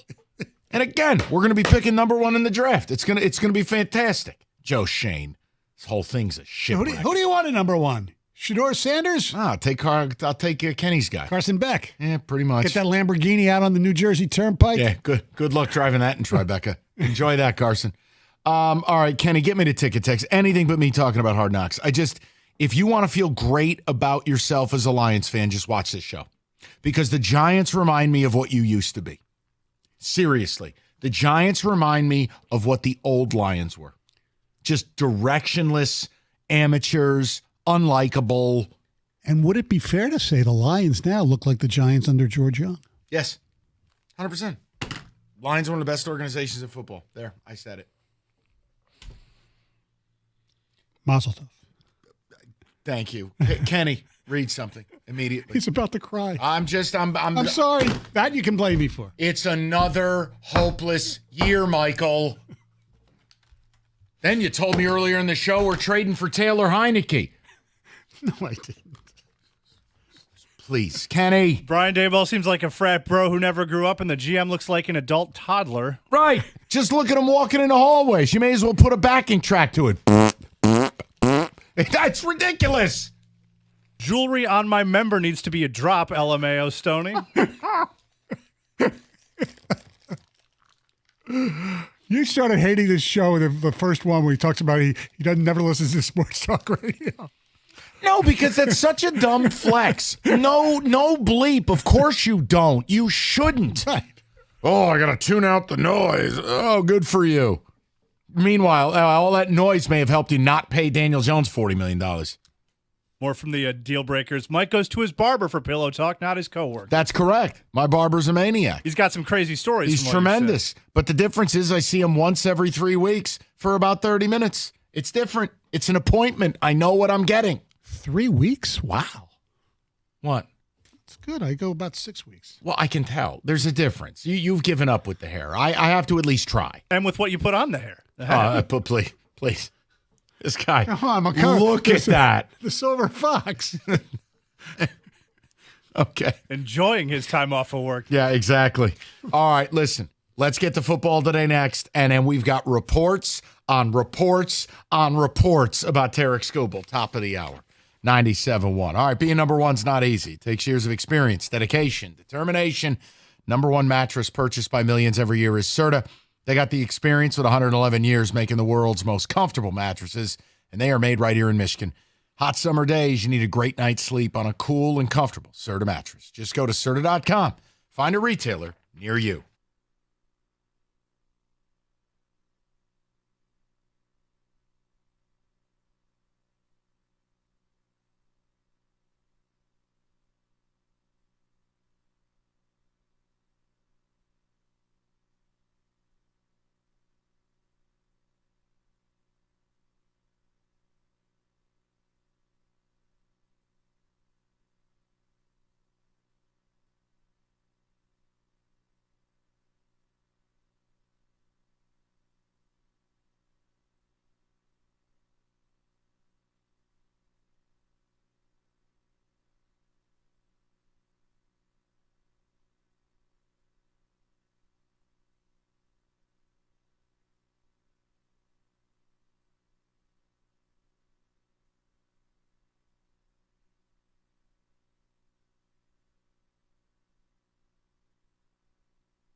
Thank you, Donald. All right, 5 o'clock.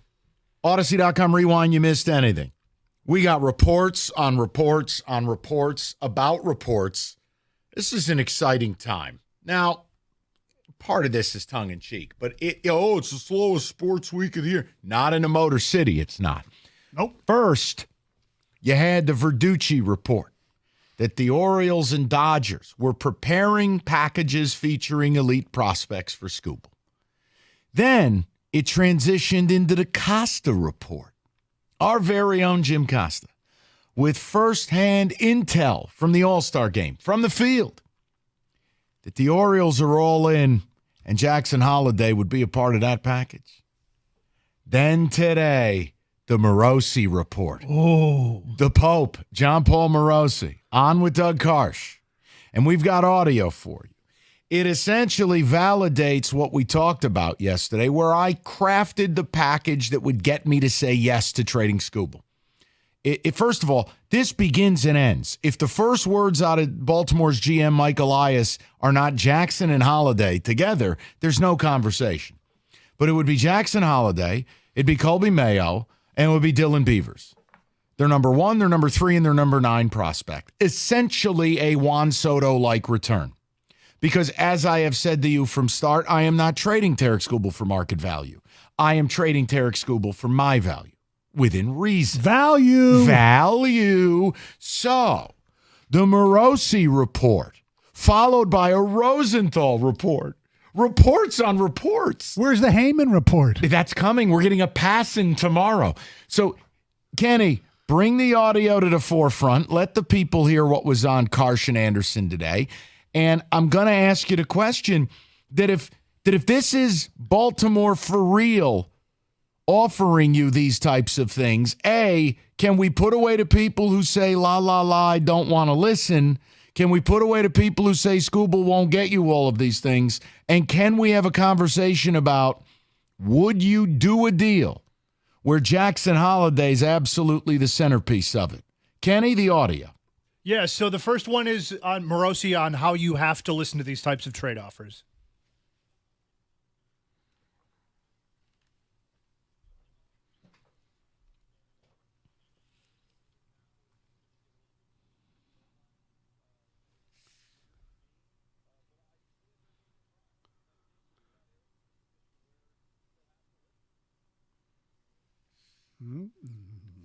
Juicy. I like it. Kenny, audio number 2. Audio number 2 is the prospects from Baltimore you could be acquiring in these trades.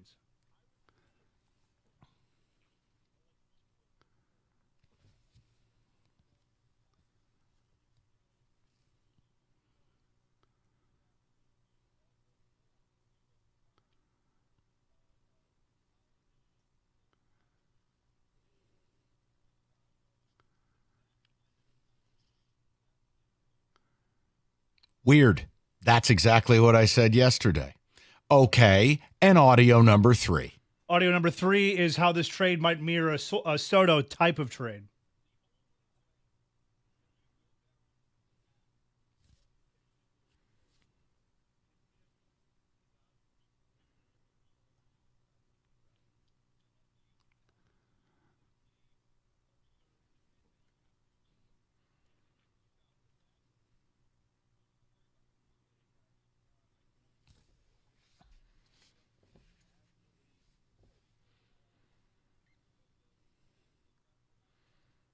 Which is what we've been saying. Now, Ken Rosenthal with an indirect report, which is the following. Today, the Orioles are desperate for pitching, and not only for this year, because Corbin Burns is not coming back. ... They don't have Burns signed. They don't have anyone else healthy. Means is dead. Bradish is dead. Grayson Rodriguez is the only guy healthy under team control. They're in it to win it. They have to go get Tarek Skubal. So here's the question. If you are presented with a Juan Soto type offer of 3 of the top 9 Baltimore Oriole prospects, and one of them's absolutely Jackson Holliday, do you do the deal? Because I'm telling you, Baltimore's desperate. And Stoney's over here following the Baltimore radio station. It's all they're talking about. If you're Baltimore, you're motivated to overpay. But see, this is about Scott Harris. Scott Harris, between the Yankees, the Dodgers, and the Orioles, has to play the game and show me he's Dave Dombrowski. Show me he's a shark. And you procure that offer. And if they don't meet it, you hang up the phone, and I will tip my cap. But I want the Orioles to say no. I don't want the Tigers to say no. Holiday, Mayo, Beavers. Would you do it? I'm all in. I'd do the deal. I wouldn't hesitate. But you'd want the Tigers to say no if that's the offer that they got. Yes. What I'm saying is if Mike Elias makes an appropriate offer, I will lose my effing mind if the Tigers walked. Right. Versus Tigers asked for Holiday, Mayo, Beavers, Orioles bulk. Good. I'll live with it. But this is on Harris in the next 12 days to drive this price to the moon. Mm-hmm. And the Orioles are desperate. They haven't won in a long time. They got new ownership who is ready to spend. If Rosenthal's right and they're losing Burns, I have Skubal to replace him to put on top of my team with Grayson Rodriguez for the next 3 years. What do I care about Jackson Holiday? What do I care about Colby Mayo? The answer is I don't. You have an opportunity. It's a moment in time that you can take advantage of another team and build your own. And your infield next year could be Mayo, Holiday, Jace Young back at second where he belongs, and Colt Keith at first. And Beavers could be up here early in 25. Okay, question for you. If the Orioles refuse to take Holiday in the package, what package from the Yankees and or Dodgers would you accept if you're Scott Harris living your world? The Dodgers, I don't think have enough. Okay. Personally. The Yankees, to me, they can say Dominguez is not available, then great, neither is Skubal. Okay. I'd ask for Dominguez, Spencer Jones, and Oswaldo Peraza. Shortstop and 2 outfielders. So if the Yankees offered that, because Baltimore won't do Holiday, if you're Scott Harris, you take the Yankees offer. Oh, if Holiday's not in the Orioles offer, I'm not trading Terry. Right. So you go to so if you're Scott Harris, I'm less inclined because again, Jackson Holiday fits a big time need. And look, there's no world where Peraza's viewed as Holiday. Right. I'm saying for the Tigers, I don't have a third baseman unless Jace Young does a complete 180 and can play this position at even a remotely average MLB level. 12 errors in 41 games is not that. No, Edward Scissorhands is playing third base there. I just feel like the Orioles have the ability to rocket the Tigers' rebuild and create a legitimate bridge to Max Clark and McGonigal in the future. And we have it now. It just makes so much sense that my negativity that I was born with says it's not going to happen. And I don't know by who, whether it's the Tigers saying no or the Orioles just not offering it. Well, the Orioles don't have a ton of leverage in this situation because they're losing Burns. No, I know. That stinks. They need a guy for a couple of years like Skubal. Also, you don't want Skubal going to the Yankees because that's a disaster. I totally agree with you. But if you're also the Orioles, you're also sitting there. If you believe, like everybody else in baseball, that Holiday is this guy who's going to be an all-star for years, you might not want to trade him. Too bad. Then you don't get Tarek Skubal. Right, I get that. But there's no guarantee. What I'm saying is they're going to make him a part of the offer. I mean, and again, your issue with the Yankees is just they're a little light on things you would need. I mean, obviously, Dominguez and Jones are their top 2 guys.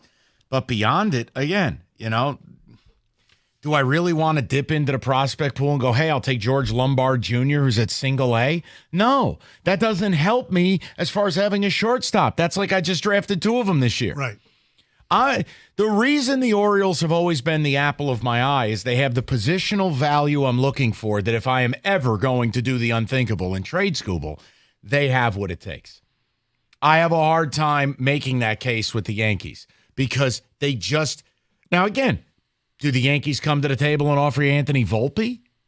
Is it Volpe and Spencer Jones? Is that something you want? I'm telling you, I know from what I know about my Yankees and people in New York, you're going to have people out of a job. All right? That makes people do desperate things. The Yankees have no pitching. and they got a real problem on their hands is they got to pay $700 million to Juan Soto. Skubal allows them to have pitching, maintain some level of ability to compete, and they can go spend the money they need on Soto. It's Garrett Cole and nothing as far as a rotation. I'm not ready to buy Luis Gil as an answer for the next 5 years. Scott Harris, it's not me. I know. I can't make these phone calls. Scott Harris has got to do his job here now. Right. And if these teams don't pay to Piper, respect. But show me a passing report that says the Tigers asked for Holiday, Mayo, and Beavers, and that the Orioles walked. And I'll tip my cap to Scott Harris. Okay. But anything less, and it's, no, Tigers not inclined, then I'm not inclined to ever care about your team. Yeah, make Baltimore say no. Make the Yankees say no. Offer them something so that they actually actively have to say, and here's my belief. No, thank you. And the last I checked, we're paid for opinions doing this job. I'm not saying I'm right. I'm just telling you, I feel it in my bones.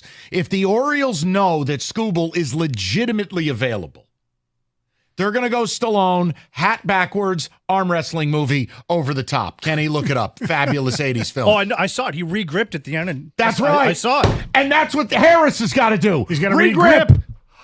You can look at it that in a few different ways. Okay, timeout. You're out of control. Look at this. But what about it? Yeah. Speaking of regrip. Okay. But here's one other thing real quick. What the hell happened here? Because I want to put you in such a good mood. Yeah, go ahead. Are you convinced that the other guy in New York is not going to outspend Steinbrenner for Juan Soto? No, I'm not. Steve Cohen? I'm not. Okay. And don't do that to me. Okay. No, I just feel like the Orioles have the desperation. Yeah. They have the prospects. They have the ownership It group. all makes sense. It's all there. It does. It's right there. All right. Well, then you know what? Let's find out if Scott Harris is for real.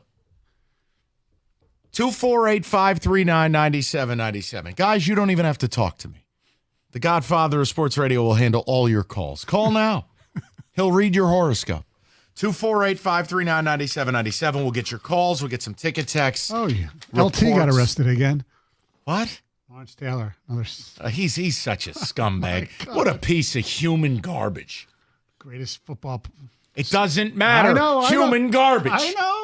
All right, this summer's driving season is here. Combination of increased traffic, 18-wheelers, motorcycles, construction on every road. It's summer in Michigan, and we got more accidents than anybody. If you're injured in one of those, injury attorney David Feminino, his team, ready to help you right now. And David, he don't take a fee until he wins your case. You can speak to David personally right now by calling 855-65-CRASH or go to that website, getdavid.getpaid.com.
It's the Pope.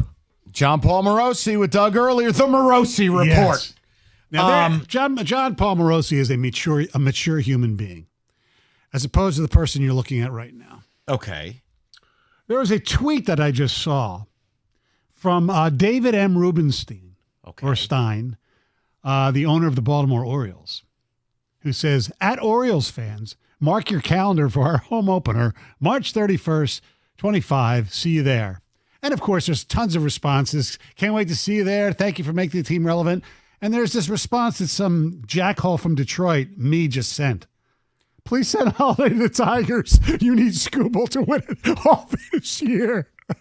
I'm sending tweets to the owner of the Orioles. What's wrong with me? We've everything.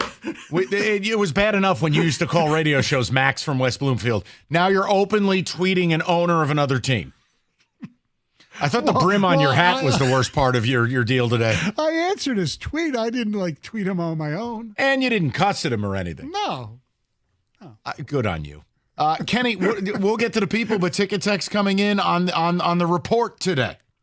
For months, I've been saying Baltimore was the team to do this deal with. Now we get the trifecta of reports. Make it happen, Scott Harris. That's from Tom in Flat Rock.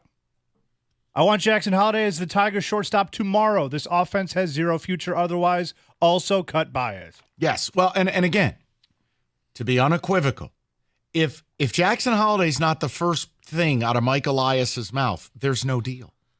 I've never shied from that. There's no deal. So it's got to be Holiday plus.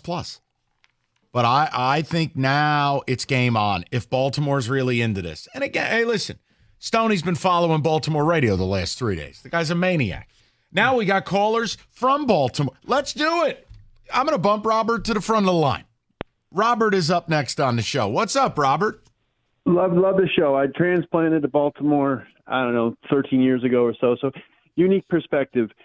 Imagine, if you will, William Clay Ford own the Orioles. That's what it was kind of like with Angelos as the owner. Yep. Then you have this magic man pop in, and he's amazing. And he's in the crowd, shaking hands. There's a friend of mine, his son's an usher. They know him. He's the most humble billionaire you could ever imagine. Wait, you're telling me the owner goes to games? It's a novel concept. He actually walks through the ballpark. I was there last month, probably within 10 feet of him. Granted, he has a security detail, but he's like, if it's possible to be a billionaire everyman, that's what he is. Fascinating concept. And when they interviewed him opening day, he was rattling off guys that were like utility players that he liked growing up. Not just I know Cal Ripken, like everybody knows him. But like Kurt Blefary and Chico Salmon. Yeah, like the fifth guy off the bench, that kind of thing, or off the dugout. So, but I say all that to say, in canvassing my buddies, they're like, I told them back Memorial Day, I'm like, you guys need another ace. You don't, that series, the ALDS versus Texas, that's where you guys fell apart. Mm-hmm. You couldn't match up, and the young bats got nervous, and it went bad. It went south really quick. If they traded for Scooble, they'd have 1 and 1A to line up like you guys had said. And you look at it, it would supercharge, it would help both parties out. And everybody here is like, man, we haven't won a World Series since 83. The people are dying here. The vibes are amazing. Mm-hmm. This is the one piece that they could just push it all in and let it ride. I mean, as a Tigers fan, I would hate to see Scooble go, but getting those guys back would make it hurt a lot less. What's the fan base reaction? I mean, I've seen some polls on their radio shows. Everybody is in favor of getting Scooble, even if they have to give up Holiday. What are your friends saying? It's funny because I went to the Holiday debut game, and it was neat the first time he came up. Everybody gave him a standing ovation as like the next great, infielder for the Orioles. And then they kept giving him an ovation every at bat. And I turned to my buddy, I'm like, just let him be a player here, man. There's so much pressure on him. Yeah. And he went 2 for 64. It was 0-59 before they sent him back down. It was 2 for 36. I mean, and again, they're calling him up, but it's a sold out Fenway, and you're like, exactly. And the other thing too is this is my perspective on it for what it's worth. That was the first time he had experienced any hardship. Correct. I'm sure his parents gave him every hitting coach, fielding coach, whatever coach he needed. His because, father. oh my God, my dad's Matt Holliday, Yeah. right? So this is the first time he had any hardship. I think this is a wake-up call. I actually think it would benefit him to be traded out of Baltimore because there's been so much hype surrounding him since he got picked. And Mayo's going to be a freaking stud. 6'5", 220, profiles a Aaron 30-plus Judge. home run hitter at third base. I don't know. I don't know about you, but I've had enough of broken pelvis and the McKinstry experience. My only change tweak to your trade would be I would want I think his name is McDermott, the pitcher. Yep. Because if there's one thing that Fetters has proven is he's a savant, and he might be labeled as like a back end rotation guy for most scouts. With Fetter, who knows? He could be a number. Robert, 2 I'll dude. make you a deal. You get me Holiday and Mayo. I'll let you pick whoever they want third. But I want those top 2 picks, and I want to put them in the middle of my order. And Robert will fly Mike. We'll fly Mike to Baltimore, and he'll go duck pin bowling with you. Sure. There's a duck pin bowling place literally 2 minutes from my house, and we'll go get some crab cakes and natty bows. Yeah, we can get one of those disgusting charred roast beef sandwiches you do down there in Baltimore. They still have Bertha's mussels? I've been to Bertha's mussels. There's a lot. There's a lot better places now. Okay. But we'll crack some crabs. He's the and insider. whatnot. That's it. I'll tell you, I've never understood their pit beef sandwiches. They're kind of weird. I don't get it. They take a 15-pound, they take Kenny's head and they throw it on a grill. And you're like, that's not how you cook roast beef. They just burn the hell out of the damn thing. The middle of it's raw. And then they slice it, put it on a roll, and bury it in horseradish. This place, Bertha's Mussels, the bumper sticker just said, eat Bertha's Mussels. And it's like in the Fells Point area. It's really good. I mean, I didn't realize we had TripAdvisor over here. Okay. Well, when you grow up, when you go to live in D.C., you go to Baltimore every once in a while. Let's go to Paul and Shelby, 97.1. It's not Baltimore, it's Baltimore. Hey, Paul, what's going on, buddy? Oh, man, I'm laughing so hard. When I was stationed at Cherry Point, North Carolina, we used to go there. Those things are horrible. Oh, my God. Oh, the roast beef? I don't get it. We went and saw Joan Jett and the Blackhearts up there. We said, well, let's go eat here. Oh my God. No, thank you. Terrible. What do you make of these reports today, Paul? Where are you at with it? All right. Well, okay. This is where I'm at. I'm saying this. We have not heard one leak out of world headquarters, Harris. I hope you are working the phones.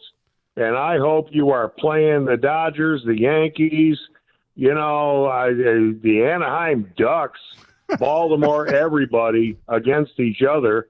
And by the way, Mr. Stone, I'll need my horoscope before we're done here. But anyway, look, guys, you're talking about the infield for the next 10 to 15 years. When the Tigers are great, 68, 84, 06, we had ball players that could field, that could hit. And we're looking at this now. You could shorten this rebuild by, 3-4 years. You could do it with trading one player. Now, my question to you guys is, yes, they need pitching if they're all in. What if you threw Chafin into it? What else could you get? No, I don't think it's an issue of what else. I think, Paul, in order to just get the deal done, if I'm viewing it from the perspective of Scott Harris and I'm getting Holiday, Mayo, and Beavers, or Holiday, Mayo, and McDermott, Holiday, Mayo, and Povich, you want Chafin? I'll give you Chafin as the mint when I bring you the bill. Exactly. Here it is. Take him. Don't care. We'll even shave his beard. Whatever you want. That's how I view that. Look, and I said it facetiously. No, there's no way he's going back there because he wasn't good for them last year. But, like, if there was a world where I could just say, here's Skubal and Flaherty, whatever it took to get this deal done, because you know what Flaherty's going to get you? He's going to get you a player 3 years away. Yeah. I'm trying to get this done now. Now, here's the deal. I win either way. Because if they keep Skubal, super. Now we just turn our spotlight to the owner. Get your wallet. Baez, gone. And I want $60 million added to this payroll next year if you keep Skubal. Mm-hmm. I win either way. Right. Radio wins. Right. That's the real win. And if it doesn't happen, radio really wins.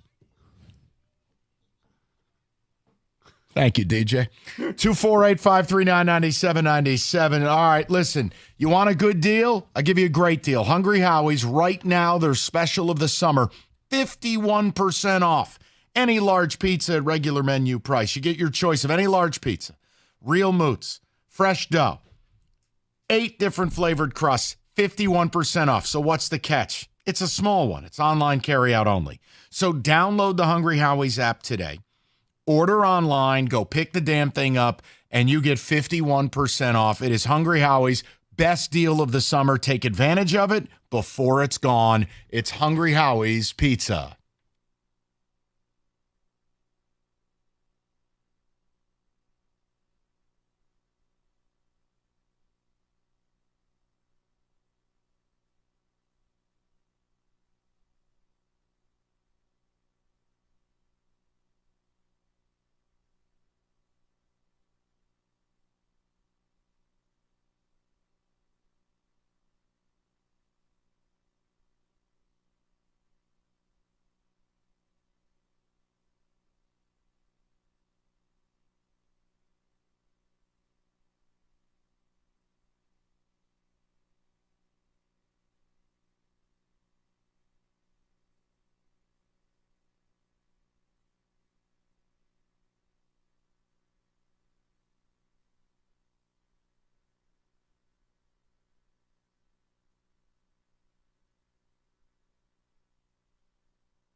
Ladies and gentlemen, we have a special show following us today. Wojo alone. Wow. Unbelievable. 4 hours of Wojo solo? Nah, I didn't look. I assume he's only going to 8. That would be an assumption. If he's going 4 hours by himself, then I don't know what the hell's going on. I do know it looks like that Mike will be here in a second. He's got this race going on at Saratoga. I'm hearing loud noises coming from just outside. Yeah, it's not good. It's 5 and the 1. I think he needed the 4 and the 1 and the 9 or something like that anyway. What can you say? Looks like we have Mark Ryan at 8 o'clock, too. Oh, okay. Yeah, I didn't think Wojo could do 4 hours by himself. That would be unbelievable. It's never happened. It'd be broadcasting history, I think. It's actually never happened. I know. Absolutely. He's also never worked a 5-day work week. Yeah. Bob takes my summer plan and just operates it on the 365 level. Well, he has as we discussed yesterday, we have the newspaper plan and we have the radio plan. Yeah, it's a plan, all right. It's kind of like he's got as many plans as we have reports. Reports on reports on reports. No! We've added the Rosenthal report, the Morosi report. We're waiting for the Heyman report and the Passon. It gets real when old bobblehead Passon gives you a report. Yes. Or Nightingale. Nightingale's good. Yeah, but Passon is kind of the Woj, not this one. I mean the real Woj of baseball. Yes. You, if we get a Passon report tomorrow, we're gonna have balloons coming down from the ceiling. Woj, you ready? Hi, Bob. I'm still trying to digest the Costa report. What about the Verducci? the Verducci report. Did I say that? I meant the Verducci report. Listen. Yeah. Listen. By the way, the brown horse beat the gray horse. I know. Did you see that? Yes, we were standing. You made together. me watch it. It was very thrilling. It was very exciting. Mm-hmm. All right. Yeah. Are you moving closer or further away from believing we're going to have legitimate Scooble discussions? Okay, this is the shift that I have made over the course of the week. Excellent. It's not seismic. Okay. But it's a shift. Gradual. It's a shift. I began the week saying, okay, have fun. We'll talk about yuck. What do we want? But the Tigers are not trading Scooble. And I've stood on that for probably until the last 2 days. With the news that Baltimore is going to lose Burns, they think. The Costa report. No, not the Costa report. It's the Rosenthal report. I do think the Dodgers-Orioles bidding war would maybe, if it's a good enough offer, this is the thing. It's really no lose for Scott Harris. If it's a good enough offer, and if it's not, he'll just say it wasn't a good enough offer. Then we get to pivot to, I demand you get your wallet, buy out Baez, and spend $60 million on the team. If you keep Scooble, that's your way out. Do you agree? Well, one of the ways, or sign free agents in the offseason. That's what I said. Spend $60 million on the team and buy out Baez. Okay, and extend Scooble. Love it. Love it. Amenable to it. Would you take that instead of the Scooble trade? No. But because you said the magic words. It's not market value. It's my value. If I get Holiday, Mayo, Beavers, I'm doing that trade. Yeah. Like I said, the only thing that shifted for me is I do think the offer might be better. Originally everybody's saying, it's a boatload. Rush. Sure it is. And now maybe it is a boatload, but maybe it takes two boatloads. So if you got Holiday, would you say it was the right move? Well, who is the second person you get? Mayo. Okay. To Holiday with a little Mayo on the side? Yeah, you like Mayo. I do like Mayo. As long as it's not Hellman's. Yeah. No, I'm fine you with like Hellman's. I mean, it's not Miracle Whip. Jackson Holiday, Colby Mayo, case of gin. The right move. That's what they get if they throw in Chafe in the case of gin. I heard your Baltimore insider call in, and Holiday is under a lot of pressure in Baltimore. He needs a change of scenery. Yeah. I think it would benefit the young man. Right, but if you trade the second best pitcher in baseball for him, he wouldn't be under pressure.